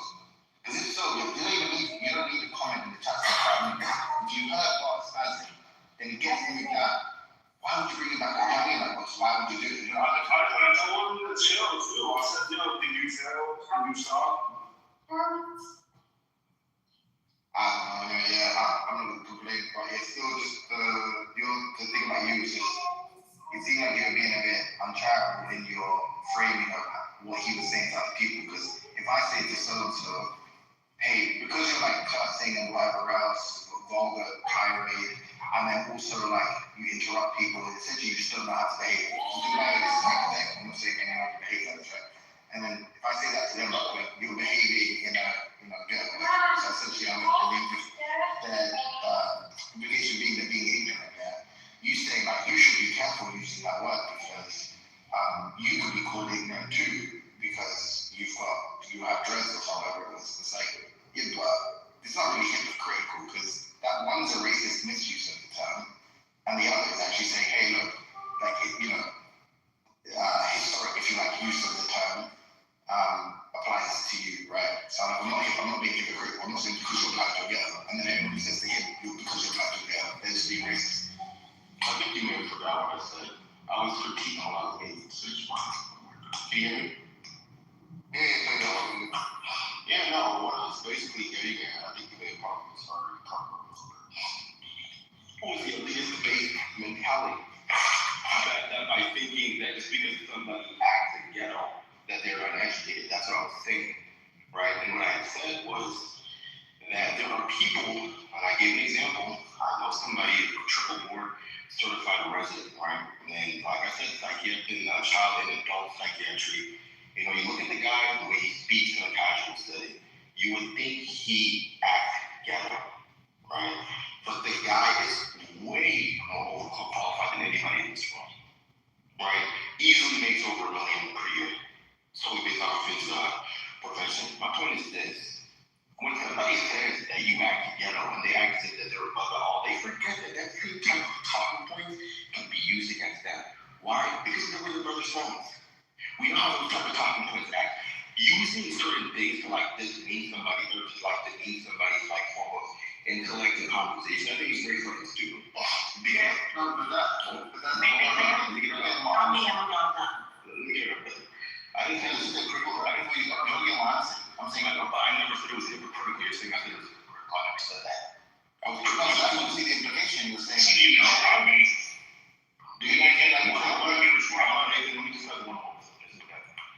what I'm referring to is how those talking points that he's using, right, can be quite, it's ironic that he's saying that because what I'm saying is in this country, immigrants are few are often demeaned by the way that they speak. They can say, oh, you don't sound like you speak proper English. But that not being able to speak proper English or having an accent does not mean that you're any less smart than anybody else in the conversation. May I say something to that effect? Can I say one thing quickly? No, I'm saying when you're done. Thank you so much. I think yesterday what I was hearing too was perception. If someone is perceived some way, sometimes that tends to be I don't know, I think that goes into it as well. The perception is not, and you may not be ghetto, but the perception is based on how you carry yourself sometimes. Yeah, I was saying like, it's not like some, I don't know, you guys have supposed to think, so just speak out. I'm just like, I don't believe it. I'm afraid, I'm not fully, I'm like I said, you just got some morals of what we think sometimes. That's all I think, right? And yeah,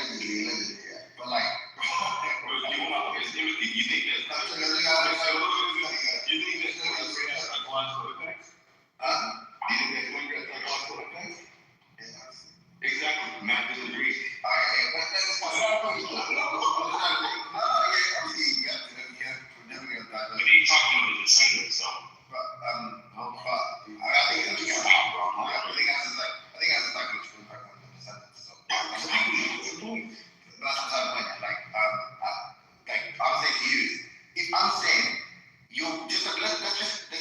Let's substitute the words for the meaning, and recognize it in terms. If I say, hey, look, you're flailing your arms, you're shouting and swearing, you're, derobing, okay? You are an ignorant person. Okay, you're an uncultured food, okay? That's what I say to you. And then you say, well, you should be careful about that. And I say, why? It's like, well, some people could call you the N-word. And I'll be like, so the fuck is that good for you? Why I'm saying this person? Like, if that person insults me, or maybe another analogy might be like, if I'm criticizing someone for being a Zionist, and by that time, they're, supporting an ethnocracy and, genocide and whatever else. So that's why when I criticize them. And then you go, well, you should be careful. I go, why? I'm like, oh, because that guy down the street who has curls and a kippah, he gets called a Zionist just for how he looks. So, be careful that, you shouldn't be targeting that person in the same way. It's like, they're wrong for calling someone a Zionist just because of the way they look. I'm not wrong for calling someone a Zionist because I know their politics. So I think I'm criticizing someone behaving in an ignorant way. That's not the same as me having to work.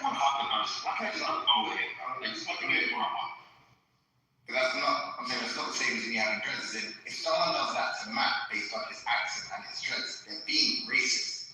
What he's doing isn't saying, oh, Karen, because you're black, you behave like this, or Steele, because you're black, you behave like this. He's saying, because you're behaving like this, I'm going to call you. I'm going to say you're behaving in an ignorant way. And those two things aren't actually the same. And I don't think you're being an elitist. I don't think when I see someone... The guy that usually said that he's smarter than everybody. I'm not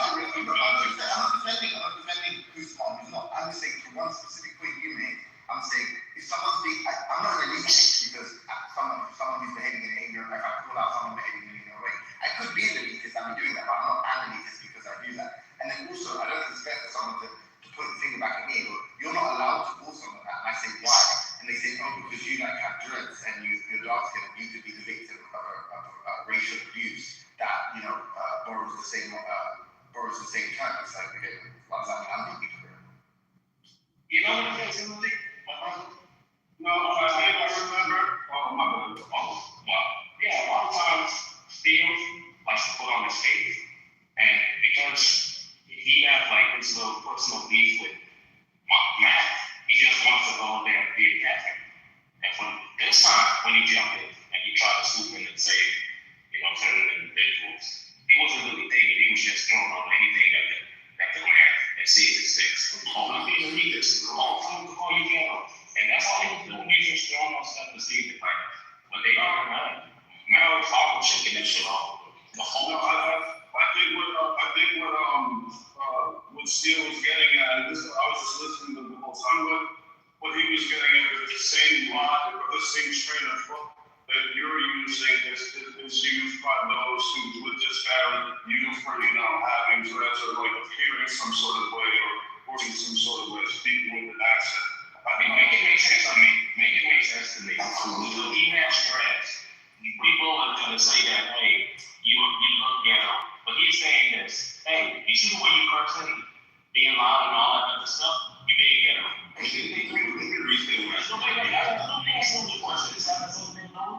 you're saying the person did not. And the racist person assumes that a person has dreads, then they say ghetto. And a person being loud. You're talking about Daphne Crockett here? No. I'm giving you two examples. That's what you're talking about. Someone said that, hey, we're not talking about Daphne Crockett. You're not doing what I said, Nathan. And so you're trying to critique what I was saying to make people blatantly misunderstand what I gave a prime example. I don't know how slow you know your parents, right? I gave an example of my friend, a board triple certified resident in psychiatry, right? You don't get a lot of that, even among the white physicians. He's the prop of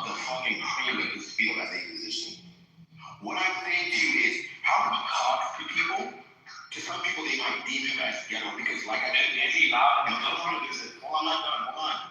In healthcare, there's a thing called cultural competency. Something that people clearly don't know how that works. What that means, in other words, means that you know how to read the fucking room. When you're dealing with a patient who may not be, let's say, for example, as well versed or as well educated, you know how to break shit down in a way that they'll understand. You have to use casual or quote unquote uneducated language for them to understand. Right? And by that virtue, a physician who may be witnessing that, they may think, oh, he is talking ghetto, he is looking ghetto. How coaching, right? So what I'm getting at is that because of that, people can perceive somebody just by how they talk to other people as quote-unquote uneducated. You don't know their expertise. You don't know their That's not what we're talking about, right? That's what I'm talking about, nigga. And that's what I'm It's not even that deep, like, the point is just that, like, he's Timothy, he's not getting it because he doesn't understand the difference between perception and perspective. That's why he's not getting it. And this is why I demean these people. We are talking with people that don't understand our perception. That's what it is. You do not understand the difference between perception and perspective. No, you go do the work yourself. There's a difference. You know the difference? You do not know the difference between perception and perspective and perception. Perspective and perception, you know the difference? And perception. There you know the difference? Do you know the difference? Tell us, man. I ask you. No, I wouldn't know about the educated. You got packed up.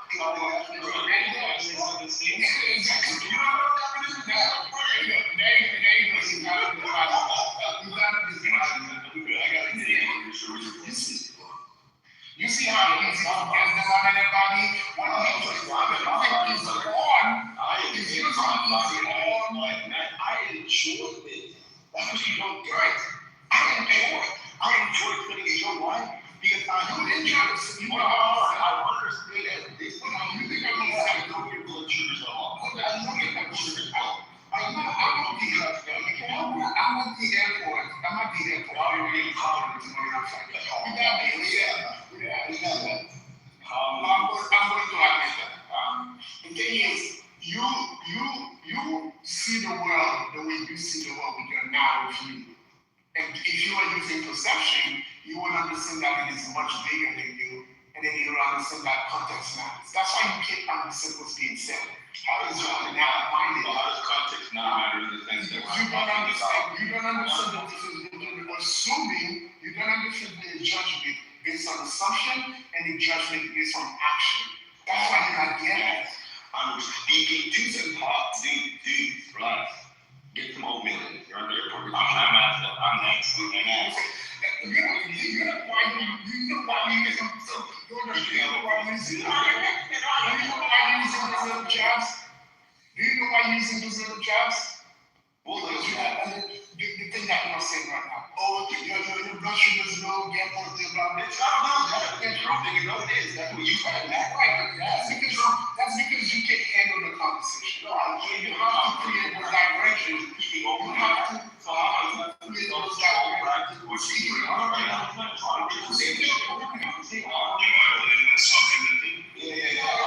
not.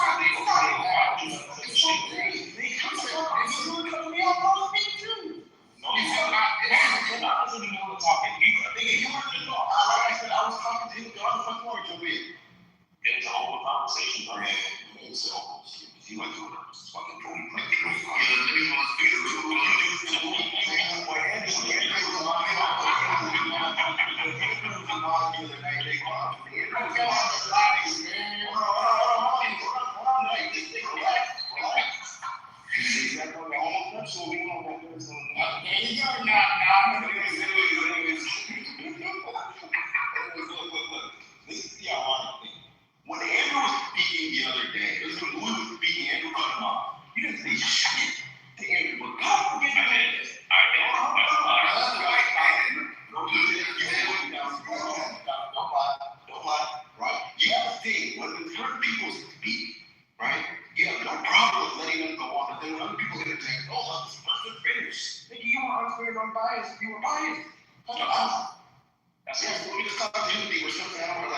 care to want to hear what you have to say.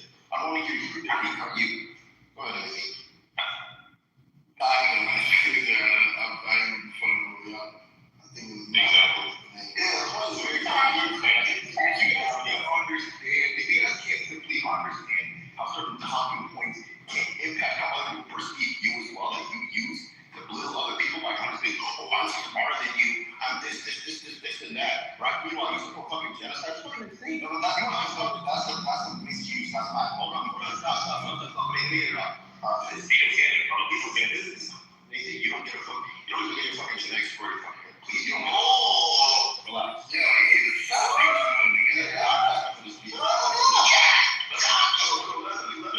let me finish. All right.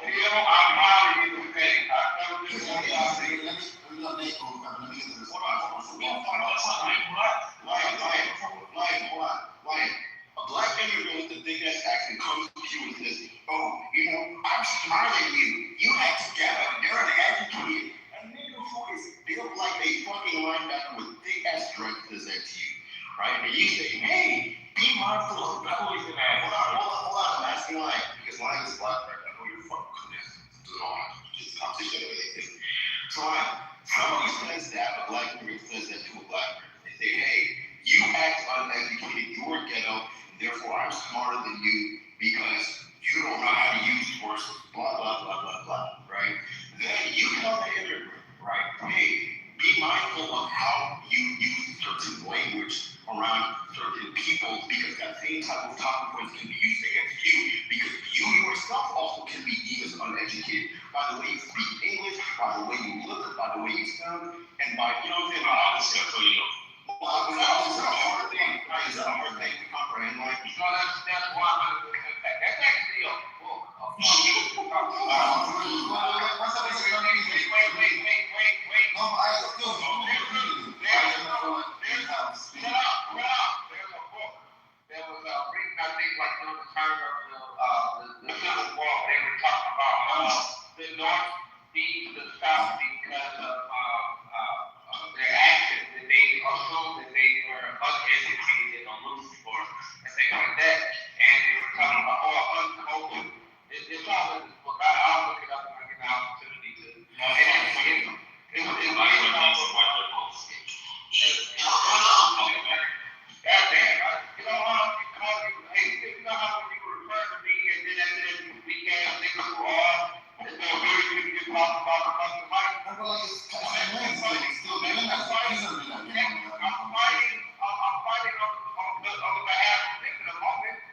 Because the world needs you motherfuckers in less than some because of your actions, the world and what third world country you fucking come from.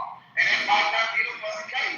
Yeah, that was still funny. Still, you didn't need like I agree with you. I mean, I know but still, you don't do that.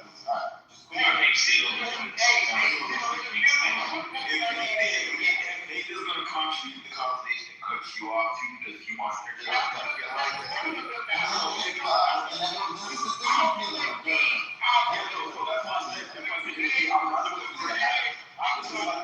I would rather have this one-on-one conversation. I get caught. Let's the problem is 30 years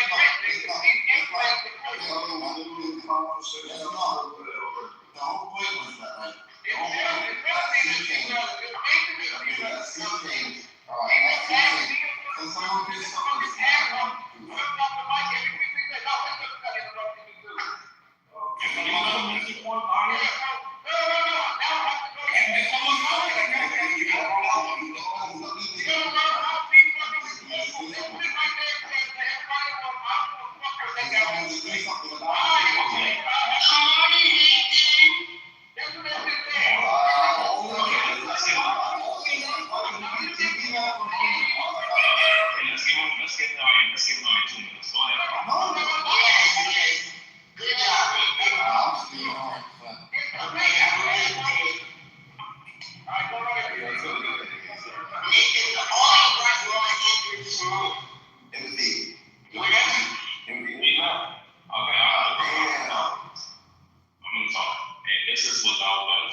to say that there can be ignorant people that can make assumptions about you. But Matt wasn't being ignorant. Matt wasn't basing anything on what Matt was not basing he wasn't basing his judgment on ignorance. We had a conversation, and in the conversation, someone said something that if someone that was educated would look at them and say, hey, you're not as educated as you think you are. Right? And that's what happened. And what happened was that Dog felt the need to defend it. I don't know why. I'm still trying to figure out why. I think what it is Dog has a thing for these type of people. Maybe he has a crush. Maybe it's like infatuated. But I don't know where that defense comes from. Because if it was a guy that was doing the same thing, he would say, you know what? This guy is educated. Because if someone was asking something and they said, hey, can you punch your source? Given that we're talking about academia, someone was saying that Google is the source. Someone I would look at inside of this as well, and he does this.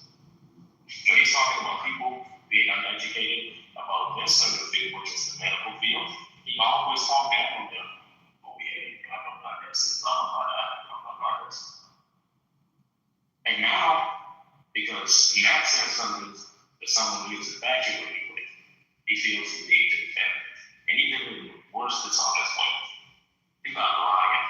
He put a battery and lying back.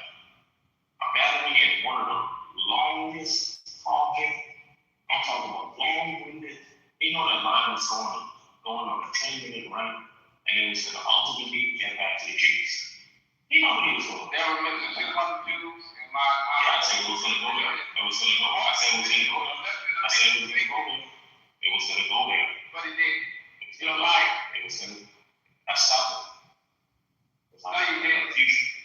And now we're going to talk about the Jews for the rest of the day. Thanks. Do you guys want on this topic, or do you want to talk about something else? I got like two more things to say. One thing I dislike about Steel. I'm about to see those. I called after Nathan like 5 minutes ago. That's true. She did come after me. You police. So when I step on up and then why up a second. They just did. Wow, too fast, man. Y'all gotta let me work. When I'm working, bro, I have my eyes closed and I'm in my zone. And y'all interrupt. So I need to stop working with me. Bill is in the business of making members of children leave. Because he puts families in the most belligerent people in children. But of all people, he decided to line up. He put a little baby all over his back. He got all nice and slippery, and Lion just started to activate it. You know how he gets when he's taking a little baby off. He starts to get extra chipper. Exactly. And now, Timothy left, and we can't even have the conversation no more. Well, you know what, nigga? Come on. I don't know how to say it. You're gonna get him in your mouth. Whoa! You should I'm talking about. Yeah, you don't want to. Way down south, like history of slavery. You don't want to talk when I'm doing what I'm doing, bro. You can get it in your mouth. Alright? Yeah, but just stop talking, man. Stop talking. You're going to yourself. Weird ass nigga, shut up. You're going to yourself, bro. You know weird black stuff, bro. You're still talking. I'll tell you something. Hey, wait, Pineapple, right? Yeah, they call me pineapple. Tastes like pineapple, right? Yeah, it tastes like pineapple. Yo, what's up with you right now, stop?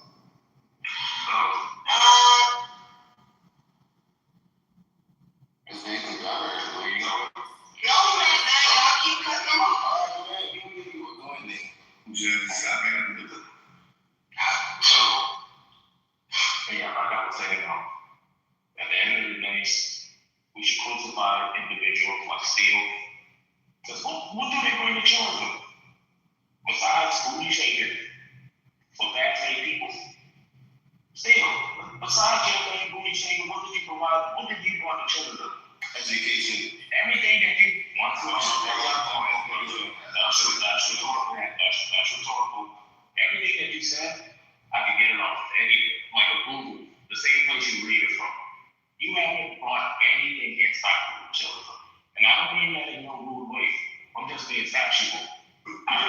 I tried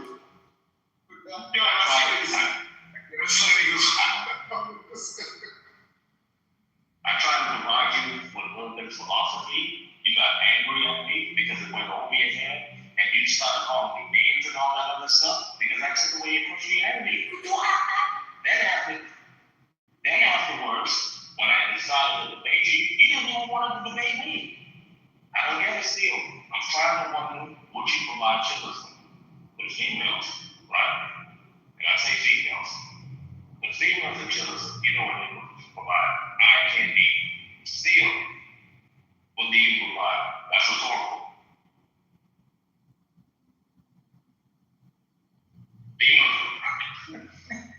Yes, sir. My God. Would you read that? Read the chat. You read that thing? That was a good one, right? Just because someone wants, they come to the Catholics, they come to the Catholics. Let me try, shut up.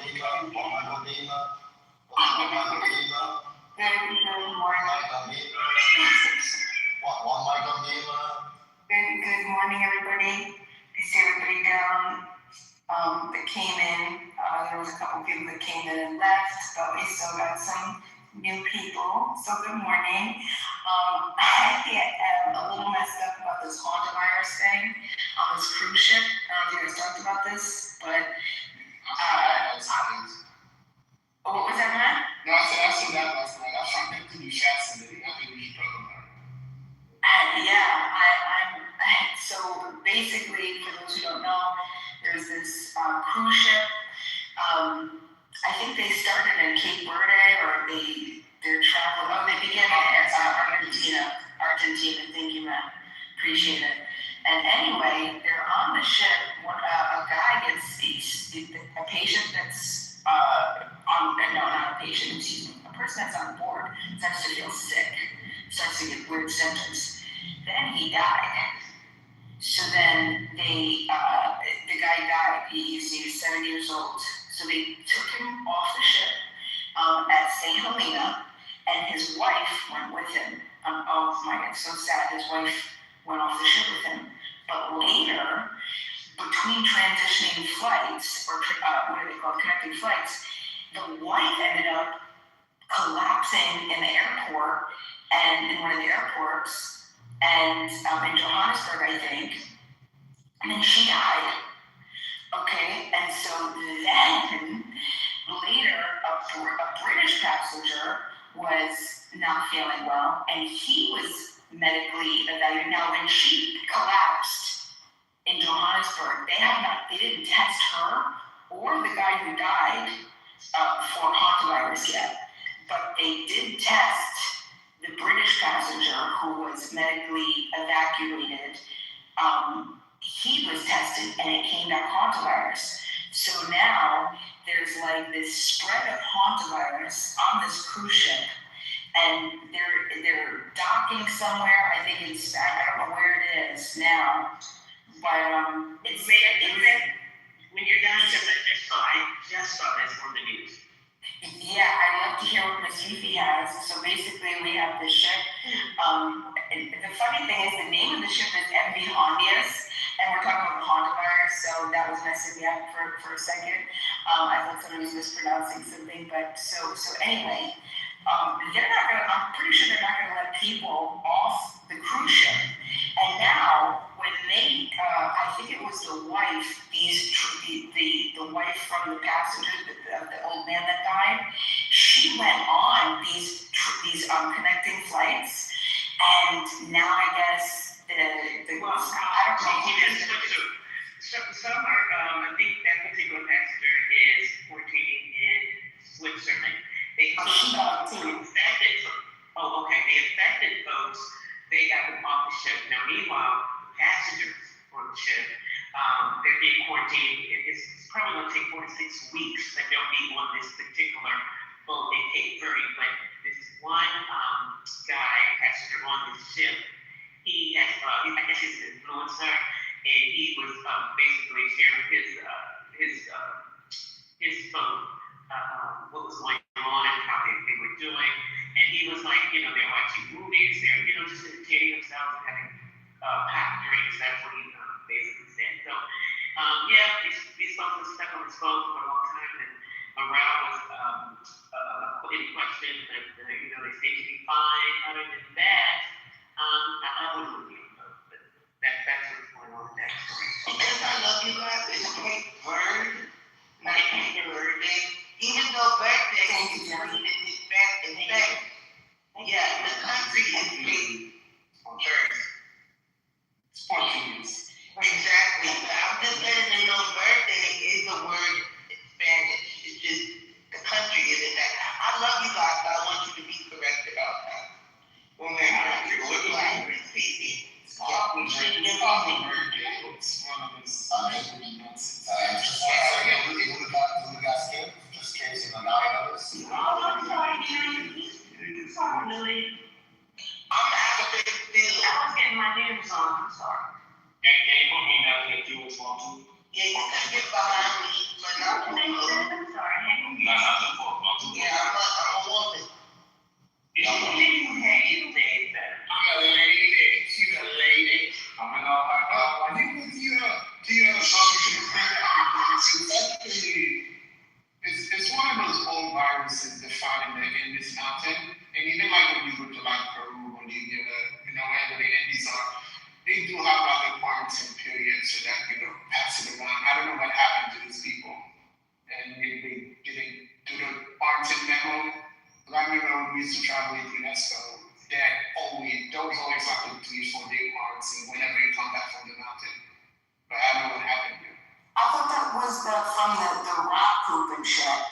No, it's from the Indies mountain. They're not really sure. No, It's not, it's mostly like coming from that specific region. And I don't know if these people will contact Get that them. shit over there. There is a quarantining period though. If you go to like super rural area in the Indies, like if you go to like Lake Polo or Lake Titicaca, there's always like a 1 week quarantine for that. They are working on it and are the vaccine for it. But They're saying that this is the same virus that killed Gene Hackman's wife. No, Do you guys remember that last year? Do you guys remember that? No, but I do remember after COVID, they said another outbreak that happened. So I hope this isn't it. It's Louis Connecticut. But I just want to say this. So many Nazi doctors went to Argentina. I don't know if you guys know this. You should look into it. I wouldn't be surprised if this is biochemical warfare. You know what, Jackie? The folks on the boat, they did say they were primarily like things like persons. I don't know. Like, I just want to ask. Yeah, that's what I said. Remember the Wuhan virus, whatever, right? The Wuhan lab with a bat, right? So a lot of these animals do carry these viruses that then carry over to us. But I don't know. Y'all know I'm a conspiracy theory. So I think this is biochemical warfare. I'm scared. You're a conspiracy theorist, but she believes the bullshit. It's political parties. No, I don't believe the bullshit with political parties. Actually, Ray Aldo. Ray, I'm alive. Look how long it took. Did Boy leave? Yo, Ray, I'm gonna let you know before anybody else let you know, brother. It's still past. You caught you slipping last night, bro. So the brother they put him out money. He's just the brother who's a little monster. I'm not just still. I think we got to give him credit. He asks very interesting questions like, what do you do? First and foremost, he says, I'm supporting people because I'm a person that if you think I have to go on a fucking app to flirt like you, I think you might have to like probably maybe get some help because I don't have to do it on her ass. You know what I mean? Yeah, talking to Nathan. Yeah, because Nathan wants to flirt with Monica. He gets matches on his number. You don't see me doing that to no woman on this app. You can text any woman on this app. Ask them, you know, it's dominate your DMs. Guess what? They gonna say no. Because getting a woman in real life is not a problem for me. Might be for you, not for me. Right? So if I agree with your woman, probably because I think that she's right. Not because I want her. I don't think this little fatty gay shit y'all niggas do. or y'all want to booty clap for your boys 24/7. None of one speaks up, and she corrects y'all. Y'all want to like all the student forms in the weird little man, fucking boy, fucking cyber game to just fight her because you're mad your ego has been bruised. No, I don't do that dumb shit. Right? You ask me what do I bring to killers and Nathan? It's funny because you say you can Google all this shit, but I don't think you can Google the amount of idiocy that occurs in your space. This is the same room with your mods who are also supporting the idea that you shouldn't check. People should not be aware. They were anti-public health education by saying you shouldn't be aware of the STD rate in your own city because that's not medical advice. And they said you should just wear a condom. You know what kind of stupid shit that leads to, guys, correct? It leads to this STD epidemic we have in this fucking country. That's what it leads to, right? Now, if I didn't come in here and I didn't check that shit, I can guarantee you all you little dumbass niggas probably think, oh, I can just whatever fuck I can make out any shit I can make. Exactly, that's what I'm talking about. If these dumbass niggas come here and make out any girl that they want to fucking fuck on any fucking all they can get into, right? And then they go, just because I don't have any, I'm asymptomatic, I don't have any fucking like symptoms or whatever. Right? Niggas, don't be asking me what do I bring to children. What you should ask is, how do you bring better content to children so that the space doesn't have as much of a stigma that it does? I can leave this space, no problem at all. Alright? But then when people leave this space, they even start asking me questions like, did that one time? Oh, hey, here's the deal. How can we, bring our numbers up like we did, like the folks in politically correct? I told you this, and I'll say it again. Probably because they respect expertise. That's probably why, but y'all don't do that here. That's why I say when y'all want to act like it's academic space, when it's clearly not, it's comical. It is absolutely comical. This is not a space for academia. That's why I say this is a casual fucking space. And don't confuse someone's casuality with their inability to be professional or the professional athletes, like athletes. That's what I was saying, Nathan. Alright? So I mean, if you don't believe I can, I have no problem.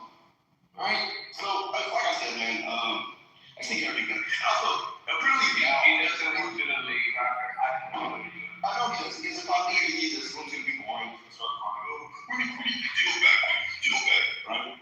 Matt said yesterday that I'm now in the same bench as Brad. Brad, you heard that, brother? Brad, you know? Brad, I'm in the same bench as Brad, man, because I wasn't even going harder. I was just asking you a question, and you're really not flustered. I might have to give Brad a fucking high five at this point. Our egos are that low in the gutter. They are fine. I'm not done. Respect the queue. Respect the queue. If you're going to associate me with Brad because I questioned you, you're trying to belittle somebody else. Yeah, bro, maybe you got to put your rules together. Like I said, this is why people don't respect your space. This is why this space has a thing of rules. This is why. You complain about me, you being like this fair, it's called fair is sweet, right? But when in children has to be their pronouns. Y'all want to talk about fucking hypotheticals in which minors get molested. Y'all want to be supporting fucking child predators. Y'all want to do all this funny shit that you want to call me and do, you're just all this. Shut the fuck up with that fuck shit. And let niggas live, man. If you want to whatever, let niggas hash it out. Y'all always gotta fucking cry all the time. If you can't fucking get your data or your value or your combat stuff, then stop crying to me. Just get your fucking game up. Stop your game up. That's all I gotta say. Okay, Nathan, I know you're after me, but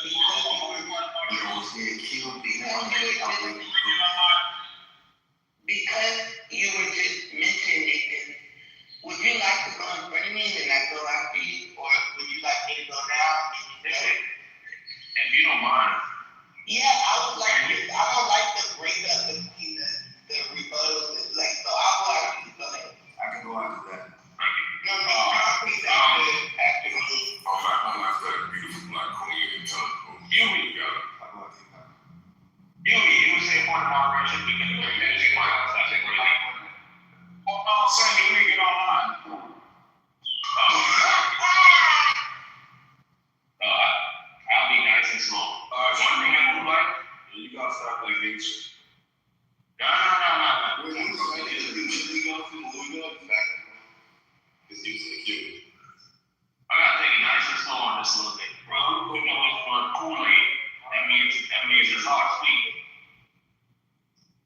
You done? Alright, thank you. Oh, you asked me. I'm trying to say, no. I'm just trying to say, this little, okay, look, yesterday, look how he contradicted himself. The only thing Matt did, what he said was for stabbed. He seemed like he was acting like an elitist because when someone quoted that they got their source from Google, he made a sound. That's what that little light-skinned man said. He made a sound. If you're a person who appreciates academia, right, and someone says that, hey, my source is Google, if you do appreciate it and you like academia, you like intellectual homes, and you like educated solutions, why is it that you'll get offended by someone saying, there's someone saying their source is Google? That's rhetorical. So here's the thing, Rich. This dude speaks on two sides of this talk. I think what it is this. He wants to be an individual who's respected for his accolades. But every time he opens up his mouth, for some reason, the people that he talks to, they don't match him. And he always will go back to, oh, bro, Mr. Room. Oh, it's the people that know my brother. Ask me everything about things that are like scientific method, things that are generally accepted within science. Just general facts. I don't have a problem with that. Well, some of the people that you support, they have problems with that. How about you ask one of your good friends if they believe in evolution, right? You'll say it's the wrong. No, it's the people you support that you don't challenge. What you should be doing is challenging some of the people you close with. Challenge them, bro. You know why? Because you always quit the booty shaking guys, light-skinned ass up with them, bro. Even when they're wrong. Even when they're like that shit is the craziest thing. Like, knowledge, listen, if knowledge wrong, I'm gonna let that nigga know he's wrong. If Luhai wrong, I'm gonna let him know he's wrong. Because you know why? What you know? You don't see him. You know what you value? You value friendship. That's the difference between me and you. What you see with me and Monica got, that's because of Jennifer. That ain't got nothing to do with no love interest or anything like that. Because I'm married, love my brother. I don't know what to You don't act like it, brother. You talk. I don't grow any. I do act like it. I don't grow any of these females in here. They'll tell you that. I don't know any of that crazy shit. I leave that for you.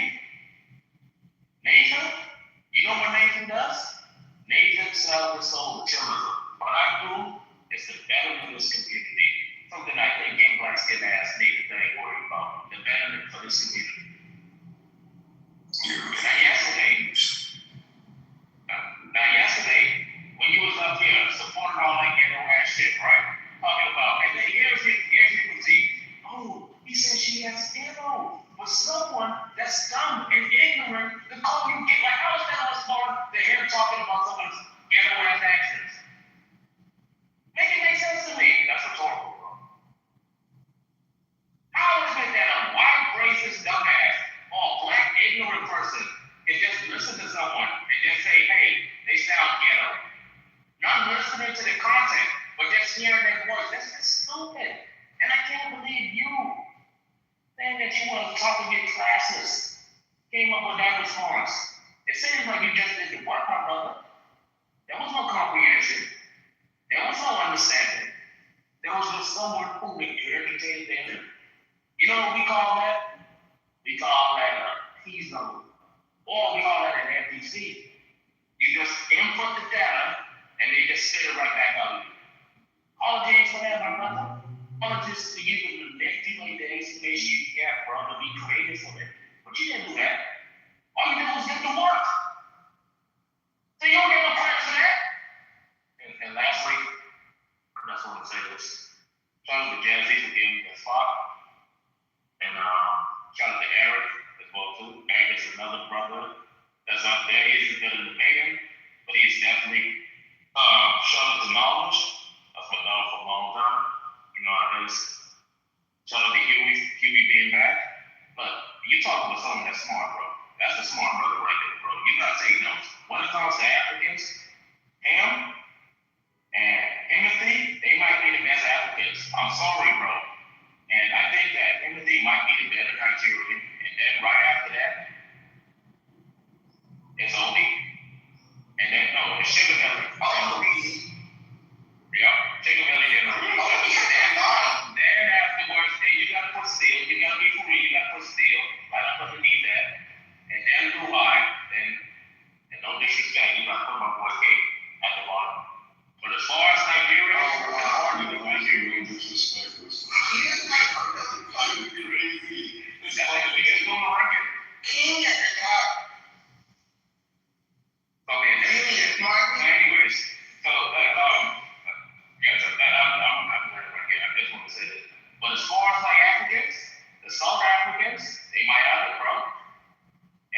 appreciate that.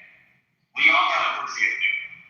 And I am gonna turn it off. Look, I just want to say, if I ask an individual for advice, just take it. I see something in you, bro, that you don't see. Don't take it as I'm asking for help, right? Take it as I'm asking you for something you might be insightful for. That's a sign of respect, my brother. Because I can go and find another fucking Nigerian on this app, bro, that's 10 times better than you, bro. And it's easy just like that. There's this light-skinned Nigerian that comes in here. I forgot to be funny. 10 times better than anything like that. Amen. Yo, why did you have to insult me? This is so It's alright, Louie. It's okay. I didn't insult you. You should have looked the bottom tier of the fucking Nigeria. Yeah, he did. It's alright. It's alright. He told me he don't have no friends on this app. And I want to say that that's actually pretty smart. Because the minute you make friends on this app, it's not good, I promise you. Sometimes it's good, but most of the time it's not. I kind of regret a lot of the friendships I made on here. So maybe we should move like that. It'll be less personal. Because I do feel like I'll take shit personal. One thing, hold on one second. I take things so personal. I come back every day with a fresh start. Isn't that personal? I mean, I must be in my life and a half. Oh my God. Anyway, like for example, Bunny is like, this is not Feedback Fridays. We know Bunny, but you know what? They do this thing where we can't get past what happened for 3 days. I was in another room, Nathan, and I saw them arguing. They were like, you know what, this could just go ahead. They gave these 2 people 5 minutes to just get that shit off their chest, right? I think you guys need to do that, and this is the suggestion, you're not listening to me. They let the people that had the most animosity build up this spar. It was a sparring match for 5 minutes, and then they dropped it to the goose. They couldn't stop after 5 minutes, and it's over. Because what happens is, now we're doing Feedback Fridays on Wednesday. You get what I'm saying? You gotta allow for the bullshit a little bit, because if not, it's gonna be pent aggression for months. So, just a little suggestion. I also want to touch on something Phil said. I want to let everyone know what I'm an expert in, okay?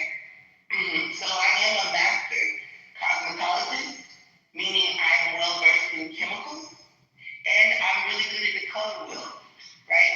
Because I have to color corrections. I also went to paralegal school, so I'm really good at legal research. And legal research leads to regular research. So I'm good at research. I'm good at looking stuff up, finding things for you. I think we all should tell everybody what we're good at, because Phil made a point. Hey, let's rely on expertise. We're listening to a bunch of niggas that are probably carpenters talk about politics, which is fine. I also have political experience in my volunteer work in my younger years at the city of Miramar, right? I got to see the ins and outs of the city workings. So, you know, like, we should put on the table what we do, what we know, because everybody's valuable. Still, I don't agree that without you, the room would be boring. I think everyone in here can hold the room. When one person's missing, the room keeps going, right? Because there's 20 other people. So, I don't think if you left the room blank, I think we would miss you. But I think the room will go on. And that's the good thing about chillism. It don't matter who's missing, the room goes on. You know? It's a room that goes on. And that's a good thing, Nathan. You built a little cute thing there, where it doesn't matter who comes in and out. The room is the main character, you know? And that's pretty dope.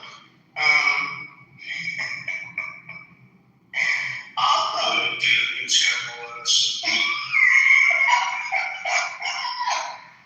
I want to say, Did I say it's Weed Wednesdays already? If I didn't, it's Weed Wednesdays. Everyone roll up your weed, light it up, and smoke it. Roll it, light it up, smoke it. And I'm actually going to take a nap today, because I don't have much to do until like 11:30. So I'm just here, and I want to say good morning. You guys need to have a better attitude towards each other. It's always like a constant, I'm smarter thing. And if you really want me to tell you I'm the smart thing, nobody would like my answers from just observing, okay? It's not going to be who you think it is. A lot of y'all ain't smart. A lot of y'all need to just continue on, right? Just talk, learn from each other. Stop trying to teach somebody something all the time. But that's the problem with too many men in here. Men always want to teach somebody stuff. And people like Ray Albert can't teach nobody nothing. What the fuck can Ray Albert teach us? How to get mad in the morning? How to be mad at night? How to be mad all day long? That's what Ray Albert can teach us. And also leave Brad alone. If you leave Brad alone, Brad won't say nothing to y'all. I'm tired of y'all talking about Brad. And then still almost cried because someone said he's just like Brad. He almost cried. He's like, Brad, did you hear that? No, I think that's a value market. There's nothing wrong with Brad. And maybe, like, that's what I'm saying. Do you think you're a better person than you are? That question is for everybody. Do you think you're a better person than you actually are? That's for all of us. Everyone sit down and self-reflect. Go ahead, Concrete. Thank you. Can you put me right behind Steelers? Sure.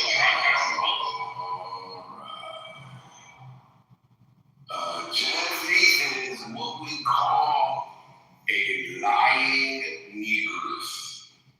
A lying coon negress who is caping for a mediocre white. And she fucking talked, she alluded to what happened yesterday, but she did not tell the truth. I was minding my good, clean black business, enjoying the belt to ass that Mr. Philly put on Brad. And here comes this white gorilla monkey just all over the place, right? So, I couldn't decide it. You know, obviously, the moderators were supposed to shoot the rabbit monkey, you know, who had escaped his fucking cage, but they didn't want to shoot him. Okay, so I have to tussle with the monkey. I don't mind tussling with monkeys, so now I'm getting to keep my skills sharp. And so the monkey was doing his thing, because, you know, I called him out for trying to correct Mr. Finley. That's not true. And of course, Mr. Finley had the statistics on the uninsured Americans. Mr. Finley said it was like 25 million. I looked it up.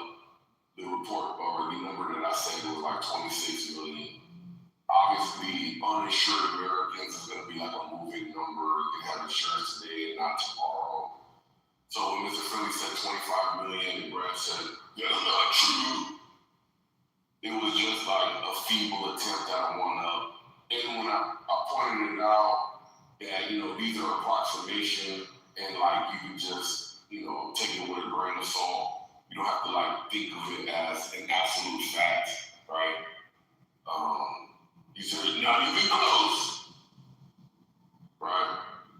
And then when I highlighted that Brad loves to fucking, you know, try to one-up Mr. Philly, much in the same way that like Doc tries to do all the one-ups, like constantly, he really lost his shit, as he should, right? Because he is a incontinent, mediocre, white privileged, angry white.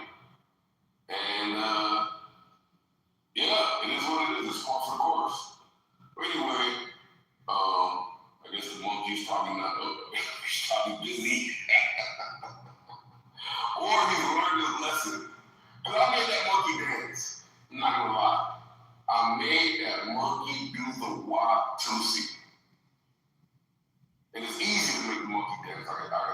can share my technique. So the monkey is going to interrupt you while you're speaking, and then you can either turn up the volume, amplify the negative beyond what he's capable of engaging with or engaging on a level he's incapable of engaging on. Or you can just bide your time and wait till the monkey is submitting, and you can attack during that submission. Because the monkey's always got something he wants to say at some point. At some point, he's gonna, the opportunity is gonna present itself.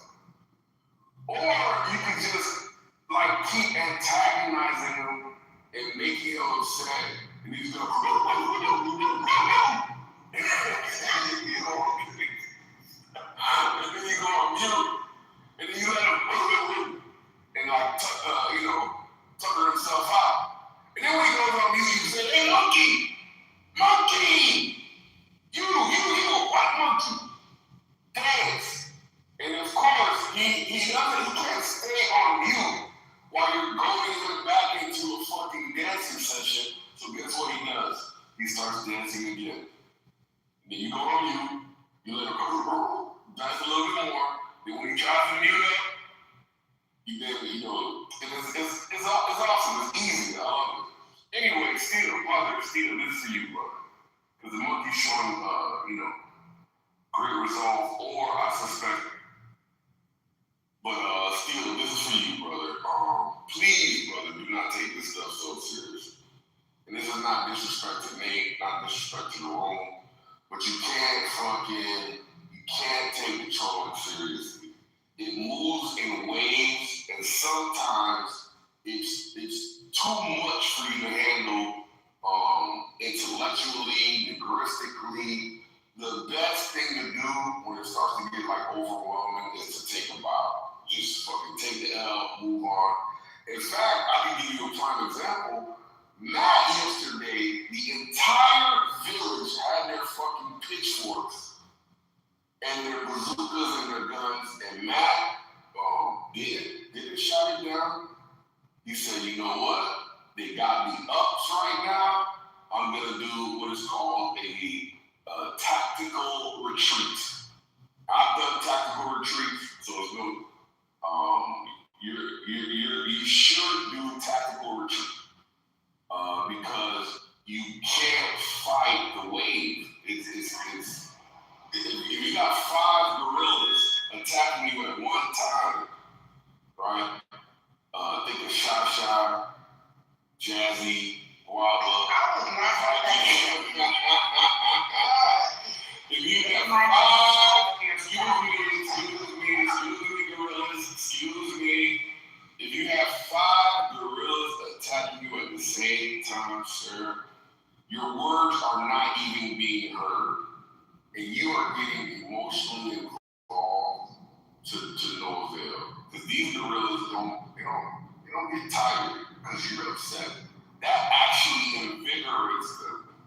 They actually feed off of negative energy. In fact, Shasha's been up.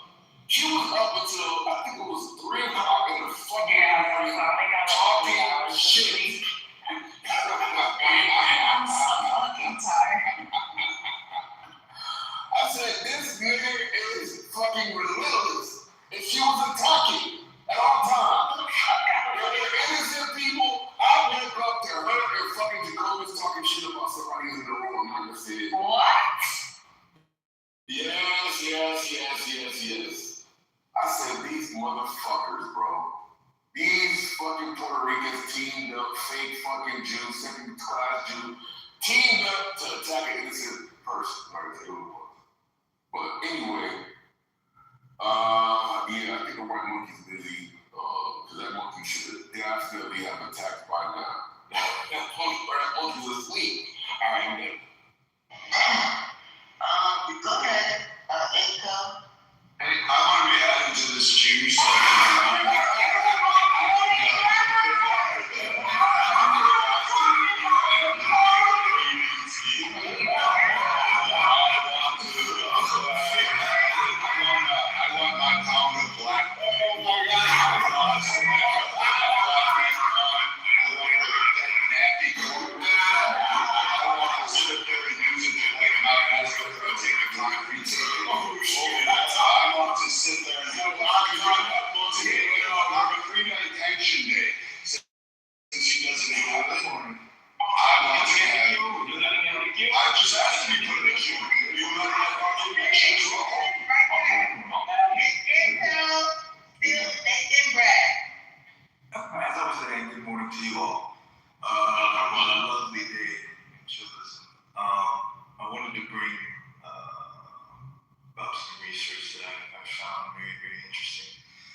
of circles.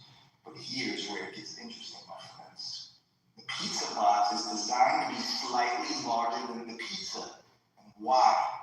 Because they're hiding something. Inside that extra space, they're smuggling tiny edible microchips. And these microchips are programmed to make you crave more pizza. That's right.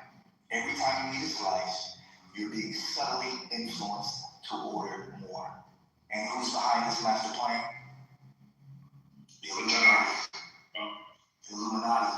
But not just any Illuminati. This is the Pizza Illuminati. A secret society of pizza moguls and master bakers who control the global pizza market. They've been at it for decades, perfecting their craft and expanding their influence. But here's the kicker. The Pizza Illuminati isn't just about control. It's about balance. They believe that by keeping us hooked on pizza, they're maintaining the delicate balance between order and chaos in the universe. And who are we to argue with that? After all, pizza is life. So the next time you order a fucking pizza, remember, you're not just ordering a meal. You're participating in a cosmic dance between squares and circles, order and chaos. You're just doing it one delicious slice at a time. Thank you. Thank you, brother. Thank you, brother. I'm glad you were not attacked. All right, next.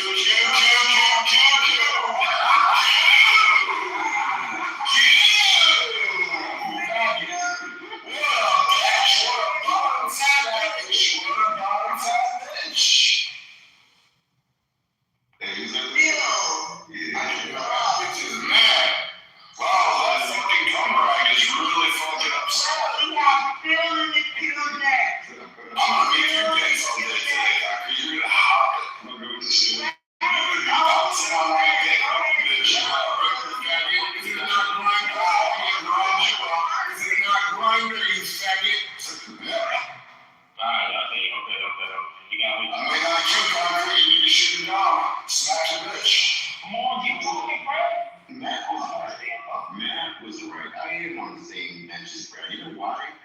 Yesterday I told Matt that when I fucking put the shoes out for him to dance, he will. And he did yesterday. Now look at Brad, and I wasn't even there.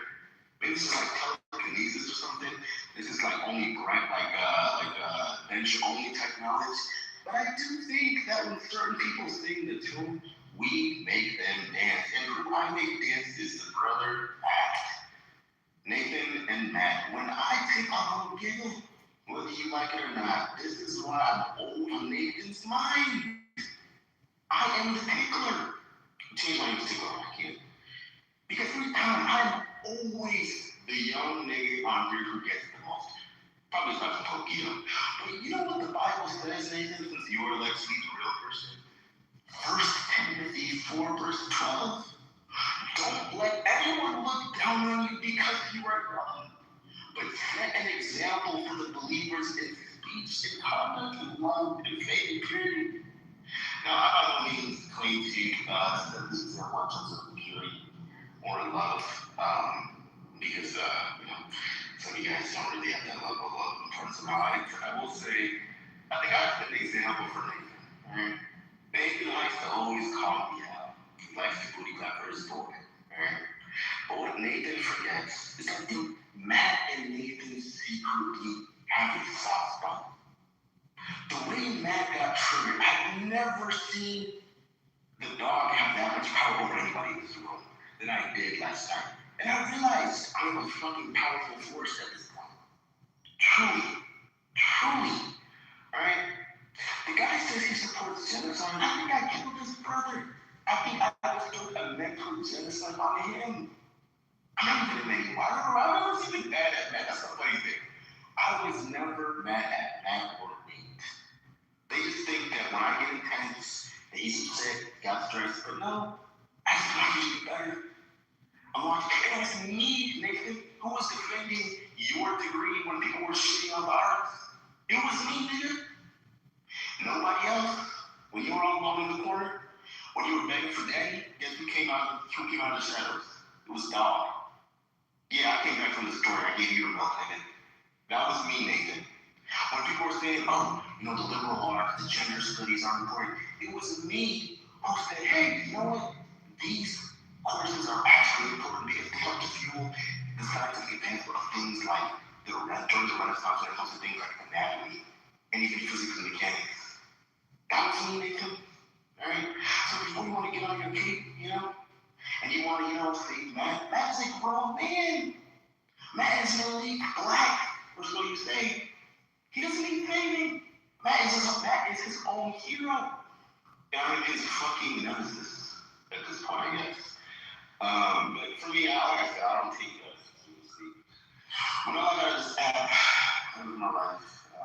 Respectfully, I don't have that much respect for some of you anyway. So, like, what you guys really say just goes in through one ear and out the other. So this idea of thinking, oh, I'm smarter than you, and Jack is gonna come out one point. Do you really think you are better than we sometimes think? There's a question for all of us to reflect on. And I think moving forward, especially for the moderators, because they have the most power in the room, that statement really needs to get home. You ain't nobody's daddy here. You ain't nobody's fucking brother. You're nobody's whatever advisor in here. You're nobody's professor. Right? You're not.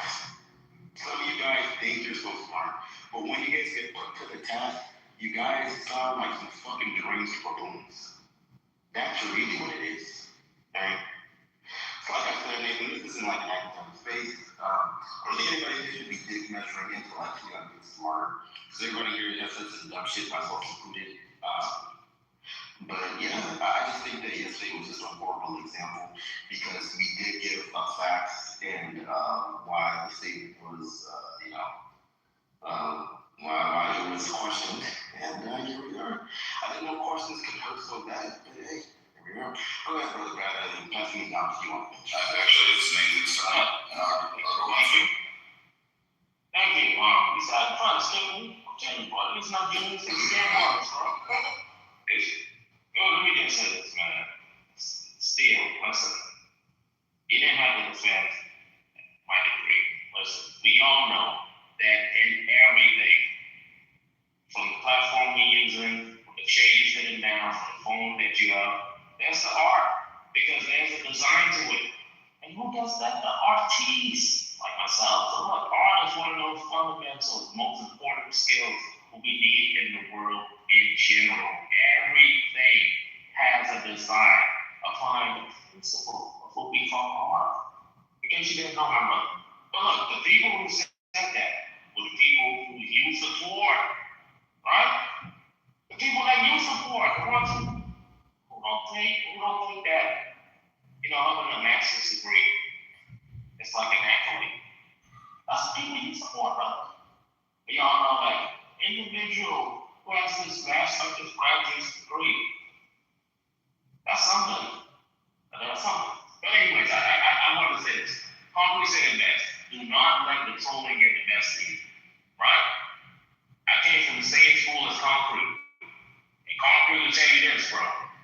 There's been a lot of victims behind Nathan name, bro. I remember this dude back in the days, man, and this is what I witnessed. This name was Saul. And Concrete, I'm talking about Concrete had that light-skinned dude crying. And I watched, and I observed, and I was like, oh, okay, that's how to do it. And I took notes. I was like, okay, I want to practice these skills from Concrete. And now, I haven't mastered it. Maybe I'm like an intermediate level, not a master's yet. But Concrete tell you, bro, listen to him, take a break. Because if anything, we want to fight it out. But once we fight it out, bro, you know I can win. And then you're gonna have to cry it out in the head, bro. And I'll give you a shoulder to cry on. And Brad, this is for you, brother. Listen, the best method to do is don't let people control you, bro. Look, think about it like this. The only reason why Steel is like responding to me is I wind him up. I'm his battery. I'm the controller, right? And he black like a PS4. So I was the one who inserted my game into him, and now look at him. He's loaded up playing right now, and I'm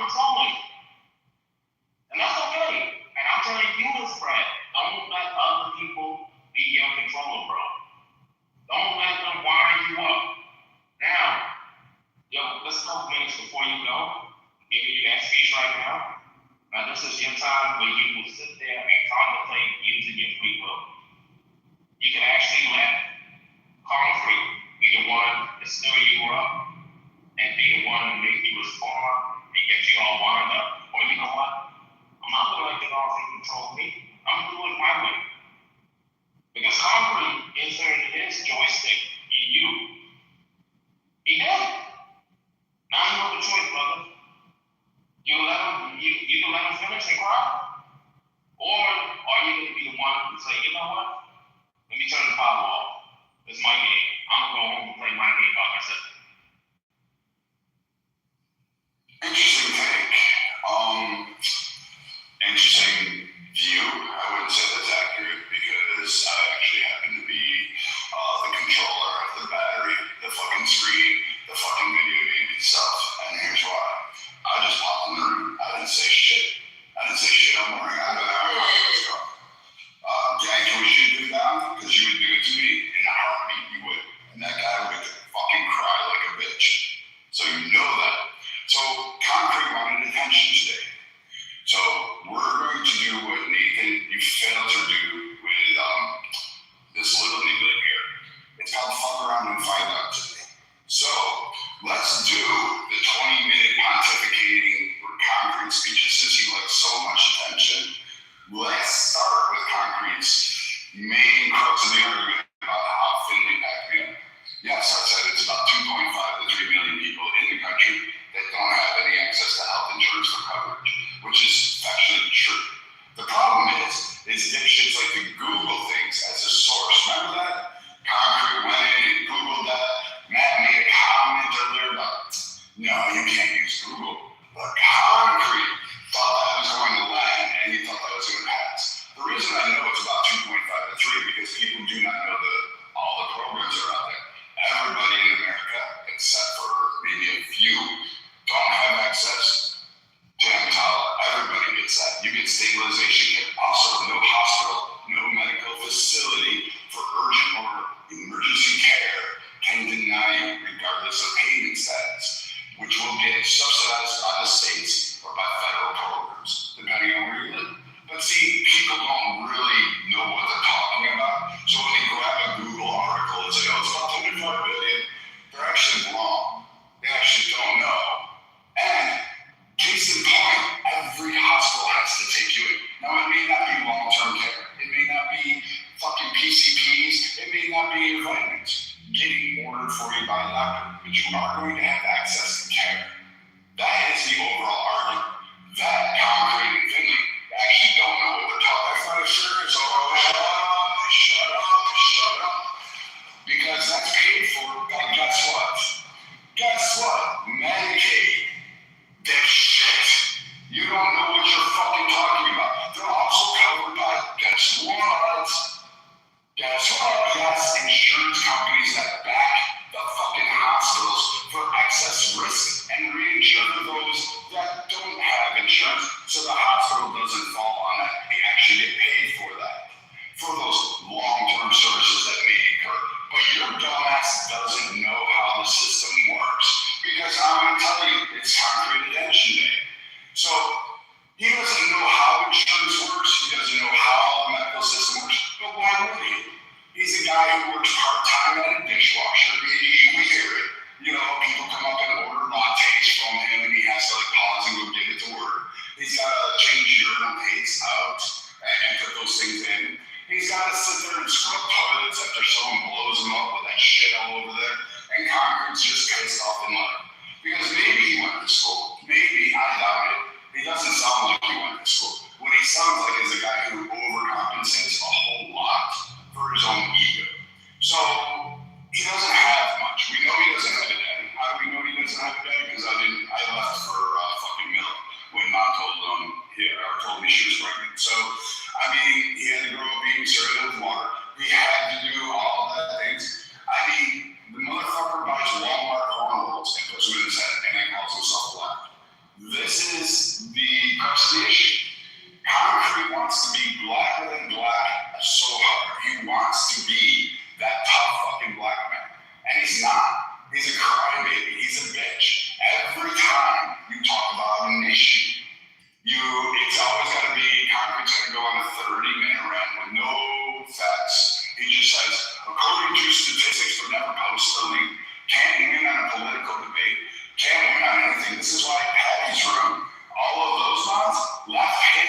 fucking nigga ass off since he does it. The chick, the little tiny baby marmoset, this little guy, they didn't have a fucking career.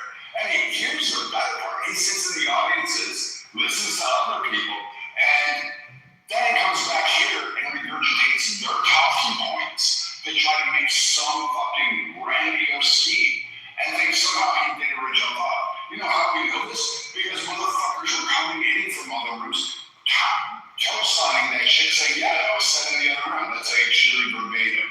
So Concrete isn't even original in his own thoughts. But let's go a little further. Let's deep dive into Concrete's problems today. So Concrete likes to send dick pics to girls. Loves doing it on Clubhouse there. This is something. He has an obsession with one particular woman, overwhelmingly above all. It's so bad to the point she had to tell him no. No means no. Concrete persists. And when she rebuffed his advances, Reed said left on his dick pic, that little tootsie roll between his legs, she said, you're way fat. You had to hold up your stomach just to show it to me. And now I don't want anything to do with you. And he got pissed at her. He fucking went off on her. He screamed about it and then launched a fucking campaign to dox her, to do all sorts of things, to invoke her, do all sorts of things, call her every name in the book. And what's weird is Concrete asked for protection from who? From people in this room.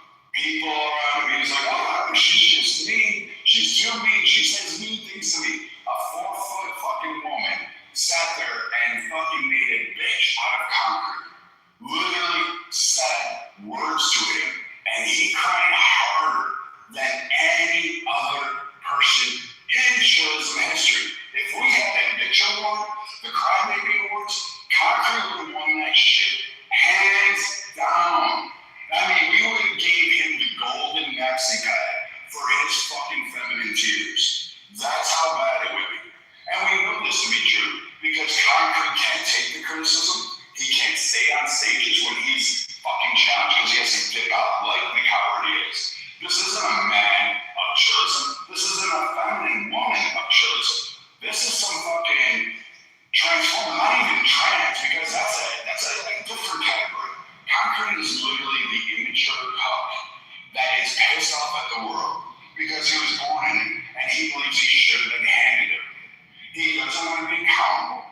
We know this because he doesn't pay bills. We know this because he bitches and asks for everyone's idea on how to make a fucking buck. But you never hear development of these things. You never hear it go on. Remember his whole I'm going to invent a sweater thing? We had to listen for 3 days about his invention of a fucking sweater that was already being done. And you know who was already doing it prior to him? And I don't even like that fucking guy. It was fucking Lion. Lion was already doing that shit. Concrete's like, yeah, I'm gonna do this. I'm gonna do this. And he doesn't. He doesn't do any of this shit that he does. He doesn't create content. No one's going to rooms to listen to Concrete. He can't hold a space. The guy can't be a mod. He can't develop anything, which is why he's pathetic, which is why he's really particular about, no one can know what state I'm in, except we all know his name, his state, we know what he does. We have all that because he's just stupid and retarded. So, at the end of this, Concrete really doesn't have any ability to be an interlocutor. What he needs is a good old-fashioned asshole. And this is the same type of obese black guy that sits there and screams, white people are evil in the world, white people are bad, can't see his toes, has to fucking sit when he pees because otherwise he can't find his dick, his little T-Rex arms are going around that belly, trying to fucking get a hold of it, and it's just spraying everywhere. This is the guy who has rings around his tub that are fucking blacker than black, and has a fucking shitty apartment that nobody can go in. And you know he has a shitty apartment because we get to hear his interactions with it. Because the motherfucker's not smart enough to put noise suppression on his headphones or his phone in order for us not to hear the background, which is so annoyingly loud over him. So this shit allows us a purview into what his world is. He's not working in an office. He's not working in a building. He's not earning a paycheck. He's consistently in a cafeteria style. Maybe he's a school cafeteria person. He has to wash dishes at school. I don't know. Sounds kind of similar because it's the same background noise every other fucking day. And it's always the same background. He says he works in construction. Never heard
need to actually try to be the center of attention because he wasn't wanted as a kid. His mother was like, "Damn, I tried to abort you.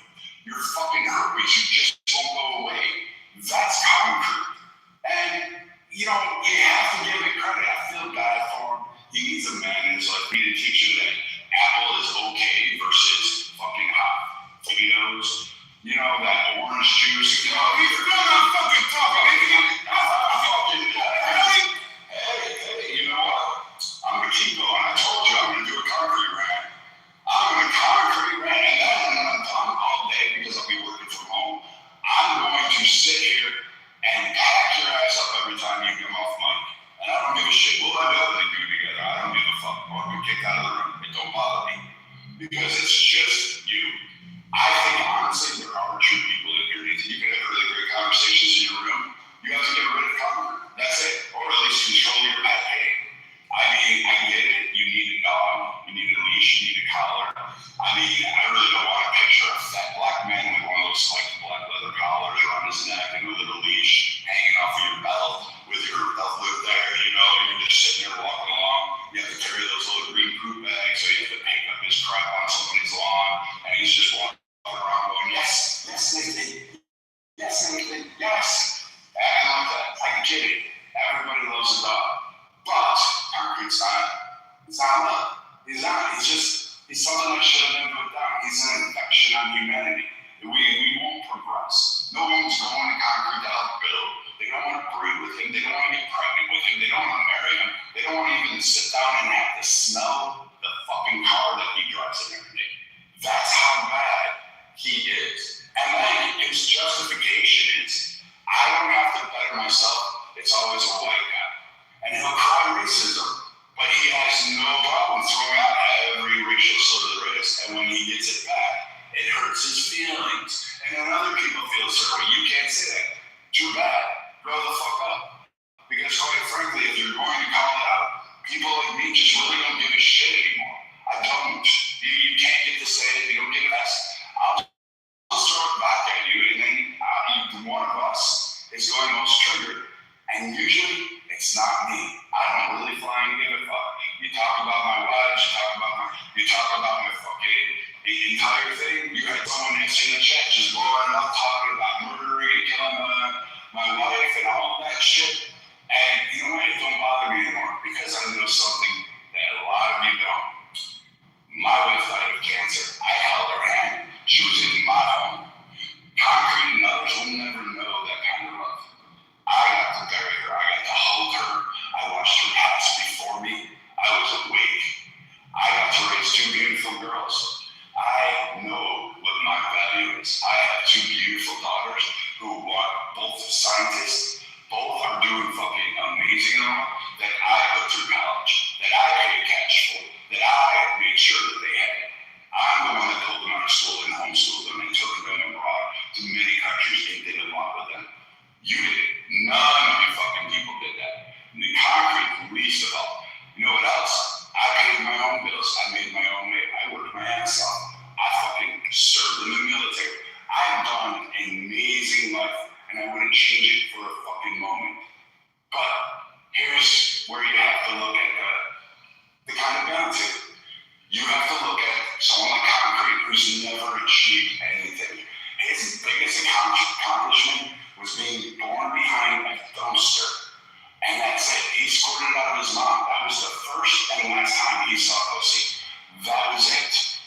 And he's never evolved from that. He's just some child that crawled out of the ooze and we're just trying to play with it. If we were back in medieval times, we would have fucking left him out for the wolves to eat. That's it. We would have been, no, you're done. Or someone would have used him as target practice for their error. That's pretty much it. But Concrete's ass has never had to do manual labor, had to do work. Well, I should take that back. He's done manual labor. Urinal case, that does take an expertise. I'm not assuming to put new urinal. But he's never had to actually be accountable or build an empire. He's never going to build a castle. He's never going to build wealth. He's not rich. He's not wealthy. We can hear it in his car, and we can hear it in his background. Because again, his background tells everything about him. And when he speaks, when he comes in here and he goes off and does his thing, you can actually just listen to the background. And you'll start picking up clues, and you'll be like, damn, this motherfucker really doesn't have a job. Works minimum wage, talks about how big a player he is, how great he is, how many degrees he has, but somehow serves lattes and buns. No, he doesn't. He's just good at reading Google anything. That's all he does. With ChatGPT, he forms his arguments on a fucking AI bot to help him navigate this, which is why his shit is not even funny, which is why he can never point to a single stat. And when he does the one time he did in this room, I packed his ass up on it and it was over politics, and he cried to you about what I did to him. And now, he doesn't do it anymore because he knows that he's full of shit. You'll get him to post anything, and it's fucking incredible because he'll dance around it because he doesn't have it. Which is why he's just using Google to give his answers. That's it. That's all it is. That's all Concrete does. Doesn't read books. He's going on right now trying to figure out an argument to rebut to me and to say some stupid shit. And I promise you he's going to come in here and try to do exactly that. But I am just going to be the dick that I am because I'm an asshole. And I really don't care what this bitch feels because I'm going to make him feel even worse as we go. Every time he speaks, I'm going to fucking negate him. I'm not arguing. I don't give a shit if he's the most pro-Trump statement he ever did. That he's sitting there jerking off with Don fucking J. Trump's hair. I'm going to sit there and get in and beat him at his own. I'm going to just keep smacking him down. I'm going to beat him until he is blue. And that's it. There's nothing more because Concrete is just retarded. It's boring. And find a new pet, Nathan. Get a cat. Get a fucking dog. Like, I'd rather have Monica than fucking Concrete. Any day of the week. Any day of the week. Literally, I would take that. And, you know, I'm not trying to be mean, but it's just a simple fact. It doesn't bring any value to you. It actually decreases property rates. Concrete is the reason we should bring redlining back. I mean, shit. Does anybody want Concrete at your neighbor? Would you want that flat there? Sending dick pics to your little kid? Nah, I don't think so. I think most of you would be like, nah, get the fuck out. Because, you know, it's just a simple fact. There are people that we really just don't want to be around that don't deserve that space. And you should actually intercede because he does gang up on Guapa and he calls for help from all the other guys to go ahead and have his one-on-one because he can't beat a 4-foot woman in a verbal debate. I'm pretty sure he would probably beat her in person because he just strikes me as that type of guy to like fucking smack a woman and be the fucking power that he is. But the whole thing about him is you have to go in and save him, and so do so many other cats. You have to always go save him with Guava. And I find it ironic that when Guava comes in here and she stands up to herself for Concrete, I don't like the way she does it. I think it's funny at times, and then sometimes I'm just bored with it. But she at least goes toe to toe, and then you fucking go and jump on her. And I'm like, all right, fair enough. You just don't let the two of them have it. But Concrete cries for your help, and I get it. It drags you down, it's annoying. And after a while, you're like, all right, fine, Concrete. I'll handle your problem for you because Concrete just shows that he's not a man. He can't handle his own business. He can't face men one-on-one. Just like he dipped out of this room. He can't be a man. He can't go toe-to-toe. He can't continue to fuck around and find out because the bitch does what he does best. Runs away. And cowards, what do? Run away. Now that beautiful dinner, saying goodbye was amazing. Papatorio was a beautiful flamenco dancers. Fucking fire, with people playing with fire, twirling in the air, all sorts of things. Great steaks. Great fucking whatever, enchiladas, whatever the fuck they were serving. Fantastic, great drinks all around. Beautiful fucking women that were dressed to the nines. Concrete was the valet.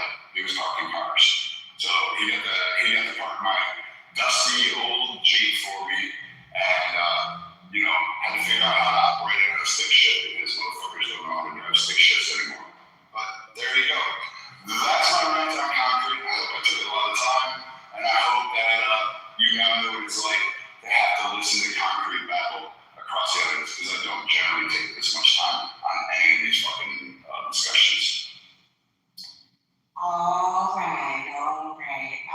Just a quick ask. I don't know if Dima forgot to unblock Caroline. But currently, Caroline is None of you are blocked. No. Yeah, she's blocked out the room though, Dina. Well, it's not me. Would it be? I don't think anyone else has a blocked. Just can you double check just in case, because she is blocked out the room. Yeah, I'll look right now. I'll stay while I check. Let's look together. I'm gonna finish my submission. You could do that on mute. Users. Hello? Wait, let's figure it out. Yeah. Guava is blocked out the room. Or you the guy, the best way to find out is No, it was me. I did look. My bad. Yeah, my bad. No problem. Thank you so much. Hello, why are you monkeys? It's my turn. Thank you. I have a poem that inspired me, and I'm gonna read it. I'm gonna read it right now. Shy walks come through the heat of the noon, while chaos keeps coming from concrete the baboon. He hollers, he stomps, tries to shake her ground, but she just stands tall, never making a sound. Through every wild swing and every loud will, Shy stays steady. She always prevails. Now I say that to say, you guys gotta ignore the monkeys of the room, the baboons of the room,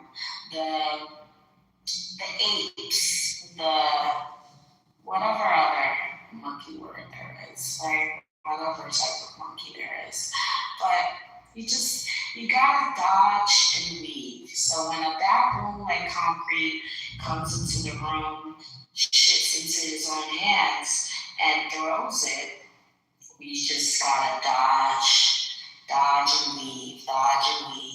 You can't get mad at a monkey for acting like a monkey, and we shouldn't expect a monkey to not act like a monkey, right? So I say that to say, I'm not mad at concrete. It's not his fault he was born a monkey. And I'll end my submission there. Thank you.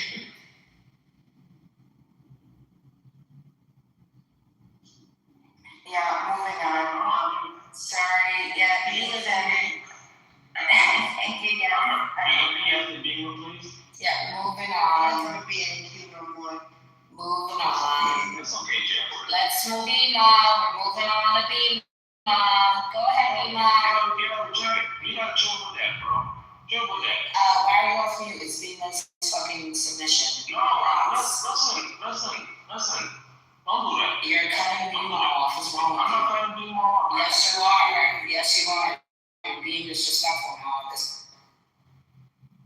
Okay, people. I'm saying, can we keep Thank you. Yeah, I apologize, Thank you, Shy, for bringing that up.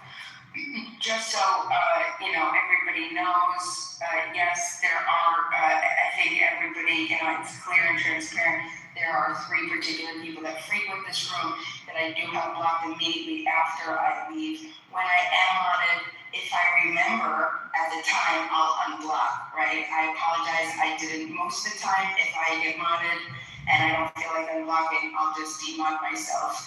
But I really didn't remember. She was in the room, so I apologize. But yes, as soon as I leave, I reblock, I come in, or if I get modded, I block. This is mostly to Nathan and knowledge, so, because you guys, I want you to be fully transparent with you and my dealings, so you can still make your choices of what you prefer to do. So yeah, that was not intentional, so I do apologize. Yeah, my blog list is very, very short. Very, very short, very small. So anyway, moving on. And that's just the way it is. Okay, so moving forward. Everybody that I wanted to mention a couple things, but unfortunately a lot of people have left. So I'll mention it anyway.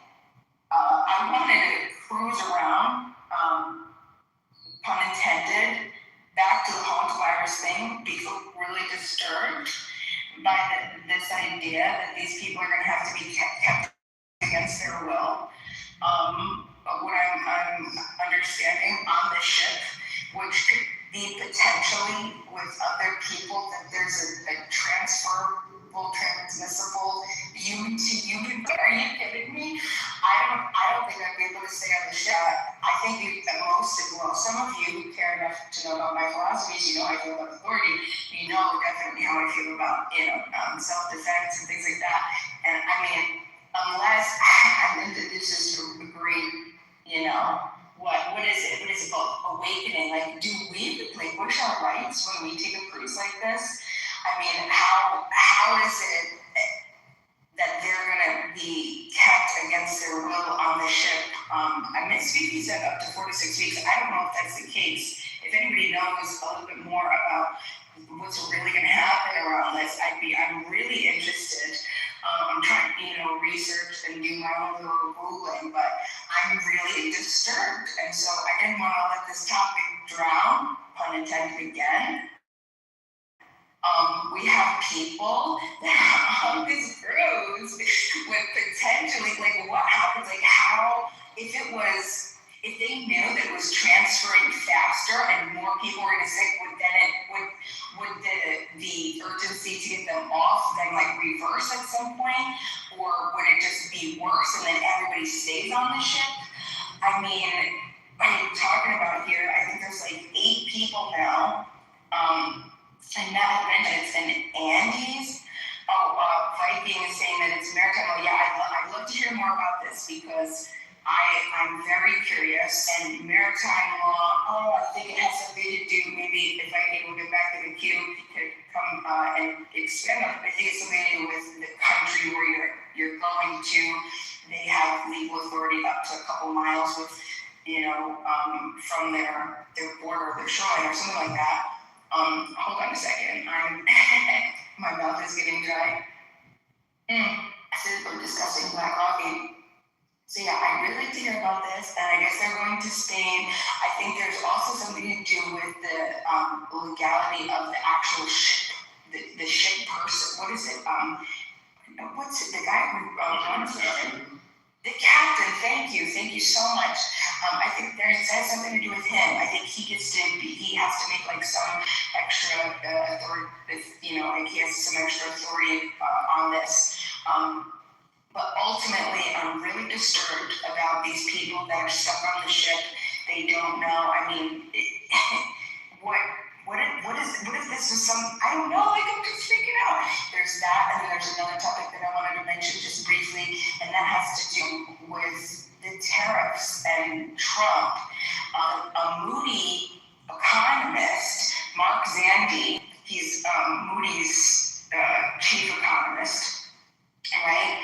He just came out with, I don't know, just statements, but he's saying that the Trump tariffs that were passed in April of last year, was it 2025?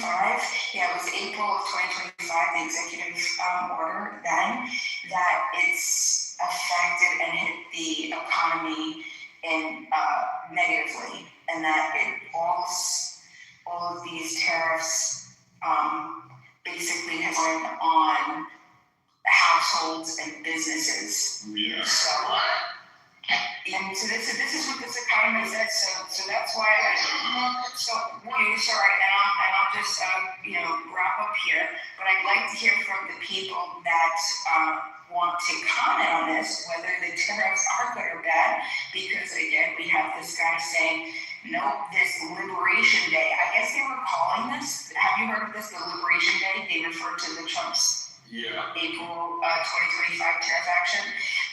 So I guess he's saying that no, after everything that came out, they have this 1 year post-Liberation Day economic data that talks about jobs and inflation and all of the things that they're saying, or the things that they're looking at, inflation, employment, all of these things are saying no. He said, boo, not good, these tariffs are hurting us, bad, bad, bad.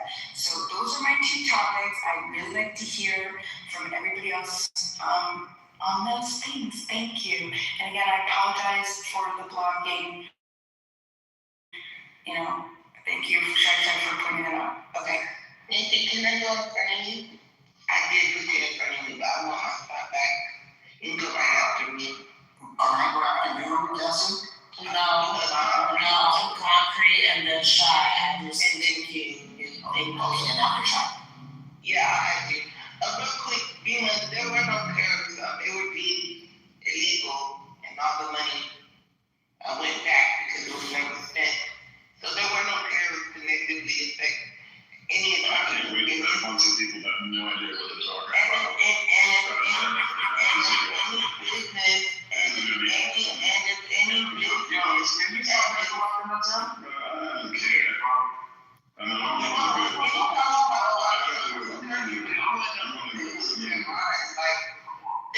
Can the moderator drop him? Fucking white mediocre man. That's what you should be calling a white mediocre nigga. Concrete. Anyway, long story short, the tariffs were deemed unconstitutional, illegal. They won't be happening anymore. So if that short period of tariffs ruined the economy, you can suck my dick. Eggs were $8 when Donald Trump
a chance, brother. It's okay. But you gotta let me work, brother. Yeah. No, I can't. I'm gonna close my eyes and I'm gonna take my time, bro. I'm just in a minute. But I just want to say this. I'm gonna start invoking the Nathan's rule. If you sound annoying to me, and you know what I mean, I'm just gonna move you down. That's not mob abuse. That's me modeling. Let's put that. Are you done? Is it my turn? Wait, he went on mute. Is it my go? No, Oh, okay. This thing. Concrete, if you're not gonna talk, just go ahead. Oh yeah, you might not know his music. Next thing you know, I'm sure he knows. I'm shutting it out.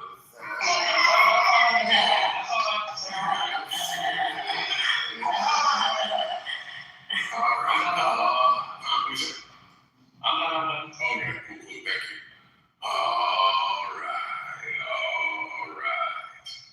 Yo, I gotta apologize to the motherfucking room. To me? All of y'all niggas that had to endure that white monkey bleeding all over the stage, bro. I never listen. I think Get Back is pretty fair, right? That nigga loves to fucking interrupt, cause me to get moved down, miss my point, all of that good shit. I say, Concrete, grab this white monkey's check, kick his cage, spit on that, fuck!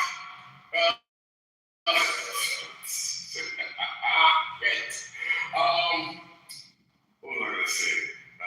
you don't even fucking know. Hold on.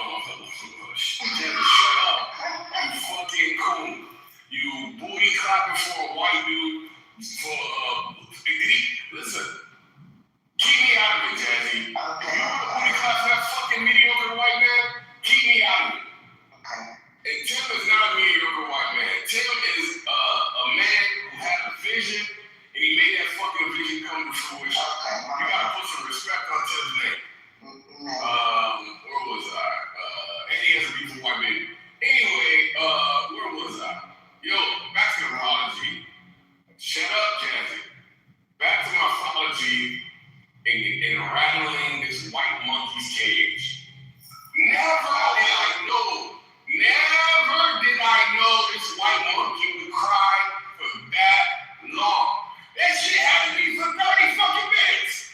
That had to be the longest fucking whining, bitching, fucking children of submission in the history of fucking the internet. Nobody has whined that much on the internet while some fucking I can't believe it. And y'all niggas sat there and listened to this bitch cry and try to fucking do everything he can to get some chocolate feet pics. Ladies, I encourage you. Do whatever the fuck you want. I don't give a fuck. But this white monkey is, what the hell? That's a thirsty monkey. That's a thirsty monkey. Shit. I hope I've never been that thirsty in my life. God damn. Anyway, like I was saying, I apologize for making that white monkey cry and bleed all over the stage for that fucking long. This fucking faggot's even put, so weird, bro. Weird, the obsession. I'm used to Guada's obsession. That kind of makes sense. That's a female. She's, it is what it is. But this nigga, what the hell? God damn. I'm just amazed, bro. I really am amazed. Anyway, thank you very much. All right. Is it my turn? Just to make sure it's my turn, right? Okay. Earlier today, when I was blocked off the room, I let Louie know that I was locked out the room and I was able to get in because I was obviously unblocked by Rima. But when I came in, she claimed she didn't have me blocked and that she makes sure that she unblocks whoever she has unblocked when she comes into Tourism. Yet, Caroline was still blocked out the room. So she went to her block list on me and kept the other two blocked out of the room. But that wasn't purposeful. I don't know. That doesn't really make any sense to me. But I'll give you the benefit of the doubt. Yeah, not really. The rule for the mods is to not have anyone blocked. Hello? And mute up. I don't know if you know that you're muted. Hello? And baby girl, mute up. So the rules for the mods is to not have anyone blocked. I don't see the use of blocking me or Caroline.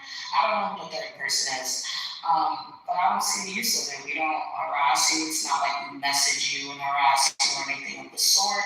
So it's not like blocking us is really doing anything, but stopping us from coming into the room when you're modded.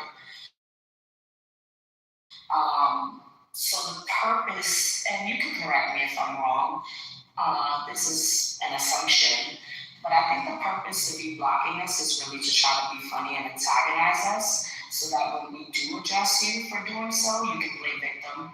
Like why, for instance, why did you, I'm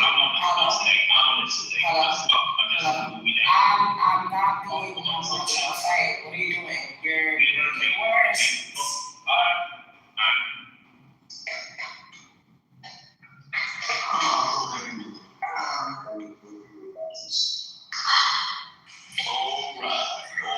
Bring it back this attitude and Can I get added to the queue, please? some of them wrong. Yes. Yeah, you're after me. Damn. That sounds good today. Why would you say that so confidently like this? Well, because we can have you in the chat. She's responsible for the queue tonight. Sleepy? Yeah, because all day we got all right there. You don't been up all night. Go ahead. Why so sleepy early in the morning? We're talking about the eyeball. Both early in the morning. Yeah, it ain't my fault. You gotta go to work, you miserable motherfucker. Go ahead, y'all. Yeah, thank you. That's it. So I wanted to speak a little bit to Bima's first topic there about the ship, right? The cruise ship, and I would like ask Bima what her main gripe is, because like to my understanding, this fucking virus, right, is pretty bad. Like not like the fucking COVID hoax bad, but it's like it's pretty bad. So it makes sense in a way because it's one of the few variants, if it is the one they're kind of thinking it is. There's different variants. There's like one that's pretty harmless that goes from like gophers to people, and that one is basically it's just gonna give you like a flu, right? But this one is, if it's the one they're thinking it is, or is like kind of suspecting it is, it's one of the few versions, or the only version that can jump from human to human. But it's not as as quick in transmission as the like bird flu and stuff like that. So it kind of makes sense. And I mean, ships have been kind of quarantined for a time. Like even in Italy, I think in Venice, they have a specific island where whenever they suspected there was some shit, they just put them on that island, and we're like, yeah, you're not getting the fuck in here until we know that you're safe. So in a way, I understand that there's like the freedoms are being kind of trampled, but at the same time, getting that shit spread is now when we know where the fuck it is, it's easier to shut that shit down. It's very, very unlucky for the people should. But the likelihood of them all getting it is still quite low, or doing what they're supposed to be doing, right? So that's my answer to that topic. But I understand, especially after COVID. Yeah, people are fucking suspicious. Like, is this another fucking hoax or what the fuck is this? So I get that. But at the same time, better be safe than sorry in this case. That's my take on it. So I'm allowed there. And Dima, you can feel free to respond if you want to this. It's my turn. And after me is Samoa. Anybody else want in on the queue? I've been able to chat. Well, who said that? Yeah, you just talked like 5 minutes ago. Yeah, brother. Yeah, but the queue is shit. Nobody in the queue, right? What's going on, man? Let's get our voice in there. No, that's just saying. I'm gonna be quiet for a while. Yeah, hold on. You wanna get the queue concrete? Tony, let's go, though, baby girl. Okay, I'm gonna go real quick. To respond to some things that's going on in the chat, to the financial problems we have. If you promote for billionaires to put costs on middle class people when they could easily pay the cost without even fucking blinking an eye, you're part of the problem, right? So I will say I'm an elitist, but I believe in you make your money, you pay your taxes, you call it a day. You hire people, you pay them a living wage, you call it a day. You give them benefits, you give them retirement, you call it a day, right? Now what these companies are doing is become opposite. One of the richest companies in the world, Walmart, most of their employees are on welfare by design. They say, you know what, motherfucker? We're going to keep you at 32 hours. Because if we keep you at 32 hours a week, we don't have to give you any health care. And our good dear mixed friend Obama said, hey, why are so many of your people on welfare? This is not right. You all are rich. And when Trump tried to put a tariff on them, he told Christy Walken, you're rich. You can eat the tariff for dinner.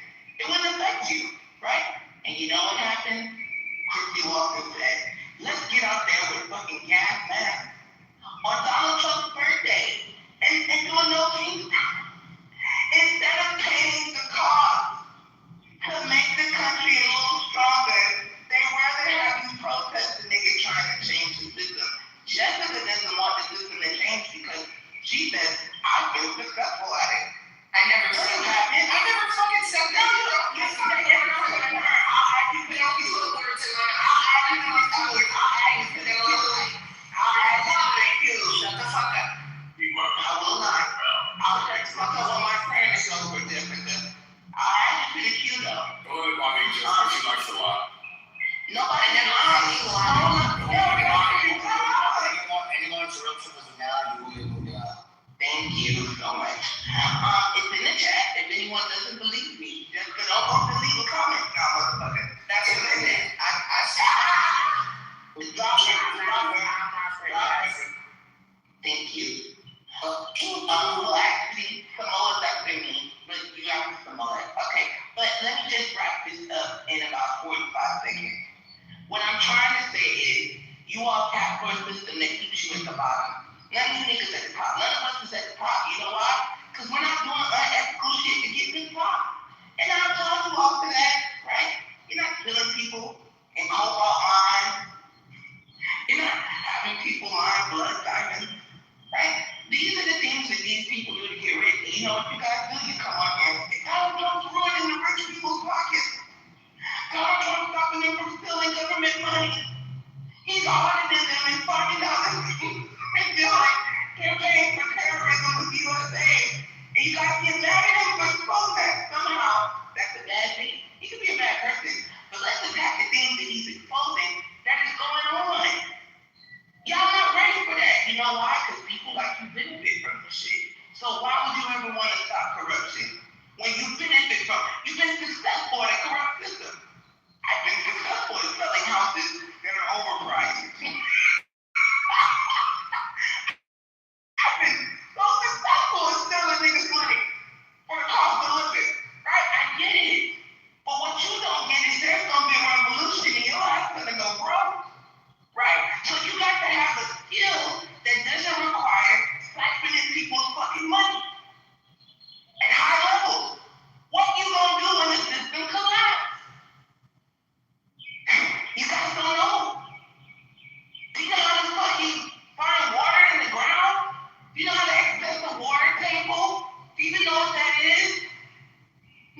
is this motherfucking field dream?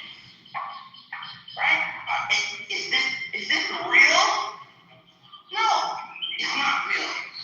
And you niggas that keep capping for the system, I'm gonna exile you from the society that I'm trying to build, which is a community with little government involvement where we help each other and we build each other up. No matter our race, no matter the color of our skin, to be about the creed of our character and the content of our souls. Alright? I want to thank you all so much for allowing me to speak next to you is Samoa. Well, that was really good. That was a really good conversation. It was tempered. It was steady and effective. It pointed out the distractions that rich people deploy whenever you're getting onto their sense. There's the robbery of our middle class and regular folk, how they use our children in ICE protests, where they're allowing them to leave school so that they can demonstrate on corners by creating a whole new, movement of adolescents to get their political ambitions out there. And I think that they're discussing that they're doing. You said something that was pretty cool. It was, Barack Obama was pointing out that Walmart and these massive companies that are making billions of dollars hand over fist every year, the majority of their employees are on welfare, so taxpayers are subsidizing these massive corporations from existing. And then when Donald Trump calls it out, they do no kings, no kings, no kings. Millions and millions of dollars invested in that organizing of movements that were priced. You get people online that be in it and talk about, yeah, it's a king, it's a king, it's a king. And then you look at these ICE protests, you look at these jungles, and you're like, damn, who's manipulating these children like this? It's because they're the most vulnerable. Right? The children are the most impressionable. They're our future. Children are our future. And you're seeing people poison the minds of our children so that they're rebellious to the structure that's given to them by their parents. So that they're no longer thinking about their red button, they're thinking about the blue button. The advocates of the world that sacrifice their own determination for the greater good.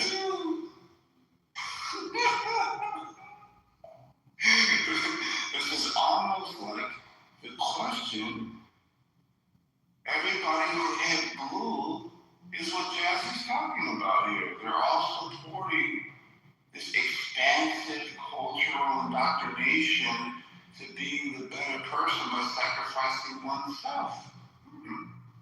No kings, no kings. And then you see 8th, 9th, 10th, 11th, and 12th graders skipping school so that they're able to carry water for lobbyists that are getting paid billions. Yeah, Jazzy, I think you're on to something here. So, just wanted to give you kudos and Thank you, Big Daddy. Next to me, Q. No, there's one light on side, no interruption. I already called it.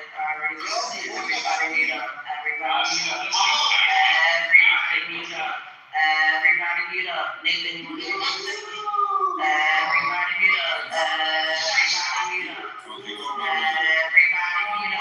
Yeah, pew, shoot everybody. Yeah. So I want everybody to pay attention, right? Even when Shy is being nice and trying to get some business clear, while being nice, Nathan decided to move me down and interfere. Because Nathan, in reality,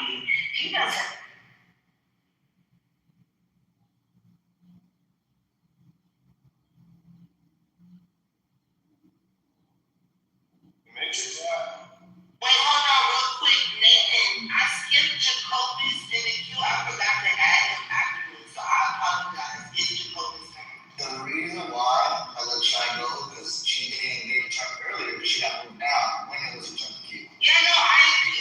She never was in the queue. What are you talking about? Even earlier, she got shot. She got shot. Concrete, go She got asked to get in the queue after Jackie. Some more was already in the queue, and I was cutting things in my name. That's what I'm talking earlier. Earlier, she got shot.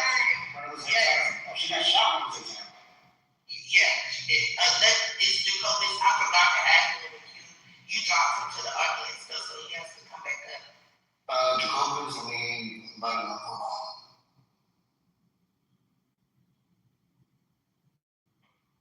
But it was her turn, though.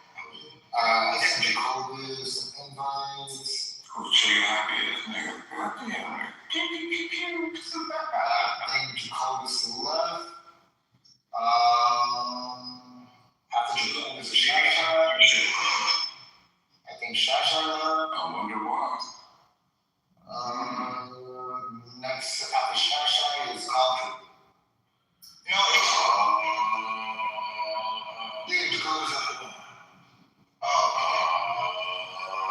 Alright, Jay-Z don't want me to go. Jazzy don't want me to go. Jazzy don't want me to go. Jazzy put a girl in front of me because Jazzy don't want me to go. Listen, the economy is fucked because of you niggas. Jazzy, do not complain about the economy.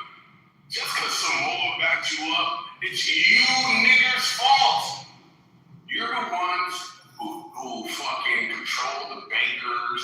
You're the ones that control the fucking oligarchs. You're the ones that have been keeping us embroiled in fucking war after war after war. It's you, the Republicans. Y'all, the Epstein Party. Yes, that's your fucking new name, ladies and gentlemen. Get fucking used to it. You have the files. You've been slowly letting it out. Nobody's going to jail. No one's having hearings. Going to fucking war in Iran. Thinking Bibi Netanyahu. The economy's in this shitter. And niggas is, what are you doing? What the? Yo, I see why Tim got so fucking pissed off, yo. We have to be living in bizarro world, upside down world. We're looking in funhouse mirrors. You know the mirror, when you look at it, it distorts the vision? That's what you niggas is looking at. All y'all, how in the world do you support the worst president that has ever lived? Has there ever been a president which has put as many rape allegations, fucking felonies, with as much fucking pilfering, $1 billion here, $1 billion there, with nepotism? Hey, Jared Kushner, go solve the Middle East. What the hell? Mossad agent Jared Kushner, I forgot to mention. Listen. We always say a chain is as good as it is linked. Right now, the entire chain, or at least 50.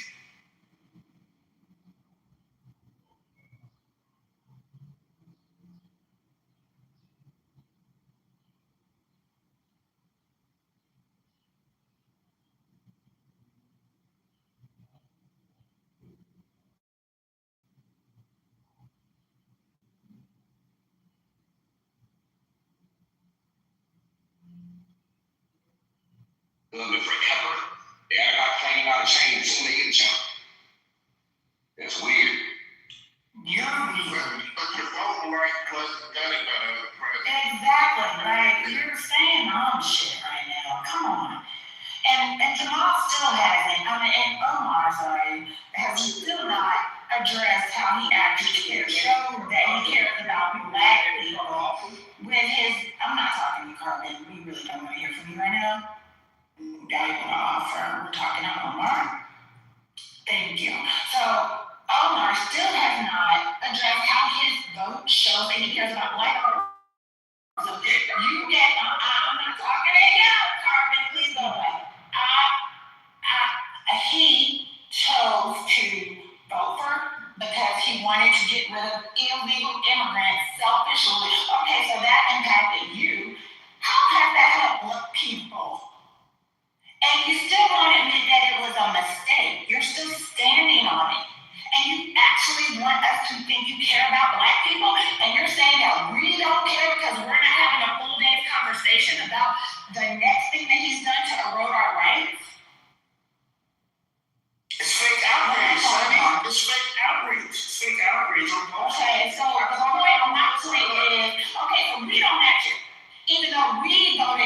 way that wouldn't have led to this.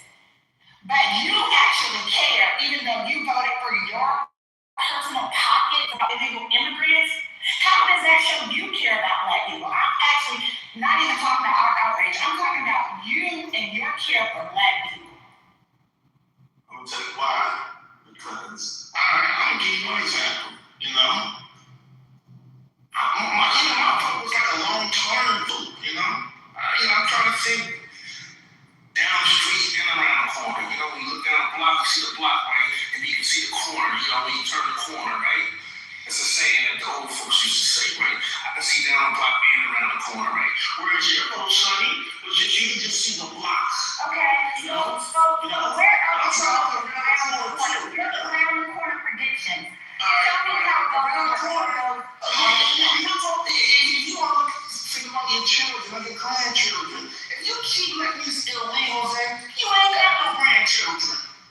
You ain't got no community. You keep letting illegals come to your community. And you know, at one time, Compton was like 80% black. Now Compton is 90% Mexican. Right? Do you want that to come to Atlanta? Do you want that to come to Jacksonville? You ain't got no community. And yes, we love everybody. Well, you're just like the white people that are on the Mexicans will not replace us. The Mexicans will not replace us. It's called self-preservation. That's all it is. No. If you don't understand that, I don't know what to tell you. It's not called self-preservation. You can't accept it? Because you're not being honest. But I understand what your stand is, and I'm done. Is it self-preservation when white people are gentrifying their neighborhoods every day? Not the Mexicans and white people. Gentrifying in Compton, all around the world. You can't live like that. That's wrong too. We can have multiple fights. It's not fights. It's like, no. But that's not the question. It's black people every day that fight against you. What's going on? You okay? You talk about illegal immigrants. Hold on, nigga. You talk about illegal immigrants, but I'm telling you, the white people who live in this country right now will pass these laws and legislation to fuck your big ass up. Right now, you're defending it and you're not thinking about that. You voted for Trump, and I'm not defending it. You voted for Trump. Yes, I'm voting for Trump. That's all right. No, nigga. Well, actually, I'm not going to act up, nigga. Well, I'm in Pennsylvania. You can act stupid fucking moron. I'm in Pennsylvania, so that's the problem. So other niggas like you come room to room saying dumb shit. You're around the corner, it's gonna end up being you thinking, right back home, I'm looking around the corner. And my vote is, I'm looking around the corner. What, nigga, P76? What the fuck is wrong with you? See, that cold behavior and that cold mindset that you came in here and interrupted me and said I'm whack lets me know you're out, bro. You just a big ass nigga that's the op for a room-to-room coding, causing dysfunction when niggas are talking about real people. That's how I ain't talking to you or fight back. I just see you for what you are. I'm just saying, I mean, I'm saying the personal tax, listen, I get it, this is an immigrant-friendly space, right? I understand it. But it's not about immigrants. We're talking about illegals. I have every right, since my founding fathers was here, my black folks shot the James Ford's of the world. The Richard Allen's, right? Who called blackness and what we call the Americas, right? It's African American, the Negro, right? We have every right, right? Every right, I have every right to vote who I wanted to vote for. We're in a democracy. I don't have to vote like Mr. I don't have to vote like Sonny, right? I voted for what I thought would be the best interest for Black America long term.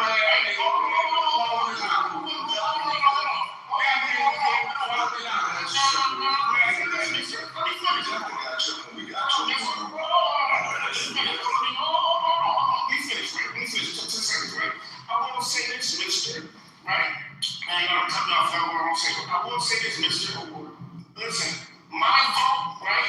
I'm voting for the future of Black America, right? I don't want to just vote on 1 year increments and when I'm continue to fight like our fucking ancestors did, right? Right? And we can't let them off the hook. And I'm gonna fight.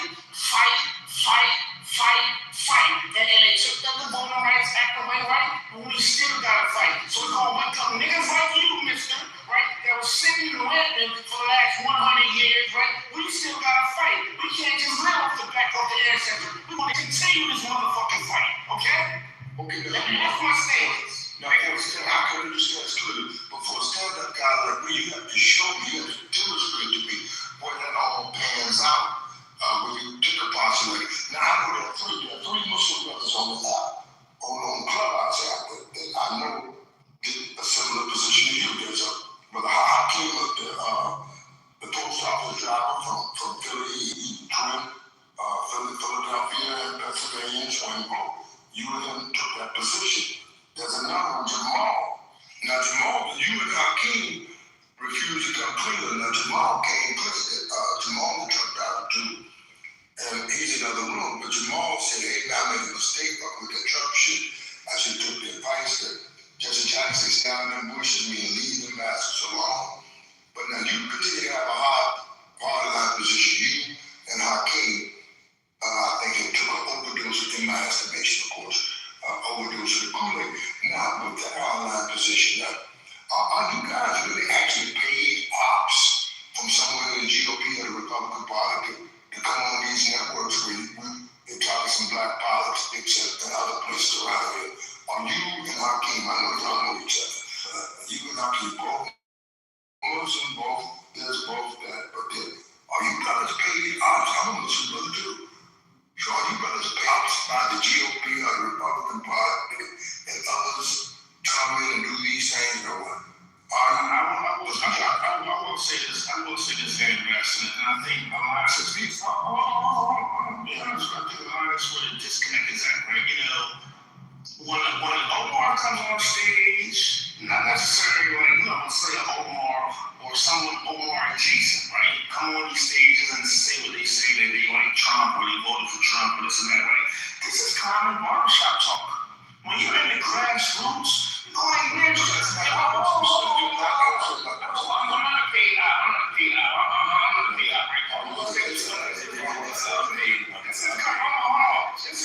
This is common grassroots talk. It's not uncommon to hear a mayor, whether you in Philadelphia or Detroit or Georgia, to say, you know what, I like some of the stuff Trump write about the illegals. That's not uncommon talk. Now, if y'all want to act fake and phony and say that black folks ain't talking about this, you know, and I get it, it's performing for the app, or you may have friends, you know, you don't want to ruffle some feathers, whatever, you want to play politically safe, but it's not uncommon. Just like it's not uncommon for people that don't like Trump, right? So I just hate when you try to box black Americans or anybody that's black males, you know, to you're absolutely right about that, so you're absolutely right. But what the problem I have with it is that you're taking such a hard line position when it's clearly some of these things are against black people. You will speak disfavorably, and I've noticed it. There's issues where they're not get paid to take a position against the majority of people. For an example, a guy in in Maryland, he's the goddamn governor. Mo is the governor that's more. He's voted against. He vetoed an opportunity to talk about referendums in the state of Maryland, and a couple of senators and I. So we all went to Annapolis and checked into this goddamn office over that shit. But I'm just saying, it's unusual to take such a hard line position against what is clearly the coalition. The will of black, hey, we don't want you in my museum. I don't want you fucking with the job. I don't want you telling me you got black jobs and don't give a fucking job. And I don't want you starting no fucking war when you run out of no wars and no power. So these are the things that are in contention that many of you seem to such as fucking Hakeem and Brother Omar will stand to defend when the people rise up and say, hey, we don't want this. This is all for the black community. We've been given a junior here opportunity at the Job Corps. Why go fuck with the Job Corps if we're not putting the back end in the face of black people who are the majority working to get some benefits out of the Job Corps? And clearly, getting trades out of y'all. Why the fuck would that which is not broken? And they know it's going to affect black people and stop their programs, etc. So we're worried about these things on the hard line position. Although you can say I'm favorable for my candidate, no problem. When you go a hard line against the coalition of real people, then I can accept, and that is why I asked you the question. Let me let him know what he voted for. He voted for two convicted, a fake university shut down, a fake charity shut down, $25 million fraud, $5 million sexual abuse verdict, $2 million fake charity abuse judgment, $93 million sexual abuse judgment, $400+ million fraud judgment, first president in history to serve a full term, increase the deficit every year he was in office. First president in history to maintain a debt to GDP ratio over 100% for his entire term. Highest annual budget deficit, most added to the national debt in a single term, most new unemployment claims, largest single day claim drop in the history of the down. I'm gonna keep going. First major party candidate in half a century to lose the popular vote twice. Longest government shutdown in history, and he did that while his own party controlled both chambers of Congress. First president in the history of approval rating to maintain a net negative approval rating for his entire term. First president to be impeached twice. First president that partisan support for his conviction after impeachment. Most indictments, guilty pleas, criminal convictions of an administration. First president to have a mother, pedophile, raping 13, 14-year-old girls. We can go on. And this man is still in office, not to mention criticizing Pope, criticizing kings, criticizing country, criticizing Haitians as a shithole country, calls Somalia a shithole country, basically going to war with anyone of color. But you're telling me you look around that corner and you see for black people something great. After you cut child cord, which black people benefit. You see something great though when he shuts your voting rights down. You see something great when he gives affirmative action. You see something great for black people when he cuts diversity, equity, and inclusion. You see something great in the fact that the school systems are suffering even more from all of the basically you bring back segregation. You're doing this in all these cities. You're changing the fucking jurisdictions of voting to where you're changing the whole map around for your benefit because you know that in the midterms your ass is stuck. All of this shit's going on, but we're gonna count and take and talk about immigration and other this immigration. But you ain't saying shit. Hell, we go. Hold on, my nigga. Let's get this off. Same right there. You ain't saying shit when all the white men are bad up in property. That's not true. Stop saying that. Stop saying that. And you said 80% of Compton was Mexican. That's what you just did. You said 80% of Compton is 70%. Okay, then. I'm telling you that if you look in every city in America right now, and you see the populations of black people who are no longer owning homes and they pay for property tax, they're getting finessed out of their homes, right? And they're moving right in these communities, and homelessness is going up. You're seeing more black homelessness than ever before, more black joblessness than ever before. What in the fuck do you see around that corner when you voted for this plan? What corner were you looking at, my nigga? Because you can't blame nobody now for what's going on or what's there.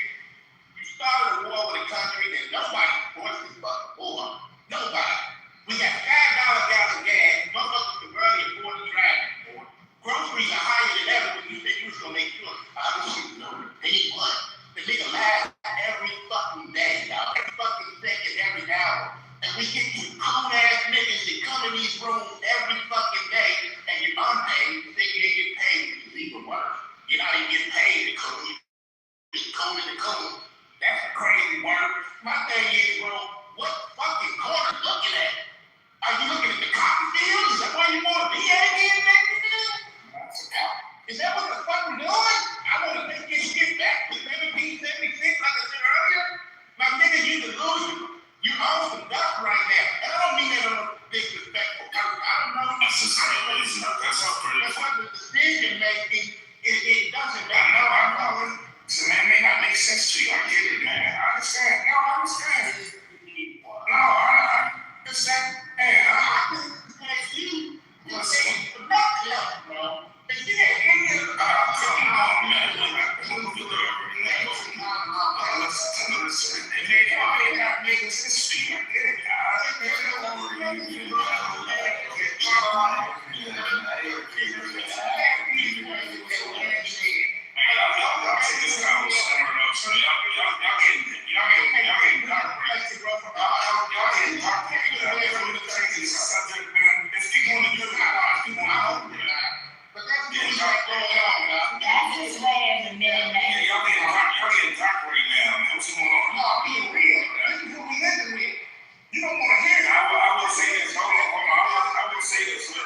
I'm and don't make me go outside. I'm at work. I'm at work, so I gotta practice what I'm doing. But to be unoffendable. So it's not a huge fail, but I think. Right? Travel the world, unlike some of y'all. You know, anyways, what you was doing by yourself, with you and your crew, and children will still be alright. Children will still be alright. You don't value children. You don't.